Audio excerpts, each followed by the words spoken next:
Hold on, give me 1 second. Tournament.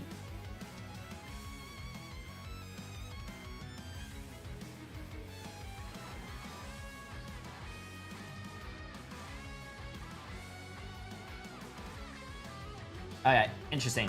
I was copyright striked on YouTube for the Luna Snow songs. Pretty funny, pretty funny. How's everyone doing? Good morning, good afternoon, good evening, my fellow chatters. How is everyone doing today? I hope you guys are ready. Just started stream. We're about to watch the tournament. I wonder if I could dispute it.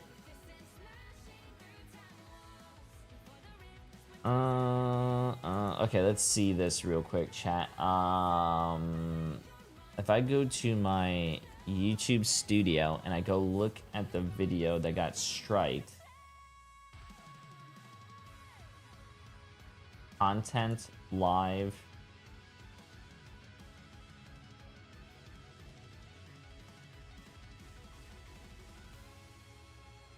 Wait, how do I go to see analytics? Details? Wait, what the hell? Where does it say I got mono? Copyright? How do I see details?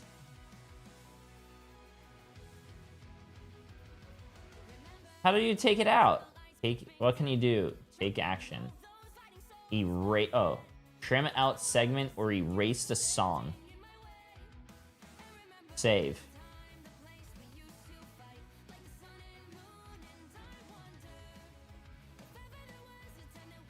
Okay, interesting.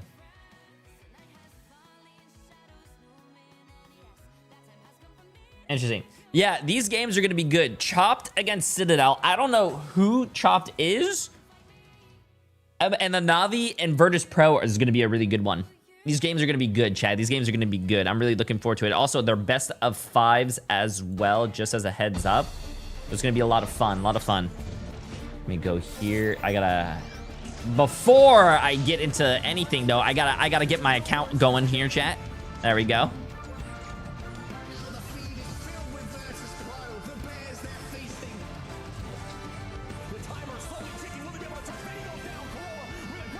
They already done the losers bracket. Yes, these are the two last games for Marvel Rivals EMEA. But next week, it's the playoffs. It's the top 4 teams from both brackets. So, Hello gamers, rise and grind. We are blessed with yet another day of Marvel Rivals Ignite EMEA here for Stage 2 and Mox. We've got all of the biggest ones today. The next week are the games that we want to watch. That are definitely going to be filled but these with games today are going to be insane grudges, too. Which are now going to be taking a little bit longer to enact as well, because we've moved away from the BO3s to Harry. We're in BO5 territory, and we oh my god, Leg Day's hair is crazy, chat. Could go with yesterday's match. Is that what it looks like to have hair? Surprising 5-map series between Virtus.Pro and FaZe, which FaZe almost was able to sweep. Jay, should I sleep? It's 1:30 a.m. No, bro. Just stay up. However, Virtus.Pro were able to the tournament has been fun to watch. Yes, yes. It's been against a lot of fun. One of their major rivals as the Ignite stages. No, if it's 1:30, go to bed, man. Go to bed. Tomorrow's Monday. You might have work. Na'Vi has been the absolute bane of Virtus.Pro's existence. I'm so upset I missed like all of it. To be honest with you, these are the 16 teams. You didn't miss much. What you want to watch is next week, Thursday, Friday, Saturday, and Sunday. We're going to stream all those games. Those are the games that you don't want to miss. We are playing for the seeding in the grand finals of Chopped versus Citadel. Chopped versus Citadel, which is another one of our grudge matches, and this time it was the surprise win coming on from Chopped. They impressed when we saw them in MRC. They were able to pick some insanely good, talented players coming on out with the likes of DRP and Beetle, as well as Tuzi and Crazy Kitty. So now we get to really see whether or not Citadel were able to go back and VOD over that match and come back with a new potential win plan, as we can have a look and see how Group B went down. As I mean, I don't think it surprises anyone really that Na'Vi was the team that made it all the way through from the upper bracket. What I think surprised a lot of people, however, was how much distance there was between Na'Vi and VP when they first played in that upper bracket finals. Oh yeah, that Na'Vi versus VP game is gonna be crazy. For one of the domination. No, I've never gotten into Puma gaming shoes. I wish.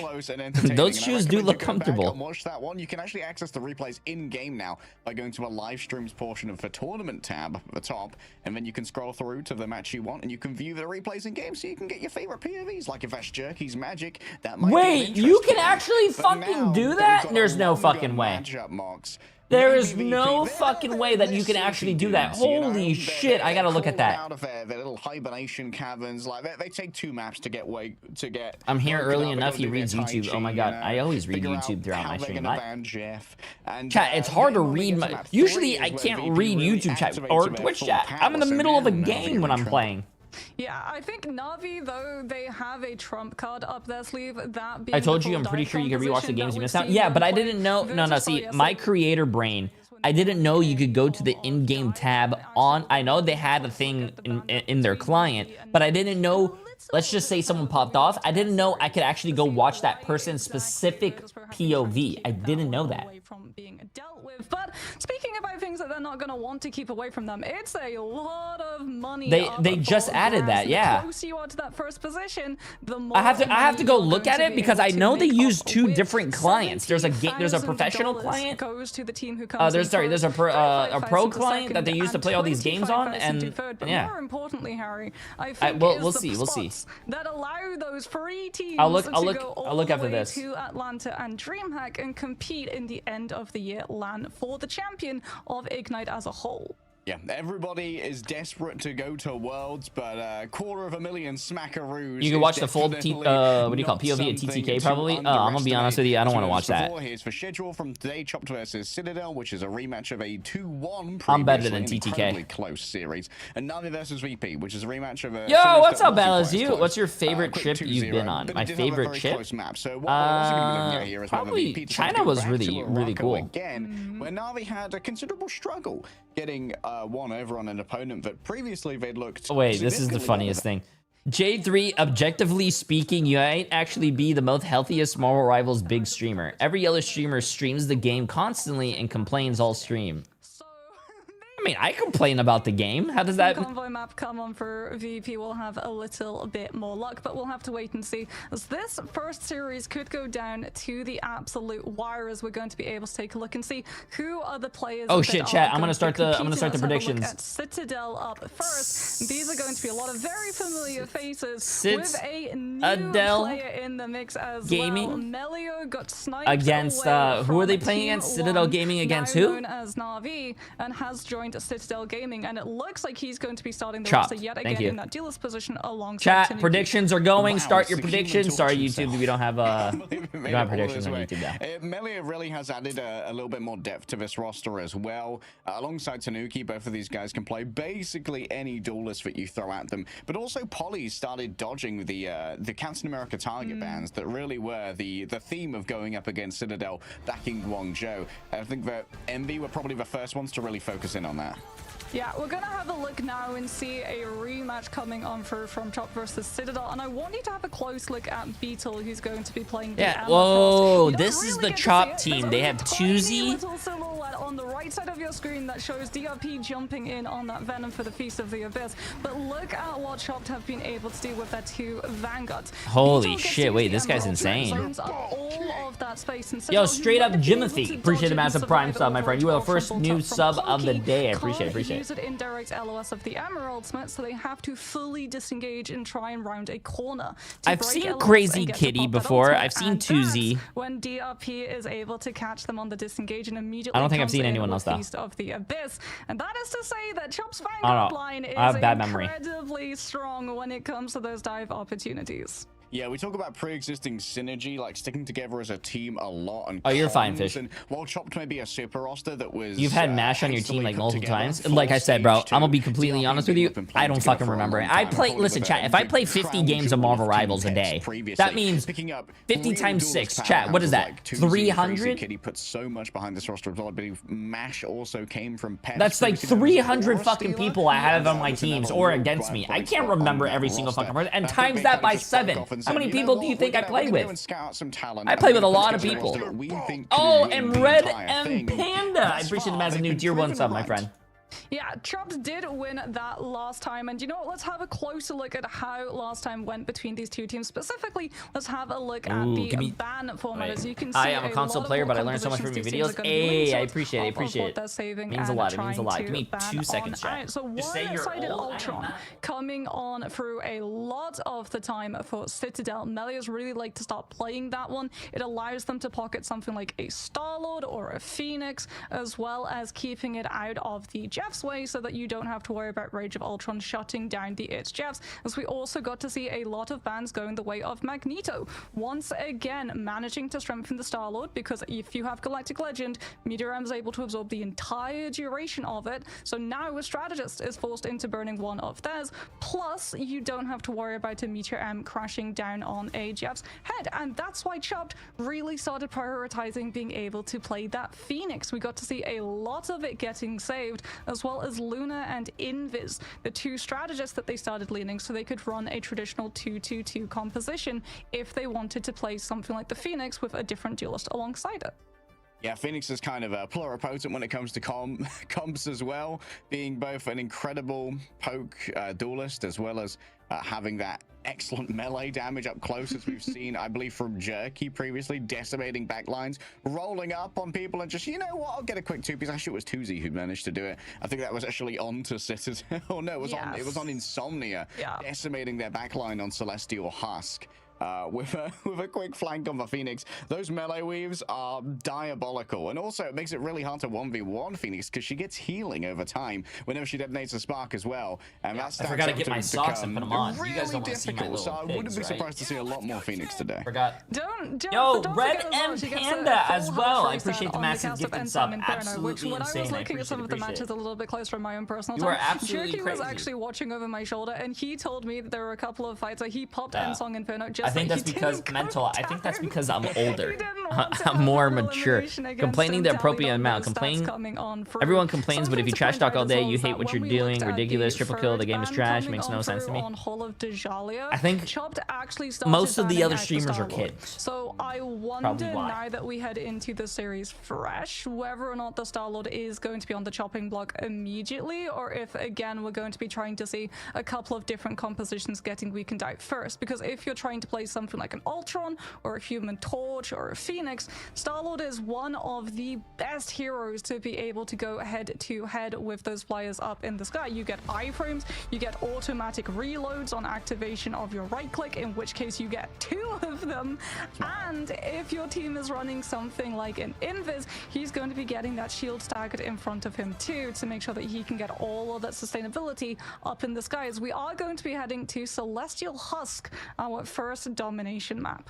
I mean, it's also not out of the question that maybe you'd get the Rocket Network team up as well from Citadel, who have been playing an uncanny amount of Rocket Raccoon recently. Alex has been pulling that out on the domination maps. It's going to be a Jeff first ban once again coming through from Chopped. Do Citadel try and go for the one-sided Mantis, or do they prioritize saving something else? Jeff has really been a problem for a lot of these teams, having to deal with the speed that he can set up those dives and also just taking out that Venom. And indeed, Citadel are going to be able to secure Melio, this Ultron, which now puts a lot more pressure onto Chopped in terms of what they want to try and ban on out. Yes, if you went for the Mantis, you would be able to damage boost things like your Feast of the Abysses or something like a Namor in the neutral, but Citadel Gaming haven't really run the Namor on Celestial House. They've much preferred to have it on Hall of Djalia by going going for the Ultron, they're now allowing Tanuki to either be an absolute menace Oh, on sorry, something like I'm back, I'm back. Star-Lord, the Torch, or the Phoenix. There's so many options, and Chopped can't waste a ban on a duelist. Sorry, I'm back. Earlier, Melio is going to be in place of Pokey to start with today, which I believe is actually a departure from what the is this, previous chat? game between Grand Citadel and Chopped, where I Finals. think they started with Pokey on domination. Bracket and more going to be stage. taken away now. We might see a pivot towards a ban on the Venom to try and take away that Citadel team-up from the versus Jeff for symbolic Chopped. shenanigans. Yeah, there indeed goes the Jeff. Chopped now going to be removing that Mantis, considering Citadel Gaming didn't go for the save onto it. Star-Lord still has not been targeted just yet, which does make me a little bit antsy at the end of my suit, because Tanuki has been an absolute Wait, yo, menace Jay's number when it 4 comes to and that Twitch one. star Chopped are gonna born be in saving Florida their according own to Star-Lord, famous though. birthdays? So I do like this. What is that? If we do see a fight go up into the sky, it's not going to be the Human Torch, who is so vulnerable against the Star-Lord, specifically Galactic Legend, because if you're running something like a Cloak and Dagger, or even if they have the Jeff with that healing pool coming on through, Torch actually physically dive into it to be able to receive the healing. He can't float on top of it. And now Citadel Gaming, they see the Star-Lord and they decide that it's not going to be an even fight. They're going to remove the Ultron, which means that Citadel are always going to have better survivability. Jay, is that your when it actual comes hair to in the dogfight thumbnail? up in the air. Yes. Okay, last ban here. Is it going to be something to try and guarantee survivability for its Jeff, like banning a Phoenix or potentially a Magneto? No, instead we're going back to the old Guangzhou style, trying to kneecap Polly. See, you know what's amazing too for Citadel Bro, Gaming? the thing says It I have a used to be dog. if I you don't have a banned dog. out something like a Venom, then Also, I'm you not with didn't have Florida to worry Mayhem. about I haven't a been with Captain Florida Mayhem in America, years. Or if you banned out a Captain America, you didn't have to worry about a Venom. Now you actually have to burn a Vanguard ban on one of those, because Polly can flex. And we've also seen some of these teams really start turning into a full dive comp playstyle, where it's not Venom plus Emma or Venom plus Mag. It's literally Venom and Cap just running at your backline, even in a 2-2-2 format, so they can just wipe everybody down from this assassination style hits, and the fight doesn't go long enough for you to punch the lack of sustainability. All right, Celestial Husk is where we are going to kick off our first group grand finals. Group A gets decided here. The seeding gets decided here. Playoffs await next week. Both teams are in the playoffs, chat, but this is for seeding. So they could still see each other again. Yeah, I was gonna say it's seeding, but it's also vendettas. Citadel like Let's see to this. talk Let's see the this. talk whenever we talk to them in Citadel interviews, Gaming and now or we're gonna have to Chopped? see if, well, they can walk the You know, walk, they can fly the fly, I feel like I because have to can cheer already for see Citadel a because they Sol have and a Phoenix going to be coming on for the side of Citadel. they have our So they have our Chopped are friend going on to their have chat. hands full having to deal with No, all of Chopped the Chopped is angles, not Berber as they're just gonna Patapim. portal themselves directly onto Berber either the Patapim high is ground or Citadel the point Gaming, itself chat. and try and fortify We had this themselves up conversation in a yesterday. boxed-up I thought position. I thought Berber Match Patapim already was had that actually pull prepared, but Vertigo just dove out of a portal right into the waiting arms of Melio, who gladly receives the visitor. That's not some great work there from the Lunar Snow. It's a hurried disengagement from Chop. Just like, okay, this engagement might not have gone our way. We're just going to scurry away with our tail between our legs and surrender first cap. Yeah, Citadel are on the full dive comp. Again, no Luna, no Invis, no Cloak and Dagger. It's Rocket and it's Wait. Ultron. If someone in the dive falls a little bit prematurely because they get grabbed back by Wait, that was someone such a that weird Invis wants fight. force physics, the BOB is going to bring them right back, and Citadel Gaming don't have to fully restabilize themselves and go back in again when Chop have a little bit more control of the space and to be able to scout them out. And look at the amount of space that Citadel Gaming have as a result. Playing the Hulk about the team up, a little bit of a rarity here, but I love to see it. Hulk definitely doing a lot to try and gather a lot of attention. Vertigo's already gone down. There's not really much healing for Chop. Every time I see a Jeff die, I get a little like happy inside. And Citadel Gaming looking like I don't know if such a you guys different also feel the beast. same thing, I mean, but the Hulk is here for the I'm so bubbles. happy. Here's the thing, high mobility, being able to go back and forth between the front line and the back line in case Chop look for something like the Captain America to threaten the back cap and force Citadel Gaming's attention away from holding onto these chokes and looking for the hits as the rest of Chop's players try and come on through. But it also means that when you're diving and you have all of your players maneuvered, everyone's going to be able to get that bubble. Rage of Ultron comes on through from Alex, as Melio is actually playing the Phoenix currently, and Chop just are not able to bypass anything right now. wait, Well, they have There's grabbed someone on Enzo. Citadel that we no, know looking out, that's Vito not means playing that right April now. on Wait, Vanguard. where's Still down to deal with Polly in the back. A quick feast of the abyss, an attempt to chop on through everybody, but Tuesday takes to the sky. Has already found Alex, who couldn't fly away in time. Yeah, Pokey. Pokey's on the bench. And dodge the incoming element guns, and now the remainder is going to be easily hunted down by Tuesday, receiving the metallic bulwark. Quick return from Enzo, who's already rolled back on the Doctor Strange. A pentagram of Pharrell opens up a pathway to contestation here for Citadel, as they have to bring up their own defensive ultimate to try and survive through this one. But DRP was too far away, wasn't inside the loving embrace of the Invisible Woman, and now that it's gone away, Tanuki sees the opportunity to counter-strike a left-right hook and a punch to the head. Chopped don't even have the chance to pop the fate of both worlds. Yeah, Enzo with that portal just allows Citadel Gaming to keep on stalling. Invis boundary comes on through from Chop, trying to find the flip and clear Citadel Gaming off of that point. But that just sets up a green. That was a fucking roll.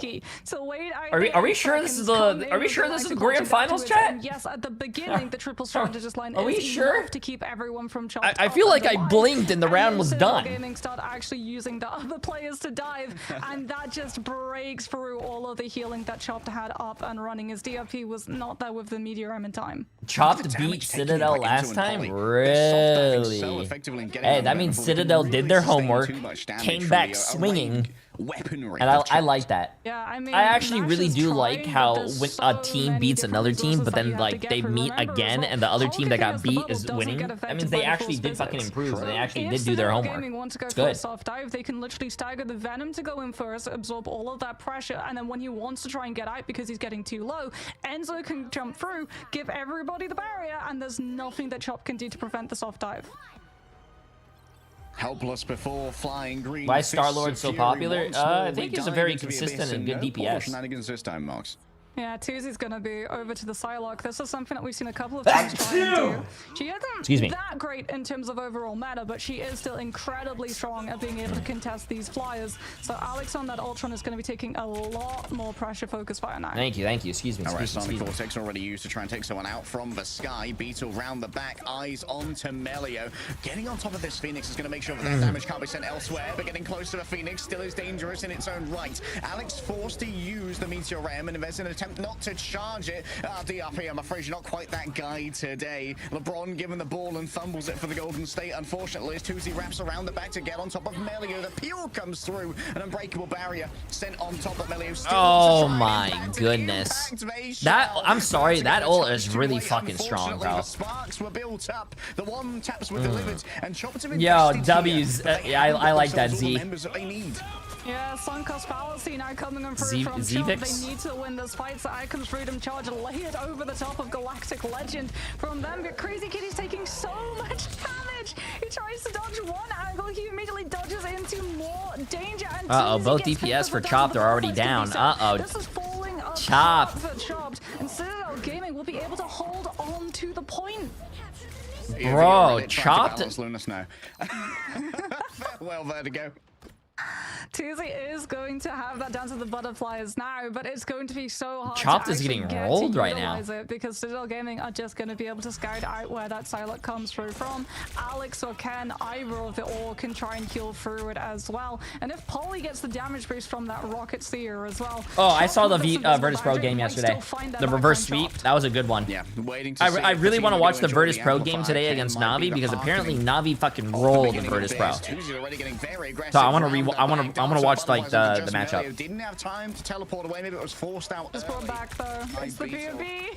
The BRB, it's okay. Taken down once again. DRP on Polly elsewhere. Seems like a lot of the space was eroded away from Citadel Gaming for a second. Wow, Leg Day's gaming is actually Leg Day's casting is really fucking good. But Tanuki might be able to make something off the back of it. It's Chopped. They are just going to be chasing. How you doing, around. Ezra? I believe a quick teleport out using that Rocket Network team up. Citadel are now just playing for a little bit of additional percentage on the point. The Feast of the Abyss doesn't get too much, and this one's over. Well, Chopped also didn't really lean into the bluff. They didn't burn another ultimate outside of that down to the butterflies, and in that fight, Tuesday was able to do so much to both the Venom and the Hulk that he's almost already cut another one of it bolt on up. Mash crucially held on to the invisible boundary too, which is going to be able to match Tanuki's Galactic Legend.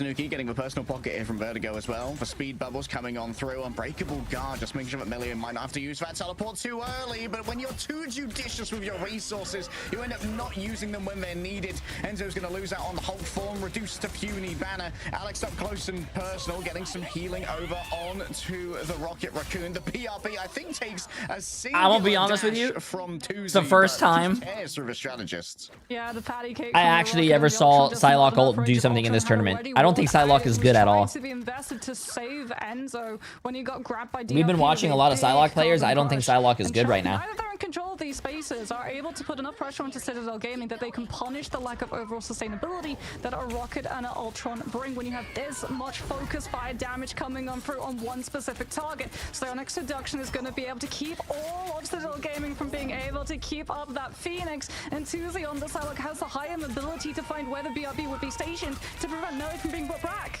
Oh, already Polly has got two. Tanuki up in the sky inside the healing pool. Chopper feeling a little bit clean against all of the damage incoming. A little bit of an awry ultimate coming through there from the Jeff, but I'm pretty sure Vertigo just didn't want to expose themselves to the damage of an arrayed Citadel Gaming. Chopper still in control here, which is incredibly important as the Cosmic Yarn Amplifier is going to be deployed, giving over shields and damage boost to all who stand within its range, but it's easily taken on down here by Chopped and their focused fire. Crazy Kitty reigns above it all, looking over towards the Phoenix. Is going to require raw tracking to take this one Damn, down. they actually killed it. That was nice. Chopped are able to get through that 400 HP summon. You can see the chase on Melio is hugely emphasized here as Enzo looks towards the back. I think a quick stun onto another one of the strategists using that Hulk smash. Tuzi over onto Ken. A personal delivery. That is fucked up. Rocket Raccoon. I'm pretty sure he has that for that one. Melio's was some fucked up shit right there, bro.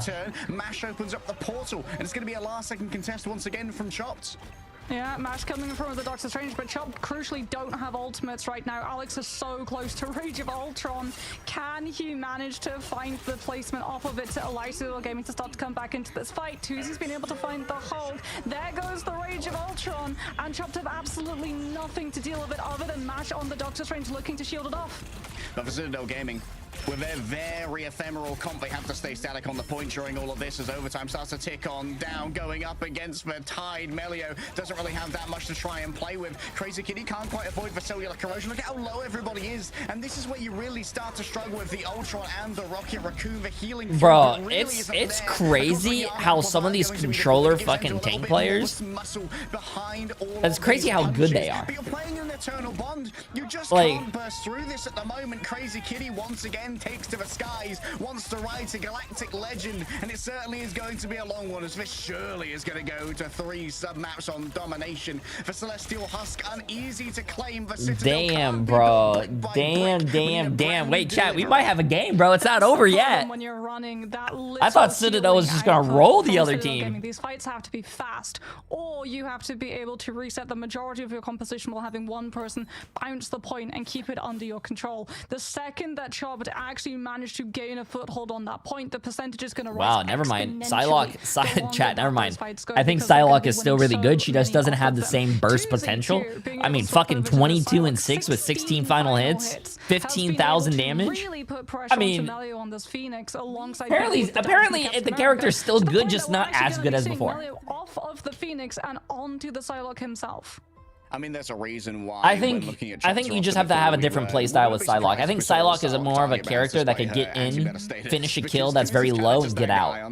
You can't now as Psylocke now. You can't just go in there and just fucking one tap someone and then just like keep one tapping people. That she has being able to chase down onto things like the Rocket as well, so that Citadel Gaming weren't able to just levy the BRB to bring crucial players off their own back, or potentially send one of their vanguards in to take a hit and then come back on through. As we can see a full change up from the composition coming on through from Citadel Gaming. This is counter Psylocke measures at their maximum. We've got Namor coming on out, emboldened by the Hulk.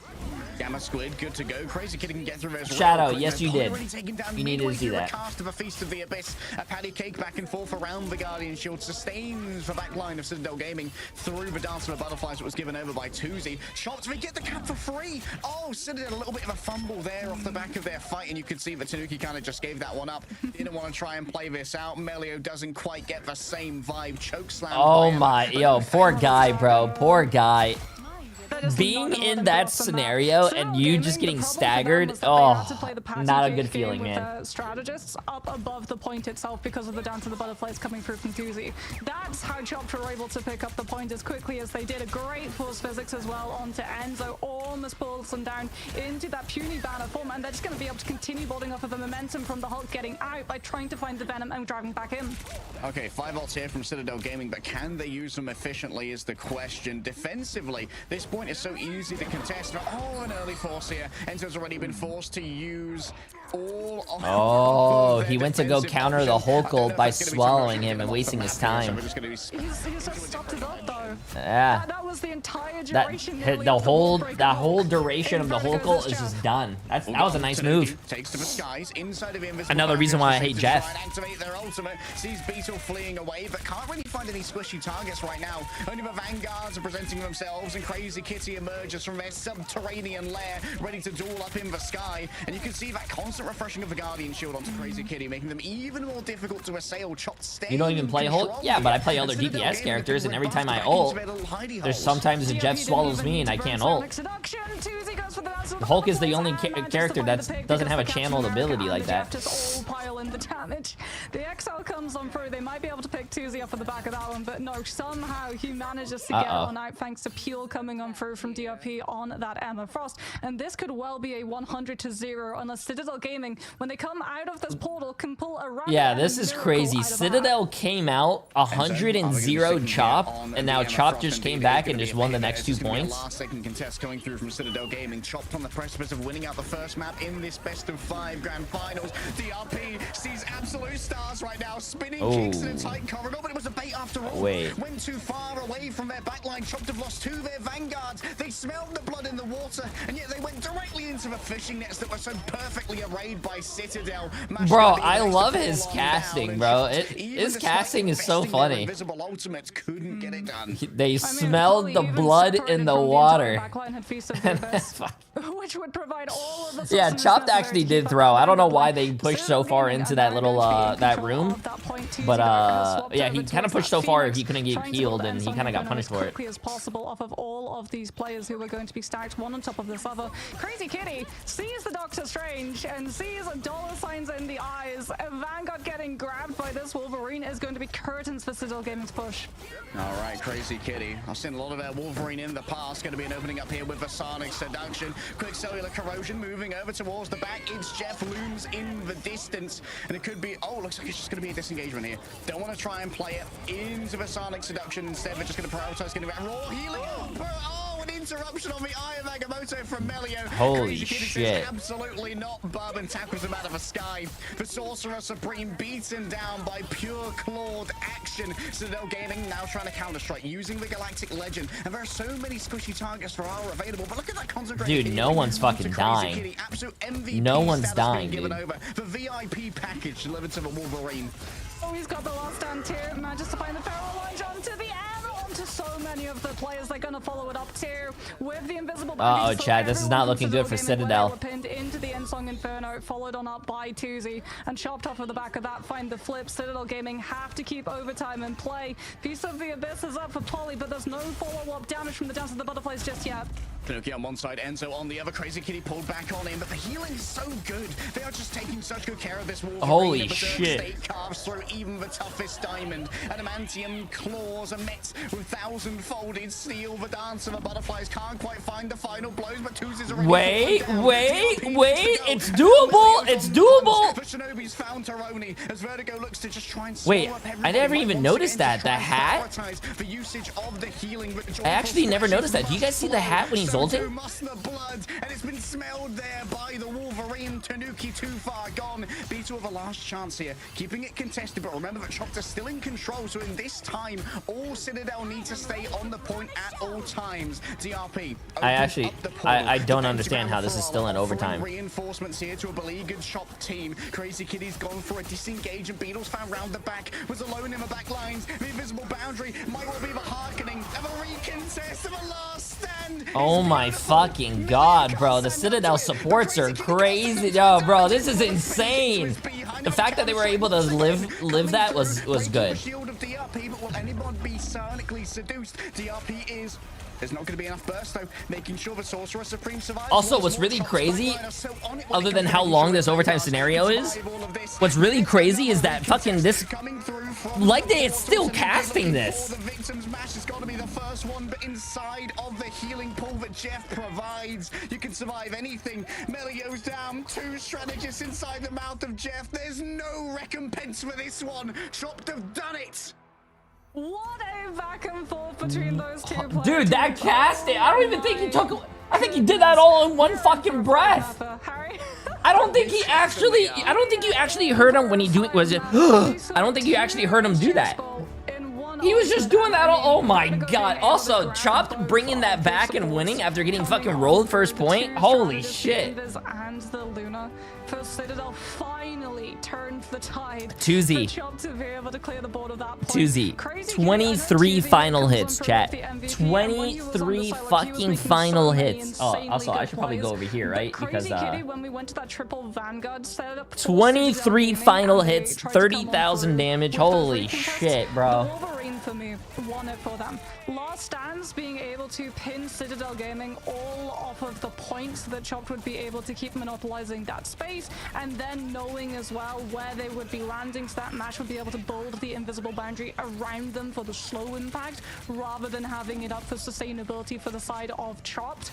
They really committed hard to try and find those picks, but it won them the fight because they kept being able to find those stagger installs. Citadel never got a full regroup recontest.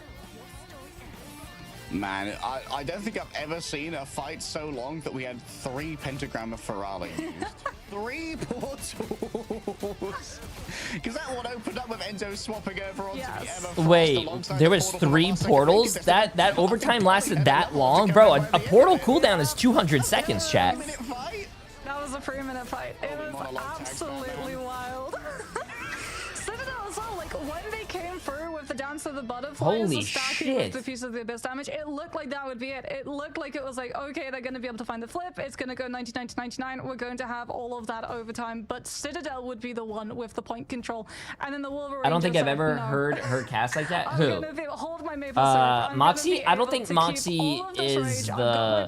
When you have 2 casters, usually there's like a play-by-play and there's like a color caster or something, so like one's... Every single time one of them there's just two different types of casters. Go down, fully heal them back up. I mean, the focus from the strategists was second to none. Chop showing exactly where they are on in this grand. They're a great team. They're a great team. I need to they complement each other. So we'll be right back after this break. Damn. Damn. That's a good game, though. That was a really good game. Have you ever competed on the highest level in any game? Yes. I used to play Team Fortress 2, and then I also played Overwatch. So tell us more how Citadel did their homework. Hey, listen, John, they only did half their homework. They didn't finish it, bro. They didn't finish. Are the finals today? Yes, these are the grand finals for EMEA, but the playoffs are next week. Next week is going to be a lot of fun. So next week's Thursday, Friday, Saturday, Sunday. It's going to be a lot of fun, chat. Make sure you guys are here. Those are the... next week is basically who we find out from EMEA who goes to the $1 million tournament in Atlanta. And then for NA is a week later. I don't know why NA is not at the same schedule, but hey, you know, smile.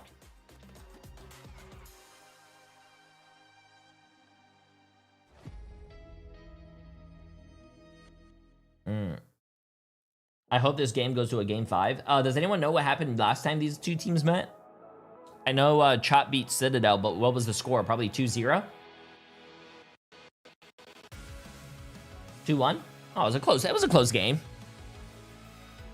Well, the good thing about this is that it's not a best of 3. It's a best of 5. So there's more room to do things. Also, this song got me fucking demonetized and copyright striked on YouTube. So, lovely.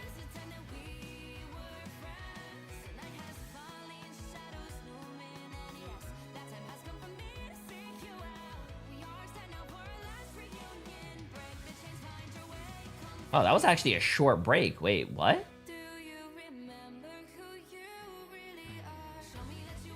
This is my favorite song. Yeah, I don't think so. I've heard this song like I think 5,000 times. It's a good song though.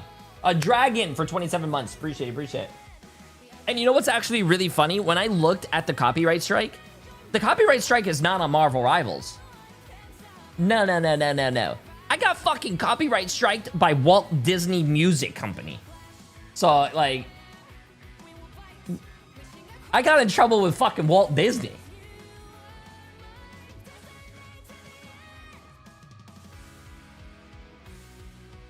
It's fine, chat. I think if it comes down to a legal battle between me and Walt Disney, I think I'd win, right?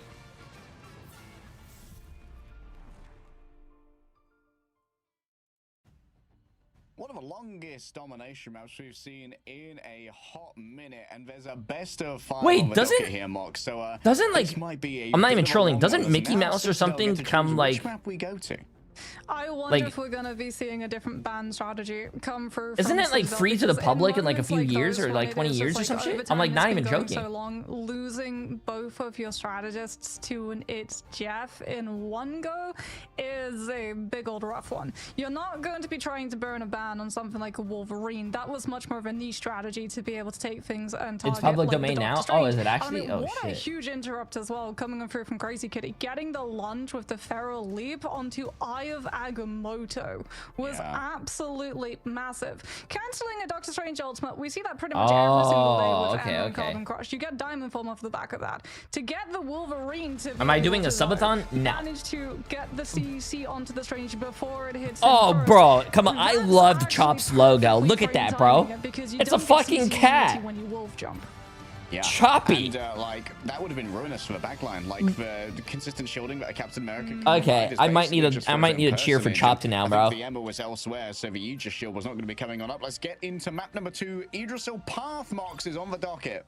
Here comes the spawn hold strats.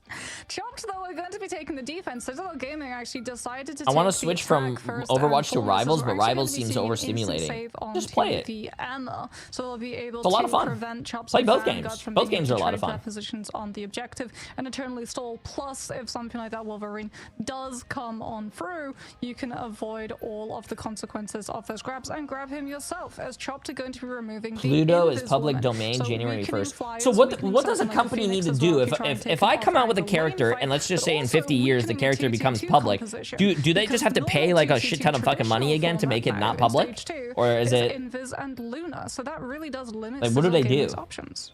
Yeah, I mean, also call it Vanguard coat, but Invis Woman is probably also one of the best counters to Angela. They can't, so and it's if you're trying 100 to do, like, years. a Wait, 3 Vanguard really? rotation to touch that cut on a Hey Jay, I've been watching you for a on a few months now, and you defensive opened up a whole new hold, world for me maybe with that Rivals, removes and it's been a one blast when you're major watching, option man. to Hope you have a try great. and shut Hey, I appreciate it. Chopped Hope you have a also great day gonna be able too. to save the Jeff. Citadel Gaming going to be banning out that Adam. We do normally see Citadel try to target the Adam on Convoy and also secure one-sided Adam themselves. So to see the Emma Frost save from them is a little bit against the grain in terms of that tradition, as we now get to go to our mirror bans at the same time. What do Chopped and Citadel Gaming decide to remove? Ultron from Chopped and one-sided Emma from Citadel. When we looked at the ban graphics coming on through from these two teams, we did see that Chopped prioritized having one-sided Emma themselves. You have to So actively Citadel be really creating forcing new them out content of to their argue comfort that zone you should in maintain terms its of builds. copyright. Chopped have an I'm pretty option here sure. for a one-sided invis, and there it is. Nice. This means I'm pretty sure they they're still gonna make have access content, to right? Force physics, of course. AJ, are Guardian teams shield like to make Sentinels and them Rad are not in this unfair tournament? aerial Sentinels fights, and which can't Rad be reinforced are by both Ultron. NA It's gonna teams. make We it are quite watching difficult. Yeah, that means EMEA. in the NA arms race starts between later. your duelists, you have to get rid of the Ultron to make sure that things are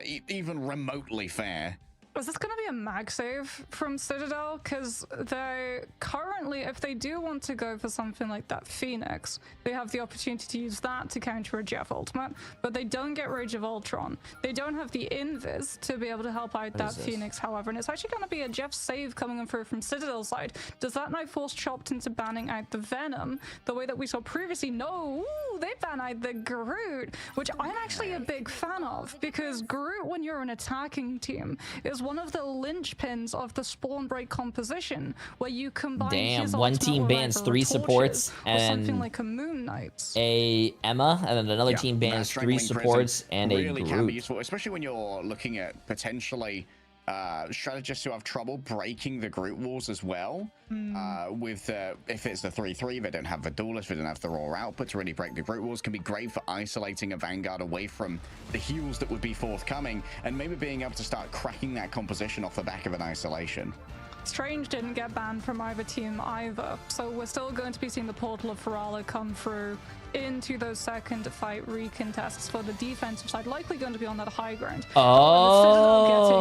Getting the one-sided Adam could be a huge... When a character enters public domain, its original copyright expires, allowing anyone to use, adapt, or build upon the character without seeking permission or paying royalties. But the other intellectual properties, such as trademarks, may still apply to newer versions or specific branding, requiring careful attention to avoid consumer confusion and legal issues. They'll be able to do the same, as it looks like they're going to be rolling on out with that Punisher, likely damage boosted by that Storm, so they can try and melt through this defensive hold as long as they possibly can. Yeah. Okay, and Ken going to be getting the PS here as well with the Joyful Splash. Already a quick grab onto the Doctor Strange. DRP down to only 80 HP. Damn. And the divvying up of the heals between... Okay, I think they're doing the 3 tanks, 3 support special, but it doesn't look like they're doing it very well. When you're running 3 tanks and 3 supports, you want to hold the cart, chat. Be a touch more difficult. Psionic's sentience has been seized. Beetle's got the Sentinel Strike ready to go. That means that they can at least harass Tanuki a little bit up in the air and keep these goats from moving. Once again, DRP going to be the primary focus of a lot of the incoming damage. But MASH is staying well on top of this, and Vertigo's going to be able to bring up a healing pool. My favorite thing about Captain America, he just stays right here and he just jumps. Looking at Beetle's POV, the amount of bubbles this Captain America is taking. That's the target. Oh, bro, NZO fucking just solo ulting the poor little raccoon, man. Technically 2, as BRB was about to come back into play. That's fucked up. Yo, WBMX, appreciate the massive prime sub, my friend. Welcome, welcome. The picks, and do Chopped actually go back to spawn and swap onto a 2-2-2 format? Or In people's opinions, is Jeff a viable option in comps? Jeff is one of the most strongest characters in the game right now. Would likely counter Portal, but if you're Citadel Gaming, you're coming in with this fight with so many ultimates, it's a matter of not burning all of them.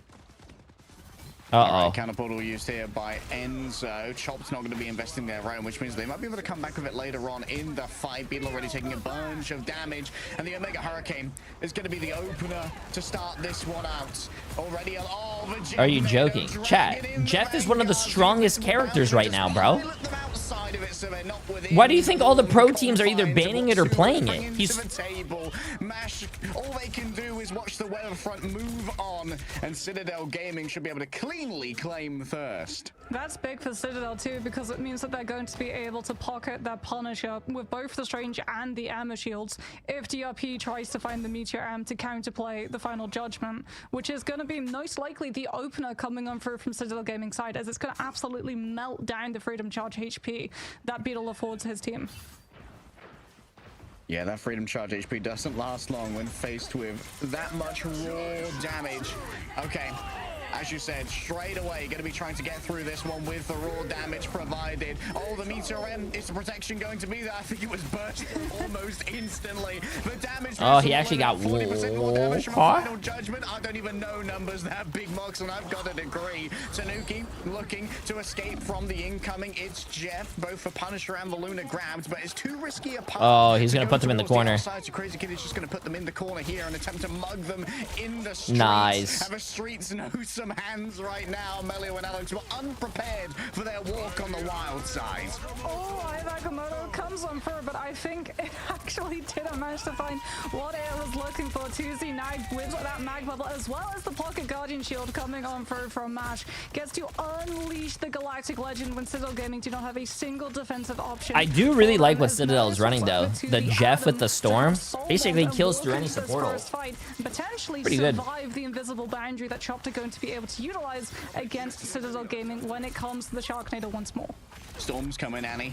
Jeff Nado ready to go. Tanuki Gonna have to deal with the damage coming through from Tuzi in the back. Give him the bulwark, but a lot of things have already Jay, been the thumbnail? used The thumbnail's here. amazing. He sees a clear runway. Flee all and sundry. You can see already the opposing Jeff tried to Yeah, escape that combo, that combo is all disgusting, healing chat, can't bro. deal with this. DRP and Beetle are gone. I think the That combo is fucking especially needed disgusting. ultimate to deal Jesus with. Christ. Yo, what's up, DTK's dad? How you doing? How you If you're doing? chopped, Nice to see and you we again. See Sharknado come through, it might be time to just save Invisible Boundary and try and one-shot it with Meteor M coming on through from DRP, because that's now, again, Invisible Boundary entirely prevented. They do have Fate of Both Worlds, however, to come on through, and that respawn being close enough. The only bad thing about Citadel Gaming, though, so far what I've seen is that I think they're only winning fights when they pop the combo. You can't win. Like, the only fights you win are just by, you know, the combo. Freedom charge health on this, so Chop have been able to hold on to that position on the objective. They actually get to hold. Has an open runway onto the back line. There's going to be attempted a resurrection coming through from Melio.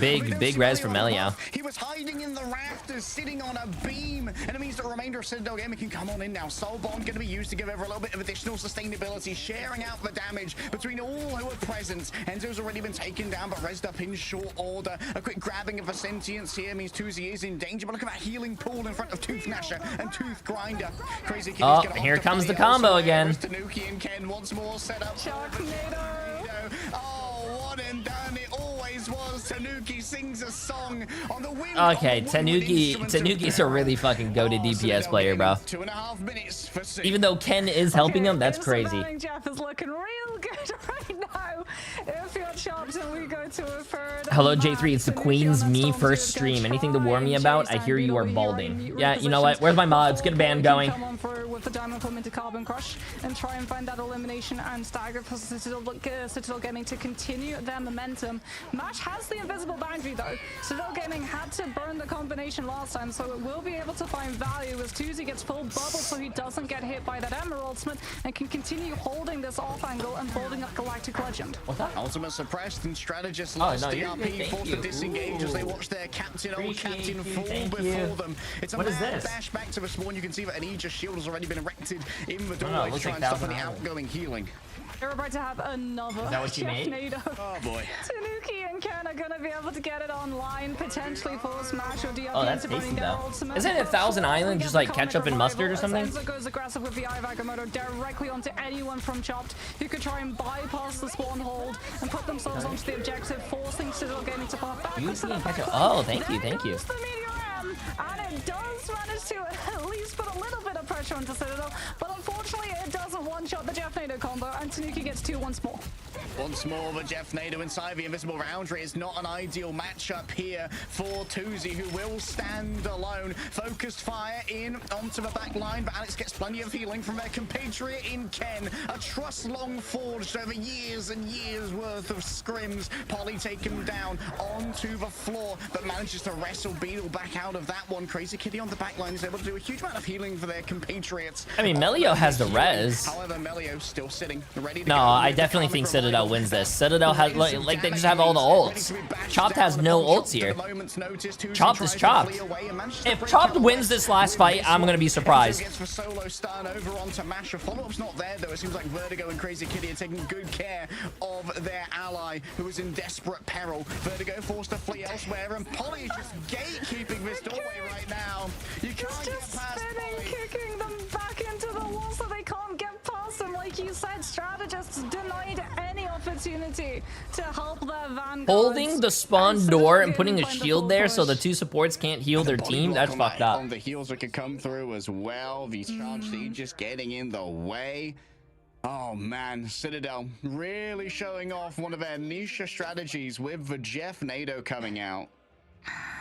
Oh, they had so much damage coming through too. Like Melio, when he was on the Punisher, absolutely chat, breakfast time. melting for a triple Vanguard lineup.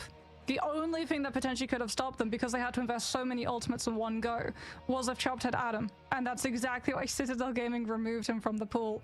Because then if you're Chopped, you literally allow Citadel Gaming to throw everything, including the kitchen sink, into an ultimate fight, and then you just hear Born Again off in the distance. And you're up so many ults. Oh, that's actually Yeah, so just going for the long con smart. when it comes to that. She just Overall dropped some fucking economic knowledge on us. disparity. And Chopped, they're going to be down on their potential group play here to try and isolate a Vanguard. So instead, maybe we'll see a Cosmic Fastball out of a spawn here from Beetle. We have seen Beetle play a little bit of the Wolverine, I believe, on Araco previously. Yes, but this is where the Doctor Strange has been gone. Citadel Gaming were liking to use Oh, the Doctor shit, Strange for yeah, all of DRP those is 2 shields and 10. so that they could try and pocket things like that Punisher. Now they know if they have the Doctor Strange, it's going to be very vulnerable to the Wolverine. So over we go to things like the Captain America, where you're going to be able to just eternally starlight the objective. I like Crazy Kitty going in on That's this not torch good. to be able to put so much pressure onto angles from both the Strategist, but also Pyro Prison on the actual main road, which means that the Vanguards are going to be taking so much tick damage as already Polly's down. Very roundabout route here. You can see the distraction in the back. Yeah, Melia was barely perturbed by the Venom dive, but it meant that Polly was going to fall through the cracks elsewhere. Crazy Kitty pops their team up looking towards the back. Seems the Soul Bond has already been popped, so it's not going to make a huge investment here. But a hot drop into the back now could be exactly what the Doctor ordered. Melio going up against it. There's a follow-up coming through from Tuzi. Light and Dark Karma allows for a momentary reprieve for Alex healing themselves up. Off the damage done. Polly's returned, and Tooth Gnasher and Tooth Grinder continue on. We're still having as well a fight for lane control right now. Venom, it's Enzo's turn to try and hold the objective as long as possible and stall Chop's approach. But Chop, with all of these dives, have already been able to build up the ultimate. DRP holds the backlane's entire attention, forcing so many resources with the piece of the abyss. Oh shit, did he actually get away? No way. Oh, no he did not. Wow. Just to find the pick of the Galactic Legend and still have enough Wow, yo, to be bye able to bye go tech. for a Appreciate the full massive 3 months. How you doing, my friend? Okay, but DRP was too far out. Think about where MASH was placed by that Jeff when they were fallen down by the opposing Star-Lord. Right like a star, proclaims Crazy Kitty. But is the power cosmic going to be enough to break through the walls of this citadel? The protean power of 1,000 forged atoms is laid down at Emma Frost's doorstep, but it's not enough to try and take them down. Instead, it's just going to be a quick flight away by Polly. Tanuki has no such options of disengagement without the movement technologies available, but instead it's just going to come back the long way instead. A quick resurrection given over by Melio. Oh, what an eat coming through from the Jeff. Vertigo doesn't quite have time to get to the edge here, so it's going to be a little bit of a attempted tech off the flight. Did you see that secondary push come through from MASH? That was a crazy attempt at a combo. They almost got the Atom. Perfect Being doesn't quite have perfect mobility in the game, as Citadel Gaming managed to lose the Atom regardless. A Crazy Kitty on the torch, he was slowly split away from his players. Polly has to come back in on the Doctor Strange, but Chapter just finding the picks back to back. There isn't really enough reason other than the Sonic Seduction for Citadel Gaming to try and go for a play. Bro, Tuzi is a disgusting DPS player. If it isn't, they're going to be going into second with zero control of space. Tuzi is a disgusting Jeff space player. control Wondering if there's any girls playing in the tournament. Yeah, there's Aramori on Sentinels. There was Oh, that's really bad for that Vanguard. there So was I I forgot her name, but there's one on like a Chinese until they find out the team, I wrong way. think. That being Mocha? said, Beetle, I believe, did manage to get held by it the a Carbon Chinese? Crush coming on through from Enzo, but there's enough healing coming on through from Vertigo that he's still gonna be able No, to be it was living probably, long enough to go for that last time directly into follow-up spam damage Oh, from Crazy she's Kitty. no longer And on the Chop team, not Mocha? slowing down anytime Uh-oh. soon, despite Polly trying to stall the objective with his life on the van. Yeah, the only slowing is That's going to be not on the good. car right now. Admittedly, Polly's doing a quite admirable job in a 1v6. Citadel Gaming, they've got Fate of both worlds, but they need to use it for the Supernova. Ideally, Galactic Legend is healed through by the It's Jeff, but Chopped also have so much spam pressure coming on through with the torch on the top of it. Maluki from, Citadel Gaming to be able to hold their own. Emilio's still Katsuya? 30% away from a Karmic Revival as well. That needs to be built up over the course of this one. Supernova once again evoked, and this could be overwhelming for Enzo. Forces out the usage of a Fate of both worlds. Ollie might have to feast now. Jeff. That's going to be 2 allies. Grab no enemies here for the Jefferson. Just going to get them out of danger temporarily. The Galactic Legend Tuzi's hunting. Only seeing Vanguards right now, though, and shields in their way. Ken's been chased out into the healing pool. Gives a moment. I'm pretty sure if you guys really want to check, you guys can check the wow. Waiting for something around the back, but a self-stun off the back of no grabs. The Ken is website. going to have to potentially be resurrected, but it's going to take quite the walk from the Adam Warlock to get in into that space, and that releases Beetle into the back line. There's a bull in the China shop right now, but he's surrounded by Animal Control. Animal Control were unprepared for the technology of adamantium given over to a raging bull. To the sky goes Tanuki, a legend of his own writing, the Galactic one. Yeah, Tanuki, Tanuki is disgusting. With 2 minutes remaining for Chopped. Big wombo coming on through from Tanuki up at the back of the Psionic Seduction. From Enzo, so that Chopped had no way of being able to deal with it. DRP actually is going to be swapping. See, and this is exactly why I hate Jeff, bro. That Jeff should have died. Meteor M to absorb the Galactic Legend coming on through, but the dive has been finding so much value with DRP. Beetle now offer the Wolverine onto the Captain America. We're going to be introducing another defensive ultimate cycle to the side of Chop's sustainability to go head-to-head with the sustain coming on through from the Adam, Soulbind, and Rez, as the dive is already in full motion, and they've already been able to push Tanuki out of position and isolate them from the team. Unreal tracking from Tuzi, but Chopped their DPS. They have to give up a little bit of space here. That is quite the position from Enzo. It demanded so much attention that Crazy Kitty just fell through the cracks. Bro must have just descended from on high. A heavenly missile of Icarus descending upon Chopped. Big play from Citadel. They understood that if Tuzi on that solid was going in that deep against Citadel, likely Mash on the Invis woman would also yes, Kevin, that's my sub message. Able to have LOS for the shield stagger, and off of the back of that, they'd either be able to put pressure onto the Vanguards with the better Carbon Crush coming on through, or hit the backline and force Chop to have to turn their attention away from Citadel Gaming's aggression and onto a defensive option as Crazy Kitty tries to live the dive with the Goddard's boost, but there's not enough follow-up damage, and Polly is able to get through entirely scot-free. Out comes that Venom, also looking for a setup of Feast of the Abyss, potentially damage on boosted by Alex's ultimate, but no, it's just the Venom 1 versus 1 currently to block the doors. I mean, critically, Vertigo also desynced themselves for potential for a Jeff Nado, so no copy homework this time, Mox. Oh, Beetle's gonna have Freedom Charge. Shopta coming in with a lot of these ultimates, but Citadel Gaming, they do have that Comic Revival. And where that objective has been stalled, even if Chop burn ultimates now to be able to control the objective itself, they still have to win. Okay, chat, 5 seconds. Let's see it. And in overtime against a Comic Revival, you don't get the opportunity to track down the Adam as aggressively as before. Psionic Seduction and Feast of the Abyss pair from Citadel Gaming. Chop trying to avoid it with Freedom Charge and that Hurricane coming on through from Crazy Kitty, but like we said, that's 1-5-1. Oh, that's a big res from Citadel. That's a big res. Coming forth, Alex and Enzo return to fray, and so too does Polly. A frenzied arrival is announced, and a potential overwhelming of the Star-Lord. Polly finds that one with the Dark Depredations, and Tanuki just like an AC-130. Damn, bro. Hey, chat, we got ourselves a series, bro. It's tied 1-1. By Citadel on their own map pick. Citadel walk away 3-1. Hey, this is deja vu. Yeah, Tanuki. Tanuki is disgusting. I want to see the scoreboard. That was some amazing plays coming on through, and I mean, you could see as well the strength of being able to save that Adam and have one-sided Adam, because they had Soulbind, which meant that they always had a longer defensive rotation. Tanuki went 42-9. Chopped because they had to burn so much. 23 final hits through the choke against a Psionic Seduction and a Feast of the Abyss at the same time, just to get past the Vanguards and onto the objective. We saw Crazy Kitty having to invest the Hurricanes so that he didn't get mind controlled and thus taken down by everyone else from Citadel Gaming's side. And from there, Citadel know Chopped might be finding the picks just then, but they're all going to be brought back in a matter of moments, as we can have a look and see so many of these highlights going to be that Sharknado Jeff Nado combo coming on through from Ken and Tanuki, which just made absolute magic happen. Like you said, perfectly counterplaying the invisible boundary and just grabbing everybody out of it, and you're not even impacted by the slow either, because in the Hurricane form you're CC immune. Okay. No CC. Jay airplane us with a feed again? Hell no, this is my food. And honestly, Chop just didn't manage to leverage the options that would do that. Something like an Iron Man ultimate, potentially. We saw before during a pseudo Jeff Nado meta introduced by Envy. A lot of teams pivoted over to using Invisible Boundary alongside a Punisher ultimate to try and burst through, because he becomes CC immune during that. But it would have just messed with Chomp's composition too much to try and make that maneuver.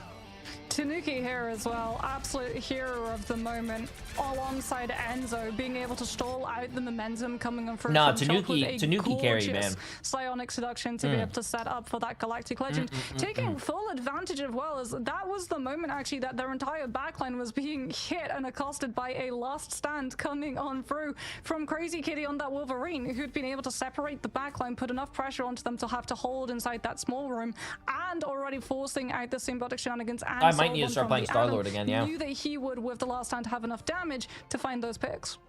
Yeah, those double links for both the Soulborn and the Symbiotic Shenanigans, they confer so much survivability. But if you can isolate those shreds just in a different location where you just don't have the range to get those links on your Vanguard to need a lot more of that raw healing throughput, it can nerf it somewhat. This is shaping up to be an absolute banger. I might get us some deja vu if we get to Hall of Djalia next. It's going to be Chopped's choice, Moxie. We'll find out where we're going after this break. No, I'm not eating chicken, chat. I'm eating eggs, like eggs, rice, and there was a little bit of bacon, some onions, some garlic.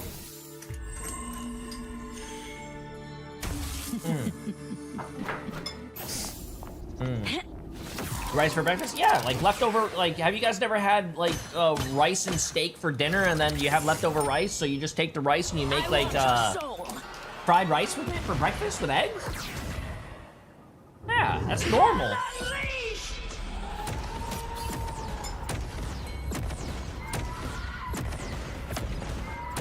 Yeah, chat, that's normal, man.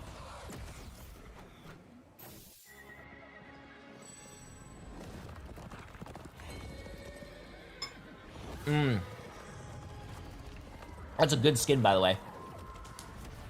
Hashtag sellout. Chat, buy the Hella skin. The Grim Lady. We know you don't cook. I grill sometimes. Emily is the chef around here, though. She could cook dishes around me. Mine are not as good as hers. Zerx, what are you saying, bro? How about boiling an egg?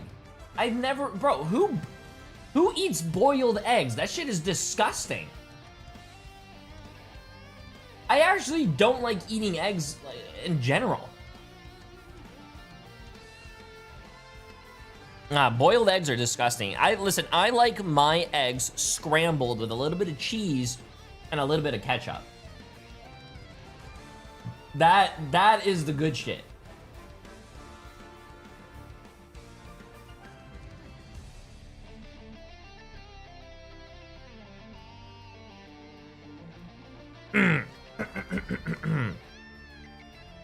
Boiled eggs is common? No, I hate boiled eggs. I just can't eat. I don't know. Oof. You don't like over easy with some toast and maple syrup? No. Yes, ketchup, chat. Ketchup is a normal thing to put on eggs.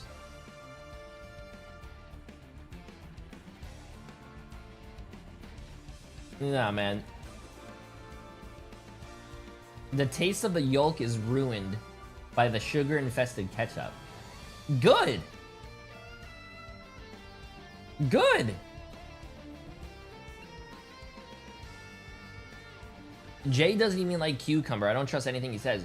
Bro, who likes It's just a waste. It's just water. It's... No.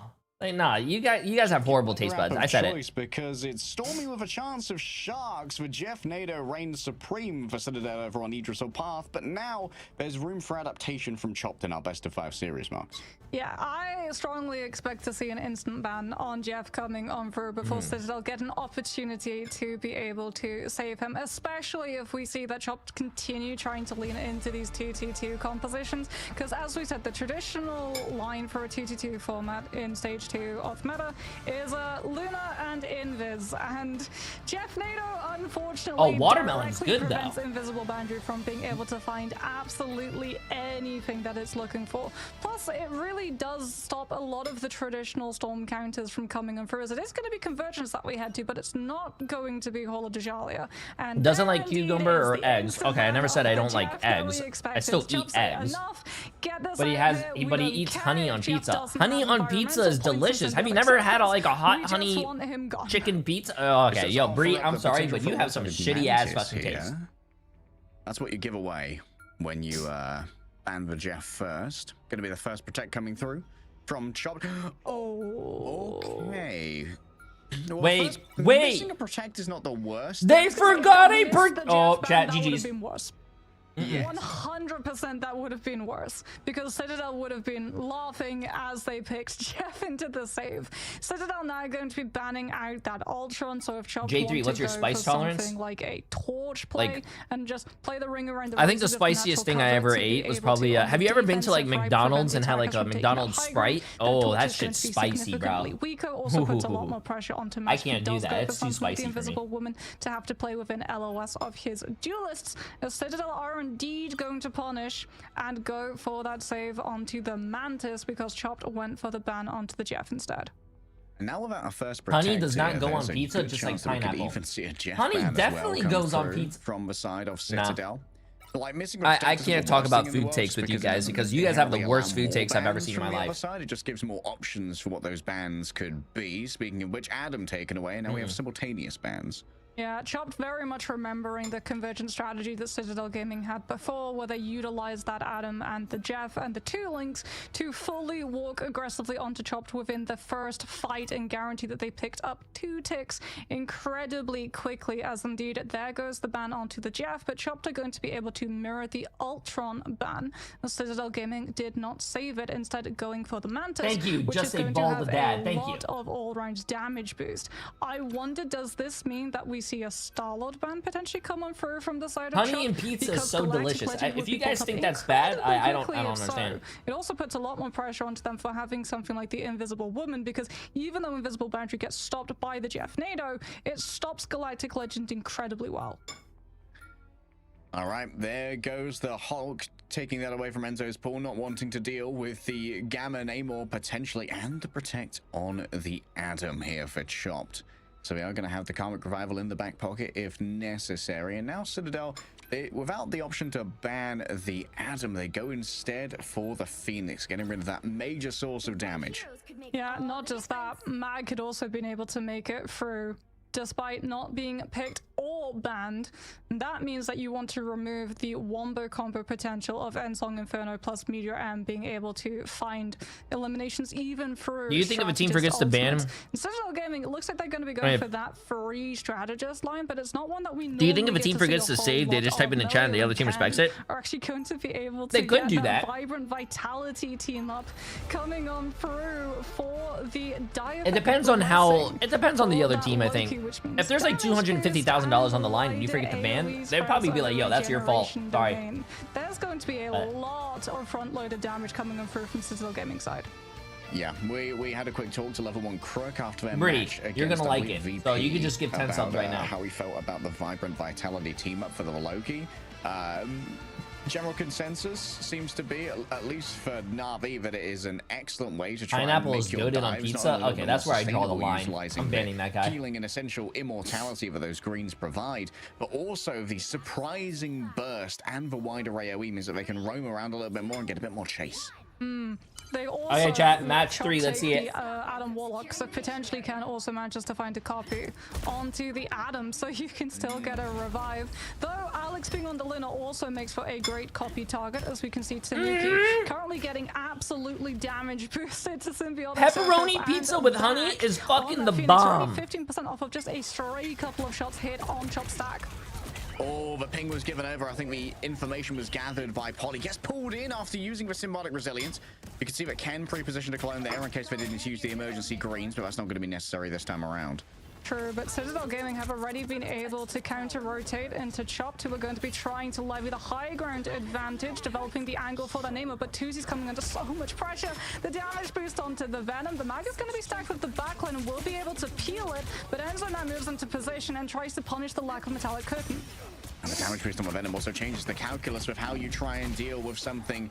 Oh, look at that green right there. Just no need to even pop the symbiotic resilience. Dealing with Venom's ultimate is going to get a little bit more weird here. Guardian Shield given over. A two-player flank coming through from the side of Chopped. Tanuki does Holy shit, that guy got deleted. Boost to try and roll this one down. And Melee getting aggressive in their own right. The Mantis, it's natural anger and it's healthy. Not just that, but Melee is going to be... Anyone who thinks pineapple on pizza is weird has never tried it. Oh, listen, I love pineapple, and I love pineapple and like the diamond kick is my margaritas chat, but not on pizza. If you put pineapple on your pizza, you deserve to go to prison. You deserve to be locked up. Throw away the key. Make a play for these high ground angles and develop that space for Tuzi to take control. Without the Hulk, they're forced into just waiting for him, something that Tanuki knows, and is going to just be able to dash on up and get a couple of stray shots coming on through to quicker build up the ultimate. A damage boosted Feast of the Abyss could be on the cards. Forcing out the Blessing of the Deep early here could be critical for the side of Citadel as well, knowing that that Namor is vulnerable for the next 15 seconds or so. Chopped are going to try and split angle this at the moment, but Citadel Gaming... Oh, that's a lot of damage in there. The bubbles aren't going to be there, and off angle themselves. Tanuki's been able to a very lethal in on to match to the point that they're forcing to using the Lunar. Oh! Out comes the end song Inferno. Is it going to be able to find it? He had no fucking space to hit that ult. Damage in the form of the Feast of the Abyss. Citadel Gaming though gonna try and oh, that was disrespectful, bro. Oh no. Inner circle of the Horn of Proteus to directly connect onto the Mantis and take them down in one go.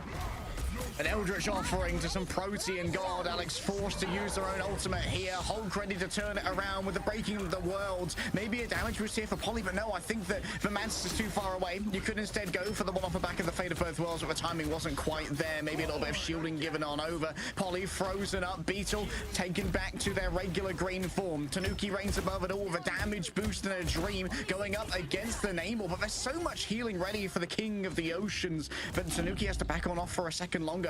Can only really survive a little bit longer. Tanuki getting in real close here. Look at all the resources being given. No, man. The carry has been allocated and the resources have been given. DRP trying to do their best to just stand up against the tide being brought forth here by Ken. I like pickles on pizza. In the back, but can easily disengage. Where's my mods? Can we get some bans going? A stun on to Ken, who's taken back down to their low-key form. Enzo dancing around as best they can, putting on a show for liberty here. But democracy can't stand up to this nautical mastermind, and Tuzi reigns over them all. Yeah, Tuzi on this Namor has been absolutely integral to Chop's composition right now. Plus, they're going to be able to lay stake to that high ground already. Beetle developing that space already up there on that Hulk, guarding it away so that Citadel Gaming can't already position themselves to pressure Tuzi into utilizing that Blessing of the Deep a little bit early, as we can see him going head to head against Polly, just providing a little bit of extra healing coming on through from Vertigo to build up the invisible boundary. Yeah, Polly just doing their soft dives as best they can, forcing out things like the indestructible guard. Enzo rolling on forward now. Doesn't really have much charge to try and work with. DRP ready to catch the... Oh! Oh, what a fucking dunk on two supports. Oh, damn. Simply isn't there. All they can do is sacrifice themselves onto the cart. What's Tanuki cooking here? Not entirely sure what Bro's up to. Gonna send it on down. Obviously, the 400 gets burst through rather quickly in the midst of all of this. Tanuki is going to be able to get out of there somehow. Yeah, he gets to use Ensong Inferno to get a second health bar coming on through, potentially force as well Soulbind. Crazy Kitty doesn't actually buy into it. Beetle, though, gets taken out of Hulk form, and Tanuki rather still up on that high ground, keeping up the pressure onto Chop's players. Remember, onto those Loki clones, you get easy squid berserks off the back oh, of that's a feels bad, man. He went on that guy and just fucking exploded. Coming through from the Phoenix, a 2 versus 1. It was unfair, but it's unfair to be returned to life after all. Crazy Kitty takes that one on down. Multiple players crossing the path of Enzo means spinning kicks abound. A soul resurgence to bring Citadel Gaming back into the force, and that's going to be the Horn of Proteus. Not really able to get too much there. Beetle tried to corral players inside, but the shepherding was ignored. over to the World Breaker Hulk, knowing that almost over is the reign of the lunar snow. The greens are brought on out. A damaging strike from a Phoenix, yes, but not much gained in the form of casualties. A forced disengagement now for DRP. And I think that Beetle might be a little bit too deep in to try and survive this one. Could actually try and grab someone on their way out. That's to be careful not to be staggered in that banner form. Enzo needs to just dodge away as best they can with the Carbon Crush as the remainder of Chopped roll forward. With Beetle still in the backline of Citadel Gaming, stuck inside that banner form.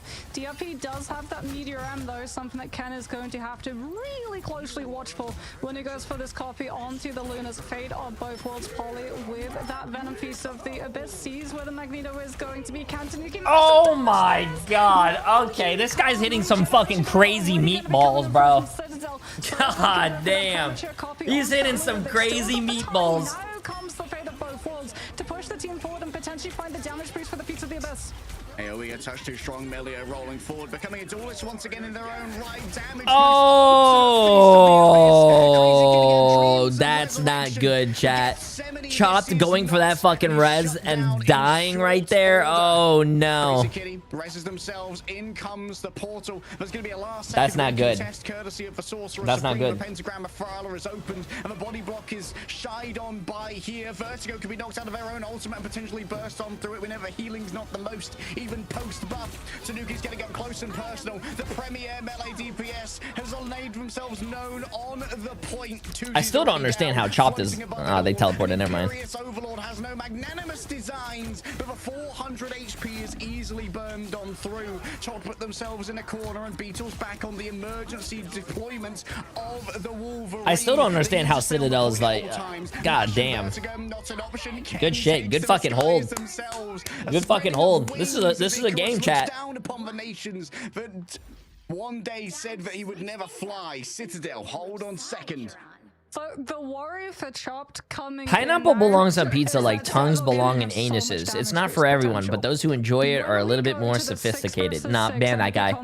Get him out. That's disgusting. Get him out. Ban. Able to have such a huge lead in terms of get him out. Shady. Appreciate the massive prime sub, my friend. To be so crazily pocketed from his team. He's already getting things like the Flake coming on through. Hey Jay, is this the world champion group stage? This is the group A finals. Next game is the group B finals, and then next week's going to be playoffs for EMEA. The top 3 teams in the playoffs of EMEA go to the $1 million tournament. Which is going to force Chopp's attention to have to turn around and deal with them, and that's going to free up the space significantly for Tanuki to basically do whatever he wants. No, top 3. Top 4 is NA. Top 3, buddy. So much of a Feast of the Abyss with even a minor damage boost coming through from something. 4 from NA, 3 from EMEA, 2 from China, 2 from Asia, 1 from Oceania. Alex and Ken behind you. Buddy. You don't really need to use the healing spells buddy. It's low-key Luna. You thought you cooked. No, you thought you cooked, buddy. I'm not your buddy, pal. Mantis does not need to hold on to those seeds to be able to use them for any form of healing. It is just damage. No, it's 3 from EMEA, 4 from NA. Full pocket has been given. Damage boost from the Mantis, Idle Aura from the Luna. They're making a player ready for this high ground to try and force Chops into burning some of these resources, but they have to do so in staggered stages. We have to first deal with Soulbind. All in onto the young prodigy of Tanuki, who takes a little gaze into the abyss that's offered by Chopped already. The Adam Warlock falling low, but of course live streams are aplenty here. Crazy Kitty just having to dodge away as best they can. Look at the double squids around the outside. The off-angle providers here by Beetle and Tuzi needs to be addressed. Big play from Poly though, was able to intercept where Chopped was looking to disengage from, and that means that Chopped have no place of safety. I think Citadel needs to give Tanuki a raise. That guy is that guy's scary. So the thing about the soul bond is that it shares out the damage, but if you are occupying the same pixel and both getting hit by the what percentage of viewers do you think can kick the shit out of you? 0. Just absolute none. You know why? Because we're all gamers and we never leave our room. We have to deal with Poly trying to get out the regeneration domain from Ken. We'll be able to save the Venom, and means that he doesn't have to give up his position too. So Chop once more denied an angle for their Namor, which is going to allow. Have you guys ever saw that guy? I think he's like a TikToker or something that just goes around and fights his viewers. huge overlap. Nice by Polly. I mean, it was a combo from Tanuki, but Polly getting into 3. Unsurvivable against Fatide. Citadel Gaming are ringing up upon Chopped, and already there's movement on the cart. Polly actually having trouble getting out of here. Might be able to make a mad dash. Citadel Gaming, do you know that Crazy Kitty is going to have Karmic Revival in this fight? The problem for them is that Crazy Kitty used the self-revive in the fight before, and they're going to be able to play aggressively forward with the Sonic Seduction. Chopped have to burn Dez first to pull out of the Wait. ground, and just Wait. gets back into oblivion before he can Citadel Gaming up 2-1. That's symbiotic surface. Hey, remember, I just want remember, chat. The last time that these two teams met, Chopped won. So now, seeing Citadel win is winning is a little wild. Oh, by the way, Nanu Mike, appreciate the massive prime sub, my friend. And well, this was Chopped map choice. Once again, Citadel stole it away. 29 assists from Melio on the Mantis. Yep. Checks out. Like, yeah, he only did 8,000 healing, but as we already covered, he's not going to be Wait, can we go back? Wait. The problem for them See, this is the cool thing, chat. This is the cool thing about having Nitro. I could go back. Up against both Enzo, who became CC immune, used a one. I could go back and look at this.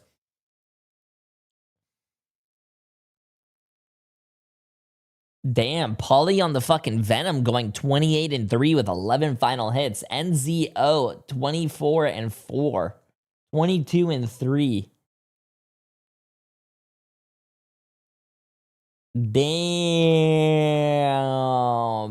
It looks like the only person that was like, bam, Tuesday. Oh, I feel bad. Oh, I feel bad, chat. But Melio certainly seems to be getting a lot of value out of it. Of course, when you've got a Giga Aimer in the neutral with Mantis, she does a considerable amount of damage. Jay, can you get your best at trying to be a broadcaster for that front? You mean a caster? No, I can't cast, bro. Extra players take damage, and while you were trying to concentrate, Nitro feature is a basic feature on YouTube, yeah, but for live streaming, Twitch is just so much better than YouTube. I'm sorry, but for live streaming, Twitch is superior. They went for 2 ultimates that have 1 hit of damage. Feast of the Abyss, 1 hit, Endsong Inferno also going to be coming on through, trying to catch that 180 heals per second, tick in between the seconds to make sure that they didn't have to stack more damage on top to be able to find those eliminations. Yeah, it was great planning there from Citadel, but Chopped are far from out of it yet. Domination is going to be available as our map pool is once again reset, apart from a match we've played so far. We'll find out where Chopped want to take us after this break. For the streamer? No, it just makes sense, bro. YouTube is like it's like a thing where you watch videos on that are already made and like edited and fucking like, you know, all that shit. No, chat. It's just common sense. YouTube, if you are a creator and you want to stream, you have more of a chance to grow on Twitch than you do YouTube. YouTube live streaming discoverability is just fucking shit. Nah, Twitch is just so much better. And no offense, YouTube, I love you guys, but if you guys want to see the chatters are on Twitch.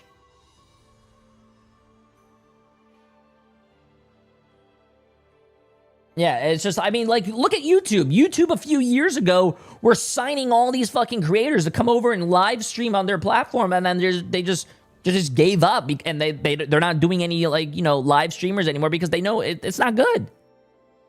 No one watches live streams on like YouTube. I don't want to see the chatters. Mikey, my Twitch chat is amazing. Kind of, sort of. Nah, wait, Mikey, maybe you're spitting.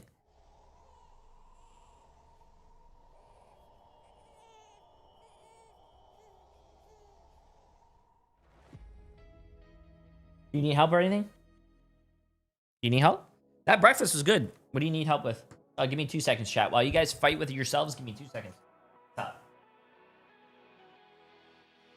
Can I give Boba a bath? I don't think I can do that right now.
Is a map 5 on the horizon here between Chopped and Citadel, or is this going to be some good, honest, salt-of-the-earth, blue-collar 3-1 Marvel rivals? We'll find out as Chopped are going to take us to what could be their last map in the group stage. Yeah, we finally found the composition that has enough damage to be able to break through all of the sustainability that one-sided Adam brings. And surprise, surprise, it's damage boosted Mantis with Loki damage boosting. But, you know, just an extra little bit of damage boost on top, plus the Luna damage boost too. Like, it's kind of crazy that Citadel through the ban draft were able to secure themselves not just one form of damage boost, but 3, which really did mean that that Phoenix was absolutely throwing every single time into Snooki's POV. Like, you just do so much. I will. Get into melee as well, and you're doing even more. Not watch the tournament. Duelist in the game.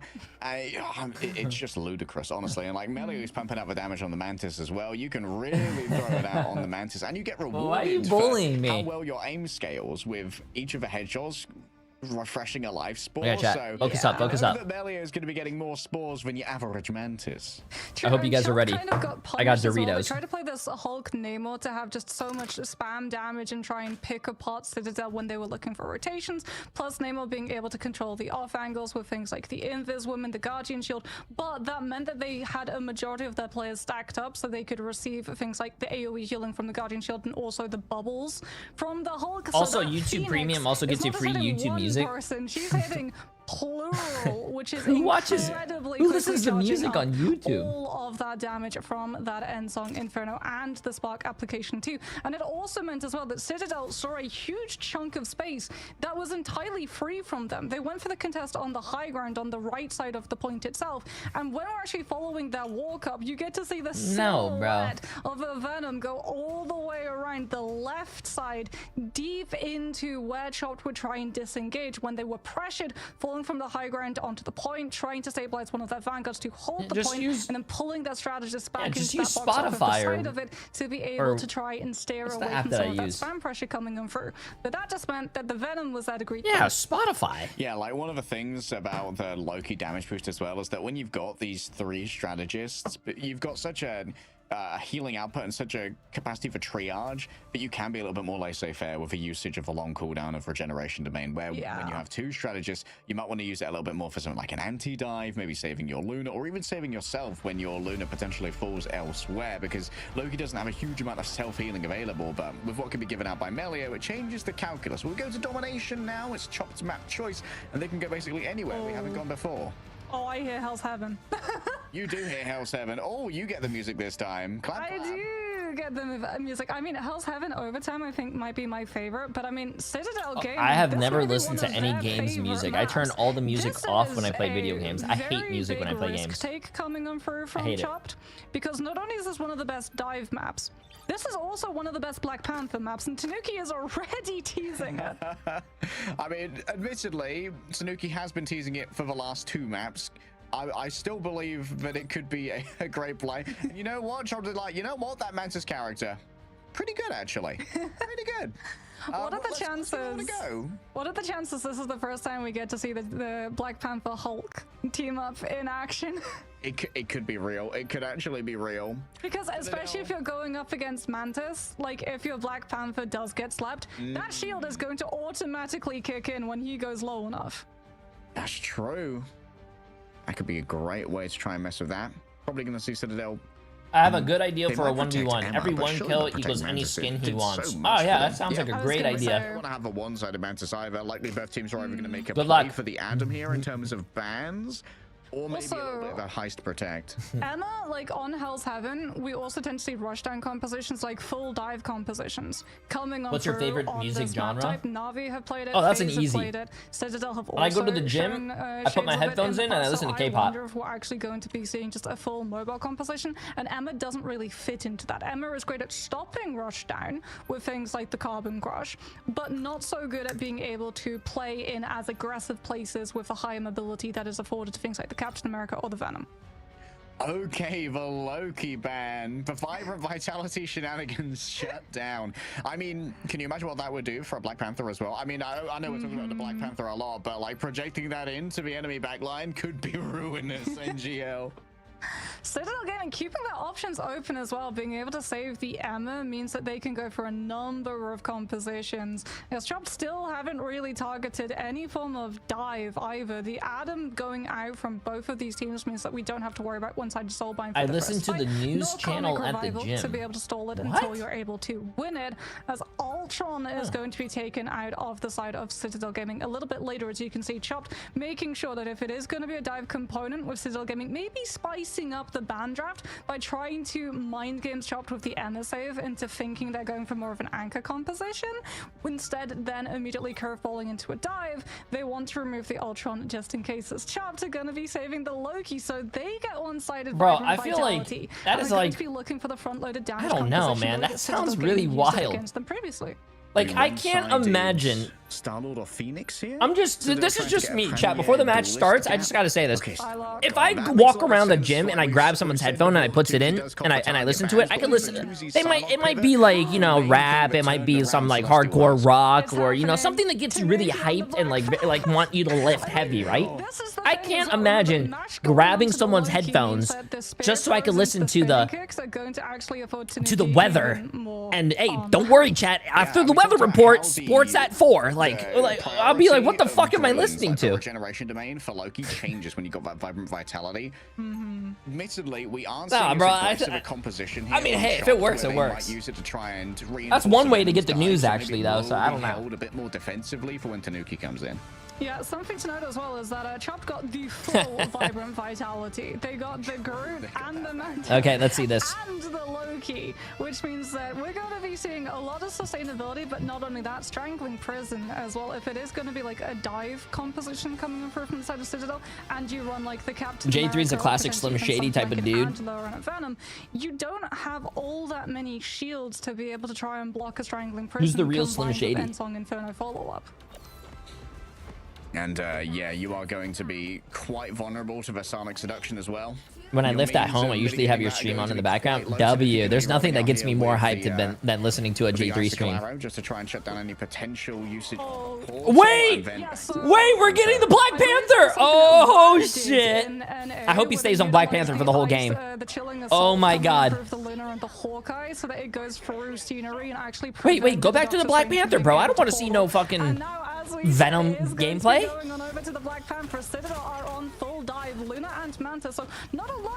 Show me the BP! Not meant to be long term. They're just looking for an assassination whenever someone walks past, and those backline becomes a little bit more vulnerable. Green's used. Now it's time for Tanuki to potentially feast. Looking at this backline, remember Vibranium marks onto these Lokis. Because I know you. And so he's going to have to try and disengage here. The Black Panther once again sent to a slumber party elsewhere. Just doing their best to carve through the group. Some primary fire. There's nothing wrong with that. Some good old salt of the earth panting around. And that is the Tanuki we know and love. Just, yeah, I want to see the BP, Emily! You know what? I think we might be seeing Thing at some point come through from Chopped. Just he knows people are watching, chat. He knows people are watching. Soldier, you do now off of the Trooper's Fist connection. This guy is literally aura farming in the middle of the tournament, bro. Because that cat is going to be incredibly slippery. He's already got his ultimate within the first fight off of those Loki clones, but Chopped immediately swapped off of. Ast ready to descend, but a spinning kick elsewhere.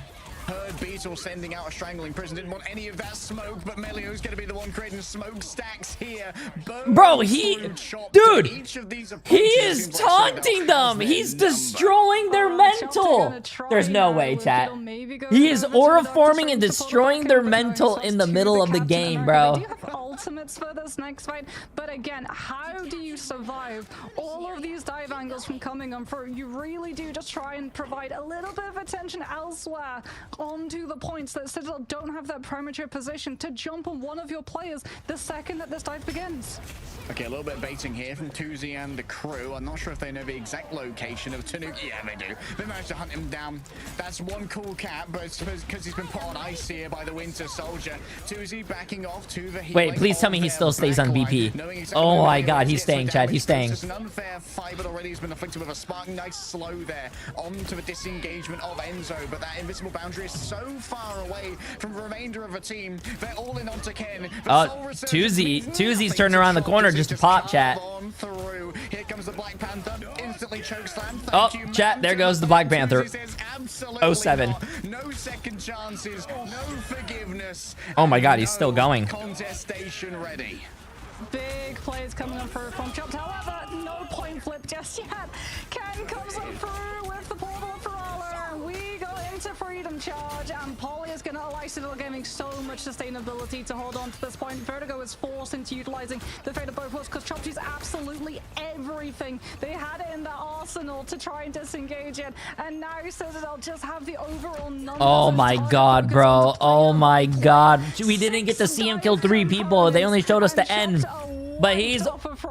Bro. Really they're emoting on them. It's nap time for Citadel Gaming, but Cholt won't be the ones putting them down. However, it's worth noting, over on Celestial Husk, Citadel did absolutely dominate on the first point, and then Chopped hit them with a full reset. True. Tanuki is 10-2 with 4 final hits. Melio's popping off though. 15-1 with 6 final hits. They were able to use Beetle on the Captain America. And Tuzi is the only other person that's doing anything on Chopped. He's 8-3 with 6 final hits. To look at him, stalled out long enough as well for all of the damage boosts to have run out that when the dive hit, Chopped actually had the opportunity to survive it. But now we're going to be seeing big swaps coming on for onto Aldrich Monument. There's pillars around the point itself, which means I don't want to tell Chopped how to win because I'm not their coach or anything. But chat, you know how one way Chopped can like win? It's really simple. All they have to do is just offer J3 a multi-million-dollar contract to put me on their team, and they'd start winning. They'd 3-0 every single team in the game. All right, Tanuki. Prowling readily around the edges. Quick love tap. A kiss between the Venoms over there. Tanuki looking towards the back. Actually sees the armor pack, so he's going to be able to do some work on the BRB. Oh, won't be able to get rid of Tuzi, though. Who's already fallen on down. Oh, if he got that kill, that would have been one of the most craziest things I've ever seen. Once again, descend on some weakened opponents. Enzo falling low. Following after Tuzi. Nice right click for the iframe. Dodges all of the incoming damage. But the damage has already been done to Chopped, who loses their front line. DRP and Beetle unable to be healed through effectively. Yeah, and Chop now losing that spacing to be able to scout out where the dive is and just use the spam pressure, all of that damage from Torch and Star-Lord to be able to burst through the sustainability afforded by just a Mantis and a Luna in a 2-2-2 format. Out comes Supernova just for Chop to be able to bypass the choke. Alex goes for the fate of both worlds, though. We could still see Citadel try and make a play for another turnaround of this fight. Ken's fallen since, however. Ensong Inferno being held for as long as possible. Melio also utilizing it for a full heal, and he might just detonate it directly below so he doesn't get picked afterwards. Taken down easily there, though. Beetle isolated on the other side. Oh, I feel bad for Chopped right now, chat. I feel bad for Chopped. I feel like Citadel Gaming is just like they're like playing with their food right now. The Captain America Ultimate of the Galactic Legend, not the most common thing I've ever seen. Ken doing their best to dodge around. I feel like they're literally playing with their food. The Soul Resurgence, and Alex is going to bring Tanuki back into the fray. Lord help us, he's ready to bast, but it's not going to be using it right now to begin with. Seeing the extra shields given over by the Cosmic Yarn. Amplifier knows that it's not a fight he wants to take. Beetle amplified and drawn on forward. Citadel Gaming is still in control as Melio plays around the outside. I want to see the BP. Oh, go to the BP. Go to the BP. I want to see this. The backside eyes given over, and it's full hearts here for Tanuki. The heart-shaped herb will carry him elsewhere as he does not want to commit, and Tuzi sends him back to the spawn. Okay, Chop now get an opportunity, especially off of this late stagger onto Melio. Now they can scout out where this dive is going to be and should be able to counter-rotate. They need to make sure that they're playing in spaces the dive is going to have problems. Eternal Lurker, Micah, appreciate the massive new tier 1 sub. Welcome. Appreciate it. To back it up, because they have Ken on this Mantis, still has the potential to find picks onto match with the invisible boundary. Doesn't even use the bast. No, he got off the BP, chat. Might do a little bit better. Crazy Kitty descends on top of Alex. No. Looking a little bit better on their second round of domination. Tanuki gonna have to report back to them. I'm sad. Receive yet another damage boost. Maybe a little healing spore as well. We can see that it's on Enzo. I'm sad. Now I want Chop to win. Now I want Chop to win. Heading towards the back. Oh, the solar corrosion doesn't quite connect, but Ken's not quite so lucky. DRP with excellent bounces off the walls, knows all of the ins and outs of a Venom movement. Beetle mag dumped into the head, but you know what? He can do this all day. He's got the brains of democracy on his side. Beetle trying to disengage. A little sliver of health is all that he needs. As he has the brains of democracy on his side. Supernova still being held as well by Crazy Kitty. Invisible boundary has not yet been forced by Mash. Citadel have not been able to find the same level of impact they were previously having to play into these retakes. Look at the amount of information Chop to have from just the Torch's POV alone to be able to clear all of these angles, figure out where the dive is going to be coming brains from, or they the say way to the brains? team. I heard him say brains. Backline is so much safer in comparison. Citadel having to go so much deeper. This time it's going to be Galactic Legend, but that forces out the invisible boundary. Tanuki trying to have to turn his attention now with the ultimate onto anything there in and potentially peel as well, as DRP was looking for a counter dive. Tuzi's turn's going to be soon when it comes to that Galactic Legend, and there's no such countermeasures available for Citadel. Yeah, there was an impact coming through from the side of a Phoenix, but Melio hasn't got too much off the back of that one. In fact, Tanuka's already fallen on down. Alex dancing for their life, but Chop just surround. They wait. The Piranhas are circling, waiting for a moment to oh my god, strike. two assembles going on. And Polly is declared that freedom reigns overall, but Beetle has similar ideas. The Cosmic Yarn Amplifier means extra damage from DRP. The Feast of the Abyss chomps through Chopped. At 99% here for Chopped, they are still able to try and hold on to this point. Ken taken down by Vibranium Energy Saw. That's animal abuse if ever I've seen it. DRP wait, chat. Chopped is winning, bro. Citadel was Citadel. Oh no, bro. Oh no. And even with the Feast of the Abyss, Enzo still has to stand alone against the tide. Crazy Kitty returns on the Sorcerer. Citadel was egoing them a little bit. It's a shape too far as Melio's taken on down. The invisible boundary holds safety for Chopped inside the catacombs, and Citadel Gaming aren't on the point to keep it contested. Bro, Citadel, you guys cannot lose this when you were aura farming for 2 rounds. They can't do it. Do they make a return over to that Black Panther? Which again, Chopped coming on through with these swaps over to both the Torch and the Starlord, 2 components which are so much harder for Citadel Gaming to be able to get on top of. And actively dive has brought so much more safety for Vertigo and Mash. Mash went down 7 times. However, so many of those times were on the first round alone. The Invis woman in comparison and Aldrich. I don't think he's running DP, chat. For the amount of pressure that she had to deal with to what she was having to take account of on frozen airfields. It all ends on the Super Soldier Factory. This has often been where the Jeffs reign supreme, but banned away from both sides. And I'm getting the awful sense of deja vu, Marks, as once again, Chopped have come alive in the late game of domination. Citadel and Chopped all the way thank you, to Red the Rums. brink. Citadel going to be coming out with a triple strategist line, fully pocketing the sole duelist Tanuki, who is going to be getting absolutely everything. Idol Aura, Mantis Boost, and Invisible Woman, but he has to go toe-to-toe. 2 versus 1 against Mash, and Tuzi has already been able to find 1, and Polly manages to find the backline when everyone's target focus is turned. Yeah, Vertigo was distracted elsewhere, trying to make sure that could be a slightly even fight against Tanuki. All in onto scaring Polly off the point and managing to convert on it too. Despite losing the first casualty here, Chopped managed to convert using the Cosmic Yarn. Yo, Citadel. We've seen Chopped have what is going on here, bro? An advantage into this next fight. Tanuki trying to build up the end song Inferno so he can pair it up with Polly's Feast of the Abyss, but Crazy Kitty with that Supernova is going to be able to zone Citadel Gaming out of every single angle. A big carbon crush comes on through from Enzo, making Crazy Kitty vulnerable, but the Supernova was still down and Chop still got to push ahead. Yeah, the Flame Cyclone still sucked up all of the Citadel, and they did not have their fire insurance. Tuzi's going to have Galactic Legend. Melio now moves over to the Psylocke to be able to put pressure onto DRP, but also put pressure onto both Crazy Kitty and Tuzi. They've got Fate of both worlds, but Citadel really don't want to have those ultimates forced when they try and drop to the point, because Chopped will just be able to come in with later sustainability. Big pick though how from do Tanuki. do that Phoenix tech? Oh, the melee stuff? The Beyblade? Forward with the Venom aggressively into the back line. Pretty sure you just wait. What is it? You melee fly, melee fly, melee fly, melee fly, just crispy clean. I've never seen nothing like it. Chop still in control. They mash him next to How's there a console in this? There's people who plug in their controllers and play with controllers, like Enzo, there's DTK, there's DRP. And the emergency usage of the regeneration domain keeps Chopped in this one for a while longer.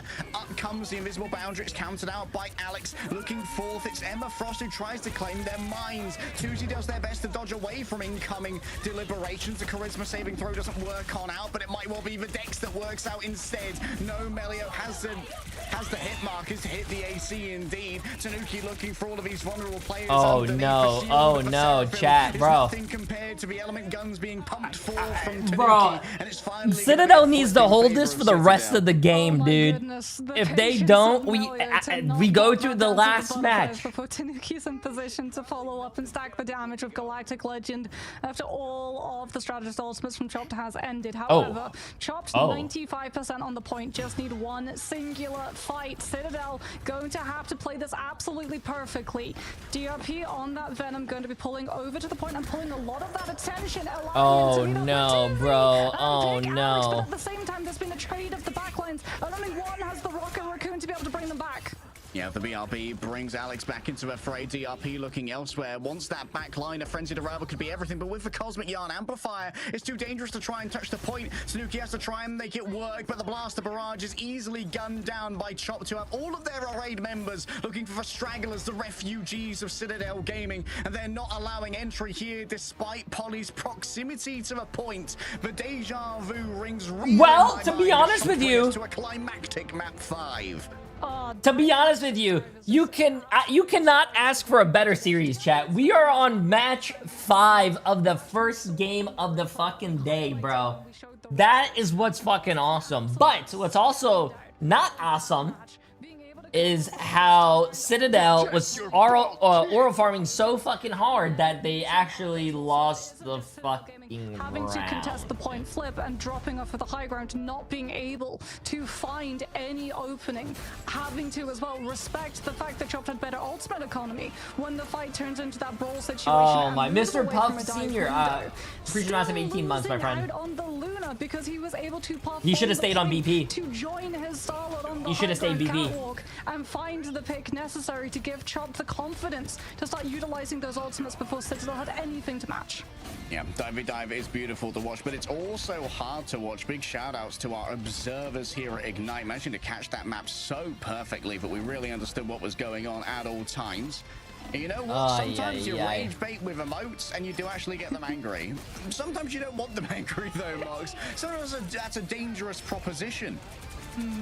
Well, the torch as well. Crazy Kitty and Tuzi. So many times we see just teams go for something that is entirely undiveable. Ultron is one, however, Citadel removed Ultron from the pool, understanding that he would be making that dive's life an absolute misery, as well as the Black Panther too. Well, If to they be wanted honest Black with you, Panther at any point in that map, Ultron had to be given the boot almost immediately. And huge props as well to Chop for being able to survive the Black Panther. They gave up the Loki.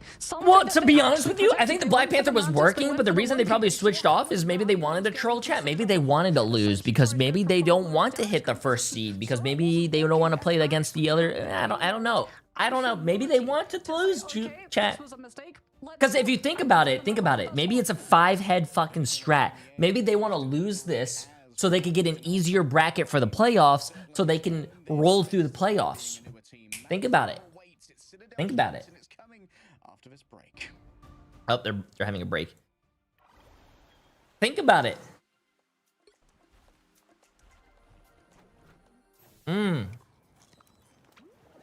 If you want to qualify for LAN, you should be ready for any team I take. That's true. It's true. True. I think Citadel was trolling, bro. I don't know what Citadel's doing. I think they got a little cocky. They were rolling the first round, and then they started doing a lot of emote spam, and then they kind of got their fucking asses spanked. I don't know. Think? I'm allergic to that. Yeah, I'm allergic to thinking too. Hold up, chat. Give me a second. This is my favorite part.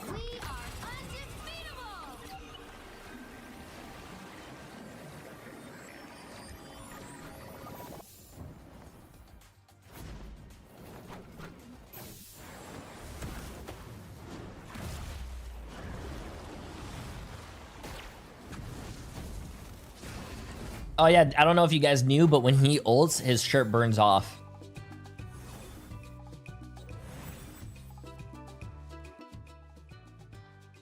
Yeah, pretty cool, pretty cool.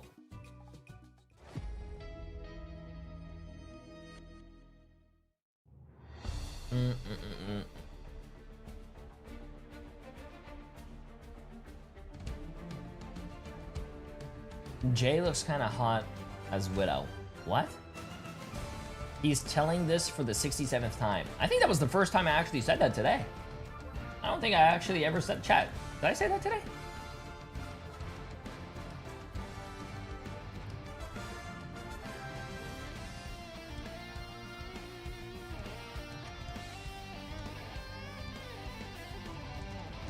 Oh god, was it actually just a troll to say 6-7?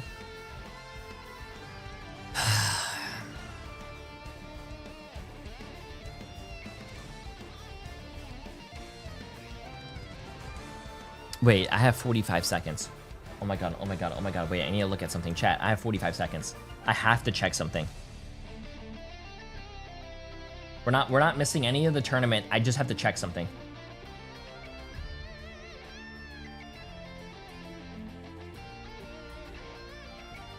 I have 30 seconds, chat. I have 30 seconds. I just need to check one thing. I just need to check one thing. That's all I'm doing.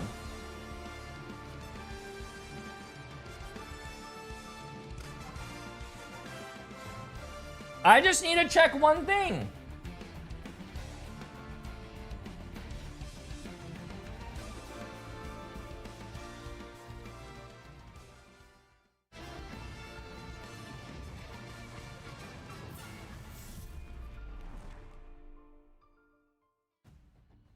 Never have I seen two teams go so hard in a seeding match, but when the reward is dodging FaZe, you very much have to put in the effort because FaZe are coming out Penguin of butts Group B for as 3 our months. third Appreciate seed, it. How which you means doing? presumably our second seed from here in Group A would face them at the beginning of the bracket for playoffs, and that's a scary prospect. But even scarier is the prospect of dropping your 5 Oh my god, it's done. series, and now Citadel get to choose where we conclude. Oh my god, chat, we got some moonshine. Yeah, Can I get a W for moonshine? There hasn't been a reverse sweep.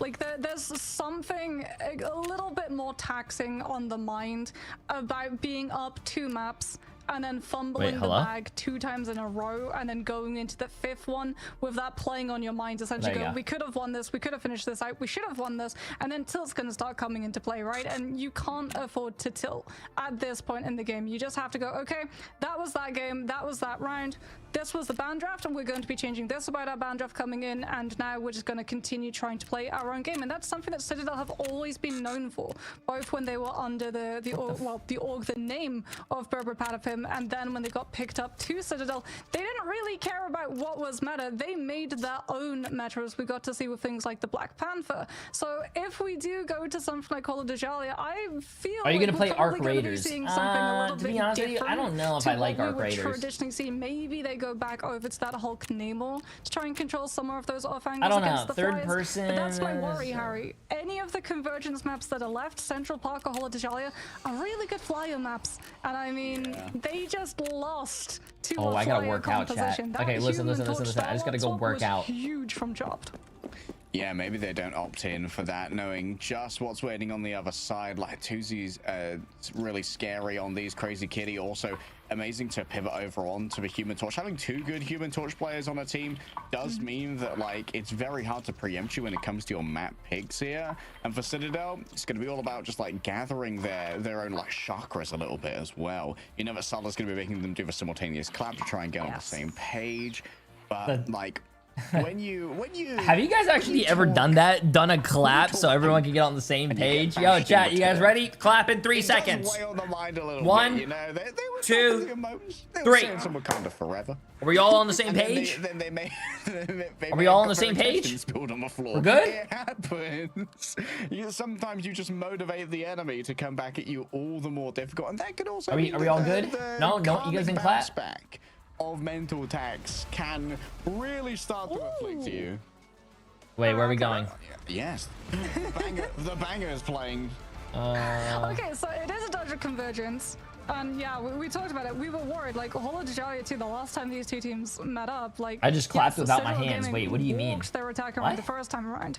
And Chat, then behave, failed bro. to pick up the It's point Sunday, percentage bro. necessary It's Lord's the Day. second time around. So I feel like that's another reason why you would try and dodge that one, because you don't want to sorry, repeat I'm the same working out mistake right now. twice. As we're going to be seeing, yeah, Mantis getting into the band out as both of these teams not repeating the same mistake of letting that one through the draft. All right, might see Jeff ban here, potentially Adam. Maybe we look towards a Vanguard ban. I would be interested to see if once again Citadel pivot into what they did on Yggdrasil Path and getting rid of the Groot late in the ban phase. Yeah, I feel like Ultron's definitely going to be targeted as well, because it does strengthen things like that torch onto both the attack when he gets to wrap around and put pressure onto your backline, as there are so many angles that open up for the attackers if they're just allowed like 2 meters out of their spawn room, while also really strengthening a defensive hold off of how quickly and frequent you're going to be able to build those Rage of Ultrons. Chop prioritizing the save onto the Invis isn't really a surprise, because it's really good pressure onto things like Dive, which we've already seen Citadel Gaming go for, having to go for soft dives with both the Venom and the Hulk, so they don't have to worry about. I just noticed that you can time out a chatter with bits. That seems toxic. I love it. Oh yeah, that's a thing that we have in this chat. In a sustained So if you have a friend in chat and you want to time them out, you can just use bits. Or if you want to make an enemy, you can just use bits and time them out as well. Something like a Phoenix or a Human Torch. A Lost Snipes, appreciate Yeah, the 27 months, my friend. Spectre of a Phoenix Human Torch fiery duo will always burn a Spectre in the mind of a banner. Let's have a look as to where you cannot Citadel ban me from my own They're chat. likely going to be going up against an Ultron, and we know that that is a great enabler for something like a Human Torch, and the Invisible Woman is also up, so maybe you have to ban the Torch here. Maybe the hand has been forced. Emma. Allow it. Okay, so Citadel are going to be able to really strengthen up a dive composition. Yes, they have to worry about the Invis. They also have to worry about the Ultron, because you really can't dive him as a hero either, given the fact that he's literally above you. So you can't take ground damage all that frequently from something like a Venom teamed up with a Captain America, as they're actually going to be able to play their own Ultron too. So no one-sided Ultron. What I am worried about is the fact that Chopped, by banning out the Jeff, have cut the impact of Storm. Oh, this is a good map. I really like this map. Jeff NATO composition, Let's see we it. see Storm a lot of the time in spawn break holds. In fact, Citadel Gaming have used the Storm Punisher multiple times on Convoy to be able to play off of the attack and instantly break a defense, and then play off of the composition to get half of momentum forward onto second. That now gets removed, so your invisible boundary for MASH is going to be finding far more value now. I was interested to see what the last one was going to be with a Human Torch. I thought maybe they were going to go for the Invisible Woman. Knowing that that's still available means that there's still an option to do something like pocket a Star-Lord with that Guardian shield. That often means that you can take those mid-air engagements. Okay, chat, match 5. Whoever wins this takes it all. Not for wing. Appreciate the massive prime sub as well, my friend. Welcome. Could be sent that way, especially when we know that there is going to be a Human Torch who's getting the true VIP treatment from both a Ultron. Where is this on the map, bro? I have not been able to find that. That looks really fucking cool. Is essentially what Chopped are going to be able to have, and I mean, it makes sense. That was sort of all businesses' MO as well. When they had Tuesday back then, literally he would be gaining every single resource. When are you going to learn that you cannot post links, bro? And Crazy Kitty on these high impact duelists in a meta where we see so often the ban drafts being forced onto strategists, frees them up to pick whatever they so choose to be pocketed, as it's actually going to be Crazy Kitty on the Doctor Strange and Tuesday already got a kill. Wow. Showing that Storm very much got power crept by Human Torch in just the basis of survival with being able to obscure the hitbox. That is a very static Storm into a beam that is very good at tracking. A mega level mutant meets Sigma level aimer over here from Tuesday. Just burning through the regeneration domains. Once again, Tanuki is going to be the primary target of Tuesday, who's just bullying from afar. Utilizes all of their utility to get away from the incoming damage. And Chop, they are just playing a little bit of a relay race on the point. Are they doing map bans? No, there's no map bans here. Colossus from moving too far. Great group walls as well coming through from Poly to really limit what March is able to do. Jay, who do you pick for the win? Though is going to be able to find the first pick on to end. I don't know. I think both of these teams are really good, man. To move on forward off of the back of that one, forcing out the regen domain. Melio going to be trying to find the pick onto Beetle. They will be able to get it. However, I think both of these teams are really good. Has not yet been targeted, which means the Captain America is right back into the mix. To be honest with you, absolute monster right now.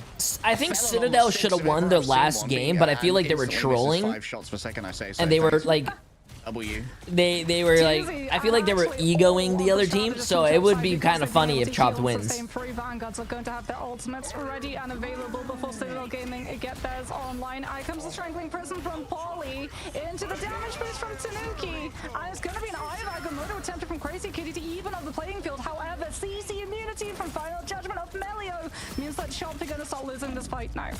Aggressive play from downtown. DRP was just a few points short of having the Meteor M ready, and so when it comes up, decides, you know what, I won't invest it here. Maybe use it to try and shut down the Storm instead. You can definitely use it to try and take Tanuki down. As we talked about, you don't have to worry about the jab, so it's not going to be Sharknado off of that map, as DRP is catching so much damage, forced into having to burn out. That Meteor M just for survival tries to find a pick onto Melly with the AoE damage potentially splashing the Punisher from behind his turret. Doesn't manage to find it as the Hurricane comes on through in this boundary, forcing Chop's hand in terms of where they can position. Well, it's actually a pretty smart play. Yo, Run Guy with the massive 5 gifted subs. Absolutely insane. And with 5 gifted, Valorant gifted an extra sub. I appreciate it. As everyone's able to dodge away from wow, the real Valorant gifted a sub, chat. That's a W. Polly backs away for a moment, Appreciate it. Was that a missed carbon crush? Just across my screen, an Emma flashes, not quite able to connect, and Citadel Gaming, they've kind of run out of steam on this push. They are going to have Strangling Prison. Wait, 9! Appreciate the massive Prime sub as well. And Woisu Rengai with the 10 gifted and also 3 extra from Valorant. Absolutely crazy. I appreciate it again. Absolutely insane. Stealing 3rd place of the week. Appreciate it. Valorant is doing a thing where if you gift 5 subs, Valorant will gift subs as well. It's like the September thing. Forcing them to have to take another fight after they burned so many ultimates before. And Beetle's still up in the back as well. Thornlash Walls dragged on up here, trying to isolate Crazy Kitty. The Ironwood is good to go as well, as DRP takes to his guys, taking down Tanuki, and an air-to-air interception technology reigning over them.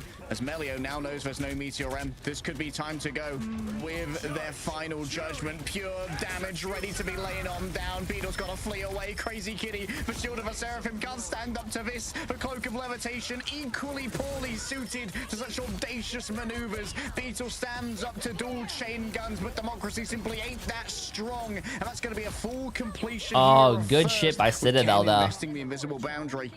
Big final judgment. Good shit. Good shit. Good shit. The pressure as well onto the Doctor Strange, going first too, so that it's not even utilizing the final judgment for the CC immunity to Doctor Strange ultimate. What the fuck? So they gave Kai like 100k subs? I mean, it's not really that they give. Bro, you have to be a sub yourself to post links. Now we're going to be seeing the swaps come through. I have a bot. You did this 5 times. There is a bot on my channel that will time you out if you try to post links if you're not a sub. I'm going to untime you out one more time. If you post another link, I'm sorry, but you're going to have to learn your lesson, bro. Yeah, cooking some smash burgers over here. Polly looking for yet another cheeky Strangling Prison. You know he loves to do these ones at long range. Catching those strategists unaware, and Vertigo. I understand it's my own link, but the bot doesn't know that it's my own link. Still, there's so much free pacing given over to the Flora Colossus. DRP ready to try and move on through. Reinforced by the Rage of Ultron. Mid-air strikes here onto Tanuki, who's emboldened by the mid-air attempt there from DRP. Not quite what LeBron everyone was looking for. Big slashes from the Thorn Lash walls. Tuzi's taking out one in their own right, has the evasion to try and turn this one around as the Omega Hurricane makes landfall and carves through the vanguards that were brought up here by Chopped. Yeah, there's still an ultimate here from Tuzi, but you're really keen to try. Wait, that's actually crazy though. Wait, that's actually crazy. You're telling me that Valorant gifted over 100,000 subs to supernova state, potentially even melt through the invisible boundary. that streamer? Got his name. But like, it's much time. They held so well on someone else has to give 5 subs or more for the Valorant to gift, and you're telling me they actually gifted so much that Valorant themselves gifted over 100,000? That's crazy. Push himself up onto that ledge, and Precious Citadel's walk up. They're gonna be starting the fight with all of their resources. Beetle once again doesn't have something to try and deal with the Punisher ultimate. The Meteor M. Ren guy again with 5 gifted. So Valorant had to gift a sub. Absolutely insane. I appreciate it. Assault rifle proving too much for all the powers of Clintar combined. Flame cyclones litter the ground. Yes, but Citadel Gaming are ready to just roll back in thereafter. An isolation onto a Vanguard disengagement, not really on the cards. One player dragged on in, and this is forced out with defensive. Wait, ultimate. what? It's and that's fate. I've seen the thing where it's like Kai paid people to sub in different countries, so it's super cheap and they have to match him. They've got to lay a Rage of Ultron over the back of it. With one ultimate, Citadel Gaming have forced 2 and can go pretty sure that's a. I don't know if that's real or not, because I feel like, oh my god, wait, that was an ult on the side of the wall. I'm pretty sure you can't do that as well. I'm pretty sure that's pretty sure that's illegal, maybe. I don't know. Taken down for the audacity of having to make that maneuver. A shotgun onto Tuzi, not the ideal to try and take out a flyer, but when you're looking to get as mobile and have as much motion as Melio does, it's always an option. If I donate enough subs, Valorant will give me 1 trust. Bro, I don't think that's how it works, but I appreciate the massive 5 gifted, so you can tie 2nd place of the week. Appreciate it. Yeah, I'm pretty sure that's fraud. DRP gets carbon crushed out of his own Feast of the Abyss, and Citadel Gaming went from what looked like being full held to walking to and free like an afternoon stroll by the river. Oh man, the carbon crush on the Venom there, holding aloft for Symbiote. Zeus, offering to your grace, take him in your storm. You're just trying to summon 4. I'd say that's closer to the circle of life. You know, yo, Citadel. Like a circle of anti-life to me, if ever there was one. Oh, Citadel Gaming though, that play. Citadel's kind of cooking. Psionic I don't know. Seduction is going to seduce the Invis woman. Right? If she tries to go for invisible boundary, she would walk either directly out of it or potentially somewhat further where Citadel Gaming would be able to find an isolated target. The only option that Chopped had to be able to deal with that Emerald ultimate was the Luna. And then they know that Final Judgment does too much damage per second for the 180 heals per second of Invis boundary to stand up to it, so they had to overlap Ultron and Invis to stand a chance of holding the space. Instead, I'll just go, okay, cool, we pop Final Judgment, we're not going to move forward, you've burned 2 ultimates, now we're going to wait, and then we're going to come through a Strangling Prison and catch your flyers when you're not going to be able to shield them. Huge big brain play. Just some great macroeconomic understanding. It was instilled in Citadel. Dude, what happened in J3? Chop just went AFK now? I think I see an Angela. Wouldn't be the first time that we see her, and indeed, Tanuki is going to be on the Vanguard full dive composition yet again for Citadel. I feel like Citadel Gaming's just playing to have fun, bro, and they're winning. I don't know. They're running Angela now? Uh-oh. They were running BP earlier? Play here, knowing that they're going up against the Rocket Raccoon. They know that they can maybe have access to that BRB early and force counter rotations from the harassed and harangued Rocket Raccoon. Wrapping around the back, maybe an Assassin's Charge. Crazy Kitty loses out in the duel to Melio. And look at this, it's just unfair fights wherever you go. Moving as a 2, but losing 1 means that it's essentially just a mad dash from 2. Oh, look at this contest. Yep. This is disgusting. Don't forget as well, not only is this Angela going to be able to get off of the pit. No, the Venom swings out. Okay, DRP survives another day. But as I was saying, Tanuki is going to have so much to say because he's got the Ultra Drone, but he's also going to be able to get the overhealth when he drops down with the Axis. As the Wolverine from Beetle is spoiled for choice in terms of targeting. Nice shot. Nice fucking shot. The BRB could bring Polly back on the cap too, which is absolutely massive for Chop's momentum. The Tuzi's flicks are nasty. This guy's a mechanical demon no matter what he's playing. He's got the Ultron and in his pocket as well. This is going to be an absolute test of how much Tuzi on this torch can do and how much resources his team is going to be able to give him. Crazy Kitty takes Enzo down. Citadel Gaming not actually going for the portal recontest, trying to open up the fight instead. Moving for a choke with the Rage of Ultron, but the backlane's been left behind. Bro, I feel like these fights are so fucking messy, dude. It doesn't even look like they're playing as a team. Remember, extra damage to overhealth from the Rage of Ultron now means the Venom can't stand up to the Rage for long. Crazy Kitty coming in close and personal, but somehow gets taken down by Polly. A Sentinel strike to carve through metal. The power of democracy doesn't matter what element you are. It'll win nevertheless. Bro, this doesn't even look like two teams are playing. It just looks like so messy. I'm not sure if it's going to be necessary. I think they're gonna probably save it for when Mash uses Invisible Boundary and try and pull him out of it like a strangling prison. Oh, Wolverine Beetle almost finds the drop off from Enzo. There goes the Heaven's Retribution, but there goes the last stand at the same time. Beetle and Tuzi combining their ultimates and immediately Citadel Gaming fall. Great combination there. Beetle now playing the Dorman. Isolation onto Mel. Oh, Polly barely stood a chance. Opened up with the assemble. Beetle's more about disassembly right now with the adamantium claws. Tanuki coming in close and personal. It's going to be all over Vertigo, trying to get rid of that Lunar Snow. Chasing it down would be fantastic as Melio doing their best with the Rage of Ultron to just heal through everything. Can't see what he's shooting at, but he's sure that it's effective somehow. I think there's some manner of body blocking going on the other side, potentially from a Flora Colossus itself, but the cart's going to move on forward. The mission area continues rolling. Citadel back in control temporarily as Wolverine is distracted on the backhand side. Vertigo getting the work done. However, Alex and Ken have fallen. Over health given over to Enzo off the back of a big chop, but I think the damage has already been done here. The Rage of Ultron carves through the over health in little time that is needed, and Tuzi's just freely running down with these fire clusters. Poor Angela just hit the floor. Stalling up for a very long time. Yeah, I'm gonna be honest with you guys. If you told me what happened first point, I would not be able to tell you. There was just so many people going around the back, you know, flanking. So many. I don't know. Is over to the Starlord. We've talked about it. Starlord has been one of the most. Yeah, it seems like a team deathmatch more than like an actual but Mash with that Invis woman and tournament. I don't know. Gonna be able to protect Tuzi a little bit better.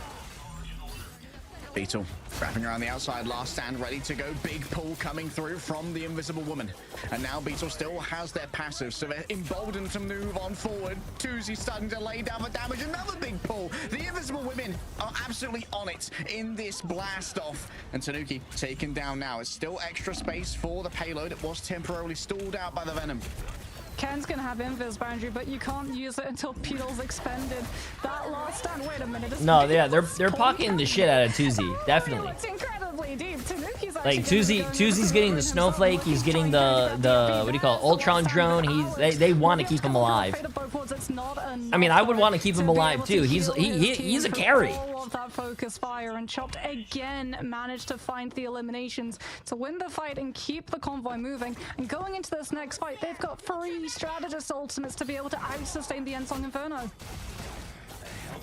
Melio's going to be taken to the skies. Question is, will they find the value that they're looking for? Beetle isolated here, frozen up as well, but Crazy Kitty still emboldened. Flies above it all, laying down the Rage of Ultron. Won't be converting it into casualties due to the amount of healing, but was brought out by the Invisible Boundary. But Polly is chasing after this. A great dodge onto both the Thief of the Abyss and the Endsong Inferno. What survivability shown here by Vertigo. And this will surely be a completion in favor of Shop of Tanuki being taken down. Yeah, there are plenty of tendrils being extended from Polly, but I don't think they've got the healing or the sustainability to try and make it through this one. DRP blocking out whatever they can as Polly stands alone. Everyone else just forced to feed. Wait, Chopped is going to bring this down to one final push. Last stand chat. You guys think Chop can fully cap this with 2 minutes? So you can put more pressure onto this. Is there a place where I can find absolute fire? DRP friends? Going to have that Feast of the Is there a place where I can find to make friends to play this game? Yes, twitch.tv/J3. You can make friends in my chat. It's pretty easy. Look, watch, chat. Does anyone want to be my friend? Citadel Gaming from taking a position on the high ground and pressuring that torch, and Supernova is going to split the entirety of the team. The backline on the Vanguards can't depart entirely. Cool. Never mind. I'm just going to go fuck flattened myself. against the wall. The Poly chart just cut down instead. Pirate Prism drawn on up here by Tuzi. Enzo unable to really convert into any mind control off the back of the Sonic Seduction. Tanuki looking for something grabbing, and that's going to be Beetle taken within his claws, but he's still got to worry about the Flora Colossus moving this entire time, which is why Tanuki's making an effort to try and roll onto that instead and stop it in its tracks in the underpass. Ken has invisible boundary. Can I point out that something that Torch wasn't banned and he wasn't saved, so how's he being played? Them against mashes, but it is a matter of moments you don't. be able to hit that finishing line, because like you said, you can only save 2 characters, man. You can't save the whole roster. It doesn't make any sense. Going to the underpass means that Tuzi's movement has been limited. That was a good ult. Perfectly to catch on to both Ken and You save characters to prevent them from getting banned from the other team. You don't save characters to play those characters. I mean, you technically do save those characters to play those characters, but like... Yeah, and to mirror mashes, but Chopped, they have to use this Lunar Ultimate and Rage of Ultron potentially to try and survive, because they're I mean, they've got the Wombo combo. They're going to have so let's just say for an example, Chopped banned Human Torch, but they saved Human Torch. That means they can play Human Torch. They saved it. The other team can't ban it.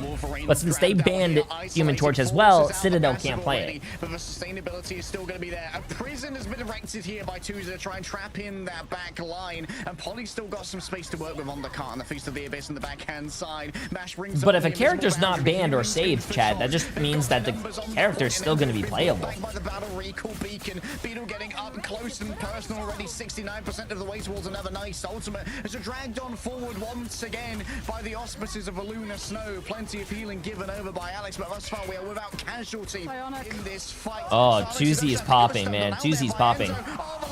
Oh, that was such a lucky ult, bro.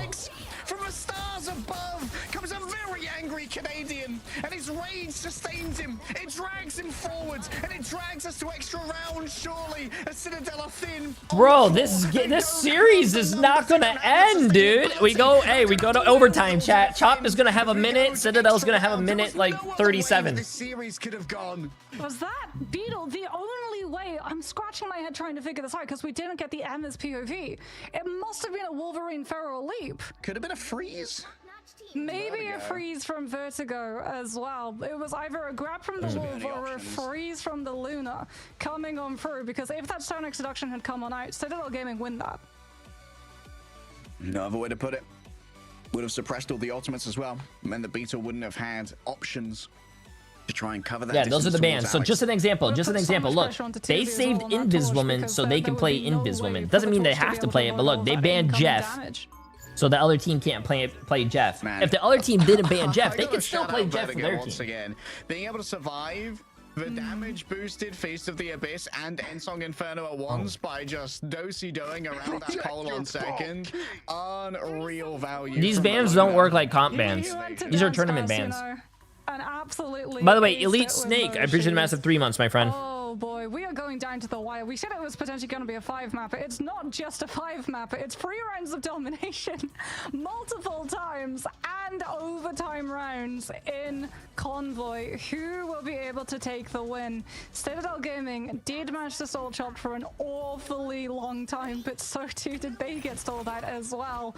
As now it becomes an absolute race. You've only got a minute, so you have to start in a composition which you're going to be able to follow on through. And Chopped think that they're going to be able to find it with, once again, the Wolverine and the Torch trying to take so much pressure onto that backline, so at least they can start moving this convoy forward.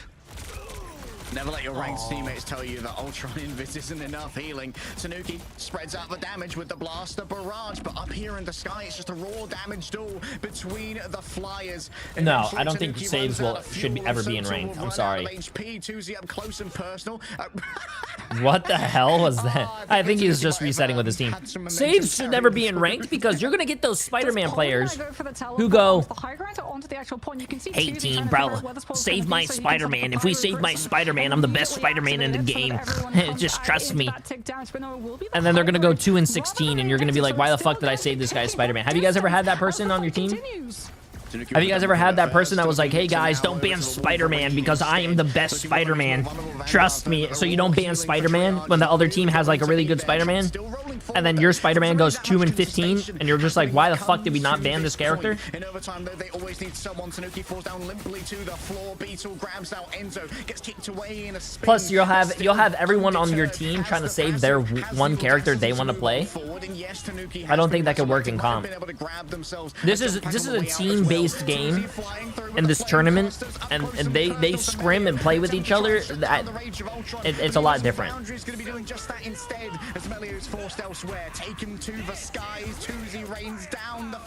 Wow, what a nice grab. By Tanuki, but the healing's going to be there. The pocket's always there for Tuzi, the star of the show for Chopped. They're always ready to invest. Beetle can't quite connect onto this one. Never mind, turns around, grabs Tanuki out of midair. That guy keeps ulting but never hitting anyone, and then he just like launches himself. Separated from their corporeal forms as Polly comes in as the hero that's needed. There's still an invisible boundary on the backhand side if Alex decides to use it. Slowed down now is Beetle as Tuzi tries to race back towards the point. Triage is required. Moving forth into the battle space, and the damage is there, but the contestation is not. Chopped and pulled from the point. That's a good push though. That's a good push for a minute. That was a really good push for a minute, chat. Getting that first point off of how one-sided the first couple of brawls were. Citadel Gaming, they couldn't really afford to go for the convoy stall either if it was just one of their players trying to hold that ground, because Chop just had so much angle control up in the sky on the area with things like the Ultron and the Torch. When we got to see ultimates come into play, though, the Eye of Agamotto being able Rank to doesn't need 4 bans. What Marvel Rivals needs to do with their bans, chat, for ranked, is that they should not allow duplicate bans. So if one team bans Human Torch and the other team is like 90% Human Torch and 10% Iron Fist, well, the one team that was 100% Human Torch should be banned, and that 10% for the Iron Fist on the other team should be banned. There should not be double bans of Human Torch, Human Torch. Captain America, Magneto, Rocket Raccoon, so if one person falls prematurely, they get brought back. Holy shit, that guy died 18 times? That guy looks like me in ranked. And pressure the rocket and burn the BRB early? Well, when it comes to pulling teeth, you look for the tough. And Citadel Gaming certainly are a what happens if it's 100% on both sides? Yeah, that's the only problem. I don't know. I feel like and that's why they might be rolling out of a different door to avoid the incoming assault of the Ultron. What I worry, though, is that Chopped had already fielded a Doctor Strange. If Citadel Gaming target focus the Doctor Strange late so that he can't actually portal back, they're going to get a lot of distance off of this convoy for free. Well, Beetle's going to be trying to stop that one. Instantly grabbed. Wow, that guy actually lived. That's crazy. The Emma Frost. The Carbon Crush starts off the cart rolling here, and Beetle once again returns to the fray. Remember, going close to those Thornlash walls make things a little bit more complicated. DRP going up against Chad, let's see this. This is the last minute of the tournament. Crazy Kid has already fallen on down. He's surely going to be coming back with a portal, but the cart's no, BRB. He gets BRB brought back instead, which means he's just going to get picked again. He gets stunned out by the ammo with the Carbon Crush, and Citadel Gaming will be able to continue pushing on forward for Chop. It just becomes a matter of trying to stall this objective long enough for them to come and prove the Rage of Ultron and potentially pull the fight back. Tuzi popping the Rage of Ultron. Polly's up top. This could be a big strangling prison coming through from the top row, but I don't know if the remainder of the team are really in a position to try and capitalize on it, so it's held in reserve for now. Why is there no Hella? I don't think Hella's played a lot in pro tournaments. No, given a quick stun, Tuzi has to be reset. Crazy Kid again, they have to do the same to teleport back the remainder of the team. And look at the distance in comparison to what Chopped. Okay, chat, last fight. Last fight, Citadel Gaming almost has 6 ults. Otherwise, the distance is going to be. If Citadel loses, wait, what the hell? They popped their, oh my god, they popped their ult to try to cancel the thing. Oh my god. The mid-air grab here onto Tuzi. Surely that can get something done. In towards the back, you saw the Meteor M, but here comes the critical mass of ultimates. Melio's feeling invincible. He's feeling powerful, and he's feeling loaded for bear, but he needs more behind him. The damage not quite there. The Mega Hurricane. Bro, there's so many fucking ults. Citadel actually wins.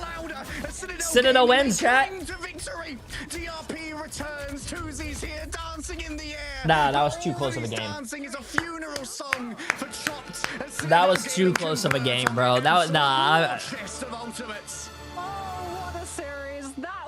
going down in the You put Hello history Kitty on books. him? Major plays coming on through for Citadel, running out with a composition that they stuck with, allowing them to build up the ultimate charges through the back-to-back fights as opposed to having to swap. Oh if they my had Supernova, God. just Chat, a look what little Emily bit did to sooner Boba. to be able to put the pressure onto the objective after Citadel Gaming had been finished, pocketing the final judgment so coming on through sorry. from Melio. This could have gone a very different way, especially off of how aggressive Citadel Hold tried. on, hold on. Before they change this. 2Z went 53-10 with 24 final hits and 41,000 damage. Melio went 41-9 with 14 final hits and also 41,000 damage. Damn, 19 deaths. Polly 42-8 with 20 final hits.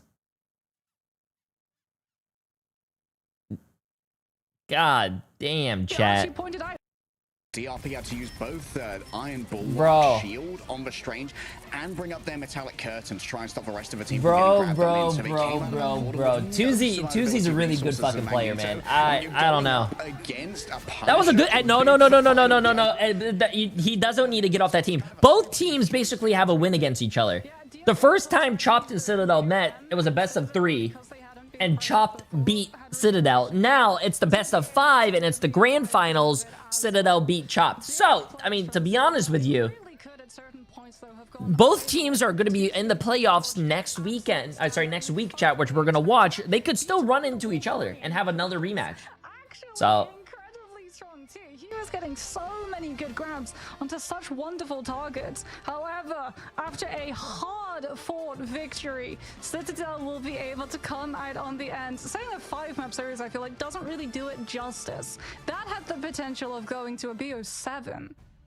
Yeah, that very much could have. If we'd gone to Convergence for this map, it could have been a draw and we just get the PO6. But we were spared that by Citadel deciding to go to Araco instead. But it's really looking like Group A is truly stacked. And I cannot wait to see them have some cross matches against Group B so we can truly see which of our EMEA teams is the most powerful. But we had big expectations of Chopped heading into this season. They kind of started off this kind of like competitive echelon of this competitive tier of play after Guangzhou by beating out Na'Vi in the night shift. Oh shit, the which points. admittedly was like a newer Na'Vi squad, but still had all of that raw potential. And so It was a okay, pretty this close- is the pretty team close to thing. watch. And Citadel even Gaming after won, losing unfortunate. Crisis, they truly look like an absolute god The squad next for game is Citadel. They are the next game is going to be still the good goats of this actually. It's aggressive play. Navi. Not to take any of Navi, their I haven't flowers. seen Navi play yet. Melio has Navi brought against so much to this Virtus.Pro. roster. That's going to be a good game. Yeah, because Melio, he doesn't just bring firepower. He also like brings a very calming presence, and he's very well fought as well. So he sort of has the mind of a coach, but also the mechanical skill of a player. So when you get to those moments and you have to sort of like adapt your composition entirely, having him being able to call and say, hey guys, we should be trying to do this instead, would be absolutely invaluable to a team. All right, we got ourselves a quick interview with, I imagine, quite a tired lad coming in from Citadel. We have Enzo as usual. Nice to see you, buddy. Enzo always Congratulations on does win. the How are interviews you for this feeling team. right now? I'm feeling kind of upset. It shouldn't be that close. They're bots, I'm not gonna lie. It shouldn't be that close, I don't know. I'm kind of upset, but we take those. No, it's the usual Citadel thing. We win games, it should be easy. Oh, the games are going We score fantastic. total, First game of the and day we was end up on game 5 winning match over 5. time. Mackie for 2 months. Just us. Appreciate it. Make it interesting. I'm shy, that's why I don't So do it. we were Pokey! very surprised Do when the Chopped interview, Dynamite bro. That's how decided you to get your go to name out there. domination, People are and gonna look Heaven at you and was be like, that wow, look at something this that guy. surprised He's the very team as handsome. well? He Because talks Elo Hell well. was like, He's a admittedly J3 seemed to fan. look like it He's was working amazing. For the first round, but then there Mostly was the third struggles thing. in the rounds afterwards. Also, I feel like that should have not been that close, bro. You know, basically, we were playing Luna the whole game, and I thought it was banned, so I didn't say anything. But like the fact that we had Luna and not Invis changed a lot of the game. Then we tried to play some front-to-back boring thing. Didn't fit us, so we lost the point. And then once you lost the point, it's really hard to get it back. Basically, how to say it without saying bad words. We didn't play that well, let's say. We didn't trust in ourselves, and we try to be another team. The team that Bro. this is not us. We try to play what other team plays, and this is not us, basically. You talked about Invis versus Luna on Hell's Heaven. What does Invis woman bring to the table in the current meta that makes her so good and so ubiquitous? Basically, the 2 drafts we played, you don't really wanna. You don't want to have anything that can get dive, basically. And the fact that we have a Luna, which is like really easy to dive, and they have an Invis that is invisible before the fight starts, it's really annoying because we just can't find a target, and they have a free target to run at. So we are not really confident. It's a draft we picked up in the last week, and so we still need to work on it. We're not really sure I'm pretty sure that could have went both anyway, bro. that's pretty I much think it. any team could have won. So This was a good moving now series. Into playoff stages, we know that you guys are going to be seated at the top of your bracket. Looking at some of the teams, since we're going to be seeing those groups now merge, is there a team in specific that you didn't get to match up in the group stages that you want to go head-to-head in playoffs against? I would say Navi, but I think this has to stay for the finals. This has to be the best match of this tourney. VP, I'm not gonna mention them. They are not a thing anymore. I love being on the bench. I'm just rage baiting on Twitter. I'm, like, happy to Pokey, face bro. them. I was actually Get in the scared, goddamn maybe I have game. to face them, but I thought no, you were. thanks God, I thought you were have to gonna face get VP thrown second in, match, man. so it's We fine, missed you. already. But I think it's what's gonna happen. I think VP is gonna get smoked, then they're gonna get C2. We're gonna play against them again, match 2, and we're gonna roll on them. Thanks God they won and phase up kinda through the games. Damn. Oh, Enzo, it's always so fun to talk to you. Congratulations on the win, buddy, and thanks for coming to have a chat to us. Thank you, guys. All right, that was Enzo Demon. Do we have on more the games? sticks Yes, we for got Citadel. We had the battle of the control of vanguards here between DRP and Enzo, which is always fun to see. But even fun. We got Virtus.Pro against Navi. 3-2 scorelines. Go in and watch the replays of this one. It was an absolute giga banger, and that does conclude our Group A, Mox. Yeah, that means that Citadel will be picking up first seed and Chopped will be picking up second. We'll have to see who exactly they're going to be playing, as a lot of that is going to be determined by what goes on in Group B. There's also going to be a best of 5. Wait, heard that guy's VP ain't a thing anymore? Well, Virtus.Pro needs to make it to the fucking playoffs. And not only to the playoffs, Virtus.Pro needs to make it to the fucking LAN. Because if they don't make it to the LAN, I'm pretty sure that team is going to remove some players or they're going to get dropped by their org. There is no way Virtus.Pro doesn't make it to China and also doesn't make it to Atlanta for anything. There's no way. There's no way. NA losers are today. Yes, it's going to start at 6 o'clock. Yeah, and it's just about to be the spooky season too. So, you know, you can dress to be able to match with the date that's going to be coming Spooky season, Halloween. We actually get to see Hella slip on through Resident Sleeper. Christmas is better. Plus, ranked meta is entirely different to professional meta. Maybe you're a demon with Hella and you want to be able to look your best in your own matches. Yeah, we've seen a couple of players crank out the Hella now and then to try and use their comfort hit scan pick to really deliver. But when it comes to deliveries, I'm expecting our next matchup to deliver. Virtus.Pro versus Navi, the old esports classic for all of the European heads out there. It's going to be coming right your way after this break. Okay, chat.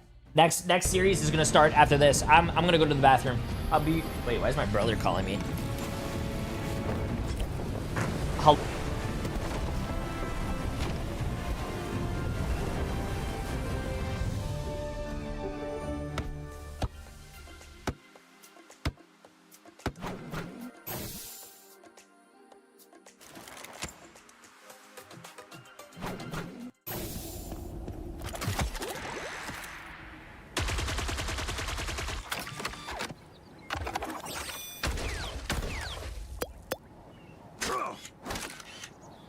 Smoke screen! I'm hunkering down.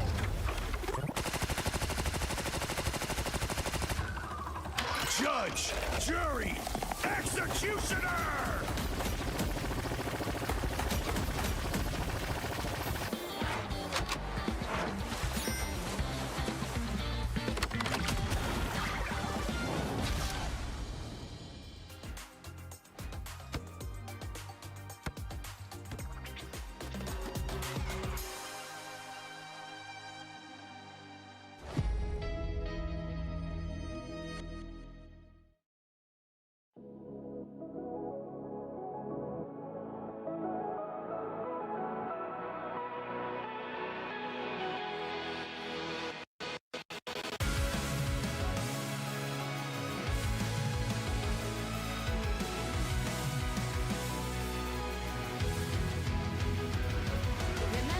Give me 1 second, chat.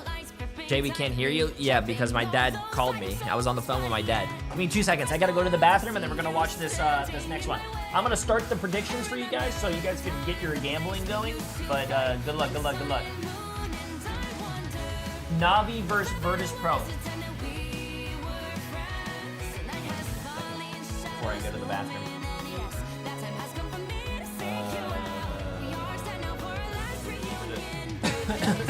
I'm dying.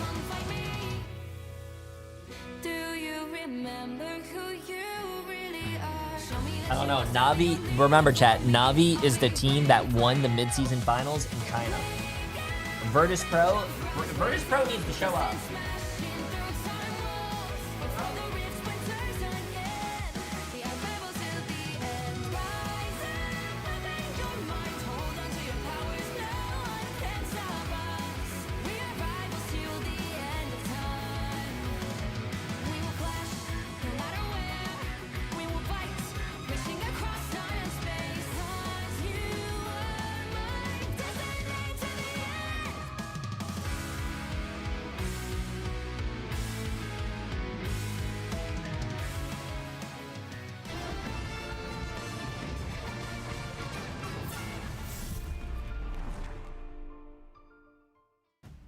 World champions Na'Vi stand to once again be challenged by the upstart Bears. It's a world so long ago, Mox, so we would have thought, this should be an easy 3-1 for Virtus.Pro, but times they have changed, and Na'Vi now look inassailable.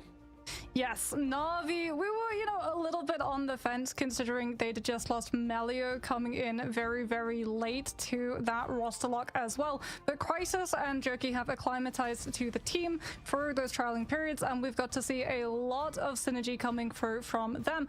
Plus, the fact that Virtus.Pro have struggled against dive component teams in the past does mean that I'm sure we're going to be seeing a lot of the bans drafted towards a potential of that Na'Vi double strategist full dive composition that they utilized so brutally against NJC earlier. Yeah, it definitely seems like Virtus.Pro, they're some sleepy guys, you know. They take a while to get out of their hibernation cave, warm up. We do have a best of 5 series here, so maybe they can take some time to adapt.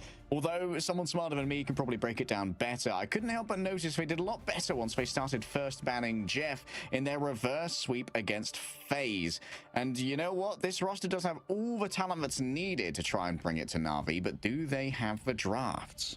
Yeah, I think that's going to be a big problem coming on through from Virtus.Pro. A lot of the time when we've seen them go into these matches, what they've had available hasn't always been the most meta at the time, something that we saw as well when they matched up against FaZe and Na'Vi before, trying to have to play things like the Cloak and Dagger, even though they had something like a Human Torch when they were available, just meant that the Human Torch didn't get that healing, nor did they get all that many Eternal Bonds into Terror Capes off of, because they were constantly just haunted by Jeff, and that Shark every single time had the ultimate ready to go and catch Dridro as they came out of those dash animations.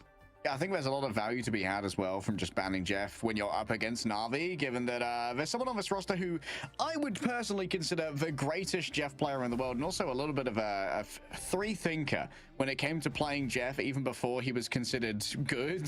Fate is very much that guy on Jeff. Even before the game came out, Jeff was terrorizing the early access lobbies piloted by Fate, thinking, you know what, maybe I could make something happen with this character.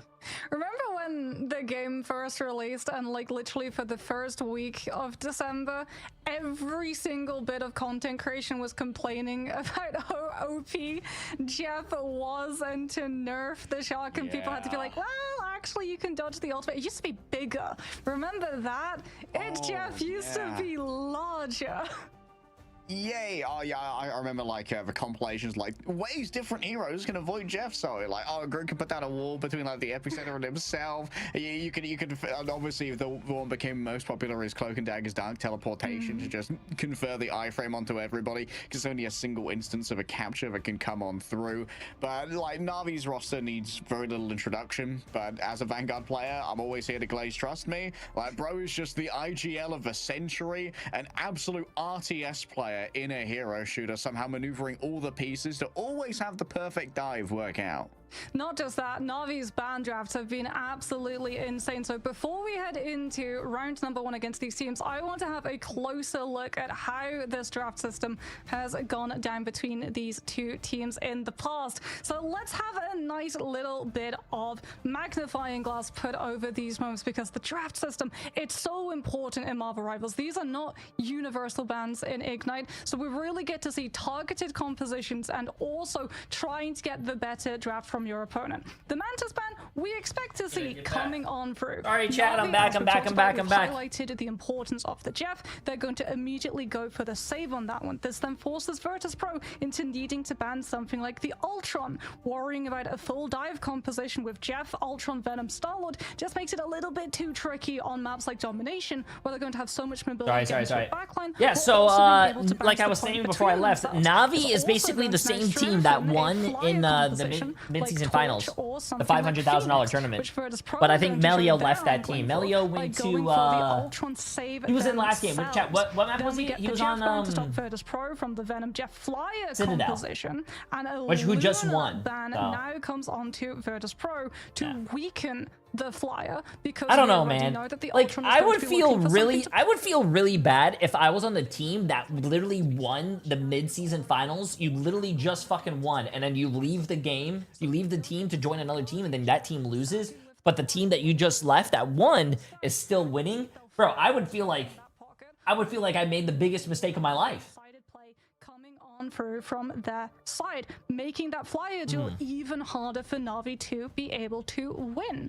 Na'Vi's next move we're going to get to see is banning out that Adam, one of the best of 5, not a best of 3. One of the highest win rate comps in a Domination, and also going to have that Soulbind in a triple strategist lineup is something that you simply cannot allow. And here, this save from Na'Vi is the thing that actually allows them to win so dominantly against Virtus.Pro. Because Star-Lord is what they decide to pick, purposely knowing that I am rooting for a fantastic series. I don't want to see a 3. Wait, this is a best of 3? Up the pressure with a Star-Lord of their own, while also banning. Wait, no, chat. This shouldn't be a best of 3. This is a best of 5. I don't know why it's showing only 2 up top. Yeah, I think the UI is wrong. Allowing Na'Vi better sustainability Yo, if these fights go long. Yo, Blizzard. Your guys' stuff is wrong. you wanna see the notes? Here you go. This is how you ban draft. There's gonna be agents sent to your house to capture that notepad. We're gonna steal the Declaration of Independence. No. We're gonna steal Moxie's notepads. Alrighty, let's head into our first matchup let's see here. this. We'll see if once again history repeats for our Domination draft mocks between Navi. It doesn't even look like Navi. Navi versus Virtus.Pro. Get targeted. Are we gonna see a Magneto getting targeted? There you go. They fixed it. Now it's 3. Where Virtus.Pro just banned the Star-Lord on the 3rd map that these teams played against each other. What's it going to be? Instantly, it's a Jeff ban coming on for no surprises there. But do Na'Vi utilize the opportunity and punish the fact that you're so worried about Fate's Jeff that they guarantee themselves a one-sided Mantis for level 1 Crook? Yeah, level 1 Croak loves some Mantis. We gotta talk about YouTube thumbnail. All the more There's difficult to nothing try wrong and with my deal YouTube with. Once thumbnail. again, we see Ultron protected here for Virtus.Pro, and we know how Navi have responded to this previously. It's Flyers. Virtus.Pro, triple strategist line or potentially Flyers. Na'Vi are going to force them now onto having to go for a Flyer-style composition. Jeff gets taken out. No Jeff, no Venom team up coming on through to be able to counter-dive Na'Vi if they decide to get aggressive. Wow, holy shit. Yeah, we just ran a poll for chat. 82% on Navi, 18% on Virtus.Pro. Woman, though, in case Virtus.Pro do indeed try to put fire you guys don't onto think something Virtus.Pro like the Human winning? Torch, or a Phoenix to play the off-angle guard control, or indeed a Namor if Na'Vi decide to go for dive and Virtus.Pro look for the Hulk Namor to target it out. Yeah, now with the Jeff being first banned as well, you're not forced to use your last ban on that Venom to shut down symbiotic shenanigans. And once more, it is going to be the Naga save for the Star-Lord. But how do you try and shut this one down? Potentially getting rid of the Invisible Woman? So that you can't have that shield. Luna, Mag, or Venom. if you're really worried about it.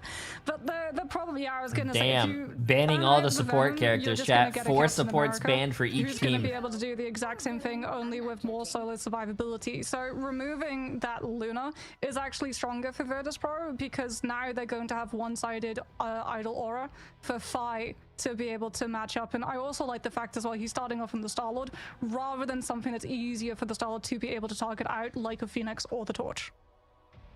Yep, just having that evasion ready to go. It's a different draft, a similar one, but it's a brand new day.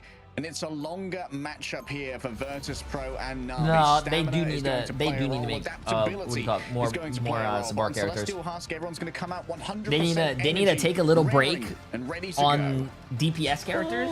Navi, though, Don't gonna be showing no more something a DPS little characters, bit please, new and on start Celestial bringing out Husk more too, because supports. they were able to get that Mantis. I saw a Loki, and that's also going to mean that Phi on that Star-Lord is going to be up to the task of dealing with the doppelgangers, coming in with the AoE spin to be able to melt all of the doppelgangers down in one go.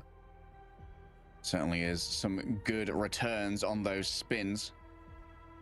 Remember that Fate is going to have that team up here with the Mantis potentially. Navi, though, they're going to have faster ult builds. They got the one-sided Mantis, so every single time the damage boost is onto Naga, he's always going to be leading 5 in terms of that ultimate charge, especially because he can be as aggressive as he wants. They got Rajaro on that Magneto to be able to bubble him. Yeah. Going to be a lot of freedom to work with. Jerky's actually playing the Invisible Woman. This is not something we've seen from Jerky previously, usually picking up the Mantis, but of course the Ultron rather, but that is banned this time around. Damage boost onto Naga, not going too far. Okay, let's see this, chat. Very reserved playstyle, waiting for Nevix to come Almost in. basically the same team comps, but not really. Trust me's turn to move Trust towards me the other side. on Attempts the to counter-dive now, on but Navi though is Virtus.Pro one of the spreading best out the fucking damage tank on players I've ever Blast. seen in this Spark is in deep trouble anything. up in the sky, and you can see that He constant is a application fucking of the disgusting Guardian tank shield player. on to the Star-Lord to make sure that he stays in relative safety. Quick swing from Trust Me into the frenzied arrival. Is going to have to use their symbiotic resilience once again. It's just an all-out brawl for the first capture. Oh, but he gets the bulwark as well, just being able to avoid that sent his way. Terror Cape coming through from Jojo. Now that the Terror Cape's on cooldown, Trust Me might be able to look for an aggressive dive, but Sparker going to be able to shut the space down with the Rage of Ultron coming on through. First Navi not giving up that position though. They have the Loki regeneration domain to hold that position. They get the first pick off onto Phi. Damage boosted Feast of the Abyss at the same time forces Saipe's ultimate, and Navi are in full control.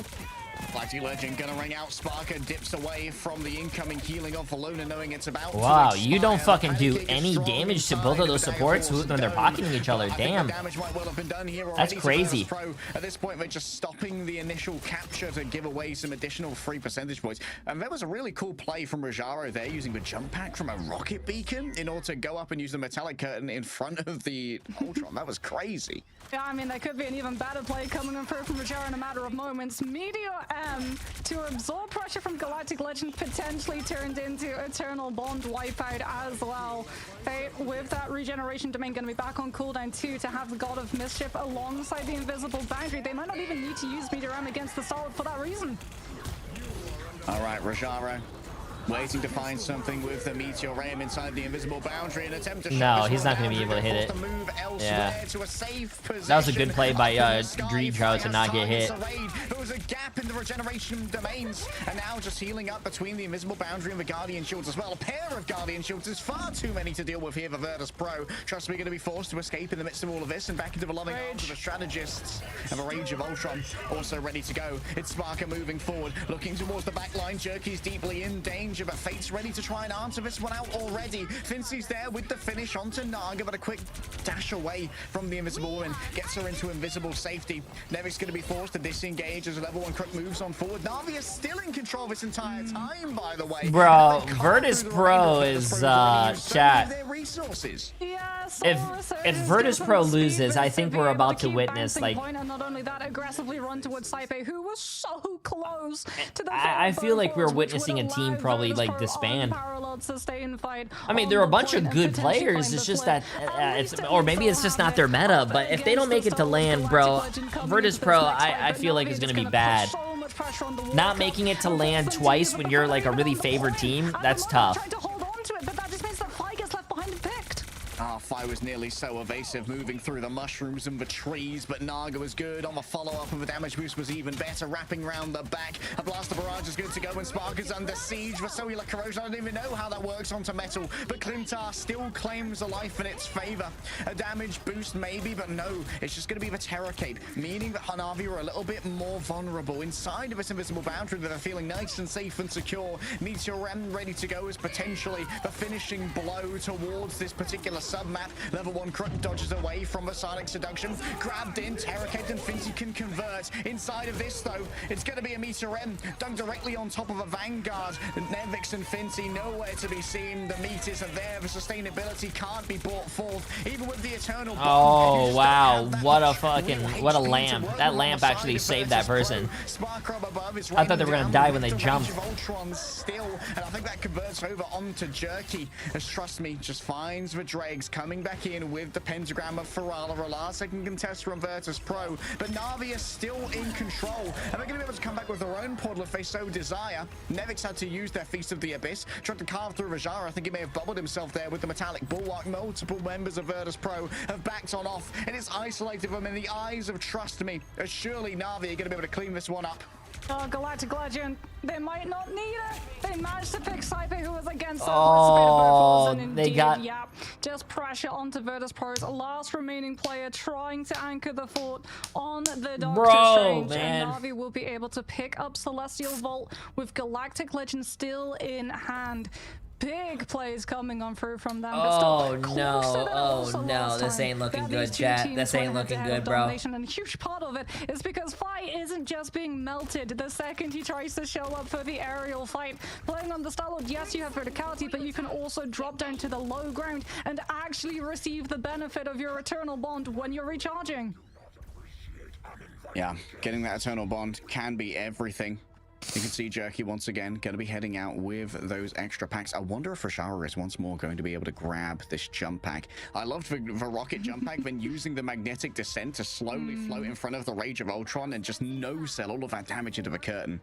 I think my favorite use of the rocket jump this pack is even was close. when Magneto used it in Meteor M animation so that they were able to bounce over Virtus, the hey, I just want to say, Virtus.Pro did come back and reverse sweep a team yesterday, so it's doable, chat. It's doable. That one-sided Mantis damage boost means in the neutral they're always going to be able to find the eliminations first, something that Nevix finds out the hard way. Just cyber-bullied, there's no other way to put it. Call the bully hunters. Rajara's... He's already on point. This is the thing for Virtus.Pro. Like, Finzy's on the Emma to try and prevent rushdown on something like that Venom and also go head-to-head against the Magneto when it moves to the point control. However, they always get fully ran past with the backline taking so much pressure. Fatal Boatfords early came out from Saipe to make up for an absence of a Vanguard to be able to keep the point in play, and Na'Vi just wow, Naga actually living. Never mind. Naga down super low. You can see the augmented regeneration domains there. Gonna have Fate chased away. Spark able to get that one at range. Still Virtus.Pro unable to get the first cap, but finally we're gonna start accruing percentage for the first time. What's up, Exile? This is big for Virtus.Pro too because Sparker cannot be dove. He has Rage of Ultron, however, Rajara with that Meteor M now has a decision to make. Does he use that Mag Ultimate against the Ultron, or do Na'Vi try and simply disengage it and play around the terrain? Finzy's not going to give him the choice. Out comes the Sonic Seduction, forcing Fate to go for the copy onto the Mantis, and Na'Vi gets told out of the rotation. Naga shut down in short order. Trigo so far away, but they're not going to be an option to try and burst on down. Saipe is going to be catching most of that. With Meteor M now gone, it's time for Sparker to try. Hey, no, hey, they're showing up. They're showing up. They got 2 picks. I feel like Virtus.Pro, chat, we know Virtus.Pro, there's a lot of their players from Overwatch, but for some reason, when I look at Virtus.Pro, I think of them as like... It's huge from Virtus.Pro going first, not allowing the grandpa team. I don't know. Coordinate who they're going to hit, where they're going to hit, and when like, they're going to go. Big tempo change-up means that Na'Vi don't just get to leverage having the higher burst potential to find these eliminations. Wow, calling them Unk? I feel like like they're the grandpa team, bro. Bro, when I was playing professionally on Overwatch in 1956, my team actually trialed out Saipei. We actually, listen, they're just as old as me. They're the Unks. They're the Unk squad. The healing's good. Coming through from a Fate of Both Worlds, Luna manages to rebuff the aggression of the Venom as well as the ultimate that was invested right there. Naga plays around the peripheries, knowing there's no point in it over-investing when you're looking into that Luna ultimate. Instead, it's going to wrap around the back and try to find a solo victim. Fate needs to do duplicitous movement away here. But I'm pretty sure Nevix was, yeah, Nevix was one of the first in Overwatch League. I mean, Saipei, I think, was in Overwatch League, I think, as well. I'm not so sure. Sparker, obviously. I don't know too much about Finzi was as well. I don't know too much about Dredro or Phi though. They can't be eaten up by the meteor itself, and Virtus.Pro seem to have a brand new lease on life and a brand new understanding here on the Celestial Husk. Hey everyone, have a nice day. What's up? How you doing? How you doing? Hope you have a great day. We said it. Unk 3, what rank are you? Silver 2. Wait, Dredro was up. I didn't watch a lot of Overwatch League, so I don't know too much about it. Baited into going Human Torch and went Starlord instead. Absolutely massive coming on for Phi going as a content creator, we were not allowed to watch Overwatch League, or we would have been demonetized. By the way, I don't know how to say your name. Hej? Appreciate the massive Prime sub. Appreciate it. The point long enough for Na'Vi to try and find any regroup and keep that point contested. Now means that the Cloak and Dagger gets a free ultimate without having to worry about being taken down early. Virtus.Pro can go J3, I have a big Spanish test I need to take today. Can you wish me luck? What's up on Twitch? Wait, why do you have... It's Sunday. Can struggle with mag survivability as well when you're going up against two Vanguards. You have class on Sunday? Eaten by the Meteor M, as well as the Ultron as well, all of whom can damage the Magneto while he's channeling. Have you seen much Punisher in the last day or two while watching? Feels like not a lot. Sometimes. Coming out, Nevix on the high ground already scouting the rotation so he can hit the dive before it goes for his backline and forces an ultimate. All right, we're laying them on the way. This is allowed for Virtus.Pro to back off into the It's just my initials. Okay, makes sense. Options of the Mantis are not really that great. Just has to use those spores and then wait for healing over time. Well, Call of Duty was also on YouTube, but Call of Duty, you had like some streamers were able to co-stream it, and they had some big fucking co-streams, I remember. So, Kiosa, appreciate the massive new tier 1 sub as well. I appreciate it. It's going to try and make something work. Both the Vanguards invest their ultimates here. I don't know if Virtus.Pro really have the best read on that. Oh, Jerky too with the invisible boundary for the slow onto Virtus.Pro's back line. So the Vanguards either try and peel their players and give up point control entirely, or play point control and give up their backline entirely off of the damage boosted Feast of the Abyss coming on out. And that should be enough to secure Na'Vi. The first point cap, kind of got rolled. Are not giving this one up. Finzi onto the Doctor Strange, goes for the teleport. Saipei already had his ultimate available. Fate's gonna try and go for a copy onto the Resurgence, and Naga gets the setup with the Galactic Legend looking to target. Oh, he's going in there, bro. Trying to go in with your ultimate ability on 3 supports who are going to pocket each other, nothing's going to happen. You're going to tickle them.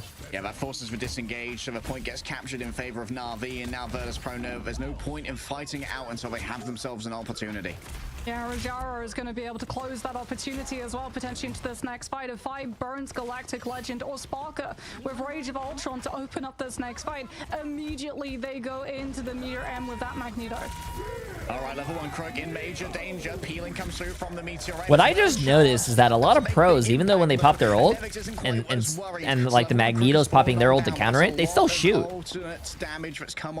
Like, they're charging up the Magneto ult. For a moment, and here's a 1v1 coming through from Naga. Quick jump up in the Guardian shield as well. Deep penetration here of the Eternal Bond, and that invisible boundary from Jerky doesn't have too much place on the edge of the car. Forces out the Eye of Agamotto. Jerky and Trust Me both grabbed on through an attempt to try and shut down the healing AoEs given over by the Mantis, but it can't be done. Rajara is going to return in their own right here, noting that Virtus.Pro almost have a full flip of the point. They're going to cut off the strategist as well. A one-sided portal, an attempt to try and isolate Sparker and block out the damage. Naga around the outside catches Phi and catches even more so than this. Navi holding strong. Here comes the healing. It's given over by Saipe. Oh, Virtus.Pro, man. Virtus.Pro needs to lock it in here, man. LeBron! I appreciate the massive 4 months. Is not there, and Virtus.Pro are forced once again to scurry back with their tails between their legs. Yeah, bro, Navi's such a great team. Virtus.Pro didn't find the flip the entire time. Navi are just going to push this aggressively. Virtus.Pro don't have teleport. There's 10% left. Navi are just going to be able to hold off every single angle that Virtus.Pro can potentially contest. Trust me, sniffs out a scout around the outside. It has to be a mad dash here from Nevix. Don't know if he even actually got the touch right there. Should be able to move on in already. He's got so much of the overall CC burden applied to him. The frenzied arrival won't get too much, but someone needs to come in and touch now from the side of Virtus.Pro. Fincy's up on the docket, but doesn't have a diamond form for damage reduction. Wait, the last time these two teams met, didn't Navi win the Koth game, but then Virtus.Pro won the next one?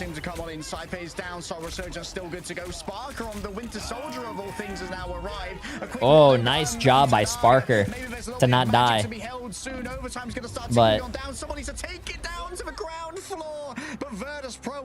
no, it was a 2-0. They didn't win anything.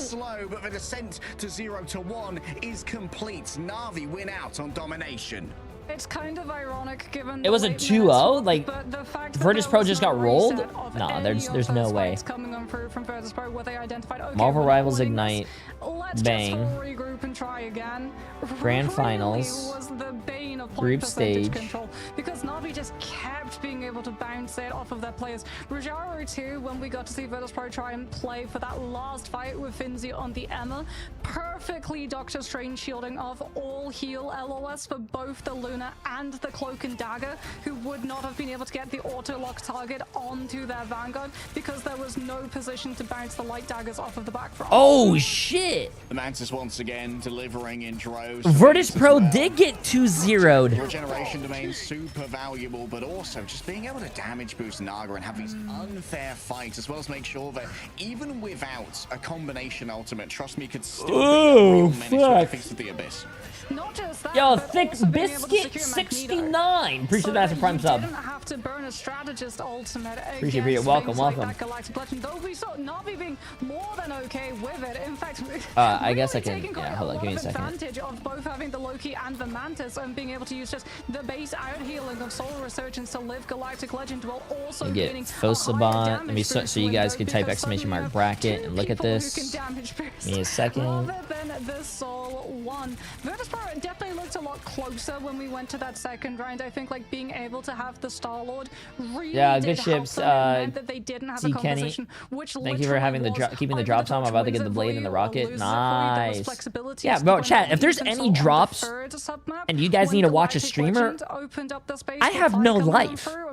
Just come here and get your free skins. Advantage of the Magneto being stuck in the ultimate animation long enough for Nevix on the Venom to dive the backline and find a hit, which I think was the website that I used it for a bot is not working right now. Like I said, there was no it's working. Never mind. So the longer the fight went, the more racket, point percentage in ultimates Virtus.Pro lost and felt like they had to overcommit just to be able to finally win the fight and get the flip. Yeah, they kept finding things where they thought they could take advantage of maybe a slight overextension, maybe a small amount of an edge, but in the end, it's just so hard to flip that point with that central pillar of cover that you often, as you said, sort of the sunk cost give me a second. fallacy. I'm giving you guys like the links for everything. Give me 1 second. Maybe a console underneath your TV. If you happen to have the old PS4 lying around, you can now play Marvel Rivals on it, up on the big screen in all of its 4K glory. Marvel Rivals is good to go for the PlayStation 4. Yeah, big players. And I mean, already we're getting to see players on controllers on the Ignite competitive stage, and not just the EMEA stage, also the mid-season LAN stage as well. So those controller players really can hold the fort down when they go up against the PC. But okay, so if you type exclamation mark tournament now, chat, you guys should be able to have it. In comparison to PC, I feel like Scarlet Witch might be a bit of a scourge that for the controller players to have to deal with. And that works. Yeah, there you go. I got you guys the link. Work with. However, now for Virtus.Pro, they get to choose where we go. Wait, what drops and how do you get it? Drops don't happen on YouTube. They happen only on my Twitch. But right now, you get a free Blade skin and also a free Rocket skin. Also with free nameplates, sprays, and I think maybe an emote. Yeah. I'm traumatized at that YouTube thumbnail. My YouTube, bro, Twitch.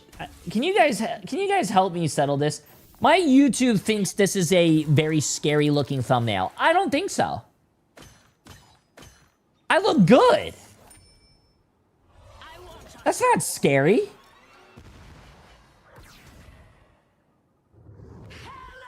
That looks good.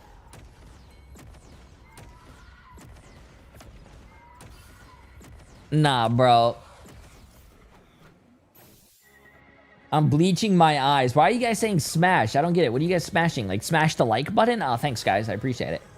Bro, I even tweeted that. Why don't you guys go to my Twitter? I even tweeted it. Also, we hit 600K on YouTube, so that's a W. Lefty, appreciate the massive gifted sub, my friend. And Phantom for 2 months, and Tiptoe Bandit, appreciate the massive prime sub as well.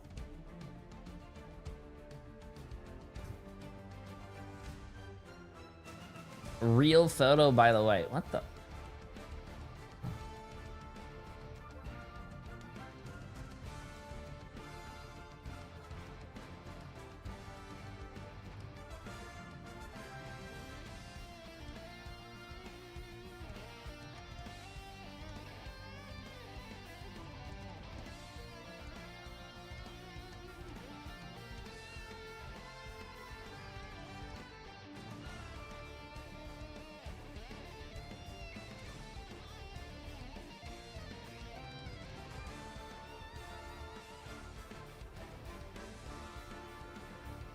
Hold up.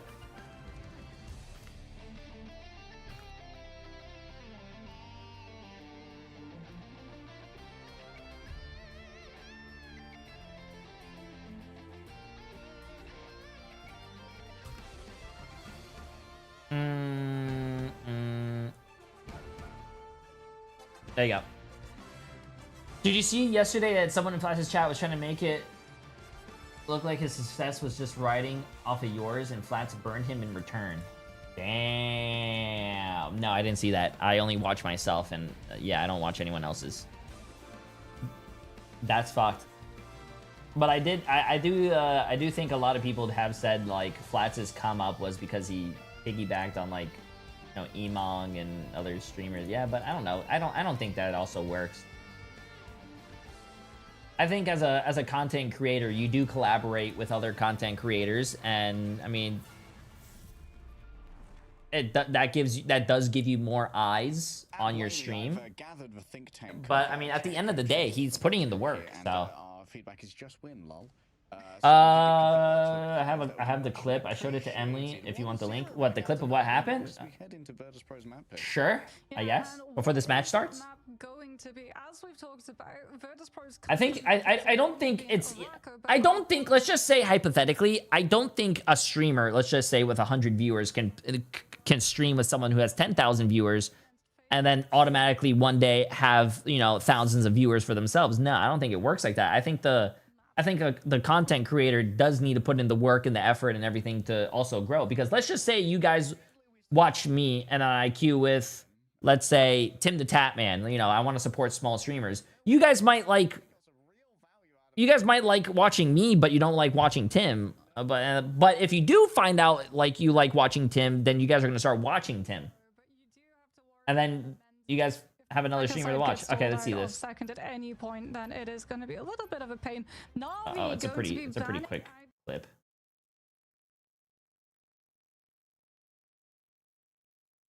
First streamer who ever gave me a host and got me off of my. Is he?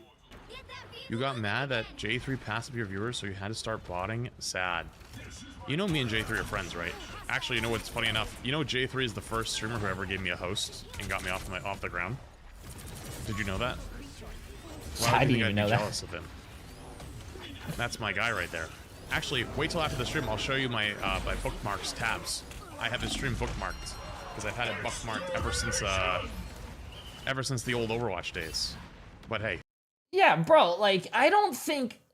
Yeah, that doesn't make any sense, chat. If we actually see Naga go over to the Storm, and I could, you know, to back up with Flats, to back up what Flats is saying, bro. Oh, what the hell? Is that a cat? To back up what Flats is saying, bro, I used to queue with Tim the Tatman back when I played professionally in Overwatch, and my stream didn't blow up for playing with fucking Flats. I mean, not Flats, Tim. Like, it took me years and years to finally, like, you know, it took me, the bug meme is what blew me up. Mixed success. Well, the Doctor Yeah, I Strange don't is think not playing gonna be with finding I any don't know. success for Doesn't make any Virtus.Pro sense. because it has been banned, as Na'Vi will be able to confirm that they get Ultron as well to be able to pocket any of angle components and also any flyer components. Triple strategist line for Na'Vi looking incredibly strong. Oh, and hear me out on this. They could just do the rush down dive Appreciate the massive 3 months. composition. No mag, no ammo. Yeah, I no just don't think mag there's to an hold easy the way line. to. Tim is the reason I Do a found you. full I love rushdown. Tim. Yeah. I mean, hear me out. But I just don't think deja vu senses are tingling. there The is first not time an we saw easy. Virtus.Pro Does lose queuing an with a official bigger series creator was to help the your team that would visibility? become Na'Vi Yes, and but does that Ram. make you And that was grow when they just ran down 100% to like bans the on same, if strategists. not bigger? Na'Vi I don't doing think so. 100% bans on Vanguard strat. Root save coming on through for Virtus.Pro. So they've seen that things like Wait, the do you ever Groot feel will be weird able like you're to talking block to chat, LLS like or you are something talking like to an yourself? Adam J3, my kids will be is talking going to me and calling me incredibly chat. strong, and I like as well the fact that Na'Vi instantly. No, I don't think I ever go to my. I don't think I ever go out in public and be like, "Yo, what's up, chat?" No. Stacks of damage, which means that they have enough hit Look at potential to Shroud's punch boy through any J9, only strategist 100 ultimate views. Yeah, in like the game. It does mean though that Virtus.Pro can to be still honest with combine you, it with something if like it was a that Moon Knight easy, I think a lot more or people would be Bucky big. if Na'Vi do decide to go for dive, and Winter Soldier gets brought into the mix to try and prevent it from coming through. It takes a long Many time. options to play. Hello. They're on They are the attack. Yeah, they're on attack. They've played the Thor before. I'm not coping. Oh, it was the 4. I thought you were happy about the magic. No, I'm much happier about the Thor. The Actually, magic- I know you. I Yeah, should've known I that. also tell like a lot of I see content the creators, magic if you're an up and coming content creator, or if you want to be a content creator, They did that actually it's against FaZe you yesterday. have to be very consistent, and I do think putting in a lot of fucking time gives you more chance to blow up. So let's just say you're a content creator, you're starting out, let's say you want to stream 12 hours a day. I think streaming 12 hours a day is a lot better than starting out to be a content creator, but you only can stream 2 to 4 hours. I feel like you have way more content that has a possible chance and a lot more clips and a lot more like, you know, stuff that can happen in 12 hours than 4 hours, obviously. Every single one of these players are on heroes that have so much Oh shit, okay, let's go back here. here. Can fly. Yeah, the Flyers, though, are going to have a little bit of trouble with the Invisible Woman. Sonic Vortex will ground them real quickly, and also, the Lightning Realm of Thor also has a grounding effect. I mean, as much as I want to say, like, content creation is amazing, chat, you do a lot of sacrifices, man. I think the first few years of streaming, I put like over 3,000 hours a year.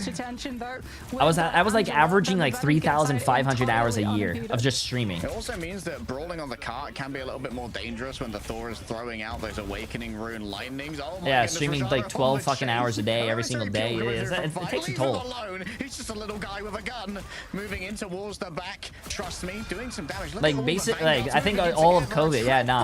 It's a lot of time. Like there's a lot of times you want to like, you know, take a break or hang out with your family, but to be honest with you, the time that you take away from streaming and let's just say hang out with your family or do stuff, that's time that you could be used to like growing.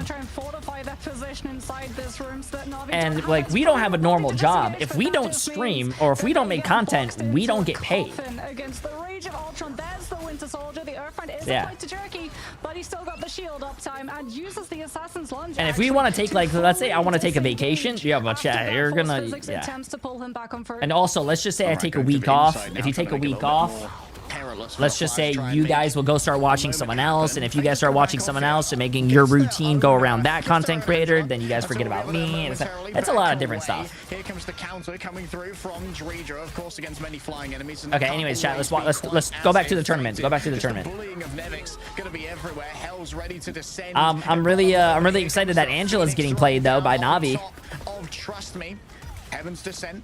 not quite going to be invested here. I don't think we're going to leap after it, given that it's inside. Oh, I didn't start in COVID. I started in That's a fair 2016 when I trade started here, streaming. as far as Jerk is concerned. Yeah, it means that Na'Vi get to just disengage because everyone from Virtus.Pro is stuck inside the invincible boundary and can't chase onto them. And now they get to position in anticipation of Strangling Prison plus Kraken Impact, which is not going to be enough healing to sustain. COVID is just like what blew up a lot of streamers because like you couldn't go anywhere. You just played games and stayed home. From afar, looking to try and keep everyone sped on up. That is a huge isolation onto Nevix, and I'm not sure if any healing's going to be there in time. Yeah, with Mars, these it's phases to tough. Try and make even more mess. And Na'Vi, they effectively rebuff this off a single isolation. Yes, Na'Vi is a team is rad. The team that was rad for the mid-season finals in China is Na'Vi now, chat.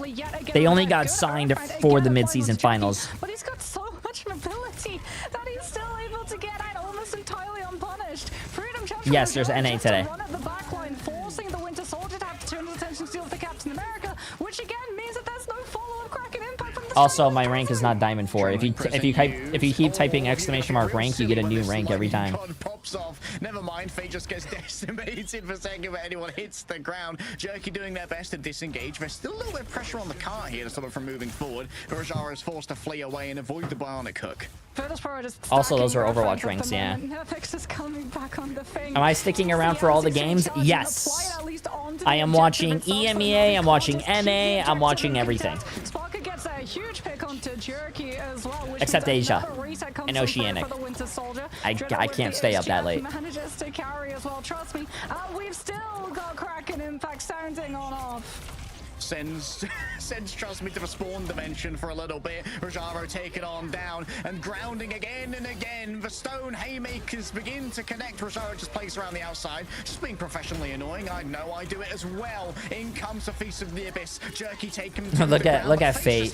For free Fate is just playing the Jeff chat. And the invisible boundary is going to complicate matters a little bit, but that's okay. When you've got a stream as large as Jeff's, all you need to do is aim in the vague direction. Wait, they capped! Rolled on through as it seems to have been. They got off the court! The tag around here of Na'Vi, and we move over to second.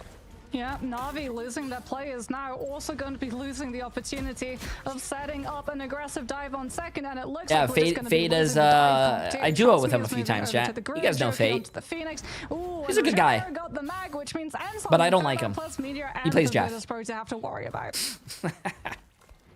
Yeah, that's a big combo that's really going to be potentially deadly for someone like Saipe. But given that the overall shielding available with the invisible boundaries, sleep streams became a thing during the pandemic. No, sleep streams were always a thing, man. People who do subathons do sleep streams. Nevix has clobbering time to open things up. That's going to be able to stun out everyone on the side of Na'Vi, given the fact that it goes for shield. So Fate's going to be opening up aggressively with an edge Jeff, and Virtus.Pro have to position around. Oh my god, Fate just got fucking blown up, bro. Oh my god. He's looking for an opportunity. Saw Naga on the start, looked to apply it, wasn't able to, but that's still enough to force out the invisible boundary coming in through from Crook, which the second that it drops, Virtus.Pro get to move on forward with clobbering time, and Na'Vi have no way of dodging it outside of Fate with a good eye for him. Message received by Fate going over instead. Double Vanguards grabbed on up Rajaro, and trust me, all they can do is watch as they approach Oblivion. Dredro takes them on down, saying, Saipe, you can take it from here. And the remainder of Virtus.Pro is still rolling on forward. There's going to be a last second contest, yes, as Naga takes to the skies to avoid the incoming Wow, they're actually going to give it up. Nice. Virtus.Pro went from getting full held to capping 2 points. Good shit. Na'Vi determining that it's not worth it. Just going to be setting up for a better hold on for it. They've got the wombo combo. They just need one fight win to take away the momentum from Virtus.Pro, and then they get so much poke damage. The Thing and the Winter Soldier and the Thor do so little pressure from afar unless the Bucky can find those hook angles, and both the Grid and the Magneto are going to be making it incredibly hard for Sparker to find that value, as we can see with now the distance. Na'Vi are in the driver's seat with the amount of damage. Oh, all of you Thor doubters are going to start feeling real silly when you watch what defense is going to get done here. In comes the Ensong Inferno. Doesn't really connect on too much. Joker was turned it around right there inside of the invisible boundary. Seems to be going well. Up comes the Eternal Bond. It's very aggressive coming through from Na'Vi. They're just claiming all of this space, knowing that they want to have this corridor to shoot down when they're going up against a Thing and a Thor who have really bad poke management. Rajaro held on as well to the Meteor M, didn't combine it with Jerky, so now they actually have takedown potential onto Tell him, Sparker Dread, tell him. before the Kraken impacts can start Also, winning now. Virtus.Pro this fight. I would not do that. All right, here comes the invisible boundary. Straight away from level 1, Krug doesn't let them see where the Meteor M's coming from. An attempt to connect, and yes, it does hit the ground, but it seems like the God of Thunder might be all that's needed. No, instead the Metallic Curtain, no sells the entire thing. No stuns given over. Trust me, offered the Metallic Bulwark towards the back. It's Naga rolling on forward. Everyone's so far away from the puddle that was left on the floor by Djalia. The healing's just not going to be there. Even more, the Guardian shield. Oh no, I think he's dead. They're already gone. Oh. Yeah, there are some trades. Nevix has their seed. I think Twitch did nuke a lot of bots, but I think they reverted the change. I'm not so sure. I don't know what's going on with Twitch. Hey! Naga's coming back in on that Punisher so he can start just melting through No, the you don't want to come here? Oh, you're so pretty. Finzy going to be trying to keep up the pressure onto the back line to weaken Such the a front pretty line. cat. Big force physics from Saipe. Are you rooting for Navi? Deposits them right I'm into rooting the for a front good game. and catches them with the slow up of the invisible boundary. And Virtus.Pro will be able to win the fight off of the back of huge. I'm gonna give you a Saipe. PR answer. I have friends on both teams, so I'm rooting for both teams. I want both teams to win. Able to connect. Super low is Naga. Healing's gonna be there. Jerky just absolutely held hostage in the theater at the moment. Needs to be kept in tab on right now, and that's going to be Sparker's job as they make him play around the outside. Fate taken down. Nevix fell through the cracks though. Well, there were maneuvers on to Fate. It's going to be a quick grab here on to Trust Me. Getting rid of the leader, trying to isolate him, and oh, there's a fiery pit awaiting that Groot. Djalia waits as long as possible. Wait, how did he fall off the map? Actually, I thought. to take himself out as well, Wait, which was a what? little bit weird. Maybe they He were didn't pushed need to up take by himself level out. Wait, Chad, did he just fall off? In comes the Trooper's Fist, surely to reposition Rosario. Maybe it was off cooldown. Maybe it's everything you need. Are they all from Overwatch? What, Team Virtus.Pro? Most of them, I'm pretty sure. I don't know who Thai is. I don't know if Thai was Overwatch League or not. I don't know. Everyone else was. That was a good push, though. That was a good push. The second that they managed to line up Final Judgment with Invis Boundary, Navi even actually hold Invis Boundary so that Naga can build up the Final Judgment and have it fully pocketed. Wait, on that the spot is objective tricky. in I slip overtime. off of that ledge You have to go on Jeff all the head-to-head time. with the Really? damage See, I don't know anything about Jeff. I don't into play the that character, so. slow that It the looked like invisible boundary is going to he be was gonna generating. shoot that guy into the You fucking have, pit, if you're and then he Virtus.Pro, fell no in as well. I idea don't where know. your teammates are going to be playing inside said invisible boundary if you're outside of it, so they get no idea where to be able to direct those heals. Big brain plays coming on through from Navi with those late game swaps, but Virtus.Pro managed to push that convoy incredibly far in comparison to what we traditionally see when you get spawn held. It wasn't a second point finish, it was almost a third, which means that Navi have a fair amount of distance to make up for. Yeah, this is by no means cooked for VP. They've got a respectable distance, and they've got all of the geography they need to try and hold Navi even closer. Nevix really is a bit of a thing merchant. One of the few players we see often bring out the thing, was one of the first to really bring it to the forefront of competitive play as well. Maybe preempting that there could be a flyer coming out who you can try and ground with that Stone Haymaker. Yeah, but he's gonna have a rough time trying to navigate these woods because there's two Groots, which means double the LOS interruption to see who exactly you're trying to jump towards. Navi, the only flying component that really playing is Jerky, but he can play between the Are you two, gonna go which to means Atlanta that for the Nevix doesn't tournament? really get If they invite me, I would love to go. I've never been to Atlanta. Virtus.Pro know that they're not in a good position to take this fight. Nevix just having to abandon that post immediately and tag on for Finzy to be able to keep the objective in control. If they invite me, I would definitely let you guys know. And mega poke from both Thank a you. Punisher and a Phoenix is not the ideal for the thing, but still Nevix is going to get audacious off the back of it and continue. Do you play in tournaments?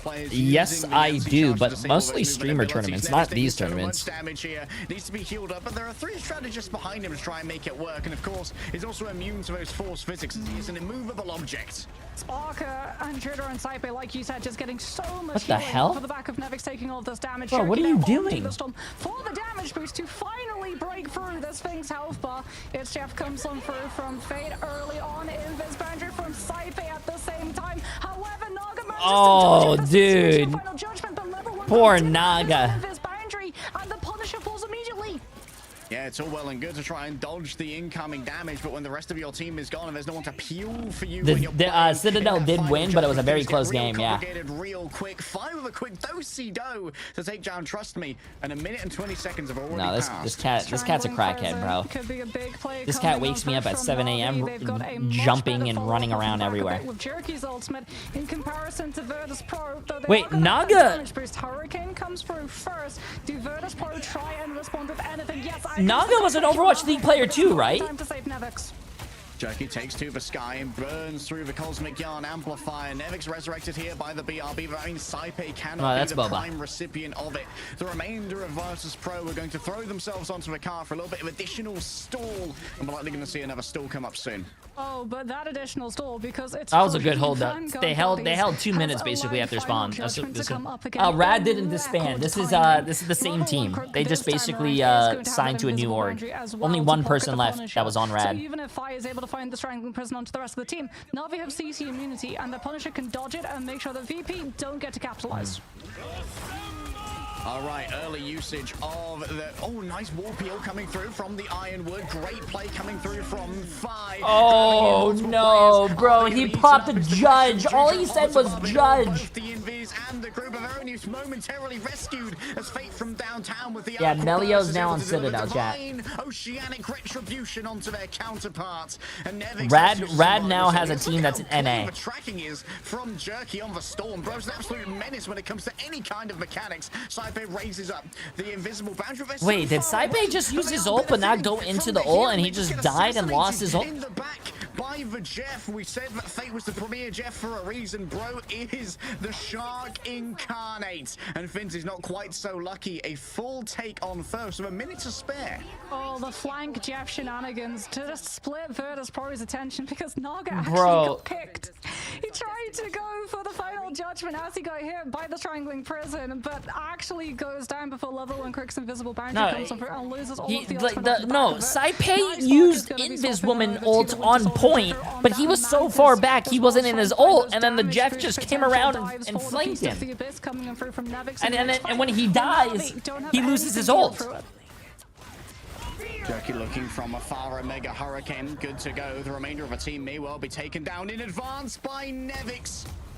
And Dredro is just for designated sacrifice, unfortunately. Wait, the healing is crazy. The healing is crazy. Jerky can't quite believe their eyes as Saipe takes them down. That person not dying through that ult is actually fucking crazy. Oh my god. Virtus.Pro, they weather the storm. Sparker as well has Kraken Impact to be able to stylishly dodge over the strangling prison or the Eye of Agamotto. He's done it multiple times in the past with the CC immunity afforded to Kraken Impact, and that's going to slow so much momentum down from Na'Vi. If they try and use the Edge Jeff as follow-up from either CC, Fate's getting put in the blender.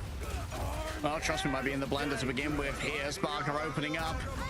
Seems like no reset means no nice push. Save his teammate.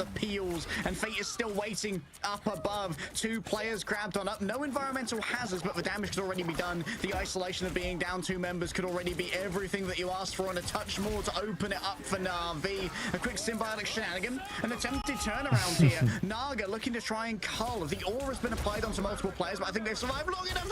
There's no way, bro. And there's a momentary healing puddle laying down on the floor for the members of Virtus.Pro to shelter themselves within, as Rojaro's just shy of being taken down by that Jeff. Can't convert on the Dark Maelstrom, and Virtus.Pro, they are looking hot to trot here in the central station. Wait, chat, we might have a game. This might be the first time Virtus.Pro actually takes a map out of Na'Vi. On for Rojaro now swaps over to that Magneto. We'll be able to bubble as well potentially when that Venom ultimate hits, as well as the one thing I will say is that I feel like the Na'Vi team is a bunch of young, like really young, good players, but like Virtus.Pro I feel like has experience. This way is my go.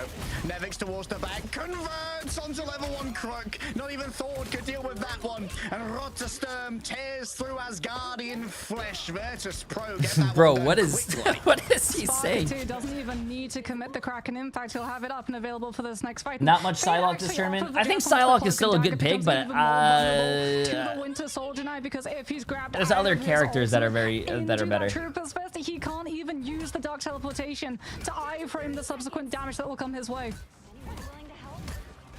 Things get real complicated real fast when you're looking at those immobilizing abilities. Trust me, gonna make a play to try and get rid of any incoming assailants from the high ground. Fincy just takes Jerky's attention, and it's time to start farming up some of that old charge. The Ensong Inferno ready to go. Jerky already low in their own right. Spark are playing around the outside, waiting for everything to be done before they can come in with the final notes of a song in the form of the Kraken Impact. Walking away, gets given the culling aura, but just drops them down as best they can. I believe a quick sleep came out. Here comes the God of Thunder. Holy shit, all these ults are getting popped, but no one's dying. One person died. But the iframes are good. The culling aura's not given over, and that means no resets available. Sniper just gets ran down by the Phoenix, and in overtime, these respawns are going to take so long. Yeah, Na'Vi's pushing up even further too. They know that they haven't cleared all of the members of Virtus.Pro. And if Finzy on the Oh, they got overtime spawns, bro. They do have Jeff ult. I don't know if they can touch it and have Jeff ult.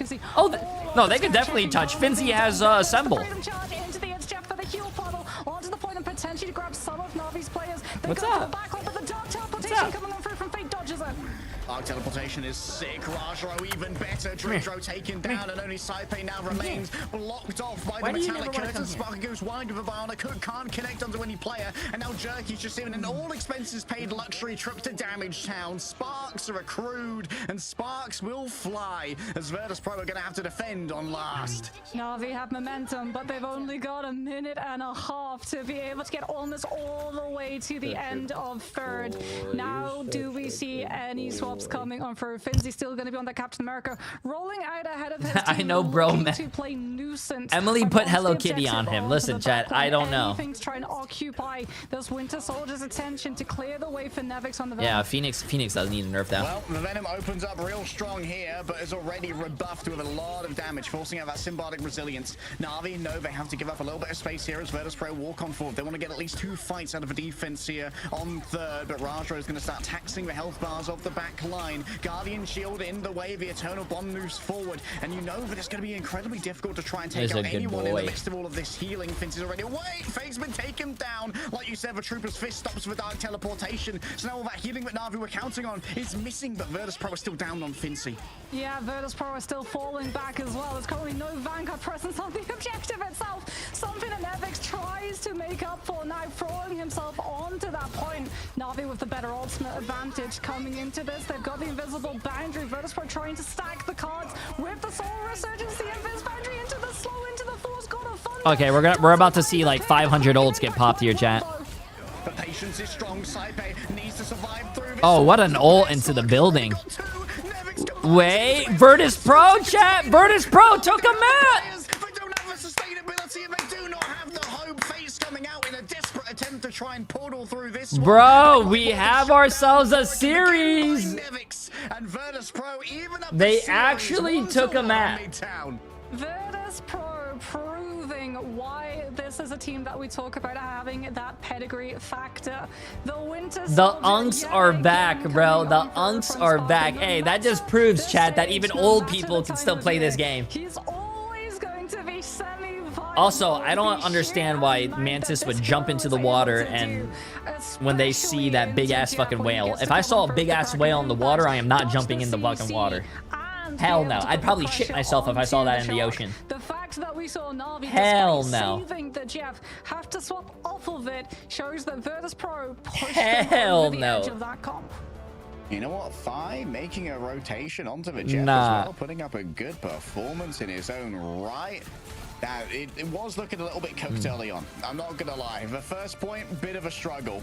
However, Djalia really being able to get some value on the Jeff. And you know what? Having multiple players on Virtus.Pro who can get value out of that Jeff really is a big asset to them. Because we're wondering, like, whales are just cows of the ocean. No, I don't care, chat. Given that it often seems to be I don't care. If it's bigger than me, I don't like it. When Sparker is your I don't like it. Soldier player, seems like that was identified by VP. They're like, okay, well, Soldier, Winter Soldier's great at the moment. We need that. I think it was the Mantis as well, getting that damage boost when we went into second. A lot of things are bigger than you. Listen, even if it's smaller than me, chat, I don't like it. off of I the hate fucking composition spiders. over onto the Mantis to I add don't the do damage spiders. boost of the Abyss and slow Navi's momentum down, stalling them out, allowing Virtus.Pro to establish positions and angles for the Winter Soldier to be able to scout That's the Namor's rotations whale. of the I attacking know, side I and know, then I know. tax them on Bro the is approach. just reading So Twitch it chat. wasn't I a feel case of bad for Na'Vi YouTube get chat. free Well, if you were trespass actually in my onto the YouTube chat, you would objective know that I'm itself, reading and both. then So get to unfortunate. increase that distance, or lessen the distance rather, between themselves and the back line, which for Virtus.Pro, you're always left with a 50-50 choice. You Take either fight on the cockroaches and point beetles are abandon scarier your than back spiders? line and Hell lose the no. momentum, or you I abandon hate the point, protect your cockroaches. back line and lose off of distance alone. Cockroaches. Cock. Well, there are I so hate many ways to lose, cockroaches, but but you've got many ways to win right now. hell no. They're I think playing spiders are Marvel worse. because the slumbering Show Lao is ready to shower you in gifts and generosity for a unit up for grabs, as well as unstable isotopes and the rare costume coin to claim a costume from our exchange, including 4 limited time costumes for the members of a Fantastic Four. I mean, the Thing trench coat is just a classic. Jumping spiders isn't it? are- I'm no. so happy that one of the first No. skins that he was able to receive was such an iconic looking. As we got to see from Virtus.Pro, he still got a place of viability too. They identified that Na'Vi was going to Ew! run incredibly aggressive, Cockroaches have full bitten dive me on the composition, face. and they Spiders just haven't. stacked First of the all, Earthbound how Demons. the The thing fuck for did you Na'Vi get is that bit on the those face by a aren't things that are roach, full bro? matter. You can't burn bans on removing Thing and Winter Soldier because something else is just going to be able to take their place. Protect your ball. Yep, kid. something else is going to be able to take their place. A new map potentially picked by Na'Vi right after this break. Yo, RCP, appreciate massive 54 months. Nah, man, listen. Nah, I hate spiders. I can't do spiders, man. Things that have more eyes than me, nope, I'm good, man. Nah. Also, don't get me started on Australia. I would never. I want to go visit Australia, but at the same time, I don't.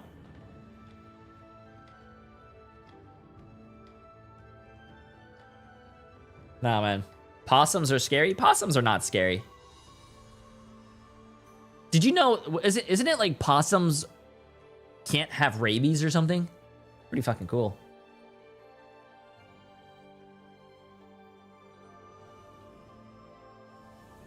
Yeah, no, what's that spider chat in Australia? Is it called the huntsman spider or something? Huntsman spider. Oh hell no. Oh hell no. Look at this. Can you imagine going into your fucking house one day and you see that on your fucking wall? Oh hell no. Look at that shit. That's on your fucking wall, bro. Look, wait, what is this? Is it like the biggest spider?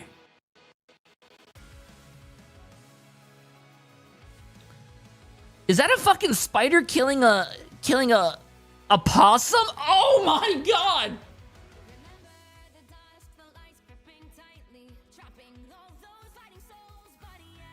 Biggest spider in the world.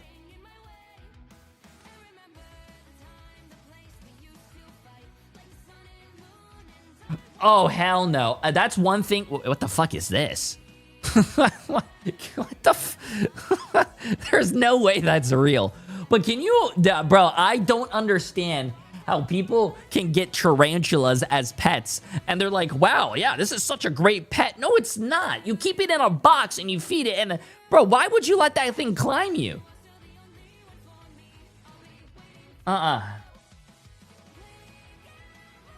What is that? Goliath bird eater. Yeah, but that's not a big spider.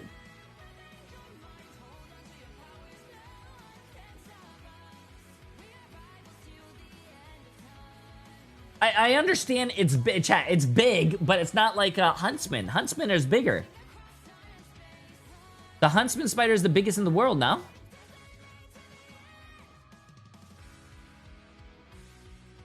I used to have pet tarantulas. No, bro, I don't understand.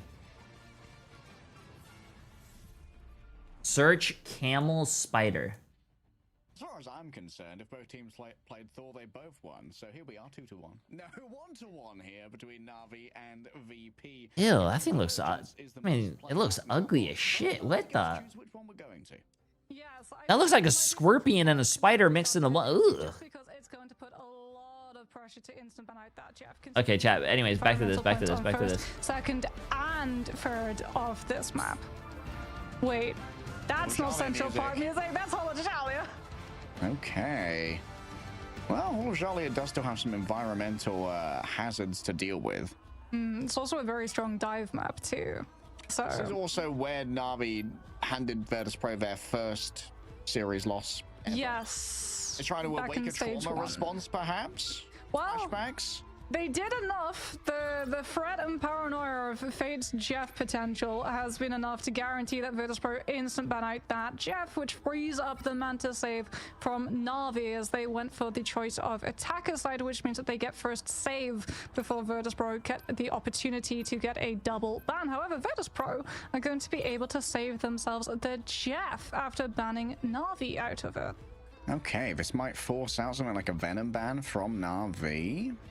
Fun fact We'll have about to see huntsman where spiders, Na'Vi they are pivot so after this is fast going they to don't be even see the simultaneous point in bans. spinning a Remember, web. these So are, you're telling me non-mirrored those bans, so they are only for fuckers the other are like team and 3 try and craft a feet composition that can defeat the wide enemy and they're as the fast Ultron as is taken away shit? from No, both teams. Australia is so one place now I'm never it's gonna go. Really weak and flyer compositions. Invis Women has still been able to make play, and as Nope. I say that, Invis Women is indeed going to be taken away. So things like Phoenix, Nope. Namor, Human Torch, all of them going to suffer on the side of Virtus.Pro. If you're going for a triple strategist line, you obviously want to have one major carry duelist, so you want to have a lot of off strategists to be able to support I think them the with Huntsman's utility rather than Huntsman's heal pressure. venom in So South Na'Vi will be America can make removing you have an Adam erection for Wall, 4 so hours. neither team is going to be able Well, to have looks like I'm access going to South Wall America. again in those long-term fights. Listen, you guys Yeah, are last you guys time will Na'Vi, realize when they you were get very old, much you gotta running the try Van things. Vanguard train. Now they are very much back to just removing options for strategists, but Virtus.Pro are probably going to be pretty comfortable. Chat, you with a guys down trio for that an includes both Jeff IRL and stream to South Luna. America? We have seen a rising resurgence of Rocket Raccoon in a bunch of these matchups as well. Don't know if it's going to be quite as popular here on Hall of Djalia. However, taking away Veloki, making sure that they don't Mantis. have that vibrant team up from Mantis. Yeah, damage boost, especially like if you're attacking and you have damage boost for your Starlord, or if you're defending and you have damage boost with Namor. When you're in control of Hall of Djalia and you can start off the fight on the high window ledge without having to sacrifice the cooldown of Blessing of the Deep, you should always be able to win your opening 1v1s and clear out Sparker. if you Damn, decide to another go for another Starlord. game where they ban 4 supports for each team. All right, Star-Lord once again going to be reigning over it. However, many options here for Virtus.Pro. Na'Vi are going to be very confident here on Hall of Djalia, given they have shown off some very interesting looks on this map before. They brought out something that they said they wanted to just try out in officials. They were never confident enough about it. I believe that was the Ultron Jeff, but they played against one of our teams that got eliminated. But given that Mantis is open at the moment, I imagine we are going to see a pivot towards a Mantis composition where you can really take advantage of that damage boost. Yeah, that was a lot of just front-loaded dive coming through from Na'Vi when they went head-to-head with NJC, and it was just aggression, aggression, aggression. Why does without NJC pause, sound like a not fucking allowing boy the other band? team to start to settle in and clear their comms to be able to Okay, let's see track or this. scout out where those players would be coming from. As Na'Vi are going to be starting, as we said, on the attack so that they would be able to guarantee that they got that one-sided Mantis, and Rajara already going to be back onto that Magneto to give all of the resources to Naga on the Starlord. Finsterage just stand in main on business and get that long-range cleave, heal, and damage from Phi. Of course, the MVP status of Naga is going to be coming on through. Oh, Saipe's already down. What a combination of damage. Holy, where do they go? Oh Before no, the bro. shenanigans could even come through too. Phi tried, but Saipe was already long gone. Driver looking to disengage the team off the back of that dark teleportation as they have to stabilize their forces, give up 2 ticks, and then come on through and contest the third. Yeah, Sub is going to be able to roll on back. 100 charge here. Oh, Defensive to try and he play needs with his 1 supports, HP down though. to He 0. needs his More precise supports. to finish. Nevic's next up on He's the gonna have docket. to Can't really TP. stick around ground for long, but has to. He's going to have to TP. Fi gonna try and turn this one around. Yep, So there he returns goes. the healing pool here for the side of Nevix. Fi taken down after grabbing 2 strategists in their jaws, but there's enough players there after to try and make it work. Eternal Bond has arrived, but Virtus.Pro, they're too thin on the ground to really take advantage of this one. There's going to be a momentary return of the back of the portal. Saipe just fragged the moment they step out. Saipe is having an absolute terrible game so far. Just fully bullied by Na'Vi every time they appear. Even with the damage boost, it seems like Nevix can't really break through all of this sustainability. Going up against the world, the point will eventually fall. Oh, Na'Vi just have so much damage potential, being able to find that crucial. Hey, that was a good hold by Virtus.Pro, even though they lost a person off very early on, though. And then it's just a matter of taking out all of the regroup. Yeah, and level 1 Crook is a really good support player. Has ended. Rajaro too now gets to utilize Meteor M against Sparker's ultimate, while also putting pressure onto Saipe to not been fate of both worlds. Because if he goes first and uses it, Sparker's ultimate can charge enough of that Meteor M to have the lethality to take the Luna down. Damage was conferred onto Trust Me, I believe, so that backline is going to be in heavy danger. Up comes the invisible boundary. Sparker has to dodge away, even with the Terror Cape afflicting multiple players. There's still more than enough healing inside of that boundary to try and sustain it. Fate and Jerky, though, fall on down. Rajaro tries to dunk down on top of Saipe, who this time says, absolutely not. You've got me down for the last time, father. And now it's going to be quick eat coming through from the side of Fi. Not sure if he's grabbed too much here, but there's too much zoning coming through from the side of the Emma. Oh, that person almost made it on the map, though. Dimension. And yeah, that's back to the drawing board. Yeah, that's actually a great reaction to Soul Resurgence, because the Mantis doesn't get CC immunity in her ultimate like the Luna, so you can actually move the AoE so that no one gets the speed boost. Finzi as well, utilizing the Sonic Seduction so that Na'Vi don't get to hold that position and take the Jeff out prematurely, and completes the full ultimate. Now, Strider now has got that Eternal Bond, also doesn't have to worry about Rajaro's ultimate because it was used previously against Saipe. Trust me, towards the back. Feast of the Abyss, ready to go. Damage boost hasn't been delivered. Instead, they're looking backwards here to try and deal with what Nevix was bringing to the table. Level 1 Crook's already down. The Eternal Bond still has to be... Wait, chat, triple support wasn't meta when we were watching the tournament last time, right? Before the mid-season finals. I wonder what Marvel Rivals is going to do to combat this triple support stuff. Going to have the fate of both worlds for this next fight, but Virtus.Pro again are going to keep taxing Navi's. I wonder what they're going to do, because there's no... They're not going to come out with roll queue. Still has cover to be able to play around. Finzi waiting for the approach. I think the only time they ran triple support is for the res comp. Damage boost given on over the same for Naga here, so this backline's in deep danger as Trust Me goes towards the back. Spark has already forced out the fate of both worlds from the side of Jerky, and everyone can just gather up around the Luna and enjoy copious amounts of healing. Trust Me moving once again to force back Virtus.Pro down the corridor, an attempt at rebuffing, and Naga just gets flattened against a wall, pancaked into some Star-Lord stew. Spark now ready to go forward, slowed on down and crossing the boundary. Yeah, using no. the iframe to avoid the slow, and then coming back in I with do Cypher, agree they're that there back has into to damage, be. extra healing, sustainability. There are some characters that you need for triple support meta. Easily dealt with by the Magneto. Trust me, not fully controlled just yet, and Naga's able to move away from all this, using the shields of the Wakandan warriors to his advantage. The healing pool of Jeff has gone away, and look at this for Sky High noticing. Oh, that's an early duck teleportation. Oh, Rajaro almost caught Trigro coming out of that one. They're going to be able to catch Navix though. Naga does get traded by Finzi, however, and Trigro with the Eternal Bond also, again, not having to worry about that Magneto, doesn't have to use the last dash to get into cover, and Virtus.Pro can play aggressively into Navi's space. Another big Terror Cape come out, forcing Navi away. Sparker is so close to building up that Galactic Legend too. However, this time around, when they burn out that Lunar Ultimate, they do have to worry about Trust Me's Feast of the Abyss to sync up with the Lunar Song. Real question, Jason, if a team approached you with a position as a pro player, would you accept a deal, regardless of Overwatch or Rivals? Because in tournaments, you're kind of built different, you know? No. I mean, to be honest with you, it depends on how much they're offering. I think anyone would take it if they're offering a shit ton, right? But no, I like streaming a lot more.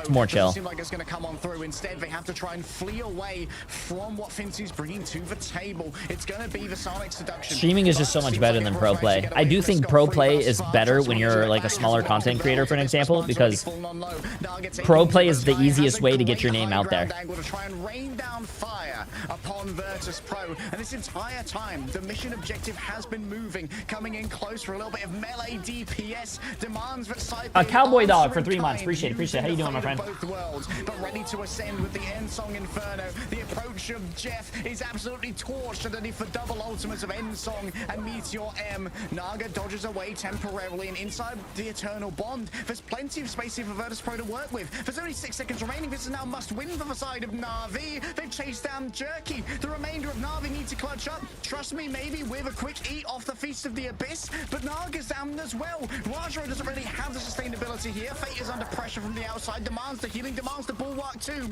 Quickly coming on out. The Feast of the Abyss hasn't got too much. Maybe a return off the back of a What's up, Yokani? He's going to be piloting it back here. And Virtus.Pro finally, right, the Galactic Legend. And they've decided they're going to try and end the legend of Na'Vi right here. Natus Vincere, born to win.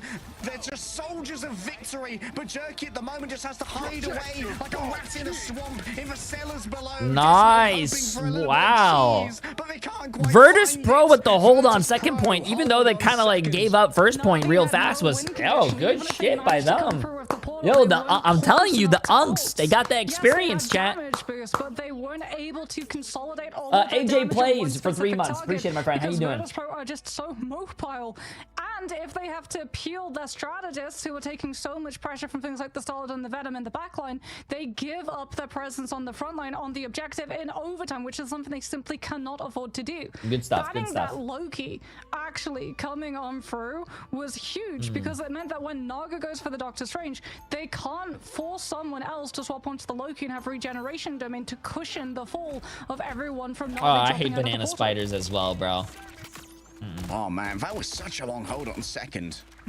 Yeah, Blade's like in theory should be good against triple support because he does have an anti-healing ability, but I feel like the only thing, it's his ultimate ability that has the, I feel like there's just, such a good job of forcing Krisharis Meteor M into things that wasn't the Cloak and Dagger. I don't know. Yeah. I feel like his ult is really good, but his overall kit is just shit. Immediately the fight I think. afterwards we got to see, as we're actually getting to see here, I believe that is, Naga on the Luna just taking a little bit of damage. I think it's his from kit. those penny mines, so that once the ramp begins, level 1 Croc's going to be able to heal them up and get. But yeah, that's the problem as well. If you buff Blade too much, then he's going to be played 24/7 because of the anti-healing ability. It's a double-edged sword. You can't make him too broken, so because if you make him too broken, then he's going to be played 24/7. Jerky's going to be getting so much pocketing as well. Going to be able to put pressure onto Trust Me's dive follow-ups. Going to have the mag bubble too. But Virtus.Pro, they've already put themselves onto the point. Finzy's taking so much damage, but no one can contest this because if you get close to the ammo, you get grabbed. Oh, the perfect timing on the grab. They broke on through the bulwark. Another spinning kick to disengage. No, Rajaro. Wait, he just kicked him twice. On the point right now. 80 charge on the beam as well means standing up to Fincy is not an easy task. Level 1 Crook's already been taken on down here as Virtus.Pro foil moving in. You can see the symbiotic shenanigans. There's a wrap around the back here from Jerky. Make try and come in at the last moment. 2 ticks have been given away for safety as they try and chase down Nevix. A quick shield is given. The Aegis is good, but Cypher's traded out on the other side. Trust me, taken down, and Jerky can't stand up to the beaming power of Fincy. A telepath that breaks the brains of Na'Vi. Champions made. 5 minutes and 20 they have to try and 5 get minutes to basically cap all of second. The longer they take for that rotation, the more pressure Na'Vi is going to be able to do with the Mantis damage boost. They have to go fast. They've got the Jeff, they've got the Venom, they've got symbiotic shenanigans, and they have an Emma. Na'Vi, if they try and bounce the point with Venom, gets grabbed. Mag has to be the one to anchor it instead, so Virtus.Pro just aggressively walk forward off of all of the sustain that is afforded by a triple strategist composition, and now, because Na'Vi lost so much time, they have to stagger the convoy, which means that the dive is distinct. Trust me has to go on to the objective, and Virtus.Pro can continue to push with the Sonic Seduction before Na'Vi get a win condition. 4 players put in a corner, so they're all eating from the cup of the blast. Jay. Appreciate that. Thank you for the sub, my friend. Once more, Drujo finally dunked on, but it's been a great cost to the side of Na'Vi. Ready to come on down with the Damn, I feel so bad for Jeff players when they ult. They just get a Phoenix ult on top of their head, die. GG's. Saipe, with the fate of both worlds, just gonna shepherd everyone Galactic away. Legends free. Chaperone them. The second invisible boundary is done. Galactic Legend is free. Out comes Feast of the Abyss. It isn't enough to be able to find those picks, and here comes Parker, forcing Na'Vi to reposition the ultimate entirely. Rajro given on over. Fate of both worlds has to be used to answer the damage that Sparker's bringing up now. And Sparker just goes for a quick disengage. Knows what they can grab. Trust me, it was too far away from No, bro. Virtus.Pro looks like they woke up, chat. Got their mojo back now. They're trying to chase down level 1. Crook puts a sedation down behind them, but Nevix is still hot on their tails. Jerky trying their best to escape, but the mind beam of the Emma is unyielding in the face of danger. The cart still rolls on fourth. Na'Vi have the Ensong Inferno, but the Phoenix was the thing that went down last. They don't have it up just yet. Beast of the Abyss comes on through from Nevix. Trust me, has to dive past the entire team onto the objective. The Virtus.Pro just get to hold on to their ultimates. Bull Psionic Seduction, and Na'Vi have no CC immunity to answer. Quick grabbing of the Sentience. Nevix towards the back. Wow, he actually didn't die. Sedation is good. Jerky's taking down Saipe in the midst of all of this, and up comes the invisible boundary for a momentary reprieve for Na'Vi. A little bit of breathing room, thinking time for Trust Me to try and formulate a brand new plan. It seems to have worked out here as Virtus.Pro run low on momentum. Yeah, Virtus.Pro also going to potentially get staggered as well. Dridro falls down late. Na'Vi now get an opportunity to hold a little bit closer against Virtus.Pro, force the ultimate, and then just disengage. Nah, I think Virtus.Pro takes this, chat. I think Virtus.Pro, if they use these ults correctly, they have a little ult advantage. I think they win. Maybe trying to bait Trust Me. Come on, I gotta cheer for the unks, chat. I gotta cheer for the unks. Jerky is keeping this one at danger. Trust Me once again demands the usage of the Ice Arts. That's a lot of self-hitting was going to be gone away. Trust Me, do they want to try and deal with this one? Galactic wow. Legend, Galactic Legend. Jerky's forced to move away. Now it's going to be the Sonic Seduction coming on through. Rajaro and Fincy both using this. The invincibility, at least for CC immunity, could be everything. Spark looking towards the back. There are bubbles everywhere to try and heal themselves, but a 2 versus 1's not quite fair. Fire working around the outside. Doesn't want to commit to it. Instead, it's just going to be able to heal from the back, lay down that additional damage and the additional healing. As Fincy moves forward, a spinning kick onto 2. No, a good dodge coming through from Fate. Heads up play from the strategists. Big picks Wait. from Jerky. Wait. Phoenix has so much damage. Chat, did we talk? Did we talk? Just gets to take. I think we probably talked too soon, bro. Again, to put the pressure onto Virtus.Pro when the stack's rotating away. That's going to build another Ensong Inferno. Why is there? Off of the back of the Why damage is that next to my name? What? More than enough to find a Monitored suspicious user. as well. It's a holding onto Cloak. What did you do? Rather than Dagger, removing the opportunity to heal. Yeah. Holding the peril of the that's why you're a monitored suspicious user. What did you do, bro? A soft dive of Trust Me, big resource already expended, but Trust Me's had to respond in kind, using their E, the symbolic resilience, to get that additional HP as Sparker slowly erodes all of his space. Nevix tries to convert onto level 1 Croak, but the healing is just too much here, and Jerky is just feeling free as a bird, able to just rain down from on top. Here comes the Galactic Legend, and I think that this is already cooked. Yeah, and I mean, chat, bro. Virtus.Pro had 5 minutes. Ultimate. Ensong Inferno, damage boosted and combined with Feast of the Abyss, absolutely will. As we're going to be seeing Na'Vi now holding up close to try and force Virtus.Pro into expending their ultimates before the fight properly. And Na'Vi has 4 fucking ults, bro. Ooh. Is going to be the target of Aya to try and burn the Eternal. It doesn't matter that Na'Vi has 4 ults though, because Finzy, Saipe, Fi, and Dridro, and Sparker all have theirs basically. Their own shield. Doesn't want to use for diamond form. Instead, looking towards Dridro, moving towards the back. Remember, there's no meteor, and this time around, here comes the Galactic Legend. This time from Sparker, but inside of the invisible boundary, the healing's not really going to be anything to worry about. And 2 strategists all they have, because they're running with double duelists at the moment. Na'Vi are running. I still no. This is actually really good. This is really good. Na'Vi didn't use all their ults because they still have another recontest, chat. Especially with the efforts of Trust Me. Oh, but they need the Venom to pair with the Phoenix for this next ultimate cycle. No, they could touch. They could definitely touch.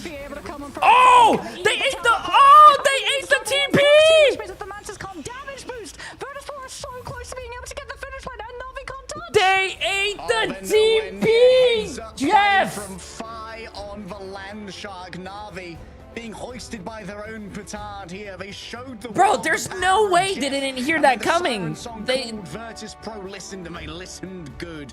For their first time, they are in a lead in the series against Na'Vi. Huge plays coming on through from Virtus.Pro. Salt in the wounds as well, by the way. Hey. When Rad originally beat Virtus.Pro, they did it with Cloak and Dagger. Wow, level 1 Crook with the most It was final Cloak and hits Dagger. So playing not only is the Jeff strategy Mantis. been turned now That's against crazy, Na'Vi, chat. so SVP too is the 17 and 7 with CG, 10 and Trevor final was hits. That guy's absolutely fucking huge cracked. there, coming on through with the Eternal Bond. 41% to pave the way accuracy. for Okay, so that's a Virtus.Pro good to walk accuracy on forward Mantis. and Finzi to get to actually close up the distance onto Navi's players and use Psionic Seduction to catch on to multiple players. Blind comes out from Dridder onto Trust Me as well, so they can keep up the pressure onto the van. Yeah, He I thought doesn't I was gonna get say all I of figured that someone sight would be able switch figure to out to where exactly what do you he call wants it, to swing Magneto, away so they from can bubble to be Strange able when to he's survive, TPing, but they didn't do hands that. down, play of the game has to go to Fi on that Jeff, because eating that teleport attempt. But was I'm pretty sure they absolutely weren't massive thinking for about Virtus.Pro that to in be the able to moment. I'm continue pretty that sure they fight. were thinking Yeah, about, but oh, we're this is the the only last way for fight, this is Trust the Me to ult, really let's get try to touch back point, in good blah blah time blah, and combined with the TP. inside I don't think they were effect of thinking a about all real that. fragging power. Fine. I called it out on Midtown. Bro's got a shark in the back pocket. Doesn't always have to be Dridro, apparently. Getting some real value, and it allows Spark to Yo, really roam free. this is on crazy the because the scan last of time, the, I don't know, we the weren't celebration here to really watch put on this his chat cherry pants. because I was Yeah, helping my and dad. Saipe is also But on the Luna Snow, which means that he doesn't the last need time an Navi LOS and on Virtus.Pro his played sword. with each other against each other is Navi won 2-0. There's just that little snow So, icon directly the above it, fact which the means fact that the they're, second you Saipe know, starts healing his winning now friends, is a little Sparky crazy. gets 35% of every single one of those heals trickled his way too, and those stack as well. So if he takes a direct hit of healing from the Luna, he actually gets 135% heal benefit. And you know those direct hits are coming from Saipe. Bro's a mechanical demon when it comes to the strategists. But now, Na'Vi, they're up against an unconventional amount of pressure compared to how comfortable they felt in EMEA so far, really being the kings of our little region. As far as we've been concerned so far. Maybe but yesterday helped them get their this is grounding the after a match full we were 5 promised. games. When we first saw Na'Vi versus VP, it ended up a 2-0. We're like, okay. Are we cooked? No, we are not cooked. We are so back, Mark. We've never been so back, especially because we've now done all 3 of our map types, which means domination comes back into the cycle. I thoroughly expect us to see it going to. Why do you think Star-Lord is the map. most picked in the Whether or tournament? not Na'Vi are on the same page. We'll have to see after. We'll be back after this short I break. have no idea, chat. You would probably have to ask one of these pros. Is this watch party sponsored? Yes, I'm getting paid $400 million per 2 minutes I watch this tournament.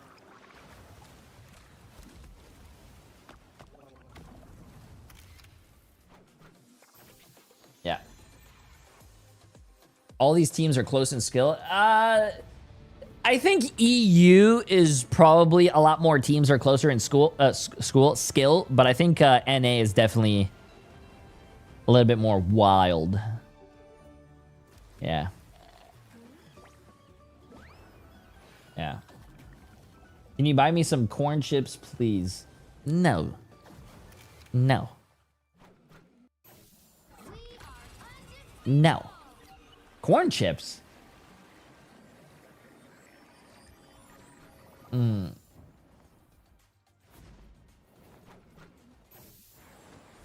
Star-Lord ult forces defensive ults. His invincibility, frames, and health boost mobility to shut down flyers. Star-Lord's hard meta. I don't know if he's hard meta. Listen, all I'm saying is that if you put me against any of these teams and they run Star-Lord and I'm on Bucky, I'm hooking them 9 times out of 10. You cannot escape me. There's been legends told about my hooking abilities. Nah, don't say I would miss, chat. You guys have seen me do it, bro.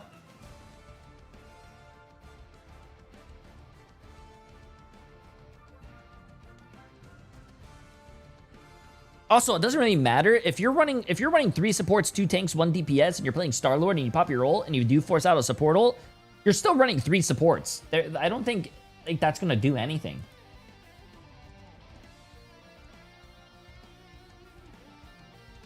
Wait, bro, if you hate spiders, my cousin has a bird-eating spider as a pet, and it's the second or third biggest spider in the world, and I never visit his house.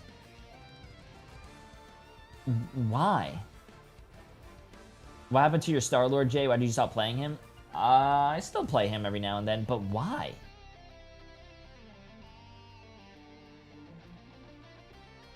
Bro, if I don't know, man.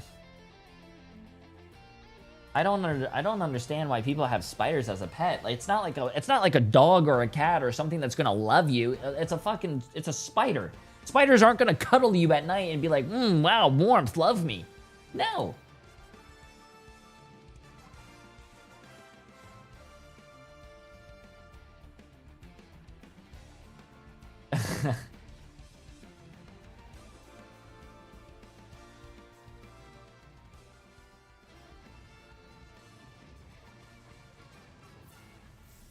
You know what pet I would rather have, and I understand more than a spider? I would rather have a squirrel. Squirrels are fucking chill. Already one bout of vengeance has Welcome been back, grabbed welcome back. How was by the gym? Citadel in a banger series, but yet another could be found here by the Bears, who are finally woken from their post-mid-season slumber. Yeah, and that ooh, you know what would be cool? A trash panda.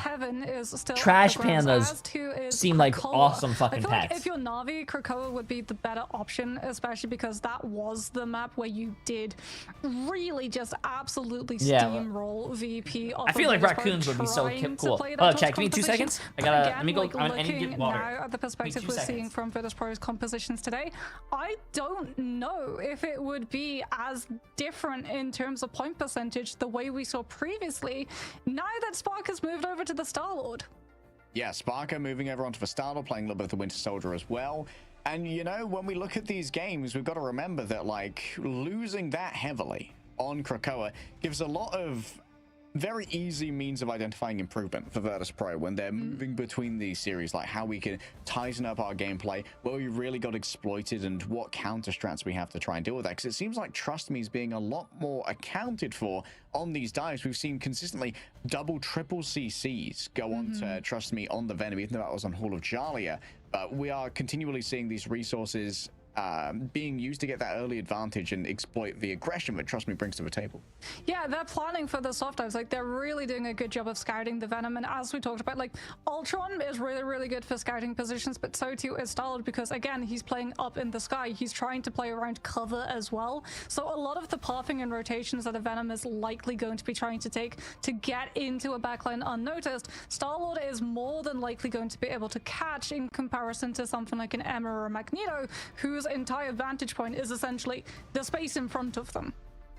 Yeah, like they have their zone of control, but it could be very limited by their range, and also they can't really affect doors that are so far away. And that's one of the reasons why we've seen the pivot over towards prioritizing the Luna as well, because it allows for Sparker to take these far-ranging kind of skirmishes, knowing that you have Nevix on the other side playing the Venom, and Venom's just going to soak so much damage, which means he can soak a bunch of healing, and that can be delivered very easily over to someone who's going to benefit from it a lot more in these kind of narrow doors like Sparker. That, and because Na'Vi, when they've dived with multiple players on like one specific target, so being able to come on through on that Luna and having the pierce means that Cypher's ultimate is generating insanely quickly, because it's not just healing your friendly teammate, it's damaging every single body, trying to stack damage on them at the same time. Yeah, like, the Luna just brings so much to the table, as well as having, we could argue, the best ultimate in the game. Like, yeah, though it's 2 seconds shorter now, but yes, it's still incredibly strong, and she is still incredibly potent. If you took a wing mirror off a Ferrari, I'm still taking the Ferrari. Unfortunately, Loki did kind of get the shovel in terms of his position. We still see him from time to time, you know, if a strange portal goes through and you need to choose your ultimate economy because you're already on an atom composition and Soulbind's on cooldown, Regeneration Domain is a great opportunity. But hey, look, there we go, Krakoa comes on through. Na'Vi looking to transport us back to the past where they played against Virtus.Pro, and it was a clean 100-0. Yeah, that was an uninspiring showing last time around. but a little bit stronger this time. Looks like Virtus.Pro really are up on top of it, and of course we are going to be banning the Jeff first, which means it's going to be a pivot over onto the Mantis. Question is, are Virtus.Pro willing to match Mantis? I don't think we've seen too much of it from them so far. We'll have to wait and see, as their first save now comes on for banning out that Ultron to make that Star-Lord, if it does come down to a duel, a little bit weaker. As I was going to say, Mantis having the damage boost can do a lot in terms of things like the neutral and being able to stack more damage, breaking through those health bars and strategist ultimates a little bit easier. But the Luna being able to give so much space control for Sparker to just do whatever he so pleases, and the healing output of Fate of both worlds to be able to live through things like Galactic Legend coming through from Navi's end, you don't want to pass that up. Yeah, this might also make a force for Navi to have to ban the Jeff as well. Adam's going to come away from both sides. Maybe Virtus.Pro can walk away for Jeff here as well. So that means that Fi still has a comfort pick as a tertiary strategist, and Sparker They've got the Venom as well. Ooh, if they want to. Ooh, 2-2-2 composition coming on through, as Venom has not yet been targeted. Navi getting that Mantis likely also want to claim the Venom for themselves so that they can have damage boosted Feast of the Abyss. So going for the Invis and the Luna, who can chain together CC against the Venom, is a very good choice. With that in mind, I was about to say, do Navi ban out something like the Emmet Frost? But no, they are going to ban out the Star-Lord so that Sparker doesn't get the opportunity to go for that and might be forced onto the Torch, which we've already seen Navi be able to deal with handily. My bad, got hit with a heavy brain fart of the Jeff bans there. Okay. Both teams banned Jeff. Nice. Okay. Star-Lord taken away from both teams. That's a good ban. Nice. No It Star-Lord does for mean that there's both gonna be a teams. lot I of like that. capacity for these soft dives from Trust Me to really be reinforced from the buffed up regeneration domains, but Virtus.Pro has shown that they can deal with that so far. Fincy moving over onto the Emma Frost has definitely been a big part of it, threatening constantly that Carbon Crush. I was about to say, if Virtus.Pro want to go back once again and try and run this Torch and Ultron, they need to ban out the Star-Lord, and that is indeed the ban that they go for, as Galactic Legend would have been able to target both the Ultron and the Torch if they're not able to make it to their strategist ultimates in time, and sometimes that window of chat. opportunity Match is 4. just Who do you guys not think is going to enough win? Do you for the think healing Virtus.Pro is to going to kick close it on out, through. or you So guys I'm a think big Navi is fan going to bring it now back? of getting to see that composition, but again, It is a if cost plays map. into a retake Navi situation, is it really is good on still cost. going to struggle off of one, being able to be scouted out, and two, being denied spam angles without pressure, which means that you don't get to always hold ultimate economy of things like Supernova and Rage of Ultron against your opponent's head. And sometimes being able to have the threats, the implication can be everything, Mox, that you know those things are coming. So you've got to Battle of Human conserve Torch. this resource or that resource to try and deal with it when it inevitably comes. And if it never does, maybe you're holding on to that for a little bit too long as we roll out. Were they running Human Torch? That's how they were. Both teams were running Human Phoenix. Torch are going to be able to put more pressure onto Navi, trying to One bounce team the does point have Human between Torch. that Oh, who do you Vanguard think is with going to the win? One Pyro team has Prism Human Torch. One onto team the has point itself. The last time they got grouped if these fights went long because Navi had the Adam and was just able to sustain the Phoenix. fight with Soulbind into Karmic Revival. This time, that's not Yo, on yo, the yo. table either. So Virtus.Pro's ban draft has really adapted ever since the last time these two teams met. This time it's Naga on the Luna. Able to easily answer the Trust Me soft dive here. Just gets out of dodge real quick. 5 back on the Human Torch. Just going to be able to look towards Naga. In the back, quite the hot drop on top of level 1. That guy just kind of got deleted. The hot spots that were left behind. And Nevix now keeping the risk. Bro, what is factor up. Navi doing, man? I feel like they're doing just like the dumbest mistakes. Is slowing when someone does move on through it. Fincy needs a little bit of HP here, and well, with 100 charges just burned through Rajaro. It's also AoE healing both Trudro and Saipe, so trust me, without anything to actually follow up on his dive, because level 1 Crook got picked earlier by Fi on the Human Torch, Mantis can't self-heal. The only way she self-heals is if she doesn't take damage for a time frame. Unfortunately, that Torch is going to always be opening that window and making sure that level 1 Crook never gets the opportunity to self-sustain, as Virtus.Pro in control of the fight. Well, Cargo, Sparker we're used to already that with the from you, Rage of so it's Ultron fine. 75%. Nevix soft diving jerky as well to prevent the Phoenix attention draw, allowing Navi to walk forward, and Fi forces regen domain. Yeah, Regent Domain already used. It will have conferred a little bit of damage boost elsewhere, of course. However, Spark around that, this is so aggressive. Right on top of Rajaro. No chance of surviving this one. The Rage of Ultron, it's too great. I think that maybe Streedro getting their ultimate forced here is a small win for Na'Vi. No CC immunity against the Psionic Seduction. Coming on through from Na'Vi. Fate's actually going to be swapping. In fact, we're going to be... Ooh. We're going to be looking at the fireworks. We're going to be looking at the shiny lights. As Virtus.Pro in the next fight are going to be looking at the very shiny lady.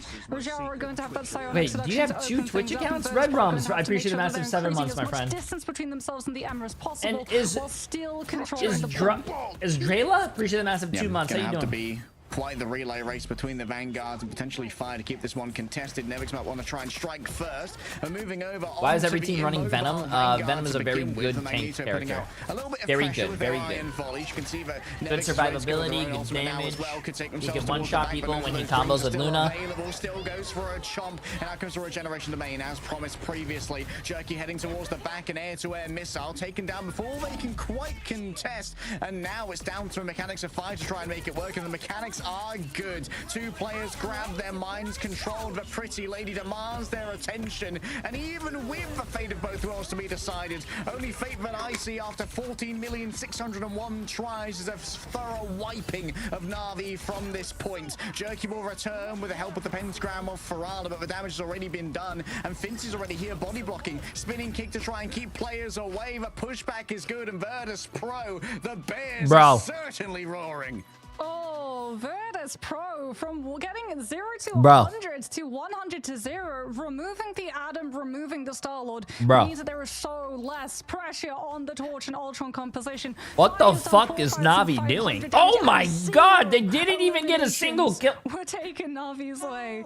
Virtus.Pro don't lose a single player the entire point percentage. Nevix 2 coming on through with the Feast of the Abyss. So come on, Fate. Bro, tell your team to lock it in, man. You guys are better than that. Is coming through into their retake, and they don't get to play off of the Emma ult, opening the space and letting them aggressively run onto VP and challenge either the Vanguards or the Flyers, who could be a little bit weaker. Great plays coming on through from Virtus.Pro.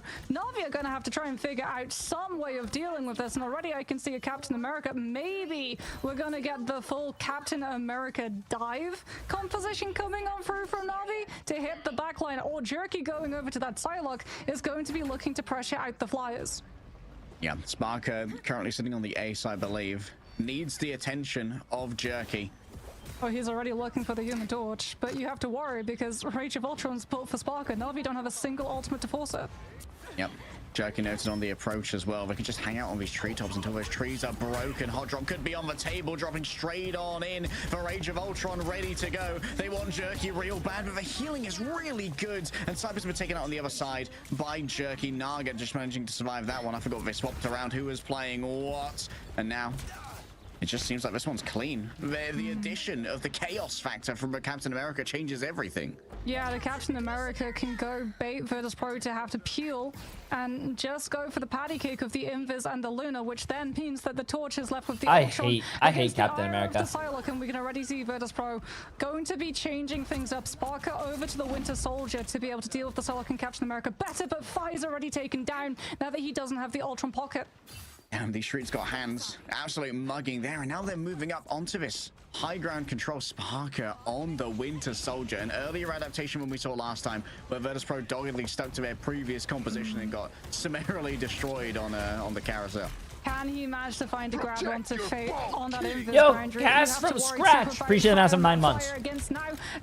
I hate Captain America, chat. I'm sorry, I hate that character in this game. It comes from prematurely, not wanting to take that fight. Already scouted on out. The spark starting to come on through from Naga, and it's going to be a back disengage call from Jerky as well. Yeah, Nevix taken out before the healing could really reach them. Seems like it's gonna be. Yeah, I'm a big Hydra fan. Really impact elsewhere. Dance with Butterfly's good to go, and Finch is already down. So Jerky's just gonna keep this one in the back pocket for later. It doesn't look like Virtus.Pro is gonna get a kill now. They're just going back and forth, trading rounds. He might honestly just use it against Fire Supernova, as the Sparker is going to be going over to the Griff, Psylocke, appreciate that for 3 months, my friend. Nevix now. How you doing? How you doing? 2-2-2 for both teams. Triple Shot just has fallen by the wayside, but look at this. Absolute troll toll having to be paid as you go through Naga's field of vision. Those sparks are cruising. And Sunder, 420. Appreciate the massive gifted sub. Appreciate it. Which could have some real How you value. doing? Trust me, does have Freedom Charge though. So far, Na'Vi hasn't been forced into using an ultimate. There goes the Supernova. Freedom Charge is going to try and let them live through it. And Jerky with the Dance of the Butterflies just means that Virtus.Pro, even off of the spacing brought to them by the Torch ultimate, don't get to do anything on the actual objective with it. Disengagement speed was good, but the Vanguards had to be on the objective because it was so close to 100%. Redro not going to be long for this world when Jerky's elsewhere. Wow, this was a roll by Na'Vi. Virtus.Pro rolled the first round. Na'Vi just rolled the second round. Wow. 100-0. It is just a back and Wait, forth. show the stats. Did anyone on Virtus.Pro get a kill, chat? Bandref composition going into Carousel, and Na'Vi coming into Grove instantly changed up their composition. The Captain America and the I don't think anyone died. Holy Thallium with the massive 5 gifted subs. And a gifted sub from Valorant. Absolutely insane, my friend. I appreciate it. Off of just the pressure that this dive is Appreciate Thallium. Massive W. The Psylocke and the Captain America, the less focus I hope goes out Na'Vi onto wins that this. Phoenix, and Naga pumped out the damage that round. I want to go to a match 5. I want. My death have been greatly exaggerated. Still a menace on domination. Virtus. No, but Thallium, absolutely insane. Stealing that first place. I see you. Virtus.Pro now have to figure out some form of evolving this composition. Na'Vi had the adaptation. We're able to find the success. It's now up to VP to be able to do the same. Nevix is going to be starting things off, going for the strange portal, potentially looking for a mugging onto one of Na'Vi's players, as it is going to be a little bit of a game pause coming in. There's a pause. The Virtus.Pro is that if you try and portal directly onto Na'Vi, then you're going to get hit by Sonic Seduction. I think even if I give subs to myself in my chat, it doesn't count. It doesn't count towards the leader. First fight while you're playing with the Doctor Strange, you do have the best counterplay in the form of a Shield of a Seraphim, which is the most reliable shielding that can cover up multiple members and still only take a moderate amount of damage. But that will be carved through real quickly by a Psylocke and a Phoenix. Yeah, and I mean, if you don't try and teleport on top of them, then Na'Vi are going to be able to utilize the zoning potential of Psionic Seduction to be able to lock themselves I up. think it doesn't. Becomes a matter of bouncing objective between all of their moving components while also diving Virtus.Pro's every single approach. It's not aesthetic, is it? I appreciate the massive prime sub, my friend. Welcome. Are so unforgiving in the same manner that we see them if you lose these fights prematurely on the other submaps. Excuse me. Yeah, like the first fight is just so important, and that's why we often see like J3 does not sleep. I open Twitch and his man is grinding. Well, we gotta watch the tournaments. Ultimate investments. I gotta watch the EMEA and the NA games with you guys, man. In the end, sometimes just having. When are they gonna add Professor X? Good question. Position, it's flexing wins games. Having a distinct ultimate advantage. Yeah, because if you manage to find when do the washed accusations begin? Delay the second until you've built up an ultimate economy that will allow you to take it somewhat competitively, as opposed to if you lose the first fight. Do they have scripts or something? There's no way they always have something to yap about. No, chat. These guys are paid to talk. They can yap for hours if they wanted to. Also, you should not do that, Thallium. Never do that. Finding eliminations onto VP2, and as we talked about, sunk cost fallacy from both. Yeah, these guys are literally paid to talk, chat. These guys can talk for hours if they really wanted to. This one for a while. I don't think the Fire's going to be able to get back through that portal. So 4 players actually remaining here for Virtus.Pro. They do get the first cappers. Trust me, fleas. Yeah, Sparker is going to be able to build up the Dance of the Butterflies in no time at all as well, off of pressure, keeping Na'Vi's Captain America and Psylocke in check on those lane fights, as he doesn't want to have Saipe get inted on. YouTube needs to start doing the watch for drops. I watch there way more. Yeah, I don't know why they don't do that. I mean, technically speaking, you could watch my stream on YouTube and just open up Twitch on your account and just mute the tab, and then you'll still get your drops while watching on YouTube. Wow. For that additional damage reduction, Rajara needs to get out of this one. And Sparker really is noting the overall value of the Psylocke. He was always a believer. He was always the avatar of Shinobi dominance that we would always cite when we talked about top Psylocks, and now they're ready to bring it to Jerky. Yeah, he would always get the most amount of Psylocke banned against him, all the way way back in stage 1. Na'Vi too, because they're not able to formulate these dives without being scouted by Nevix and being counter dove upon, don't get the opportunities to try and pressure No, Drew you and can mute. Saipe into If you burning these mute ultimates. Twitch, So it both won't count. strategists That's also why you gotta gonna play mute for Virtus.Pro. tab. Even if they force Dredro into burning theirs, it's just going to be able to line up with Nevix for the Feast of the Abyss damage boost. Na'Vi not to get scouted, use the teleport, and now position the point and themselves. Wow, Virtus.Pro in actually the might win Virtus.Pro this. squad. This is crazy. Oh, having to share out these slashes from the thousand-folded steel at Spark around the back. Are they going to try and burst through Rajaro? Might be too risky. Chat. Uses their extra Na'Vi, bro. clone to Come try on, and step get it a up, little bit man. more Step it up. spacing to work with Nevix. Temporarily grabbed just in time. Has access to the symbolic resilience. And now all shall burn before the Phoenix flies ready to descend to the back line. Big combo coming through. The damage is not Nevix. Yep, chat. This might be a GG's. Great cellular corrosion. Nevix picks up This might be. Wait. No, it's not a GG's, chat. It's not over till it's over. I don't know why you guys are saying GG's early. Na'Vi, you capped. Can't get it done. Na'Vi flip at 92%. I don't know if Finzi started actually casting that portal. We sadly don't get to see the strange cooldown at the moment, but we've already seen from Virtus.Pro being able to confirm that point and control it for 92%. Na'Vi might well be able to find the same extension of point percentage. Virtus.Pro pulling attention away from the regrouping players coming through from Choke. Go to the point and force Na'Vi's hand to take the fight, which means that they've been able to regroup and make a play for the objective when Spark was so close to ult. Jerky taking pressure from around the back, building up of sparks, so cellular corrosion is used on up. That's going to be a quick freeze onto Nevix, and there's Naga ready to try and finish him off with the extra melee. Shit, it's coming down to the fucking last fight, man. It's coming down to chat. In about 120 seconds, we're going to find out who wins this. 2 minutes.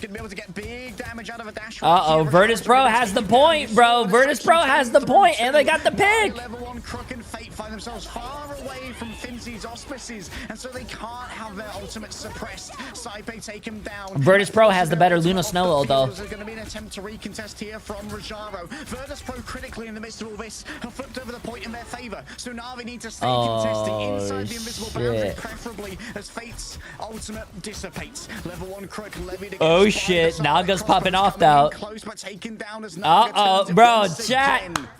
Oh, that flip was huge. That fight went so long. Sparker was the hero. Went into Na'Vi so I need you guys to get hyped. Come on, guys. This is a great game. Both of these EMEA games have been insane. Virtus.Pro now need one fight win. They've already been able to force the teleport from Na'Vi's end. They've got the Endsong Inferno. They have the Feast of the Abyss. Give it a matter of moments. Sparker's got the Dance of the Butterflies. This falls to Na'Vi. They have to scout the dive.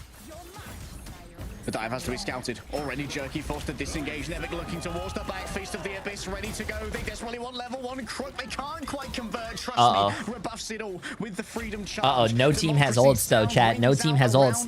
Virtus.Pro's about to have both DPS ults though. Level 1 Crook. Level 1 Crook is 15% away from getting a Luna Snow ult. If he gets that Luna Snow ult, I'm pretty sure that's going to be the Oh!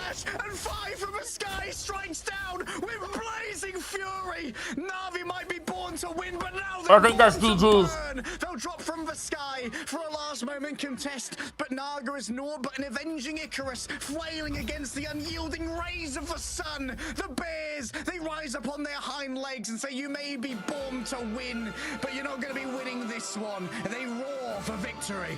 The Feast of the Abyss forcing freedom charge. That's the point. That's all that Virtus.Pro needed. Force the Captain America. I don't care what anyone says. Virtus.Pro just goes out and shows you that even if you are a unk, you could still win in tournaments. Coming on out of the Psylocke. Oh, I gotta see the stats. Was clearing. The Psylocke wasn't clearing Nevix on that. Sparker 21-4, 10 final hits. Hail Mary that Virtus.Pro needed to be able to barge through that fight with the better ultimates. And off of the back of that, Virtus.Pro break from tradition and will be able to find the win against Na'Vi. We don't go 5 maps. It's finished. Bro, here and that's crazy. It's really nice to see a team that beats another team. Na'Vi beat Virtus.Pro 2-0. But it's actually really cool to see how Virtus.Pro does their homework, comes back the next day, and actually does win. That is pretty interesting, but I feel so bad for Na'Vi. They're not out of the tournament, chat. Remember, this is just for seeding. I mean, the human they could still potentially see And each like I said, other the second I saw the solid one, I was in like, the okay, what do you call it, in the this finals, plan can work in the out. playoffs. You don't have to worry as much. You do still have to worry about the Psylocke. You absolutely do still have to worry about the Psylocke. But Oh yeah, let's go look at the Starlord is predictions here. much more of a problem for so many Oh! compositions in comparison Oh! to the Psylocke, who really does need 15 like people. the Come on, Fist of the wait, Abyss chat. or No one's, no, you guys are not doing predictions. This is the only chance you guys ever get to do predictions in my channel. Only 15 people voted for Virtus.Pro and 56 people voted for Navi. As well on the third fight, 18 to was a stroke of 82. genius, because it meant that the longer the fight went on, not only are Navi going to be pressured into having to burn out the strange teleport, If you bet 25,000 on Virtus.Pro, you just won $139,000.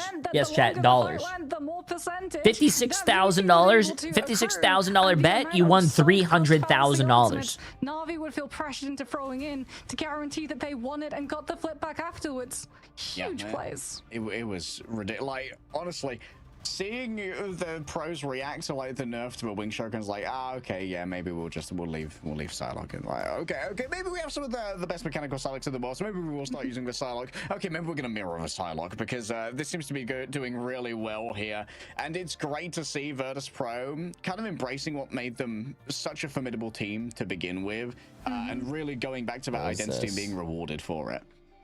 Yeah, and I mean, it goes to show as well, like, the clear struggle that they had over the past couple of the days was going for a specific composition and leaving in ban drafts the things that directly and most effectively took them out. Trying to lean on the Human Torch is more than fine. We've seen it find so much value in things like Human Torch and Phoenix 2-2-2 compositions being able to have enough damage in the neutral and the ultimate cycles to go head-to-head with the sustainability that a triple strategist composition pulls. Where it struggled, even though they had things like the Ultron, was that Starlord was left on the table. That Cloak and Dagger was the strategist that they were forced into trying to play around. Meaning that the Human Torch never got that angle to get healed when the ultimates came through, was always vulnerable. And when you're playing Human Torch, you either win by the Human Torch or you lose by the Human Torch. Great adjustments coming on through from Virtus.Pro. Yeah, huge fan of this. Well, what a series, especially considering that Navi kind of picked up that early lead on domination. We thought, okay, we're going back to domination, we're going back to Krakoa, and like we mentioned earlier, like, losing as heavily as Virtus.Pro did last Krakoa gives you so many sorry, I had to look at something. Like, your incremental improvements, because like, okay, we got outdone here, this is how we can change our draft, maybe this is how our positioning didn't work out and how we got kind of pranked by soft dives, and it seems that the work has been put in to really tighten up the I want to know who they bring Krakoa, into probably going to be team Finzi. as good at the in and outs that Navi has. Yeah, I mean, you can see that they put in significant work to be able to improve incredibly quickly too, which means I cannot wait to get to talk to them and ask what exactly has been going on. Probably going to be behind the Finzi again, scenes chat. That allowed Virtus.Pro to be able to find that win. As I believe we've got Nevix on the line, who will be joining us for an interview today. Oh, they used Nevix last time. Damn. And Nevix, nice I don't to know why I hear didn't from you, remember buddy. that. Congratulations on the win. And since we just came off Krakoa, is there a what bracket to look changed at? Yes, between the last exclamation time mark you guys tournament. played Krakoa and this Krakoa? I think this time we banned Jeff, which was a big part.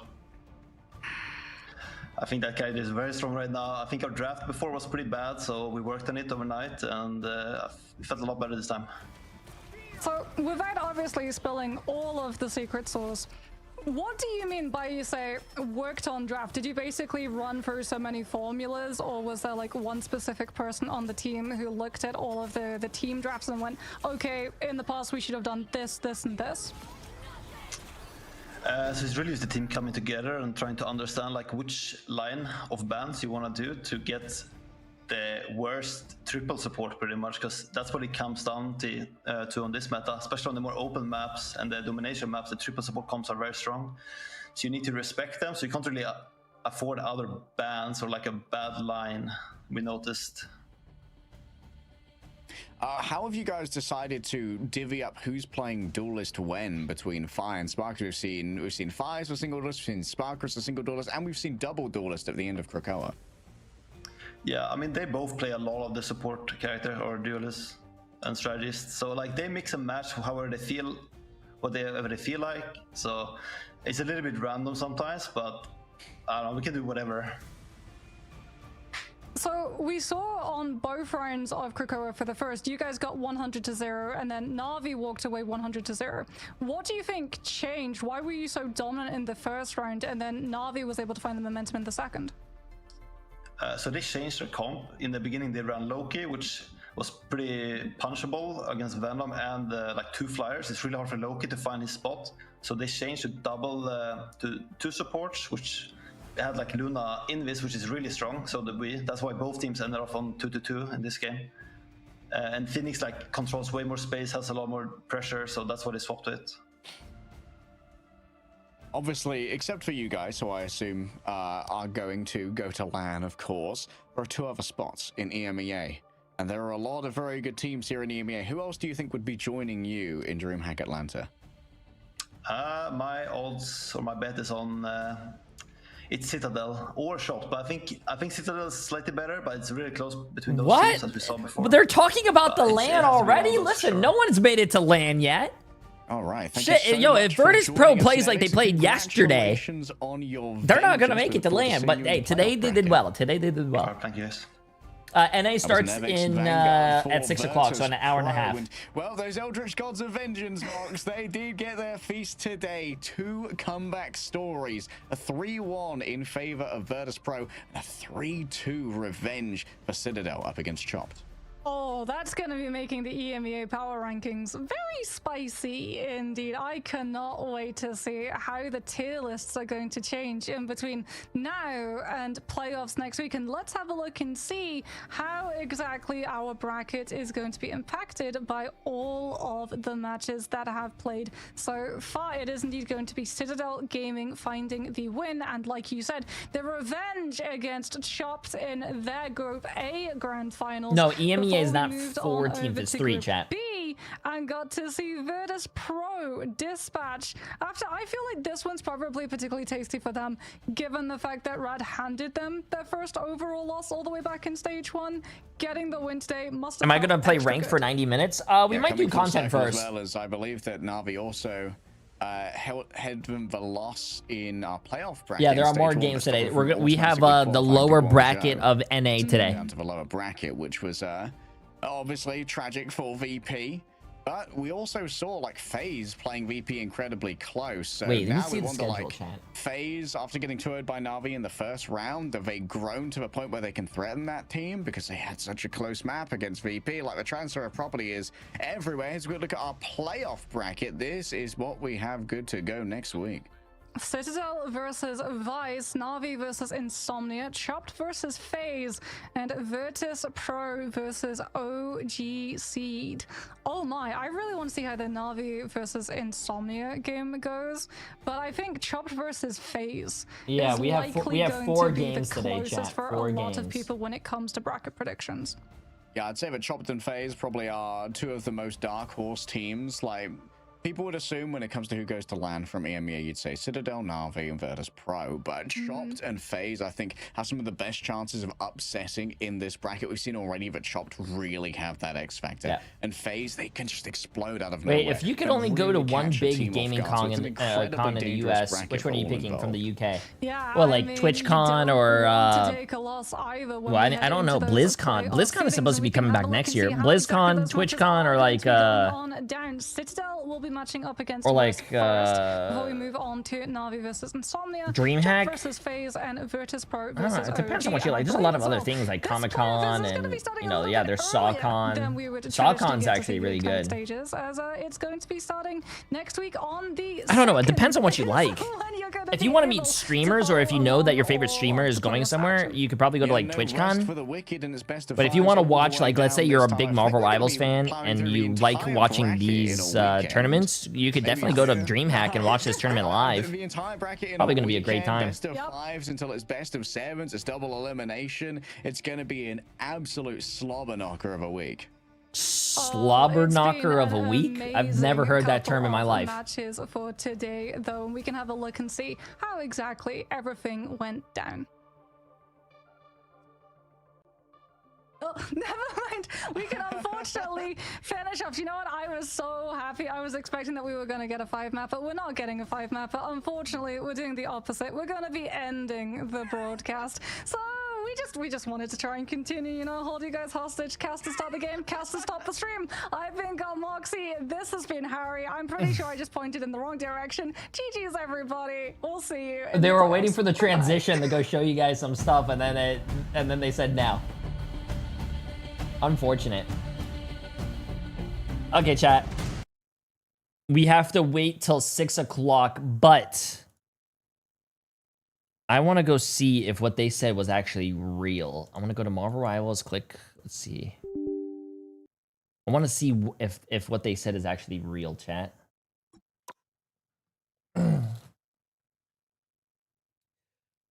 Last year's DreamHack in Dallas was a 10 out of 10. Met Jay and a couple of other streamers and got to watch the Overwatch games live for the first time. That was a good event.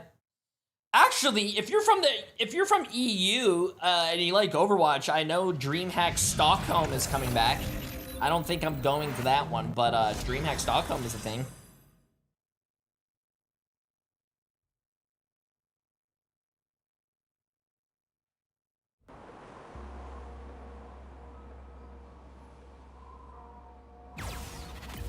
Okay, I want to see if this is true, chat. They said on the broadcast.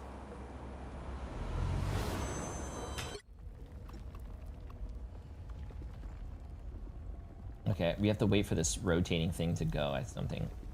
Oh, alright, I guess it's not going on right now. Wait, did I get scammed?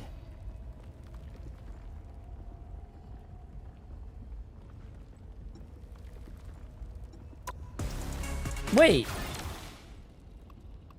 Marvel Rivals Championship, no.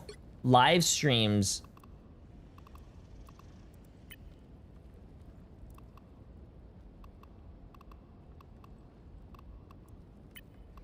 See, this is what I was talking about. So if you missed a tournament, you can watch all the tournaments right here. So let's just say, wow, we just missed the Navi and VP game. Or let's just say you saw someone pop off. You can click here, go to match 3. And this is literally their match. And you can watch whoever you fucking want. And let's just say, oh my god, level 1 Croak was such a badass fucking Mantis, and you want to see how a Mantis plays, well then you can watch what he does in a tournament. Bro! That is fucking awesome! I actually never knew that until they announced it today. That is insane. Okay, so chat, I got some homework for you guys. You got your pencils, you got your papers, you got your pens. I have some homework for you guys. If we see someone, let's just take level 1 Crook for an example. If we see the level 1 Crook play a specific character and he is popping the fuck off on it, we should be like, we should go spectate that. We should. So I need you guys, when you guys see someone pop off, let me know and we could go watch that person.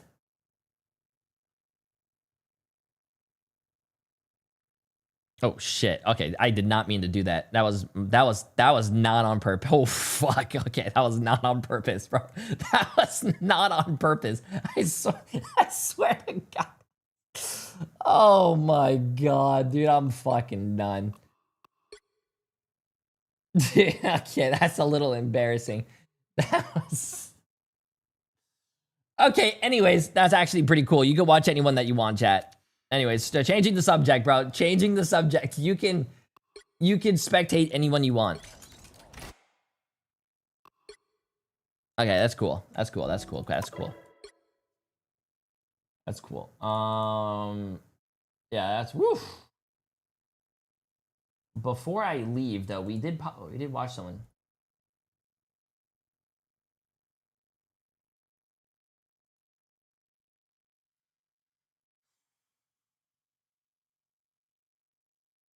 We did watch a game where Tanuki actually did pop off, and I found that, so we could probably do that.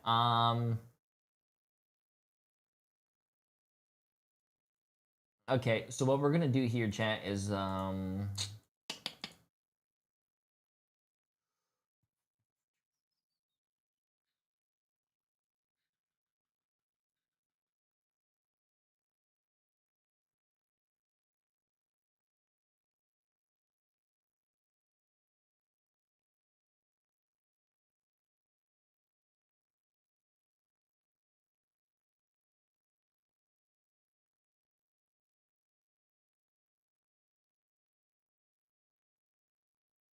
Okay, chat. I guess we could do this.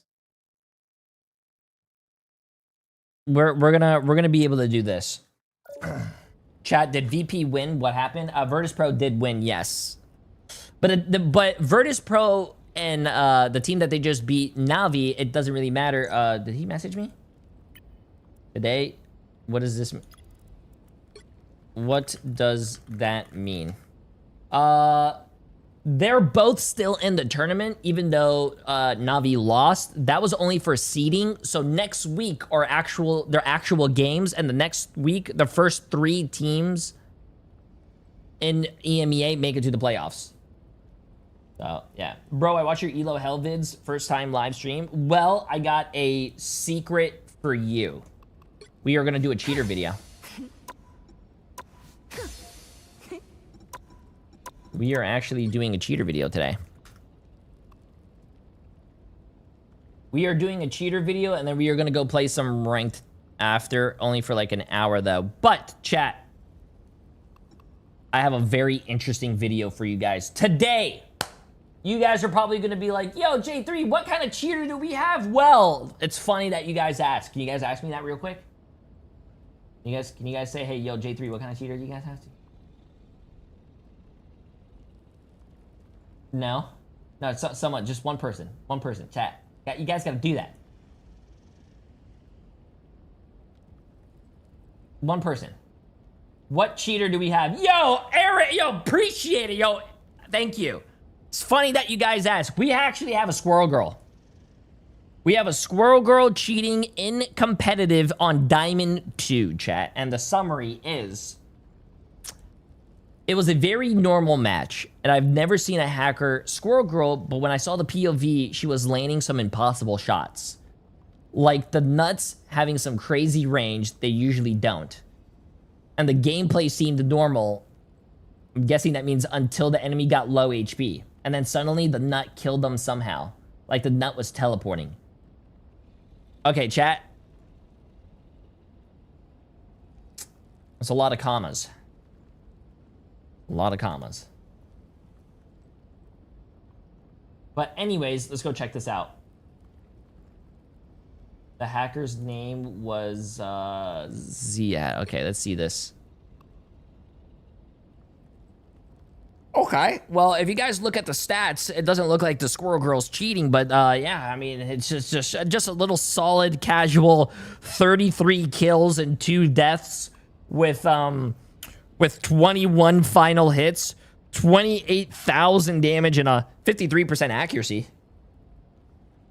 Yeah, it doesn't look like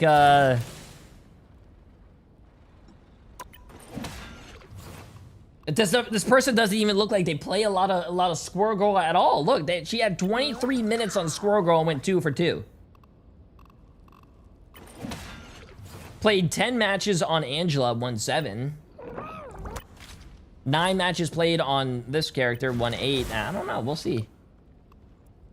Let's see. Fastest stroker? What does that guy's mean? What does that mean? The right heroes could make all the difference. Okay, let's see this.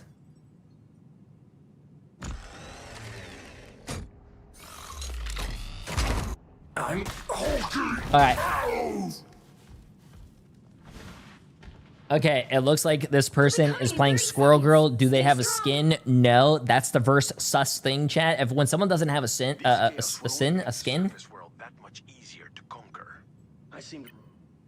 And they're not moving?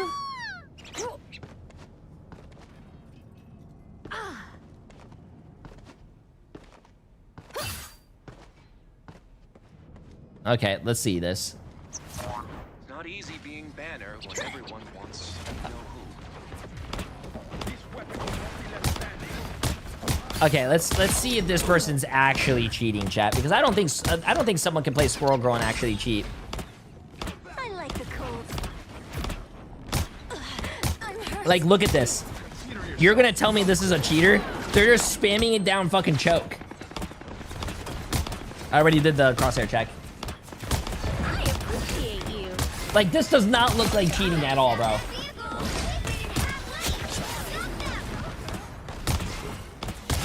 Double damage. And it also looks like they're going AFK a lot. You stop them in their tracks. Incoming. Wait. I'm hurt. So cold.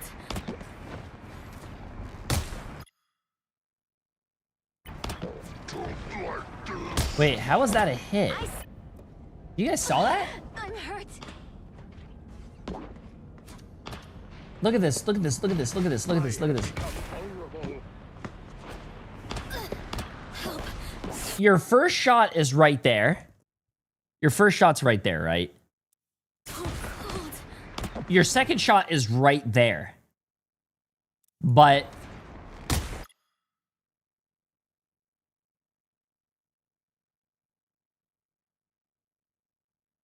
that doesn't make any sense. Chat, don't say ping. You guys are gonna piss me off. That doesn't make any sense. How what do you mean that looked fine? Are you kidding me? In what world does that second shot hit and look fine? Look. Look at the shot. Look at the shot. There's the nut. There's the guy.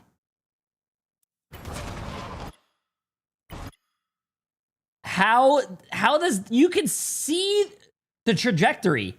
Where in the world does that look like a hit right here?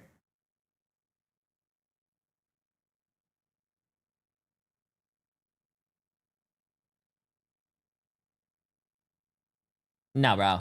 It doesn't make any sense.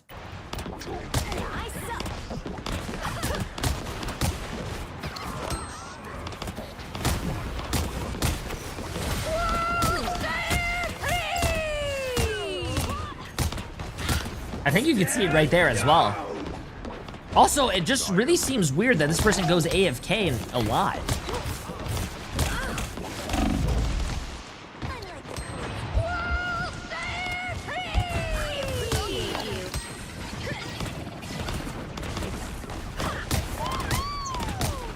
No, right there, bro. Nah, come on, chat.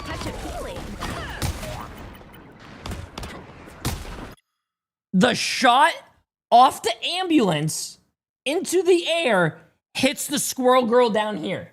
It's not ping. Look right here. 72 ping, chat. It's not ping. Look at the next shot.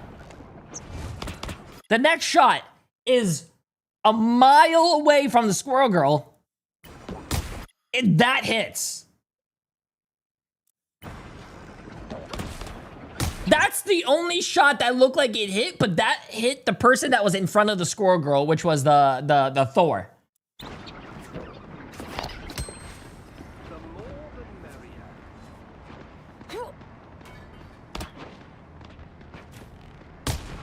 That miss was a hit. Better stop that vehicle. Okay, that was a good shot. That was a normal shot. That was a normal shot. Look friendly.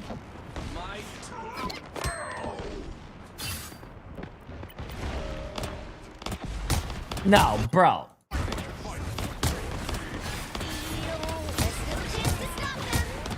Okay, this looks like a normal squirrel girl gameplay. You're just standing it down mid where everyone is.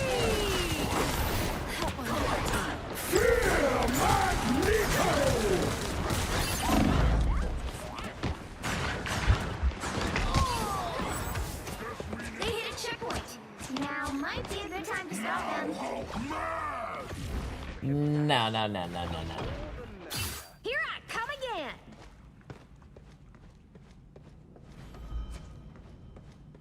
Better stop that vehicle. Might have to compare some legit squirrel girl gameplay. We can look at the other squirrel girl that's on the other team. I guarantee you that person's not hitting the same shots.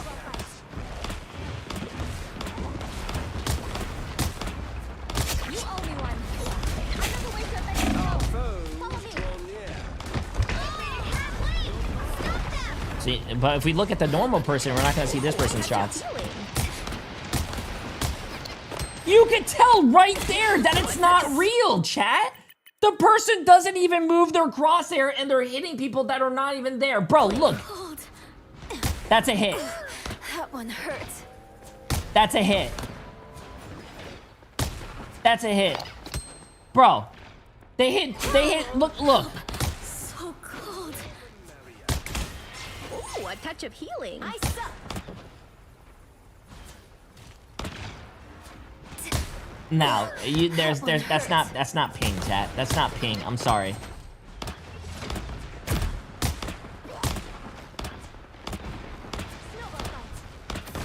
No, I don't even think this person.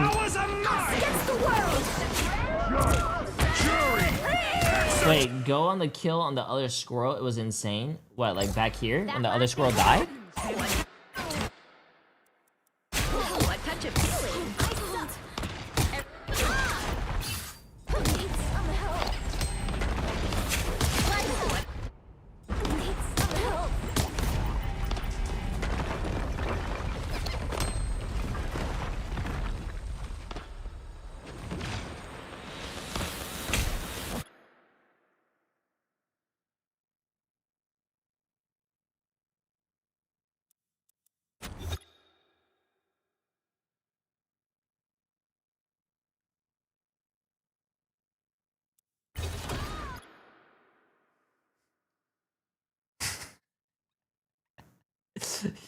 You're gonna tell me that's you're gonna tell me that's normal. Yeah, not gonna lie, can't defend this. You're gonna tell me, oh, that just looks like pink. No, bro. Chat. Bro, you guys have to be on drugs.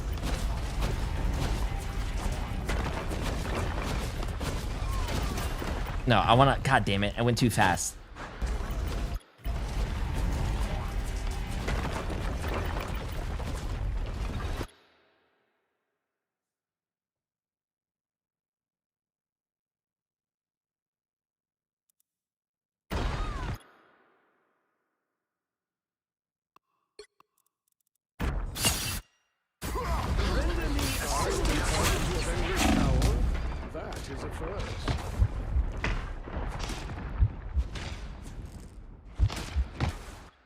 Damn it, bro. You can't see where the other person shot at, man, because the...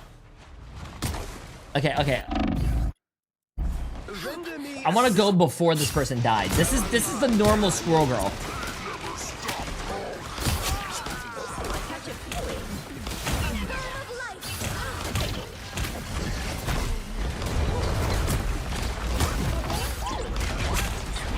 Yeah, see, this person, when they shoot and miss, they're missing. This person's not doing that. Behold the god of thunder! I seem to be... You can see the difference in nuts. Chat, I'm a nut expert, bro. I've been studying nuts for a very long time. I can tell when a nut doesn't look natural. Appreciate you. That last acorn's a doozy. Another hit for Luna Snow.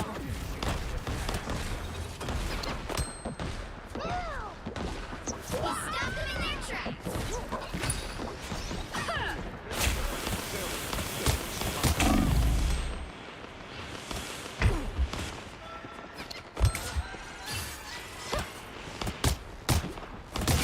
No. See, no. Let's go a little fast right here.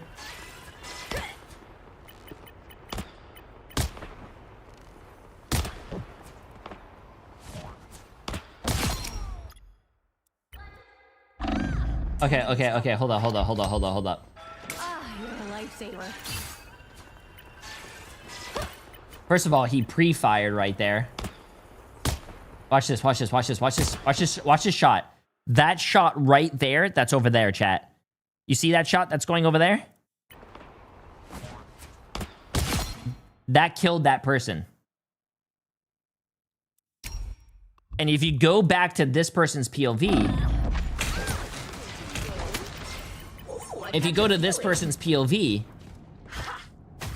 that obviously looks like it hits. Look. You can see it from the other person on this person's POV as well. Look, that nut goes all the way over here. It's not even fucking remotely close. No, this person is definitely using Magic Bullet. You owe me one. And I'm pretty sure this person's also using... Oh, no, this person is definitely probably using Magic Bullet and probably... So cold. So cold. Definitely probably wall hacking as well, bro. Hurts. You can hear the person, but this person doesn't react as soon as they hear him. Look.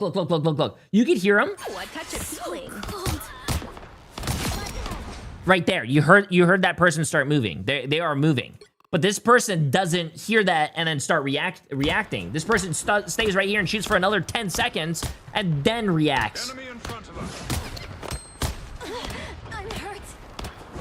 I seem to be unprotected. Us against the world.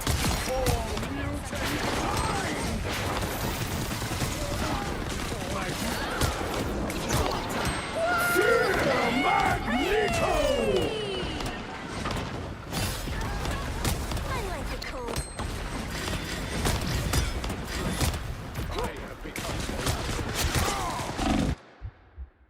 Okay, I'm sorry. I'm slowing a lot of these shots down, but they actually look ridiculous. Hold on, go back to this shot. Oh, a touch of healing.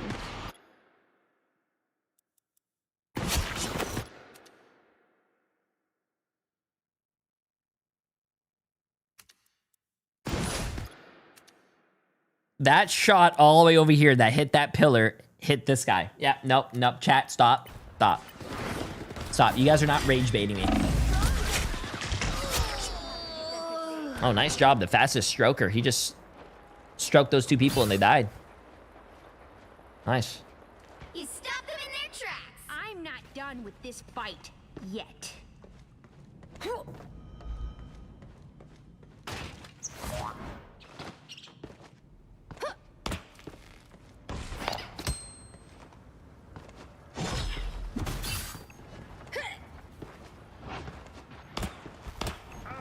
Wait, his acorns are immune to Magwell? Wait, that's not true, is it? I'm a problem your gun can't solve. Your powers are mine! Us against the world. Oh, a touch of healing. Us against the world. One for the skin. I appreciate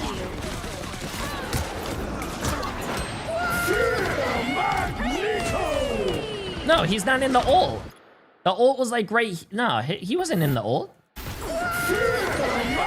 No. It was getting eaten.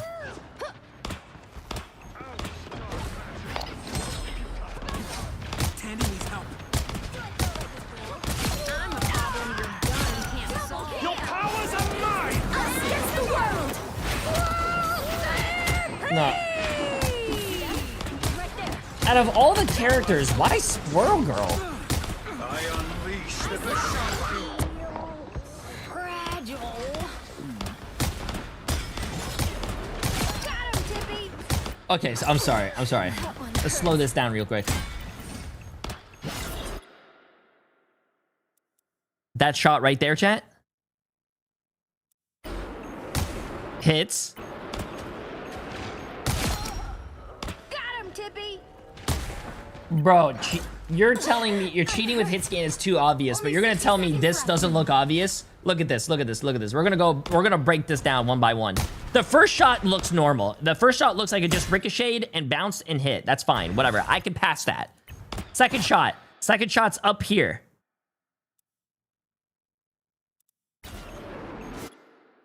Way past the Angela. That's considered a hit. Okay, next shot. Right here, above the Angela.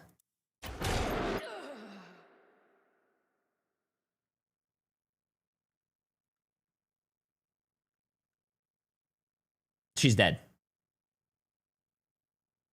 Why are her eyes bloodshot red? Is that normal? Okay, anyways. Yeah, that's not normal, chat. That's not normal, bro. Got him, Tippy. I appreciate you. What? Magnetism can't handle a deep freeze. Double KO. I'm a problem your gun can't solve, Frank. Tandy needs help. Us against the world.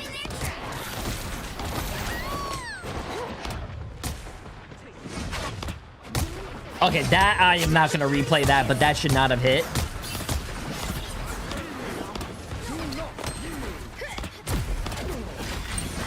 Just embrace the light.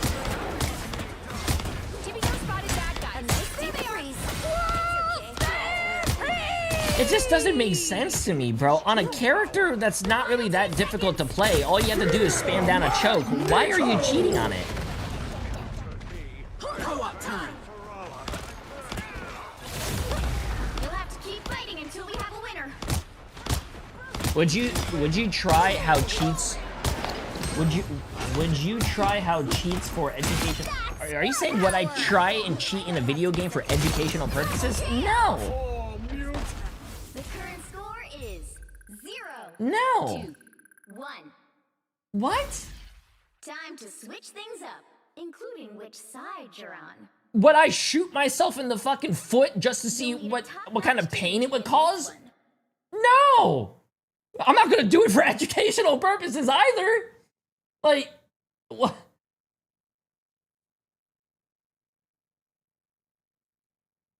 Like, if I got a cramp, let's just say I'm getting old, chat, and let's say I got a cramp while walking down the stairs. Does that mean I have to dissect my leg and chop my leg off so I can look at the muscles just so I can see how the cramp started? Like, educational purposes, though. Nah. What?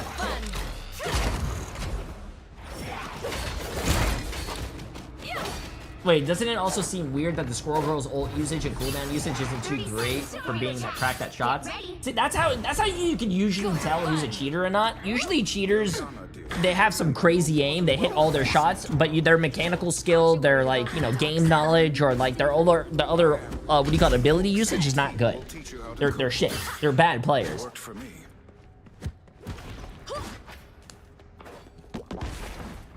The battle starts in 5, 4, 3, 2, 1. So I touch it.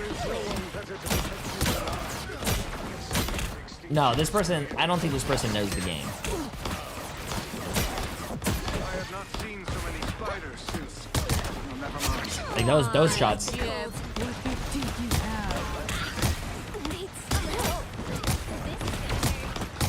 Has this person thrown one right click? I don't think so.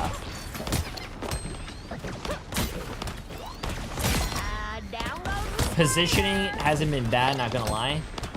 Nah, bro. Oh, okay, there's one ability.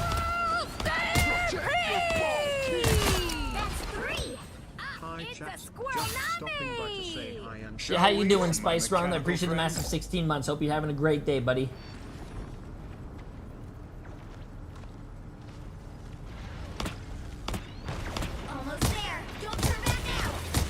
This person's positioning has not been great either. This person's either standing on cart or standing in the middle of the open. That's not crazy.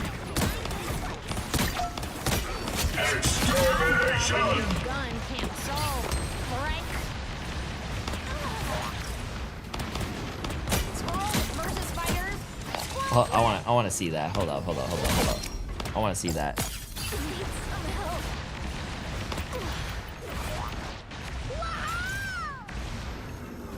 What the hell is going on with this guy's aim?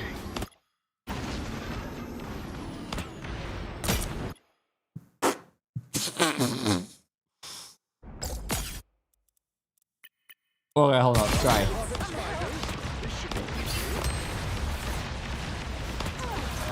That's not ping, chat. That looks like their mouse or something just gave out.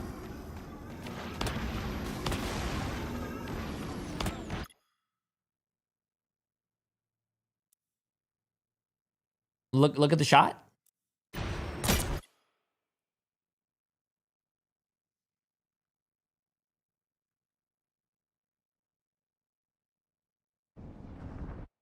Let's go see that from another angle here, chat. It does look like the person's lagging though. What the hell is going on here? Look at that shot. Look at that shot.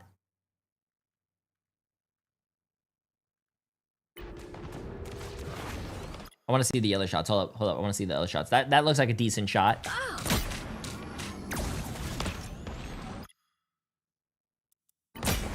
That was a hit. Okay. I want to see this next one.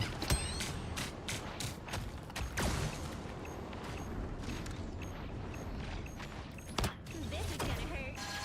Ooh, I touch a heel. He shot the person behind the shield. What's your guys' excuse? What's your guys' excuse? How are you guys going to defend this one? Huh? How are you guys going to defend this one? No, bro. No. I want to see this.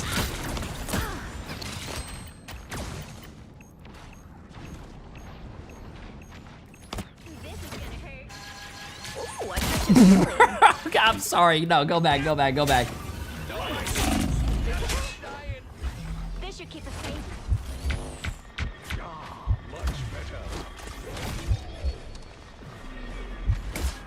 He has the shield. The shot literally goes by him. No, bro. No.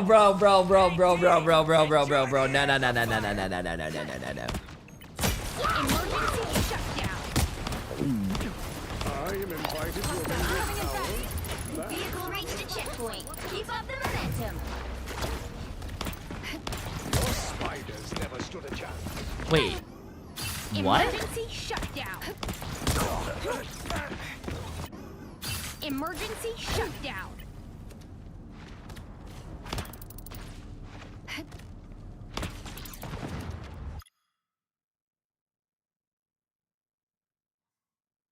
One shot's up there, one shot's right here.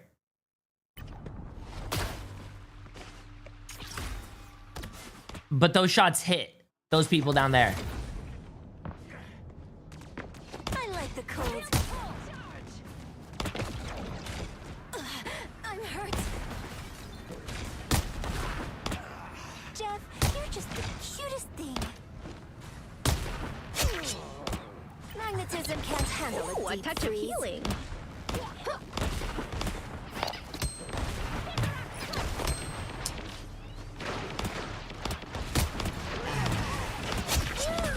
Another hit for Luna. Oh wait, he used an ability. I like the cold. What? Whoa.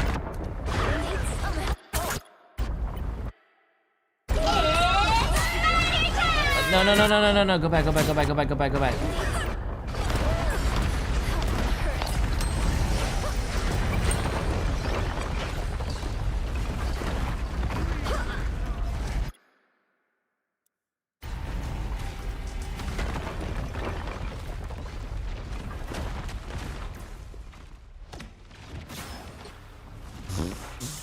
Magic bullet on the Squirrel Girl's right click. It's party time!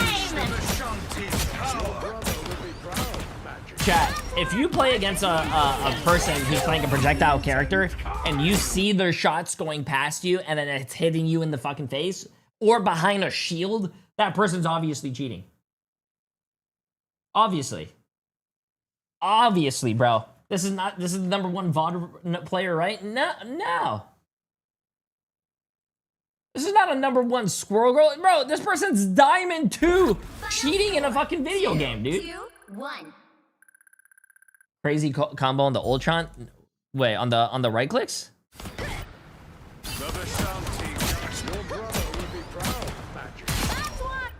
I think she died to the, I think he died to the ult though. Can't say anything about there. Yeah, that was tippy. That was tippy toe. That was the Squirrel Girl ult though. Yeah, nah, chat, bro. If you guys are watching a person like this who just beat you and apparently went 33-2 and went 21 final hits, 28,000 damage, and you're watching the VOD and this person is hitting shots and they're not even aiming at you, bro, then you should obviously know they're a cheater. Probably banned too. Probably. Like, Hold up. If a cheater is caught, the losing team should get compensation. Sadly, I don't think it works like that unless the cheater is actually caught in the middle of the game. There has been... I've seen it on Twitter once. Actually, look, I'll show you. I don't know if you guys have actually ever seen this, but I've seen no damage rocket actually do it. Apparently, if you're playing in the middle of a game and it does catch a cheater, you get this. Cheating player detected. Match terminated. The cheater has been punished and this match will be invalidated. Nothing will be recorded on the career page. Like, there's an actual thing with it. I've never seen this page, though. Never. Overwatch has something similar, but I've never seen it. I've seen it a few times, like a few times with Overwatch. But that was very rarely.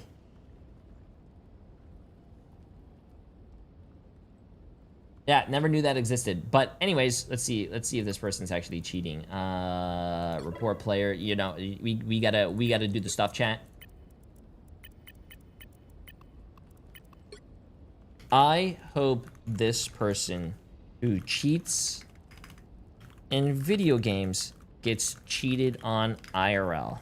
I hope they find the perfect person for them, have beautiful children, and is very happy, then they get cheated on. Just to see how it feels to be cheated on. Nope, I can't finish it. Nope. This person has been banned! Exactly! 100 years! 100 years, I hope. Nah. What do you mean, what's wrong with me?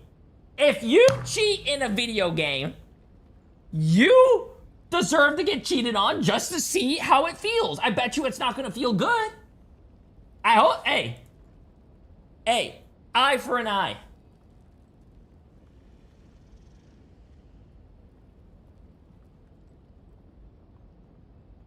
May I help you? No. Do you also agree?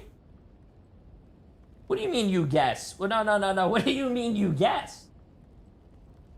You think a cheater should just walk free? Boba does not cheat on me. Where is he? Ah. That cat's not mine anymore.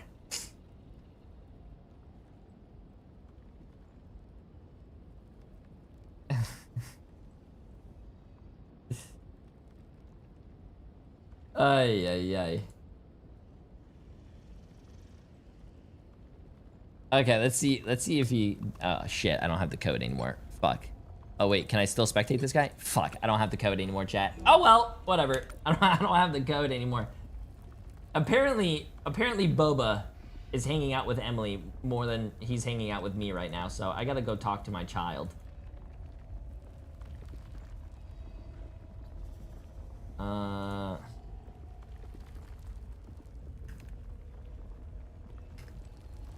Awesome.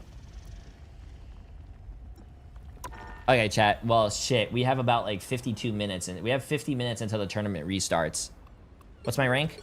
We are negative 21 out of 100 on Celestial 3. You know what? Let's lose our Celestial. We're gonna go lose our Celestial real quick. You guys down? It's gonna be a lot of fun.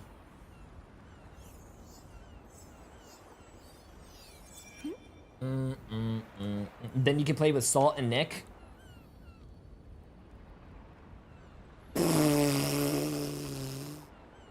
I hope not. Can another person just make another account, or is that a hardware ban? No, they can make another account, but they're gonna have to waste their life and like, or waste more money and buy an account that's already competitive ready, or they're gonna have to sit there for a few hours and rank up their account to level 15 and just do it again, which I feel like is pretty sad. The one thing in life that you cannot get back is time. The time you spent doing something is the time you will never be able to get back. And if you spend your time cheating in a video game, getting banned, recreating an account, leveling that account up, and playing rank and then getting banned again, like you don't you're wasting your fucking time. We only have a limited time on this earth, chat. So, hey, if that's how you want to spend your time, it's sad, but what can you do, man? What can you do? Give me 1 second. I'm gonna go to the bathroom. 1 second, 1 second. Oh, I need a flashback. Shit.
Which hero do you think you want to be today?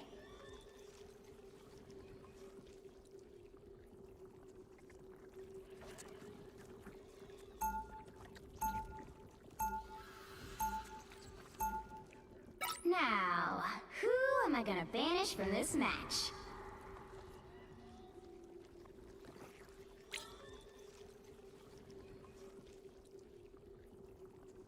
Oh, shit.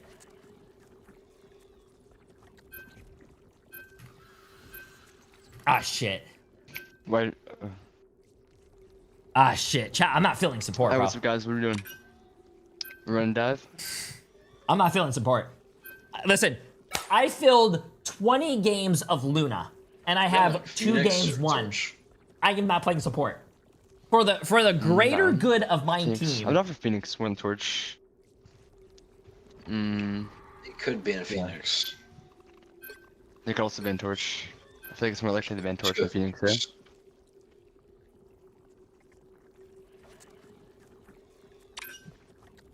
Ultron. That's actually not bad. They took away. Chat, I'm not doing it.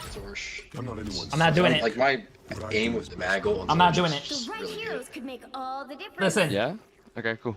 I would love to fill and be a team player, I'm pretty but good with I am Maggle literally and- being a team player by not filling because I have a negative win rate. I like this. This is good. Unless Bucky, you know how to play dive, we could do that. You can stay Bucky just for backline support. Oh yeah, I'm done. Oh, there you go. Number 1 is dive. Bucky play support? Question mark. You could swap there, dude. Like Steve. I'm just a soldier trying to do his job. I guess it's fine like this. We can change things up later if need be. They'll be coming in 30 seconds. Stay strong. Would run torch, but like I low-key suck dick at that character, so. Every time I see You're fun. I think to myself, as long as Spider-Man is still around, Actually, I don't even think. Wait, hold on. be all right. I'm gonna just lie to you. They're running Punisher, Moon Knight, Invis, Luna, Torch, and That's Triple Link somewhere. No trip though.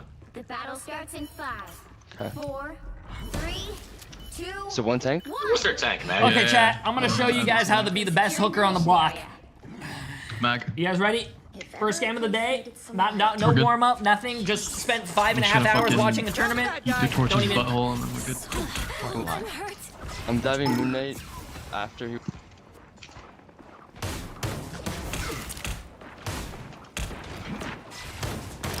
Can we get their mag? He's really low. Oh shit! Wait, chat. The hooking is not being good right now.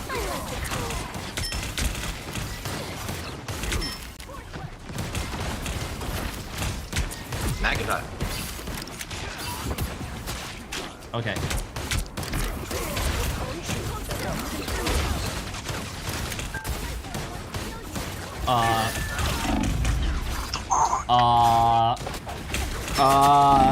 Maybe we should have warmed up, chat. What are your guys' thoughts on that?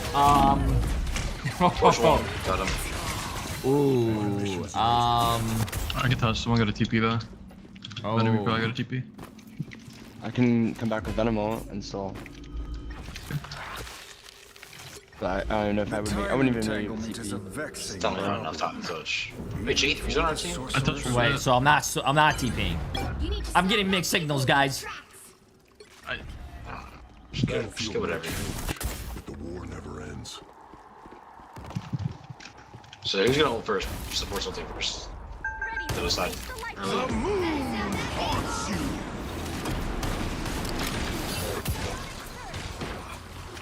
Now support.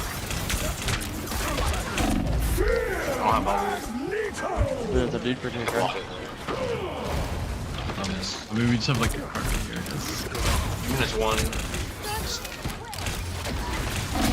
Might Oh, I hooked him down.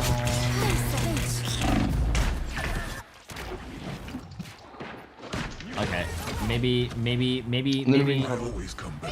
being a hooker is not good right now. What are your guys' thoughts?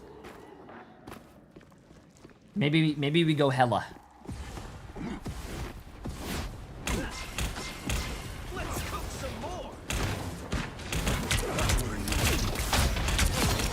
Nice, good job. Moving. That's the thing.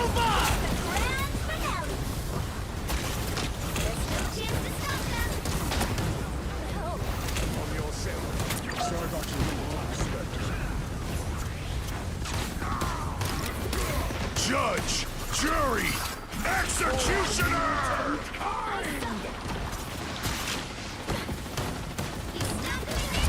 Wait, Venom, you wanna die? Venom, you wanna die with me? Oh, never mind. I popped that ult.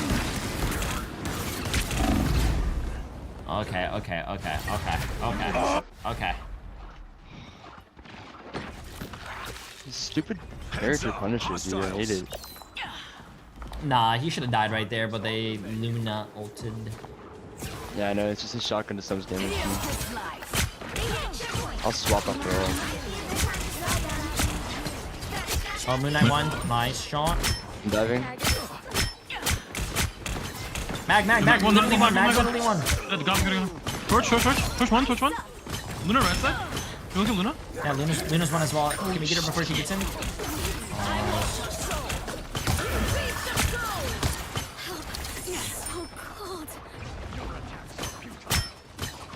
Invis is one. I'm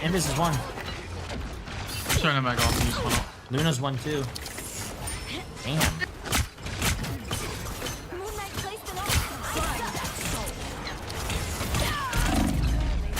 Torch on left. They kind of fucked up their ult. Yeah, just back up here. Yo, I'm gonna ult this. Can we carry me?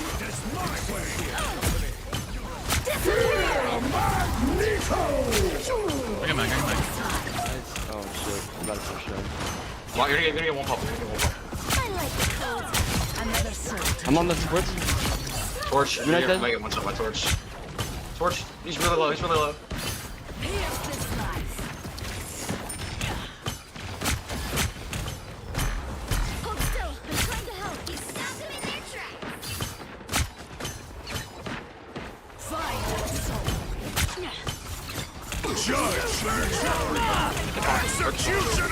Wait, look upon. Get out. They didn't support all yet. Come on, dead.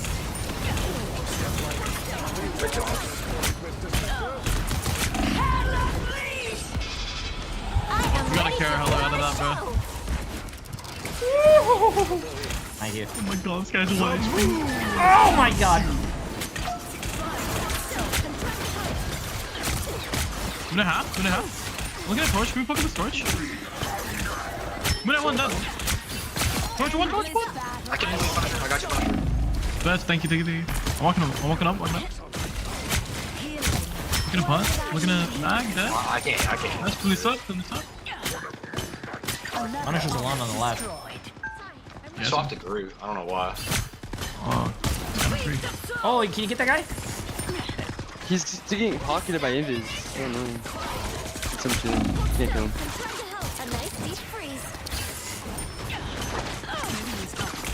Punisher on left. Yeah, I'm gonna punt all here. Can we carry me? Can we carry me?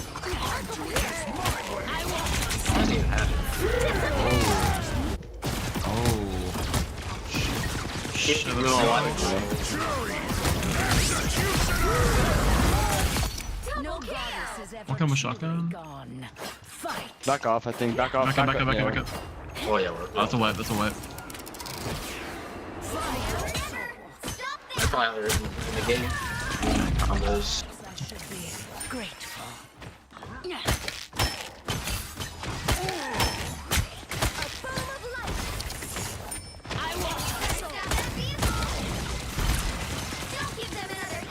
Judge, jury, executioner!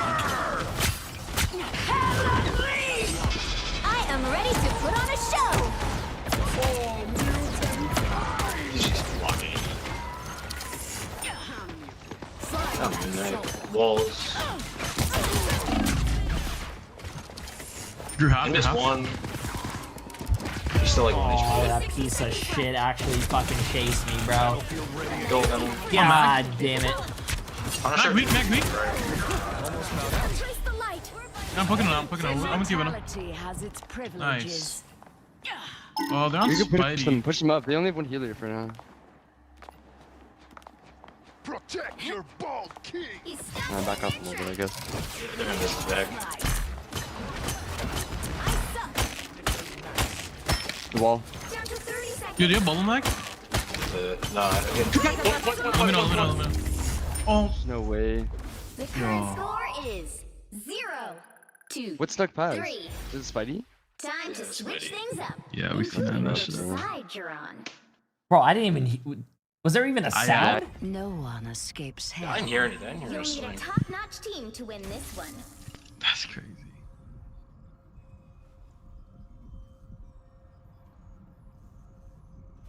I can say Venom for your Hella teamote. Promise I'll lock in.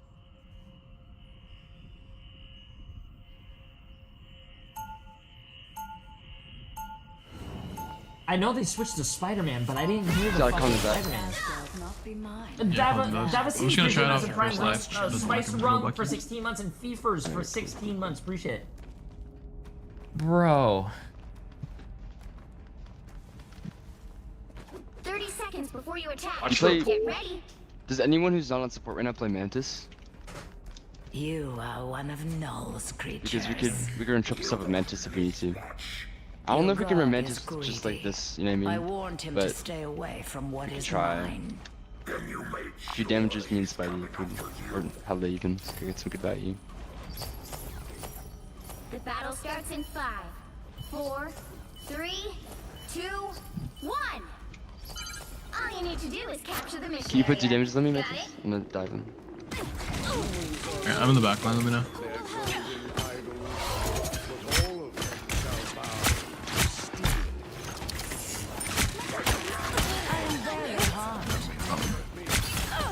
I'm bad.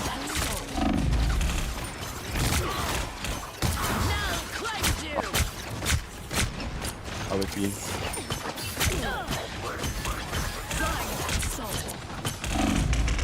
Oh, that's not good. That's not good. That's not good. That's not good. We need stuff to Hey, break here, I these walls.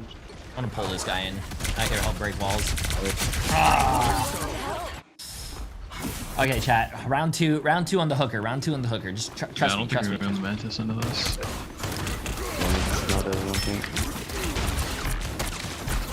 Yeah, that's why I said you can triple support, not like crazy. Oh, no, I fucked up, sorry. Chill, let's wait for a Venom. Let's wait. Why? Back. You're staggering really harder now. Oh, that's good. They already won the fight. Yeah, they shot Moon Knight. No worries, I've got your back. Never even saw me coming. We can combo in there. I'm hurt. Judge, jury, Nice. Walking up. Hear me? I am ready to Okay, double support. Double support for that? Nice. Big! just somewhere here. I don't know where. Right there. Grass. Nice. Nice. Shit. Yo, big dunk. TP, TP. Good shit. That's double support too, so that's good. Yeah.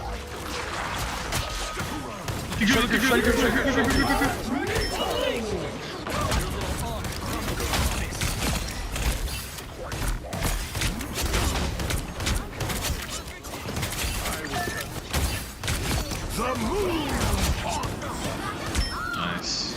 Shit. Good stuff, good stuff, good stuff. Get that vehicle to its destination. I'm locked in. I'm not trolling anymore. Good shit, good shit, good shit. Oh, he got. You gotta bug. turn off Oh, your VC shit. and turn it on. I don't know. The VC's so bugged, bro. Wait, I just feel I'm fucking retarded. I told that to him when he can't hear us. Whoa! Oh, sorry. Demonetized! Whoa! Crap. My bad. Whoa! Yo, quick! Appreciate that for 6 months. Family friendly, chat. We're trying to run a family friendly stream. No fucking cursing. No bad words. Nothing. Okay?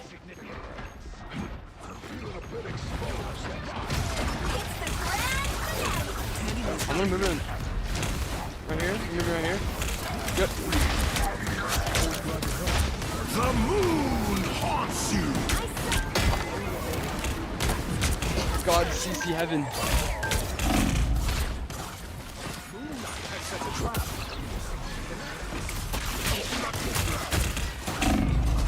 Wow, I hooked him and I fucking got one shot?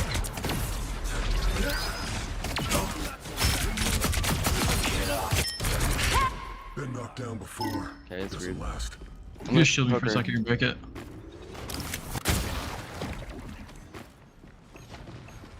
Oh, she was dead. She was so dead if she didn't get shielded there. I'm trying to help.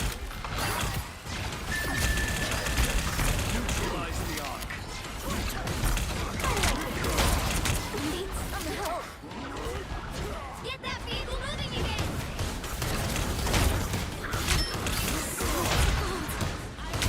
If they support ult, I can try to, what do you call it? Hit one.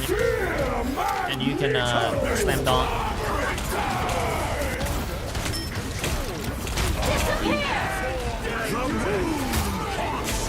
Oh, I couldn't even fucking get out of that ult, bro. God damn it. Okay, you know what? Oh, they switched off from the Groot. Can we look at Hella? Dead. We don't have a support though. We don't have support name. Oh, we have a Luna back. Never mind. Really? Thing one. Oh shit, wait. We must Where the hell did this cat get here? It's one of Moon Knight's oaks. Healing. Why would I need healing? You have ult in still? Right here. I'm ready to put on a show. Mag, 1 on point.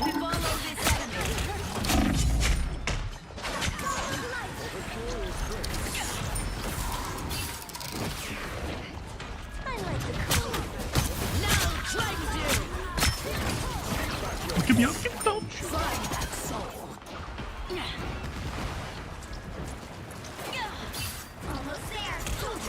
We can put out this, yeah? We can put out this? Yeah. Only 60 seconds left. I'm putting nothing now. Match for turn on.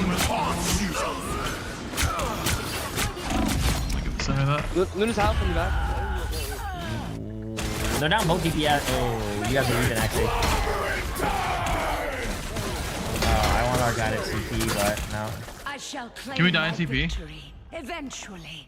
I almost have my ult. I don't want to sacrifice mine. No, don't. Yeah, support. We almost have both tanks too. Someone. Oh shit. I think we may. I'm gonna touch it. Fire dead. Spider-Man over here. We have a lot of time. I think Mag's gonna try to dunk one of you. Yeah.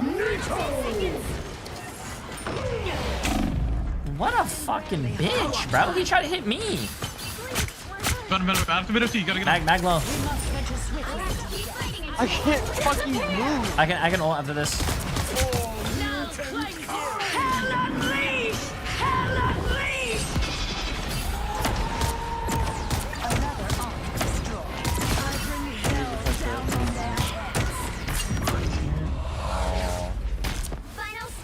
GG's. 1, 2, 3.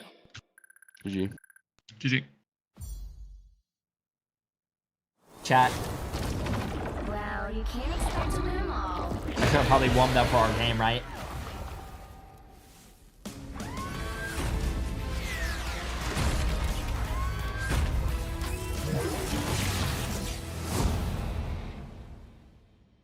Chat. I should have warmed up for our game.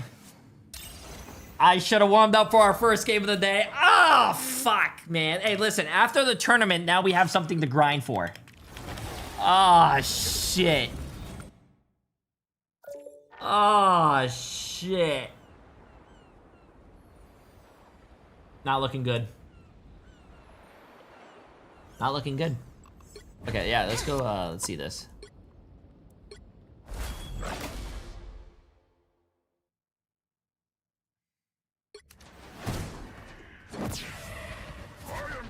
Oh, he was here for a very long time. No, hey, that's, I knew they switched to Spider-Man, but no wonder I didn't hear the Spider-Man. He was there before me. I was here. I'm at spawn. I didn't hear the Spider-Man because he stayed here the whole time and waited for me to leave.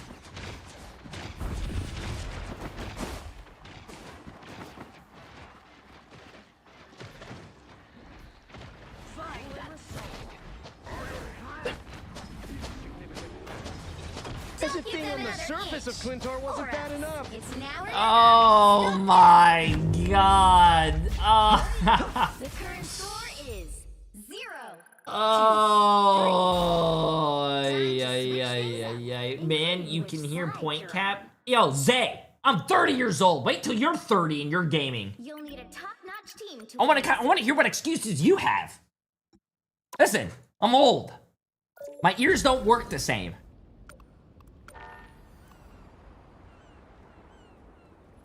Nah, I'm 31. Well, what rank are you at 31, huh?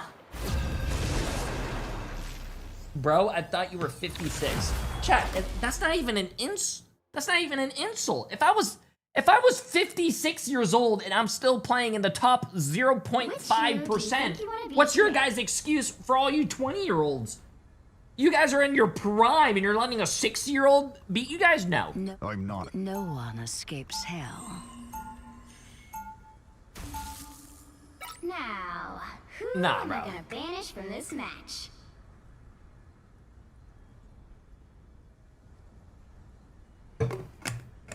Listen. Be nice. Respect your elders, bro. We all age, bro. We all age. 38 and bronze, by the way. Yeah, but listen, it doesn't matter that if you're bronze. The point is, video games are meant to have fun. Are you guys having fun when you play video games? The answer is yes, right?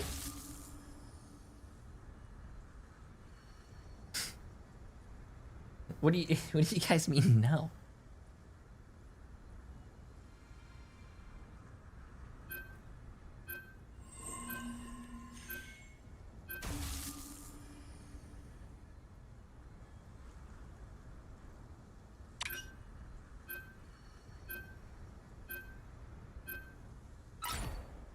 Pick your hero. Or villain. I'm not judging. I'm not anyone's sidekick. What I do is stand alone. I have a stroke when I launch the game. What? Chai the latte. Damn, now I want a chai.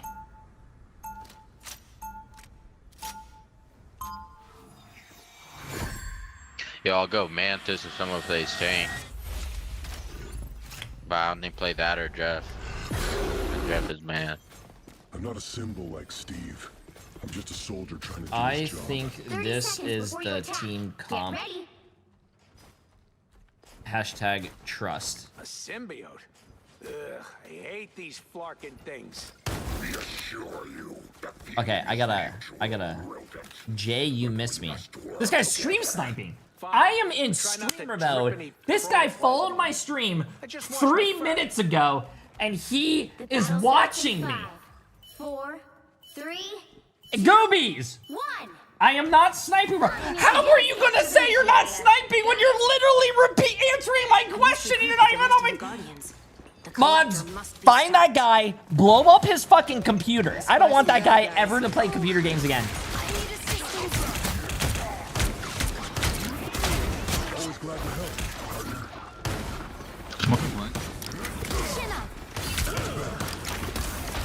Oh, I'm Raz, the name of. I'm playing under. I'm playing under. Yeah.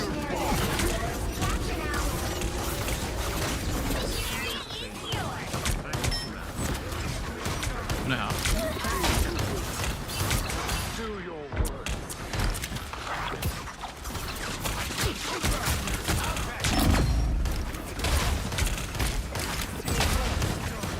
I Raz in 15.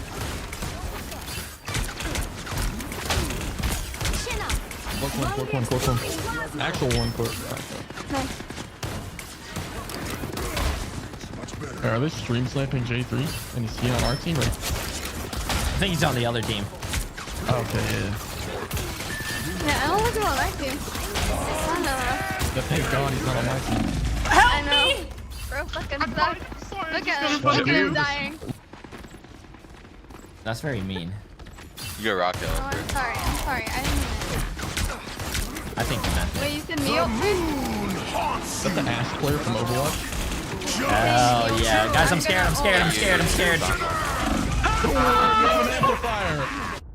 There's real firepower! Wait, don't give up point. I have resin 15. I'm not giving it up. Don't give it up. We got this, team. Never back down, never what? Never give up. I guess it'll be a lot quieter. Rocket, I'm with you to the end. Keep stalling. I'm with you. No. Yo, who was saying they were with me, bro? Dude, that was our Star-Lord.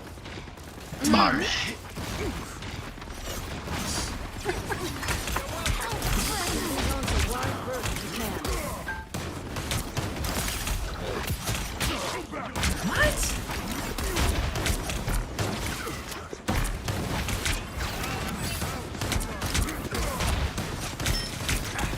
I'll patch you up.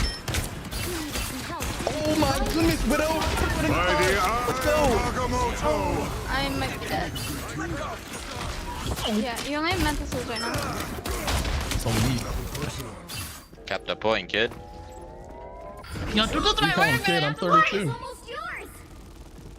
Kept the point, Unk. I knew we could do it. Yeah, I'm not hungry. I don't think they that guy can from No, you guys are all lunk, bro. that guy from the Baltimore Hey, game? I'm 17. I'm not an uncle. Okay, I'm not old. Yeah, I just turned 20. What? You guys are Guys, old. guys, somebody has sounded like really sticky once. Do we think that's accurate? Yeah, a little bit. Oh, that guy moved a little too fast for me. I will.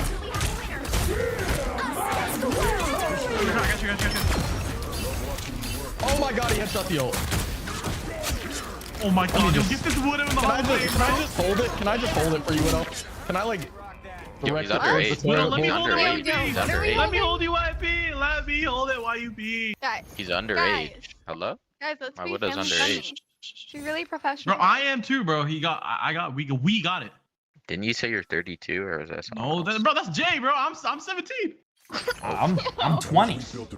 Why did we just say he's Yo, 32? you are not 20 with 20 that for eight. hairline. You What? are not 20 with that I'm hairline. 20. What's wrong No, with my no, hair? no. My hair is very beautiful. Yo, I know you got my... Ready to do some damage. Yeah, your mic cut out. I did not hear that. I love your hair. Thank you, bro. Thank you. You There's got out hair? of the astral plane? I did. Us young folks I have don't to think stay it's hair. I together. think I fuck with the hairpiece. Why do you What? keep So saying There's a lot that, of that bro? going around. Why the fuck am I getting straight? Get 20 gifted for this guy so we can go to Turkey. Alright. Bro was born in the 1980s. No, If like, anyone JP, has so you Twitch have, Prime- like, a kid by now, like settling down. Why are you on Rivals every day? I'm married to the Like, grind. bro. All you need to do is capture Wait, why are you the telling him, grind Dave? is gonna give you What? a family line, bro. Why are you worried about me? How's yours going? Huh? Yeah, what? I'm 20. I'm in So, college. you're 20, so people used to live till Instead of chasing your degrees on rivals. it doesn't matter. People used to live till their 30s. People used to have. Hey, where the fuck am I getting strays, bro? You know what? Okay, don't take out. Wait, I don't can't see you, project bro. onto me, guys. You watch the straight, don't watch the straight, don't watch the straight, don't watch I got one person. That shit is not big, bro. You guys You know are what too it loud, is? bro. My dick. What? What? You don't have a dick. You're lying. Yes, I do. Oh, It's you actually huge. Like, I swear, bro. Ryan, I'm not lying. Why would I ever do that? Yo, Oh, what guys, the fuck guys, just guys, blew me the guys. fuck up? Rocket, save me! I'm trying to save you. A W Oh, Way healing. Where's our amplifier? listen. Okay, well, we all like just kind of trickled. Like, it's fine. It's fine. I'll walk this time, guys. And there goes J3 staggering. Can I get Nice, healed, bro. please? Any healers? Any healers? I died. Save, you're doing fantastic, but our other one? What the hell? Hello? For real, Sid, you're doing I'm also fantastic. doing fantastic. Thank you very much. Who will help? I'm always fantastic. I laugh like him too. Aha! Nah. Aha! Yo, just amp. Just put the fucking amp in the bag. By the eye of Yo, whoever. Can we enjoy the amp in the bag? Can we enjoy the amp? I want to enjoy it, bro. No, Guys, wait, J3 we'll hooked enjoy it the this strange time. into our team and he ulted. That was tough, good. That is not my fault. I got my kill. See, no one was next to me, so I was like, I don't need to amp. And then there was a Yo, strange in my Run the face. point, run the let's point. play a run the new point. game, guys. Let's hit Q challenge. Let's see who can hit Q. Okay, guys, I hit from Q. Dil- Is that what? Where are you going? We gotta stay on the point, team. Oh my god, we're oh my god, Dash.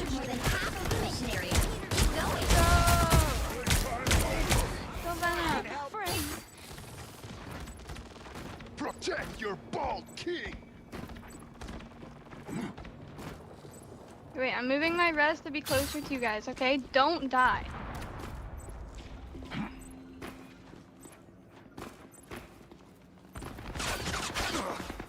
Just stop moving, Gamma.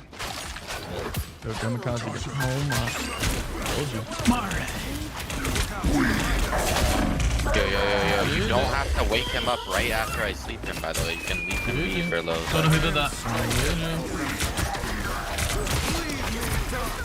You didn't add your L to the win-loss counter? It doesn't matter. I think this is the last game I have to play. We have a tournament to watch in 17 minutes. I don't think I can play another game in 17 minutes. Get me out of there! Focus on the battle. Your team's capture progress has passed the halfway point.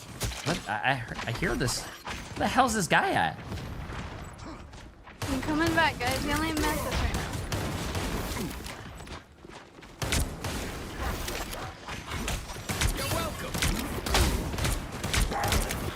Have to fight alone.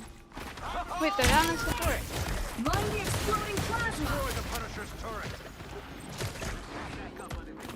Alert. Protection destroyed. Spell stabilized. They're going to be.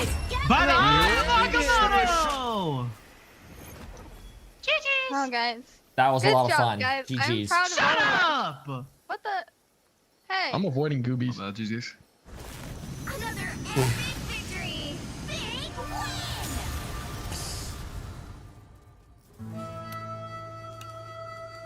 win. Maybe she's right, chat. Maybe I gotta go settle down so I never have to play this game again and have to have a lobby like that. Jesus Christ. But Chai! Appreciate the massive prime sub. I hope you're having a great day. Oh my goodness gracious. Sarah for 6 months as well. I appreciate it. 6 months of drops and entertainment. Hey, listen, anytime you guys need drops, make sure you guys come to the stream. We do 38-hour streams every day. in 24 hours. Yeah. Okay, chat. J3, can you buy me a Snickers? I would love to if you had good taste. Snickers L. Yeah, bro, why would you want to get some Snickers when you could get some Reese's Cups? What? Huh? What do you mean you don't like that? You don't like Reese's? No, dude, chocolate and peanut butter is the best. Speaking about that, can you do me a favor? You're streaming. Can you cut me another slice of cake, please? Now? Yeah. Good. Please. You do it. Please. Well, first. So you cut it. I don't think. Please. By getting. Why do you need... Listen, this is what's wrong with the world. Why is it that if you do something nice for me, that you always are looking for something in return? Why can't you just be a good civilian and do something nice for this old man? If I get up, my knees are gonna crack. Right. If I make it too good, it is really bad, so I'm gonna do something good for you. No! I'll make you do it yourself! Please. Oh my God. Please. No. Please. I'll suck your feet. What? Okay. No. That's disgusting. I do it to you all the time. What? You do not do. I want some chocolate. I did not get expelled. Chat, she was lying. That does not happen. That is... Listen, I don't want to kink shame, but feet are weird, bro. Okay, let's move on. Let's see. Oh, good job, by the way. Oh, here, should just do this. Bang. Let's see. Bang. Unhide. Bang. Bang. Nice. W. Okay, let's get this. Okay, chat, we have about 13 minutes. I think the tournament starts, where is it? Oh shit, it starts in 5 minutes, not even 13 minutes. Okay, well,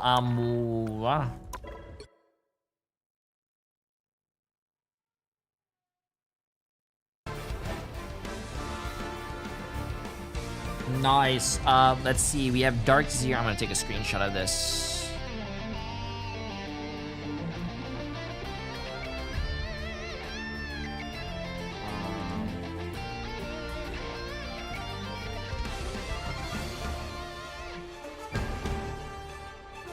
Okay, chat. Nice. Are we doing bets for this? Yes, we are gonna be doing bets for this.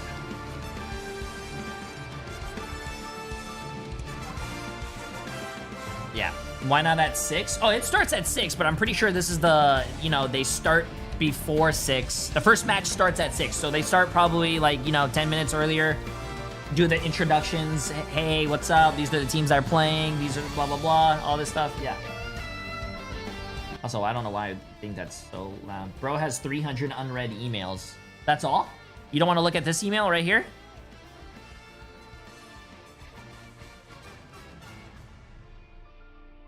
I should probably go through those. I don't know.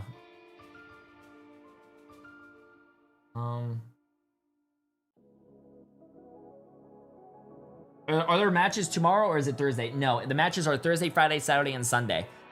This week coming up is going to be the playoffs for EMEA. But next week, there's still going to be NA matches. They're going to be good. But next week are going to be the NA playoffs.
Hold up, chat. Give me 1 second.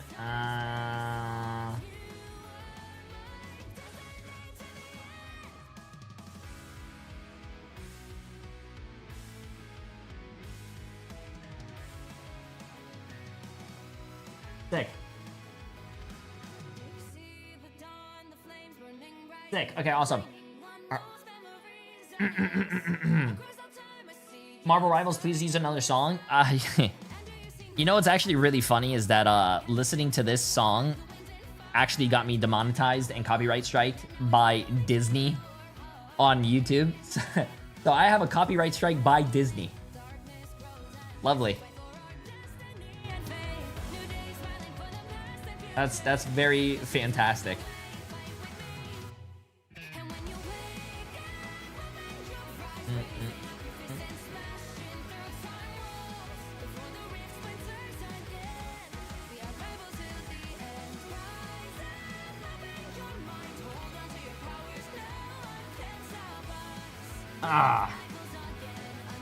Strike, not copyright claim. I have to go look at it. I woke up this morning to a copyright strike or something. I don't know. I have to go look at it.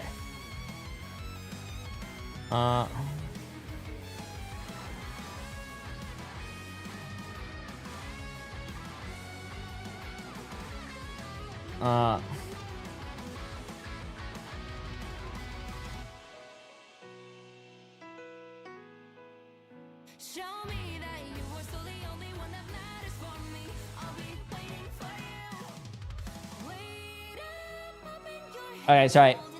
I just saw that you got 600,000 on YouTube. Nice. Hey, that's not 600,000 subscribers. That's 600,000 family members on YouTube.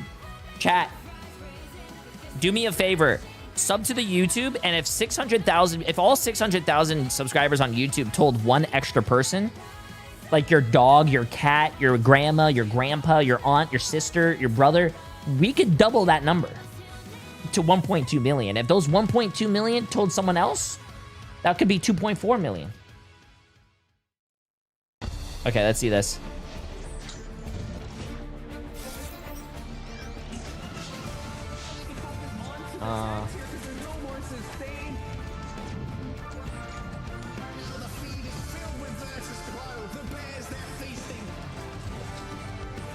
Give me 1 second. Gotta message one person, chat.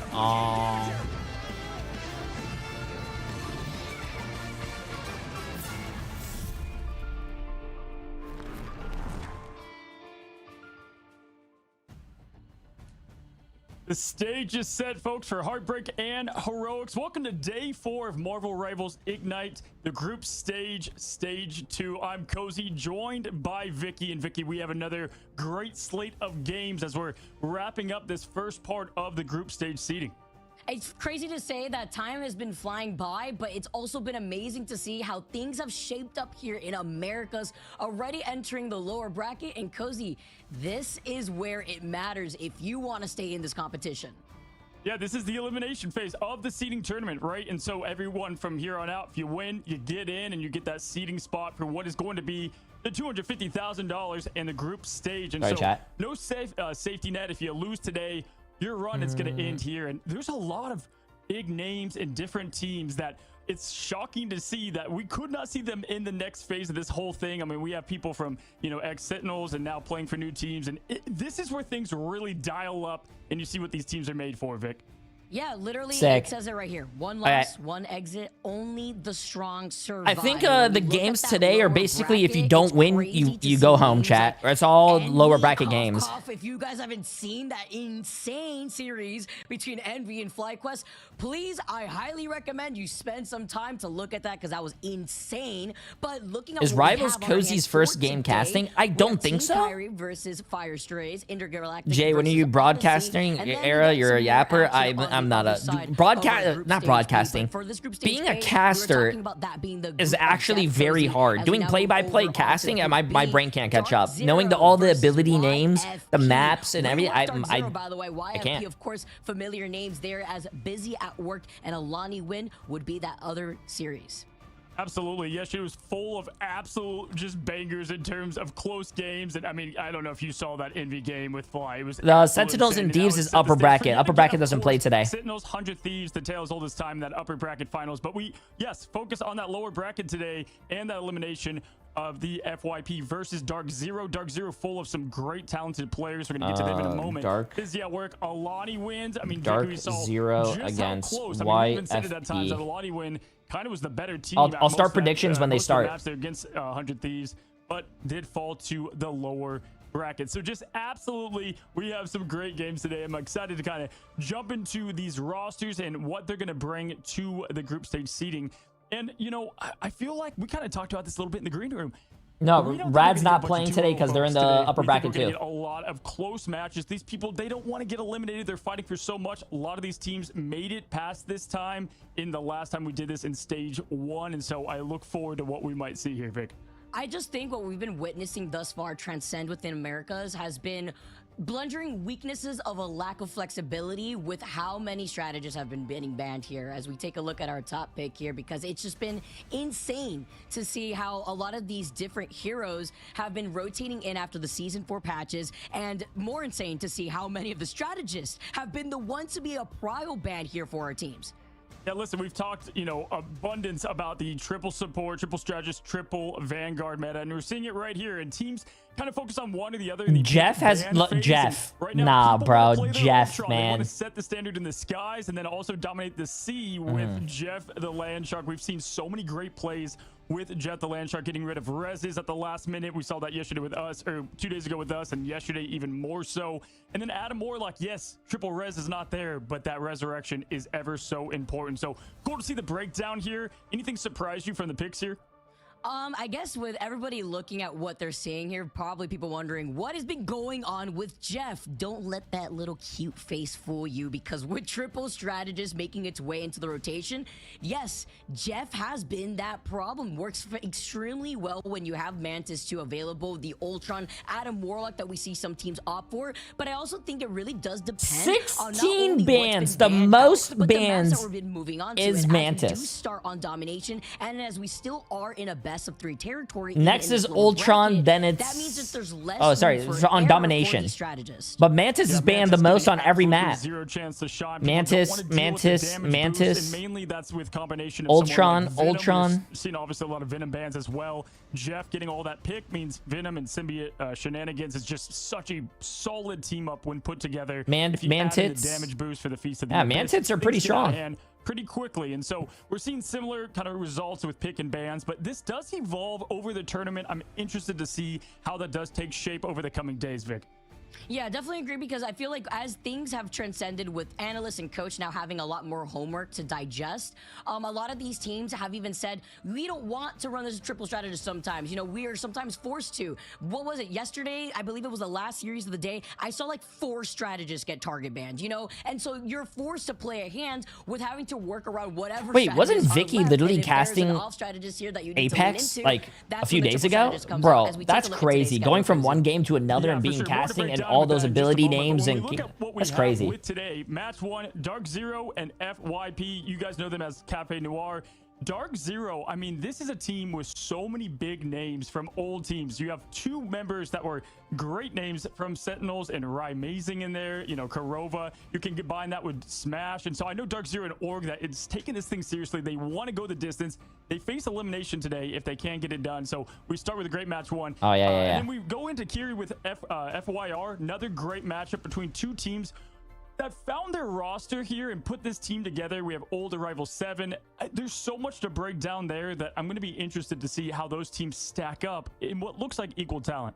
Yeah, I feel like that's why we've been talking about today going to distance, because this is the first series that you and I were a little bit wondering what the outcome is going to be. I feel like, you know, Dark Zero could steal one here too, with YFP also looking like they're on top. Kiri versus Fire, and then to end the day, we got Busy at Work versus Alani Wind, who looked incredible just 2 days ago. And then we got Intergalactic. When bets open, I'll probably open the bets when there's when you can see the teams. Unless you guys want to like blind bet. I don't think blind bets are going to be good though. This team going in, and then they went against Extinction. That did not work out how they wanted it. Now they go against a very powerful Lonnie win, going in with momentum even after a loss. Vicky, rare thing to see there. And then Intergalactic. This is a team of great players that need to just put the pieces together, but they have a tall task ahead of them. Odyssey, Ego, Death. We know they went far, even past the seeding stage. Last time you get the likes of Self, Zatex. It's a good team. And so when you put the clashes together, it's a clash of the Titans especially. But when you look at the predictions for me and Vicky today, I'm up 3-2, Vic. All right. But yet again, we sent in our predictions. We saw at the exact same time. We have one difference, and it's our opening game.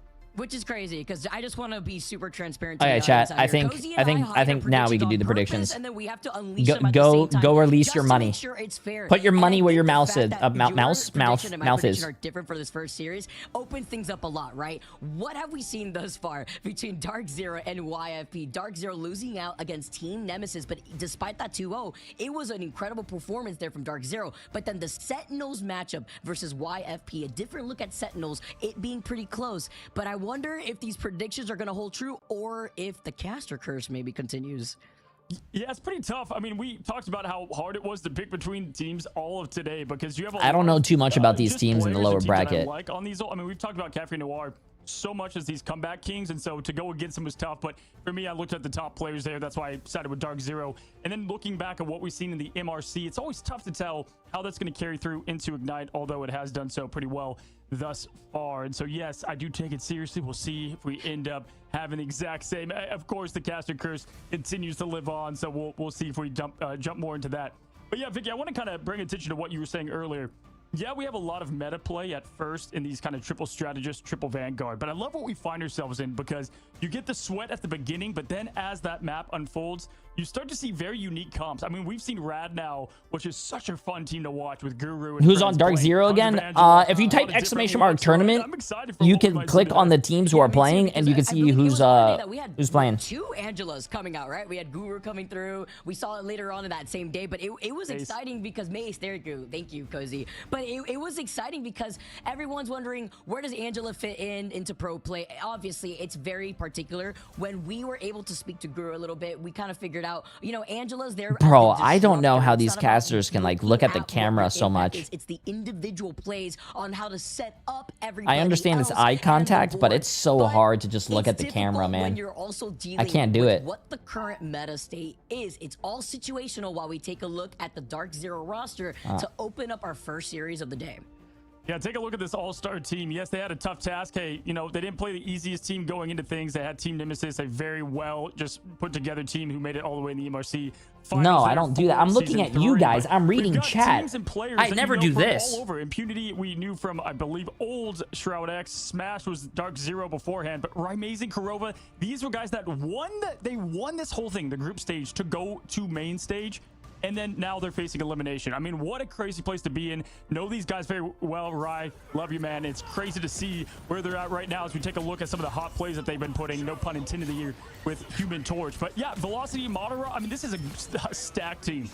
Yeah, Madara too coming through, having also a good amount of experience from old Shikigami, but it's about putting together all these veterans, players that have that experience and finding that cohesion. Something that, you know, you have to talk about a lot when you go through these roster changes is the foundation of what makes a team. Sentinels was a team that we were all used to seeing. What is it? Dark Zero versus who? A lot of experience, obviously. YFP? Who's on YFP again? Having 2 of those members okay, now I know that Dark Zero has, what do you call it? Some of the players that were from Sentinels. YFP has.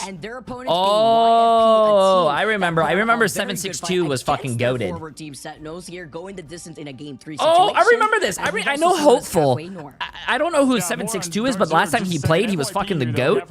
And if he was the guy that was like, you know, insane on what do you call it? Doctor Strange, but his meatballs on Mag were horrible. in the matchup there against Stinkers. It's kind of, that's the highlight that I want to see. Tones, though, does set the tone for the team as well. Just a tremendous Vanguard player. And Hopeful, we saw so much Hopeful play, giving the team hope as I continue to lean into these puns, but giving the team hope as he had great hit scan ability. If Phoenix is available, obviously look for that. You know, this is one of those players that are finally lining up with their image here on who they like to play. So excited to see what they can bring as a full team.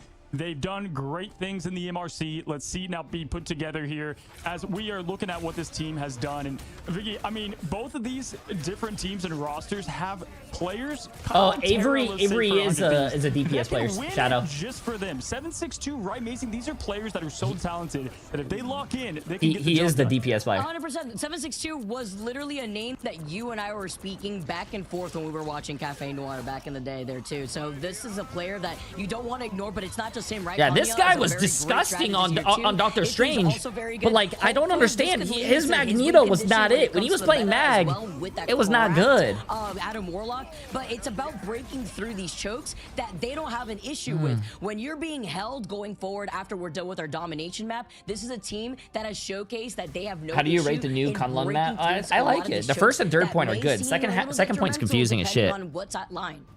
Yeah, honestly, I think the storyline here, if you're watching at home and you don't know these teams too well, you have Dark Zero, which I would say is probably talent-wise a bit stronger. However, team-wise, very new, Vicky. And so when you look at the team now of Cafe Noir going into who they are now, they've been together. They've got the flow going. And so it's, can they put the pieces together? They didn't against Nemesis, and that's what I'm going to look out for today. That's the storyline right there. And we talk about roster cohesion and how long it takes to build that up. Trust, synergy, these are all mental things that people don't really consider under the bigger scope. And the fact that Cafe Noir already have had that experience for a long time, honestly, like there hasn't been a change here. It's even crazier to see how that's going to match up against a team that, yes, you could get all these godlike pieces of players, but can they make it work together? Yeah, I mean, Impunity was one of the standouts. One of the better groups that we have continued to talk about with Shroud X back in the day. Smash, Controller, Duelist. I mean, you know, if you're right, Amazing is the Duelist one. I mean, Smash is right there too. And so you have just a huge 1-2 punch. Karova coming in at like 8 foot tall, by the way, when I ran into him at China. I got to talk to him a lot. Great guy. But fun to watch. Wait, him he didn't live say in that about scrims and how me. that team used to operate. But what a tremendous like 8 player. feet tall. Finds himself in the best Adam era ever. However, people know that, right? So they go for that weakness, and he has been leaning into more the Jeff the Shark, because you need to go there right now with where the meta's landing. Yeah, you know, I was talking about Hopeful earlier too, like Hopeful being that Sentinels. duelist for that team, but also you see these duelists flexing over to these much more aggressive strategists. And something to note there too. No, they don't play know, today. can you They diff, won Krova yesterday, so they don't. Picture Krova as the They're in the upper bracket. embodiment These are all of lower Adam, bracket like games, that's been the chat, joke, but today. with Whoever everybody else loses knowing that, you could goes expect home. maybe a target ban or They're two. done. And then we talk about what we've seen They're done. with the hero bans. I'm not expecting Mantis to just slide through again, right? Mantis also providing so much utility with the damage boost. You saw what that torch did? Like, you know, imagine with the damage boost that the Mantis can add on to that. It's just going to be a whole problem to deal with. Hey, absolutely, and especially if you look at, you know, losing coaches and strategies that you had. I mean, Amazing used to play a lot of Mantis, right? So with that being gone, want to see kind of how this team leans into different things. But talking about what I believe that they can bring together. Did Virtus.Pro won their match? Yeah, they won. These players have both been in reverse sweeps in championship positions, and so that's why I expect a 2-1 here. Best of 3 is super hard to prove, right? You can't really lose momentum because if it's gone, it's gone. You're going to lose the match in the set because you don't have enough time to reset, and that's what is the most nerve-wracking part, I think, of today. Yeah, I also feel like the portal-based resets too is something else to consider that we've seen already before in the past with Doctor Strange. Also, Doctor Strange being as good as he is in Season 4 too, but it's always that clutch moments when you don't have a Strange portal on cooldown for 3 minutes. In allowing a lot of these retakes too, we saw a crazy play just 2 days ago and just stopping a portal off the rip when we started off our day. So I want to see something just as exciting as we get set up for our first series.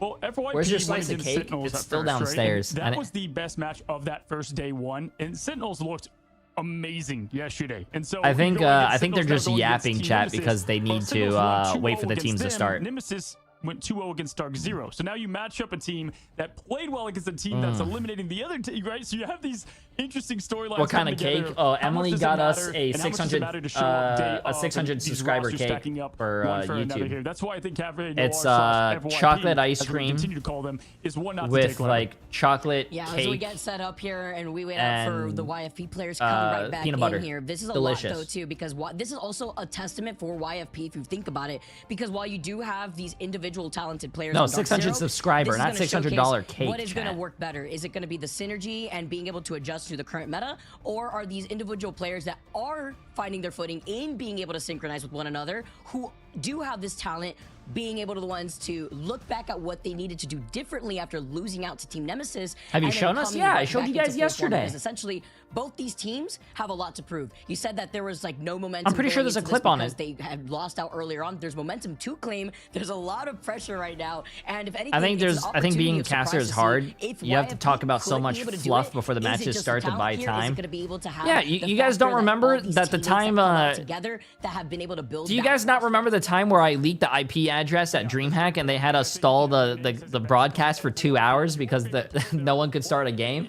It kind of defines what I like about this. You look at 762, this is a guy that can truly flex into what he needs to in the duelist position. And so I think a lot of this is going to be down to the pick ban phase. And this time around, compared to day 1, day 2, obviously, Vicky, a lot of time to take the analytical approach and just dissect every bit of the match. No, I cannot talk like these guys. These guys are talking about... These guys are talking about the game. I can't do that. I can talk about real life. I definitely don't attribute it to all of the success that can happen in a match, but it definitely starts there to kick them off. And I'd be interested if some of the seasoned veteranness of Dark Zero would give them that edge here. But also, they know every single ability name and ultimate ability, and also like they just know too much shit, chat. I can't do that. But it's randomized, right? And when you and I were casting some of these matches 2 days ago, we had a heck of a lot of Hell's Heaven, let me tell you. And what that means here for some of these teams and how maybe they feel more comfortable. But then we also saw a plethora of Spider Island too. One of my personal Okay, you know what? I gotta go to the bathroom.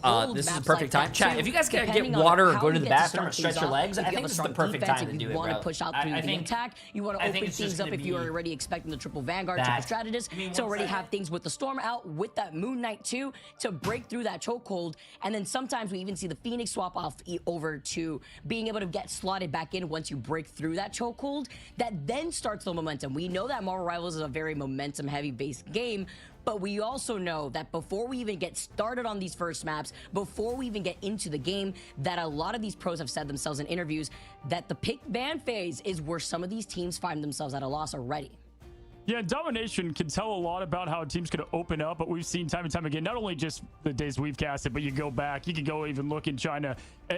There's so much that can happen in a domination match that it doesn't exactly set the pace of the rest of the series. But when you have best of 3, it does give you just one more win to advance. So it's way more important here. You're not able to go back on maps and have as much strategy on the back end there. But yeah, looking into it, you know, I'm always curious about what heroes do we see a lack of and what we see a ton on ladder rather than pro play. Obviously not too much Angela. Thor has not exactly been in abundance that we've seen. Mr. Fantastic pouring one out for a couple of those heroes that I know you guys love out there in ladder. We don't see him so much right here. Any unique play that we might see that traditionally we don't see as much in ladder, Vicky? I mean, we've covered a lot of the heroes here as we're just about to head in to our match. I'm trying to think about the Animal Crossing backline, right? You got the Jeff, you got the Rocket coming out. You know, the mix together with the Ultron. You don't really get to see that too often in ladder because without proper communication, sometimes this is easily dismantled, especially if you're not. So I came back to the bathroom and the game didn't start yet. Obviously, this is a way better composition to roll with when you're on the defense, maybe on Midtown here, and so you have to think about those little factors while being able to communicate with your own team. If you're trying your hand out, maybe at some of these comps that you're currently seeing here within the MRI, take note as to why it works, right? Why these holds. Who's going against who? And then what the counterplay is on the attack. Dark Zero against YFP. All right here. Okay, now we're getting. The stage is set. We begin with match 1. You guys have made it through the Yat Fest. We're here. Dark Zero. You guys made it to the Yat Fest. Even they now. The other going home. Let's jump into it, Vic. Let's get this started, everyone. Thank you so much for your patience, by the way. And just as a little update, Aw, Hanya at least they will say have a sub in at least they say place thank for you for your himself, as patience. Monotone That's is nice, gonna be chat. slotted The in for casters are YFP. amazing. Yeah, now taking a look, there it is. We saw the graphics beforehand, and it's more the same. Mantis gone, Ultron not making their way in, and then we continue the graphic train with Monotone taking the Jeff the Shark that save potentially as we continue to Okay, look let's at see the this. roster. But yeah, I J3, mean, not much use raw change here in input what has on or been kind off? of an epic Keep- ban put it on. early. Let's see where Dark Zero heads for their second. They're going to go and continue with that 1-2 punch strategist gone of Ultron and Mantis. Free Mantis as they get the protect on Mantis, as I said. That was actually pretty funny.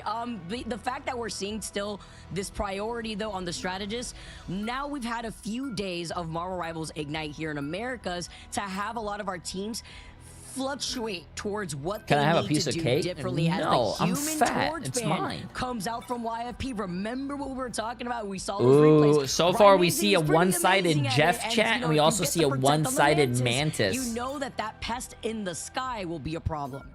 Yeah, I'd like to pick there. Ryan Amazing can flex through plenty of different duelists, but he's been a terror there in the skies. But we got the Adam Warlock save. You know that's what they were hoping Oh, yo, for. how you with doing, Snake? Corova. They have to spend it early to get it, but there you go. You have the match. You have to match Adam for Adam at this level, Vicky, or you're just giving away a game because of that perfection of the res, of the constant bombardment of just heroes coming back. Ooh, the Oh, strange ban. ban. So huge for a domination. You have Dark Zero saying, if we win the points, we're going to win it. No portal back.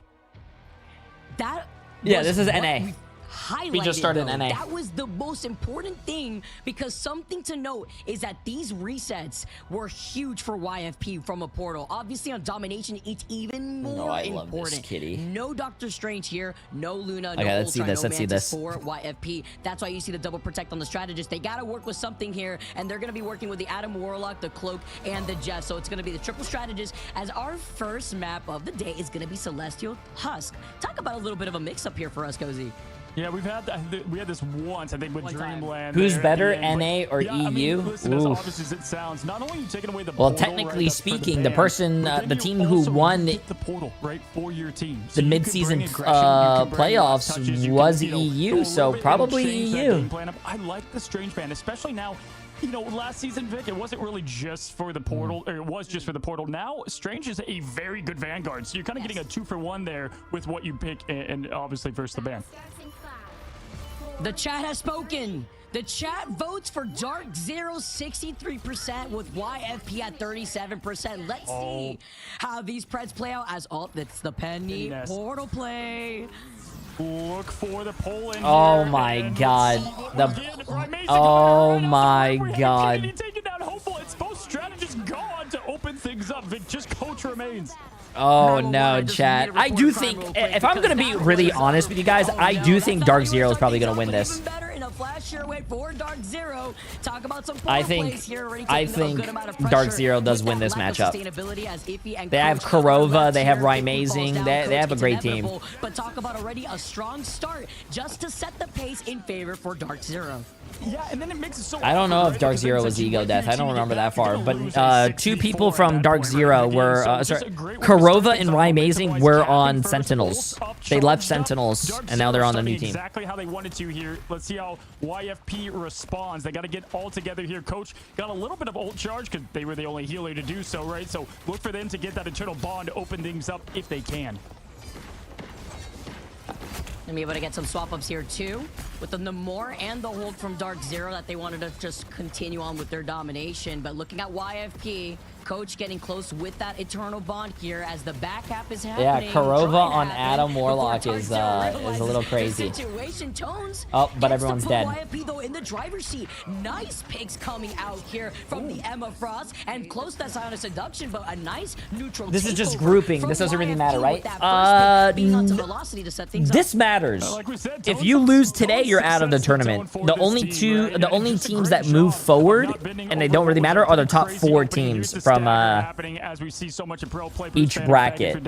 He is going to find it now as impunity is eliminated. Basically, Yeah, I mean, you could if not you have asked for a lose, better yeah, start. you Looking at Ryan Amazing here, does have basically, the will you're to out. open up. Great way to get things going there if they want to go with the damage boost and the res to follow. So expect there to be a major fight here that you would think Dark Zero has the tools, but YFP has everything they need to hold strong.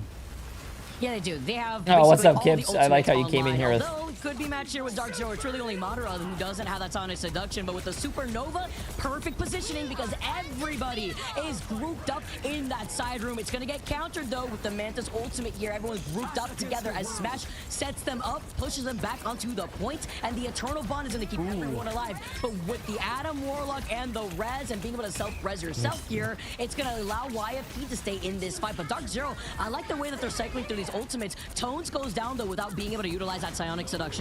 Yeah, Dark Zero's winning the ult battle here. They forced the early res from Hopeful. They still were able to hold on to theirs. That's going to give them all the momentum. They got neutral picks as well. And so right now, Dark Zero doing exactly what they needed to do. Able to keep most of what they had. They had the whale out, but give it up there for Kurova, keeping on his passive, getting rid of his ultimate, and getting rid of Hopeful. I love how Namor is seeing some time, Chad. I love Namor. And building, but YFP, they got the 70. Not bad here for the opening match. Not bad, and they still have two ultimates because both Vanguards had gone down before they're able to take advantage of that. I also really like the save from Monotone there with the invisible boundary. After we just saw Rymazing send out the whale, Tone's now trying to approach, and Kurova does have that resurrection online. They have to make sure they stop Kurova, and since they didn't ban out on the Adam Warlock, you know what Kurova's capable of doing here on this hero. And the story of one team with Strange and one team with Torch. Look for the skies. Oh, poor guy got deleted from the game. If he is struggling a bit, right? Mazing has found him whether with the Squids or the Tritons. 762 does get the trade on Kurova. Believe that passive is going to be all but gone. Has the rest when he comes back, so the team can be. Okay, he does have the passive. Pops it ready. Born Again is going to be coming. Yeah, I hate that character, bro. I'm sorry, but Human Torch, he needs to get a nerf. I hate that movement, man. And this is going to be a long fight now as Kurova. Look for him to pop his shortly. And with the Soul Resurgence now from Smash, they're just going to be rotating through these ultimates. Velocity will be next for that sustainability, and Kurova will be able to reposition after the reset to get that resurrection. But a beautiful whale as if he gets stopped again. Have we seen one Feast of the Devourer here? I'm not too sure. It's been pretty tough out here. Feast of the Abyss, rather. But as Iffy goes down and Hopeful incredibly low, and now Dark Zero with their feet planted on this point get the first round.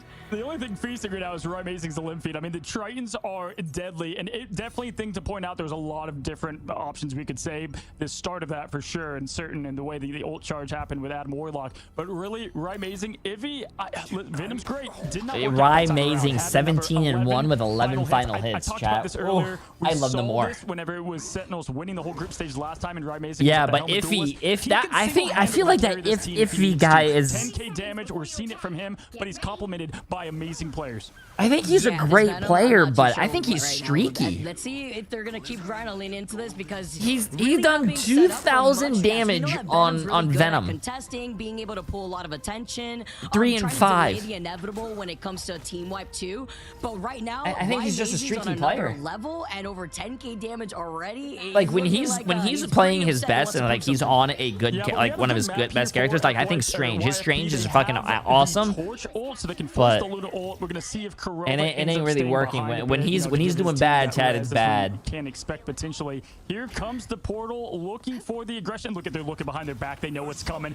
Husk, full of horror, and horror indeed as they find Hopeful, who has sadly no escape out of play. Oh, wait, we're seeing the magic. Adam Warlock as he's desperately trying to stay alive. Monotone doing a great job there with the Guardian Shield and does perfection as there's no elimination on Hopeful. The whole team went for it, and instead it's 762 taking out Rye. We get magic gameplay, and I'm here for it. And the PTSD doesn't stop back YFP as the Supernova comes out, but it's gonna be countered out here by the Luna Snow Fate of both worlds. Psionic Seduction, though, coming out of Tone to bring everybody in, and Rymazing is still claiming heads. Monotone unfortunately goes out, and that's a huge pick because there will not be an invisible boundary. Luckily, with Hopeful that's a big res. Big res by Hopeful. You bring Monotone right back. Nah, twitching, bro. My once he's done here, and YFP are just trying. My thumbnail's amazing, man. Going, but Dark Zero have way more output now with those ultimates that they're rotating through. A great job at least staggering, not letting anything get the cap yet. Smash is going to be forced to get their ultimate net. Now we have a lot of time before Strategist can fire up an ultimate from the side of Dark Zero. Coach is going to get that Eternal Bond out, but it's going to be Impunity who gets the Agamotto out, and with it comes eliminations. Monotone Tones is gone, and the first cap going to Dark Zero. The focus right now on this backline for YFP, Monotone's doing everything they can to try to get away, but with a huge Eye of Agamotto from Impunity right there, Dark Zero didn't even have to waste too much too. Look at these ultimates that they're about to have online. They're about to have the Soul Resurgent rather. They're about the Karmic Revival, and these two ultimates between the Sonic Seduction and Rymazing. Not to mention, they left Velocity open with Luna, who has to team up with Adam. There's a lot of synergy going on with this team. Oh, I want to see this. Child, open up the portals and let loose of hell. Smash getting an elimination there on Iffy. We're looking for eliminations here from Rymazing. Kurova gets one right now. Ooh. Fighting him outside the sword. Coach goes down. Jeff right to hell. And right now, it is Dark Zero on top. Jeff right to hell. Right damn. It's just too much. When you have I like Mantis, that. you have an Adam. Fuck you're Jeff. Power boosting up the Adam Warlock. Rymazing is literally just enabled the entire time and not being stopped. And Dark Zero, the way that they're rotating through these ultimates once again after repeat, have been fantastic. They're not burning everything at once, and they're cycling through where at least one member has 50% as the Venom's trying to run away and Rymazing sending him back. YFP, they love to come from behind here. We've seen reverse sweeps plenty of times. They're going to have to do a lot here. 762, it's going to be on his shoulders, and Magic alone. 83% to Dark Child, looking to get some rotations working. Velocity has Ulto Kurova too. This is going to be a tall task. 99% is certain for Dark Zero here at the minimum now. Iffy, again, struggling, getting pushed aside, kicked aside. Kurova passive up. Oh, both teams are running Magic. I like this. 7.62 activation. Hell's Gates unleashed. Although you let out the Dark Child, you still have to find Crow first, and here comes Jeffy as Coach is going to be able to take them through where he's going to find them. A huge death fall, by the way, onto the Emma Frost and the Magic, but the Magic comes right back around. Madara is gone, and Tones with the Psionic Seduction. YFP are just trying to split more of that attention to capitalize off of It's Jeff. Yeah, looking here, Monotone forced to get that internal bond out at this point to keep the team alive a bit more. 96%. They do get the wipes. Oh my goodness, what a follow-up of Terror Cape. Getting a full wipe there. Hello, unexpected. Bro, 99% now for I don't. Dark Zero. I wish Spidey wasn't useless in pro play. Like, imagine seeing map pools in a tournament. Always feels very nice after you use the Eternal Bond. So you I'm can pretty use sure a you might little see bit him in a on tournament being eventually. You are and just go crazy with a Terror Cape when you know you could capitalize here. Great for Monotone. They've had I enough, feel like you know, they were on over the before, next, now back you on know, that Cloak and Dagger. over As time, Dark you're gonna Zero see with characters get PvP buffed being there, on the characters hook, get they're nerfed, and gonna you're try gonna to see make like them metas work shift like and they did whatnot. in the last round.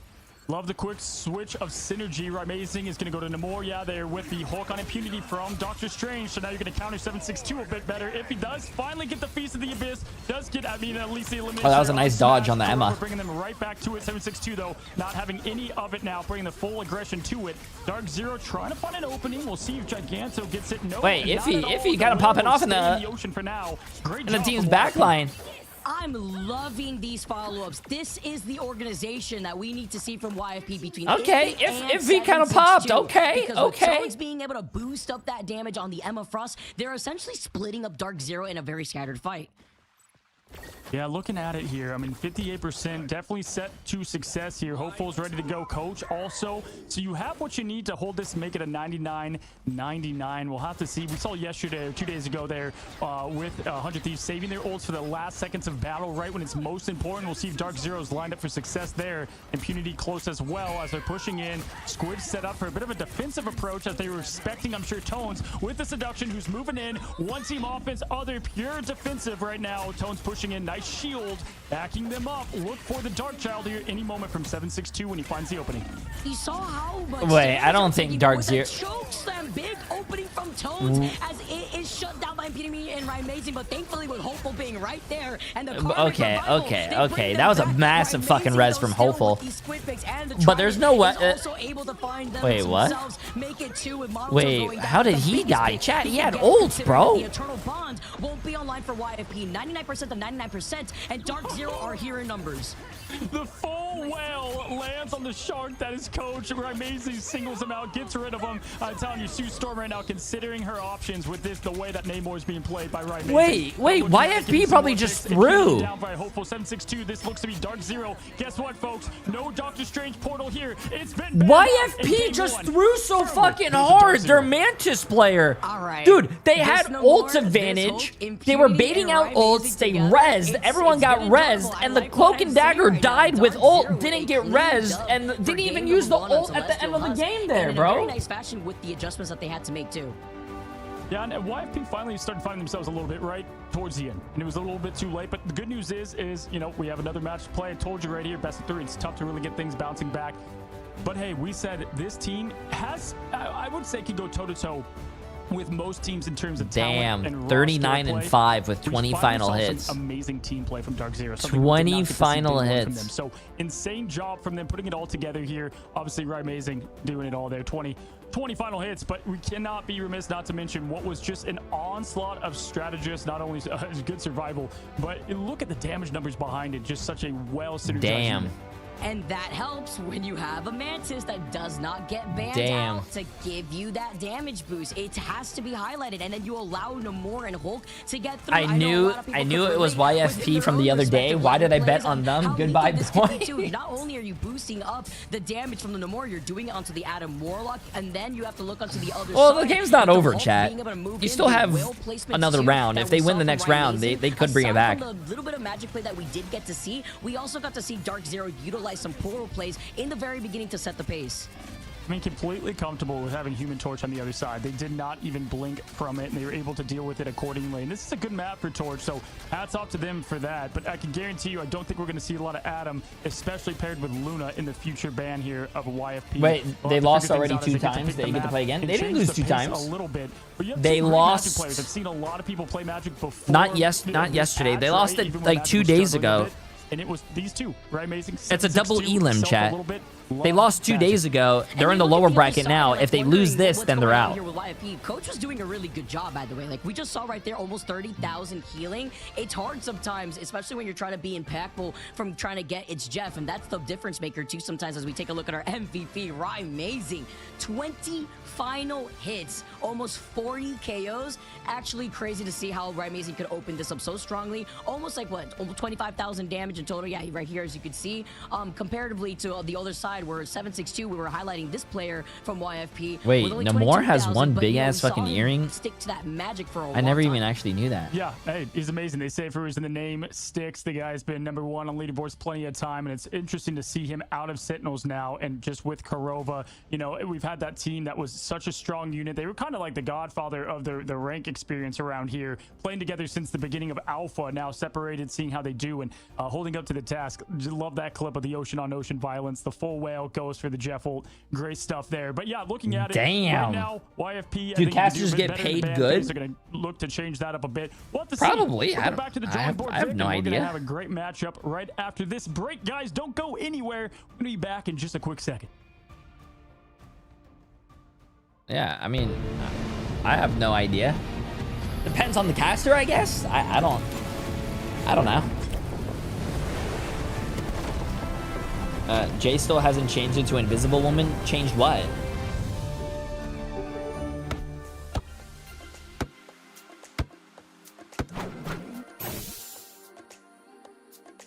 Oh. Yeah, I'm leaving it. They don't tell you their salaries? No, chat. Why would they tell me their... Do you think I walk up to casters and I'll be like, hey, yo, what's up, bro? Love your casting. How much did you get paid? Like, what? Who does that? Do you go up to your dad and be like, yo, how much did you get paid this month? Or how much did you go to your like teachers and say, ask them how much... I don't know how much they're getting paid, chat. I've never...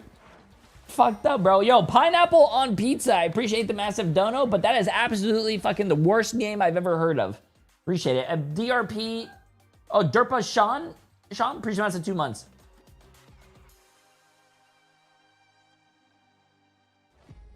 I'm pretty sure casters get paid well. I don't know. Don't look at me, chat. I don't know. I would seem so. I mean, it's a pretty good gig if you're really good at it. Like, take Vicky for an example. She does a lot of great casting for a lot of different games. She plays. She knows Apex. She knows Marvel Rivals. I think she even did Overwatch back in the day. She's done a lot of different games, and it's crazy to like cast the game, know all the abilities, know all the maps. You got to know the players. You got to know the history of the teams. It's fucking crazy. She did Smash. It took Vicky a while to get there, though. I mean, of course, everything takes a while to do. I mean, me streaming took a while. It doesn't happen overnight, and that's what people need to realize. Like, I streamed to the same 5 people for 12 hours for like 8 months. And then, you know, you start seeing those 5 people go to 10, the 10 people go to 20, 20 becomes 50, 50 becomes 100, and, you know, it takes a long time, chat. It's not like you just, like, pick up the microphone and you become, like, one of the best casters and, like, you know, get all these paying jobs and whatnot.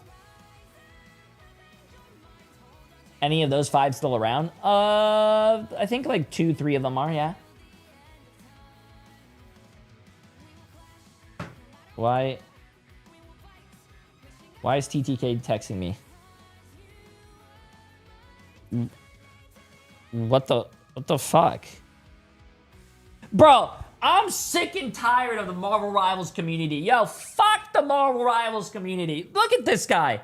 This guy just texted me. Nah, I'm leaking our fucking DMs, bro. You are old. What the fuck, bro? Fuck this guy. I hope 100 Thieves loses their next round, chat. Their next time in the tournament, I hope they fucking lose. We were talking about, like, just in the green room there. It's like, let's get more of it. Come on now, Marvel. We'll see what we get from them. But yeah, going into this next match, Vicky, what do you expect to see to try to change the tide a bit here for YFP? Protect the strategists. They've needed help. Yeah. There were so many times that we saw the strategists go down. Against you guys now. Boundary earlier on that first round. We saw it happen actually again with the Eternal Bond. Like at the very end, I think it happened like almost twice. Iffy too. In the beginning, we were talking about the lack of being able to get any follow potential with the Feast of the Abyss. So you were just allowing Amazing and Impunity to this guy is this guy. No. Changed off the Hulk and no more. And you know when you have a Mantis. This guy's actually in my fucking stream. No, TTK, bro. Get your ass out of here. This stream is for winners.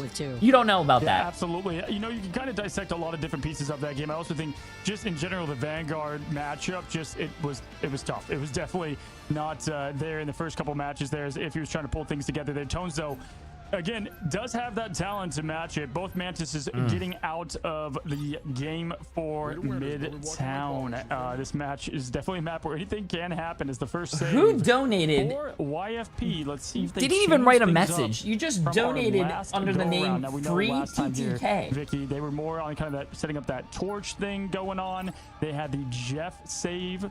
They go with Luna.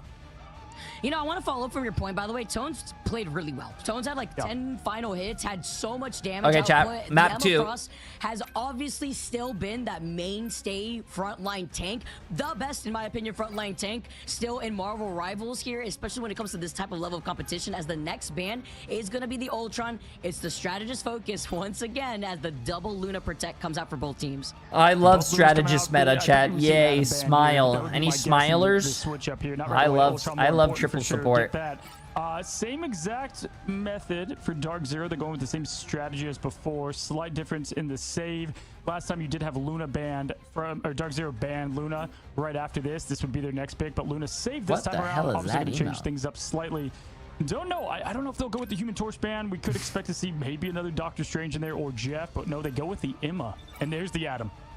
Okay, good. I actually like both of these bands. Again, we talk about Tones. Tones was playing Take really it back. good. Who are you guys playing getting against? Through together with the Mantis honestly surprised me in that first game. But again, it is best of 3.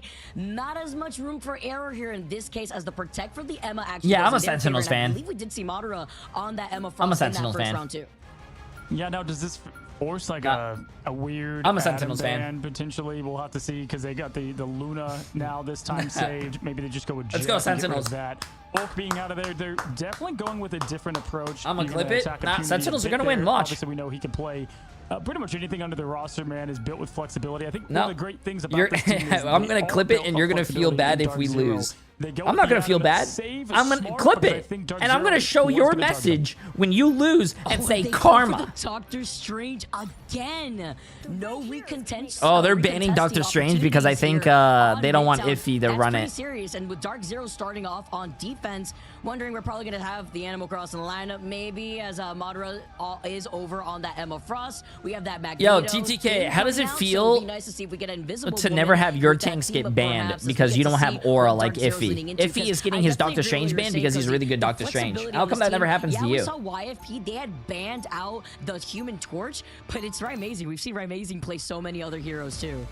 Yeah, look, you can kind of see what they're trying to go for. They banned the Hulk there from impunity, and they're kind of forcing. I think they're expecting. Then they him to play tried Tree, 3 banning potentially, or the TTK in Thing, which, Ignite you know, you got mid-finals. Wolverine and what he's going to play to open up the gates. Yeah, there. but the past is the definitely past. Like the big bans We're this in the time around present. for them. The Strange ban Does it is happen huge. now? I mean, every game we cast, Vicky, it always comes down. Can they get the Strange portal out? Here it comes. Team flips it. Team doesn't. I mean, it's all around the magic there. 62% now. Yo, for Snake, Dark whose Zero to team close, are you on, church bro? This game up, and we'll have to see what style we have here for triple Vanguard and the triple strategist open and close. Does Moon Knight Storm make an appearance? Most likely.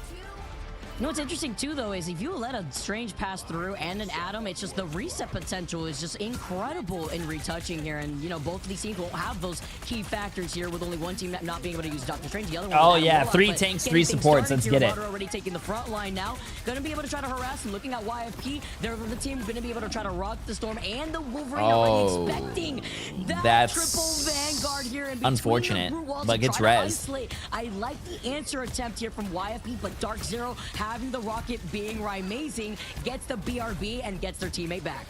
Yeah, roster-wise, right now, I like the team picks here for YFP. The Wolverine's going to work nicely into what Dark Zero is going to try to do here as you just look to hold as long as you can. They do have the Strange Portal to come back immediately. Madara, oh my goodness. With the Don't disrespect TTK. Yo, listen, if TTK tries to come into my chat and start drama, I'll text his dad. I'll get him grounded, and his dad will take away his computer, and then he can't play in video games. Yeah. Just punches right here between Modern and Impunity. Just black and blue all over YFP as they are duking it out in this first choke. We're talking about how we like the way that they're trying to control the space, but you have to also imagine. Oh, I'm clipping that out of context. You're gonna wake up my old dad. That's fucked up. That Dark Zero must have predicted because being Iffy has that Groot, and it's great to try to break some of these chokes and to isolate some of the members of Dark Zero. But they have 3 strategist ultimates as Iffy gets interrupted. Oh, I like the Moon Knight pick from 762. Prison with a chokehold. They do double support ult here into the meteor imp, so yes, they have to make this capitalize here, and they do just that. Probably wish to get that one back. They did get the stun on Iffy, so now they're only going to have Kurova to defend what is going to be the imprisonment into 7.62's hand of Khonshu. Small error could make them pay a little bit of the price, but they have the seduction as well to counter somewhat. Khonshu could come out to play here to just break this choke. YFP have the answers, but Hopeful's gonna try to pull that strategist ultimate out first, and they do so successfully. Now it's the game of bait and punish. Bro, Dark Zero. Doesn't land it smart, but with the clobbering time, he does find 3. Coach falls. Oh, Dark Zero is doing. Nobody's looking at Madara. Even through the eternal bond that you see right there at their feet from Monotone, Madara is still trying to harass him from the backline, but eventually, with Madara taking so much damage, needing some help here from Dark Zero, Smash gets a trade, and Amazing brings Madara right back with the BRB. Do you know what's? I don't know, Vets. You're gonna have to ask him. Yeah, this is what happens when you run 3 tanks, 3 supports on defense. That was the right move to not let another strategist build up, but it did not work out for them as Madara was in the backline just absolutely going wild, and they spread apart perfectly. Iffy unfortunately missing and not having that Groot ult come to light there. 762. Yo, TTK, are you in 100 Thieves watching this? This is how you full hold a team. Yeah, we know that Moon Knight has no. They've been holding their spawn for 3 minutes. All the damage that he does, and maybe this is what they need here. They won't be able to pull out another strategist ultimate because Hopeful doesn't have that ult. But with the Omega Hurricane offline, that guy didn't. Okay, he's switching to Strange. Sia's coming out from Amazing though, and Madara makes a swap over to the Doctor Strange. Something YFP can't do, so Madara will get right back into this fight with that portal. Oh my god. You know what? I would feel bad for Jeff players, but Jeff players deserve this. Dance around. It's a shame as we sink down the shark. That's one of those, as coach, he knows. Like, he already knows it's done, and what a great way, and honestly, WO production to get that vantage point there of Magneto throwing down the Spaceball special. They do have the combo. This is an insane hold right now from Dark Zero, using and rotating. I love that emote. Jeff fucking dies. Perfection. And here it is, even if Iffy and 762 get a full wipe. Also, don't say lovely meta. 3 tanks, 3 supports has been as Strange. Hopeful now it's not even a meta thing. It's just a spawn hold thing. Return the favor there. 762 unable to get too much of the connection. This is spelling doom for YFP. Oh no! And then the Eye of Agamotto finding 3 tones, then get CC. No, it's not even meta, chat. They did it last. They do it every single time people play. They did it last in the mid-season finals. They did it even before that. It's not really meta. It's just a spawn hold thing. It's cheese. Have you guys ever had cheese before? That's what it is. It's just cheese. Yeah, this is going to spell the elimination for YFP if they cannot pull it together here. Hopeful now just trying to bring hope for this roster. He's up trying to get the picks rolling. There's going to be so much they need to do to even get to this first point. And I mean, this is such a tough look. What's up, Ruben? Have the opening to try to get it. How do you feel about blue cheese? Love it or hate it? My dad loves blue cheese. I hate blue cheese. Sad, the swan song end of YFP before your eyes here as the members force into the spawn. Oh my god, they got contention. It's not enough, but hey, listen, they could have the most legendary they pushed chat. They pushed 42 meters. 42 meters in 4 minutes. To try to break through that hold. If it wasn't the Moon Knight, if it wasn't the Storm, it was finding some of these picks. It's what you mentioned, Cozy. The rotation. Bro, what I don't understand is that Jeff wasn't banned for this team. They were running Storm. Why didn't they just do Jeff Storm? Jeff Storm sucks them up and kills them, and it doesn't matter if they have a support ult or not. To delete the Sia from the rocket, but it was too little too late at that point with no bodies left to touch a point. Oh, I feel so bad, bro. I feel like YFP is probably in voice comms right now, so sad or depressed or something. That's tough, bro. The best players from the teams that they came from, Vic. I mean, even Smash of old Dark Zero, the best of the old. And so you have impunity here, right? Amazing. I expected this the first time. Maybe it took a second for them to click the second, but YFP here gonna have to have, I mean, an absolute helms deep, insane defensive performance to try. I can't imagine their voice chat, man. They're probably sad or probably, I don't know, man. Another MRC run for this team. Yeah, I think, yeah, 44. I'm pretty sure. Yo, that Strange ban is really smart. Because not only, let's just say Iffy is a really good Strange player, let's just say you take out his Strange, you cannot teleport back. So if someone dies on YFP here, they cannot teleport back, chat. Dr. Strange too, YFP playing a little bit more back, and with the composition that they're also running here too, they're one of the teams rocking the Loki, Adam, and the Cloak and Dagger. No, you're not gonna surrender in the tournament, bro. Anything can happen. They could win. So fun to see at this level of play here. Madara gonna get Iffy right off the gates. They do not have a rocket to reset. Hopeful's the only hope to get the resurrection. Velocity going down, or taking down 762, and the hope and the dreams of Never mind. the group stage and the main stage vanish. YFP eliminated. Dark Zero advanced just like that. Let them know it's not a speed run right here. It's about getting to the finish line. Damn, they had 3.5 minutes left over, chat. 07, bro. Move forward in that lower bracket in a clean fashion, let me tell you too. There was a clear difference. Damn, a lot of people just lost their money on YFP. Vanguards, what we just witnessed of Dark Zero and YFP. Damn, man. Roll, and there was you know, struggles there with it. 13-0 Velocity. What an MVP moment there. And just looking at the total time of the map as we head to the stats here. Dark Zero advancing on 5 minutes, 15 seconds. Chat, look at the stats. That we burn through here to get through another set of matches. And again, you have 3 people on the team that did not get eliminated, not one time. Both of those being the duelists. Guess what, Vicky? If your duelists are alive the entire time, it's probably not going to be good. That's incredible. I mean, again, they also were. Bro, YFP looked like a really great team yesterday. Look at the other side when YFP were holding the defense. They did opt to go for the Loki. We know that Loki's gone through, you know, a good amount of nerfs here. But when you have that BRB, it's so important in this hold. That is what is going hand in hand with the triple Vanguard and the triple strategist. Just to I don't know if TTK is still here, but this is what Sentinels are going to do to him. Point blank Meteor M going down. That's on tough. that shark. Very unfortunate there as coach could not figure things out. And I feel for YFP here because they did so well against Sentinels. Oh my gosh. They go so well against Sentinels, right? You barely lose that. You head down here, and then you lose to the ex-Sentinels Damn, players. bro. So it's just a tough look because sometimes it's just not your day. He's not here anymore, Chad. He's not here. We can talk shit. We can talk shit. It's open. It's free to talk shit. But they will be remembered here as we look at the winners and the legacy that is building of Dark Zero. I know this org is very happy with what they've put together here. Smash, Amazing, Kuroa, Velocity, Impunity, and Madara. Expect to see them more often as they will be advancing forward. Vicky, that was a good one. Yeah, Velocity being the MVP coming through together with Kuroa. Why does Luna's teeth all look like just one tooth? Like there's no like grooves or anything in it, chat.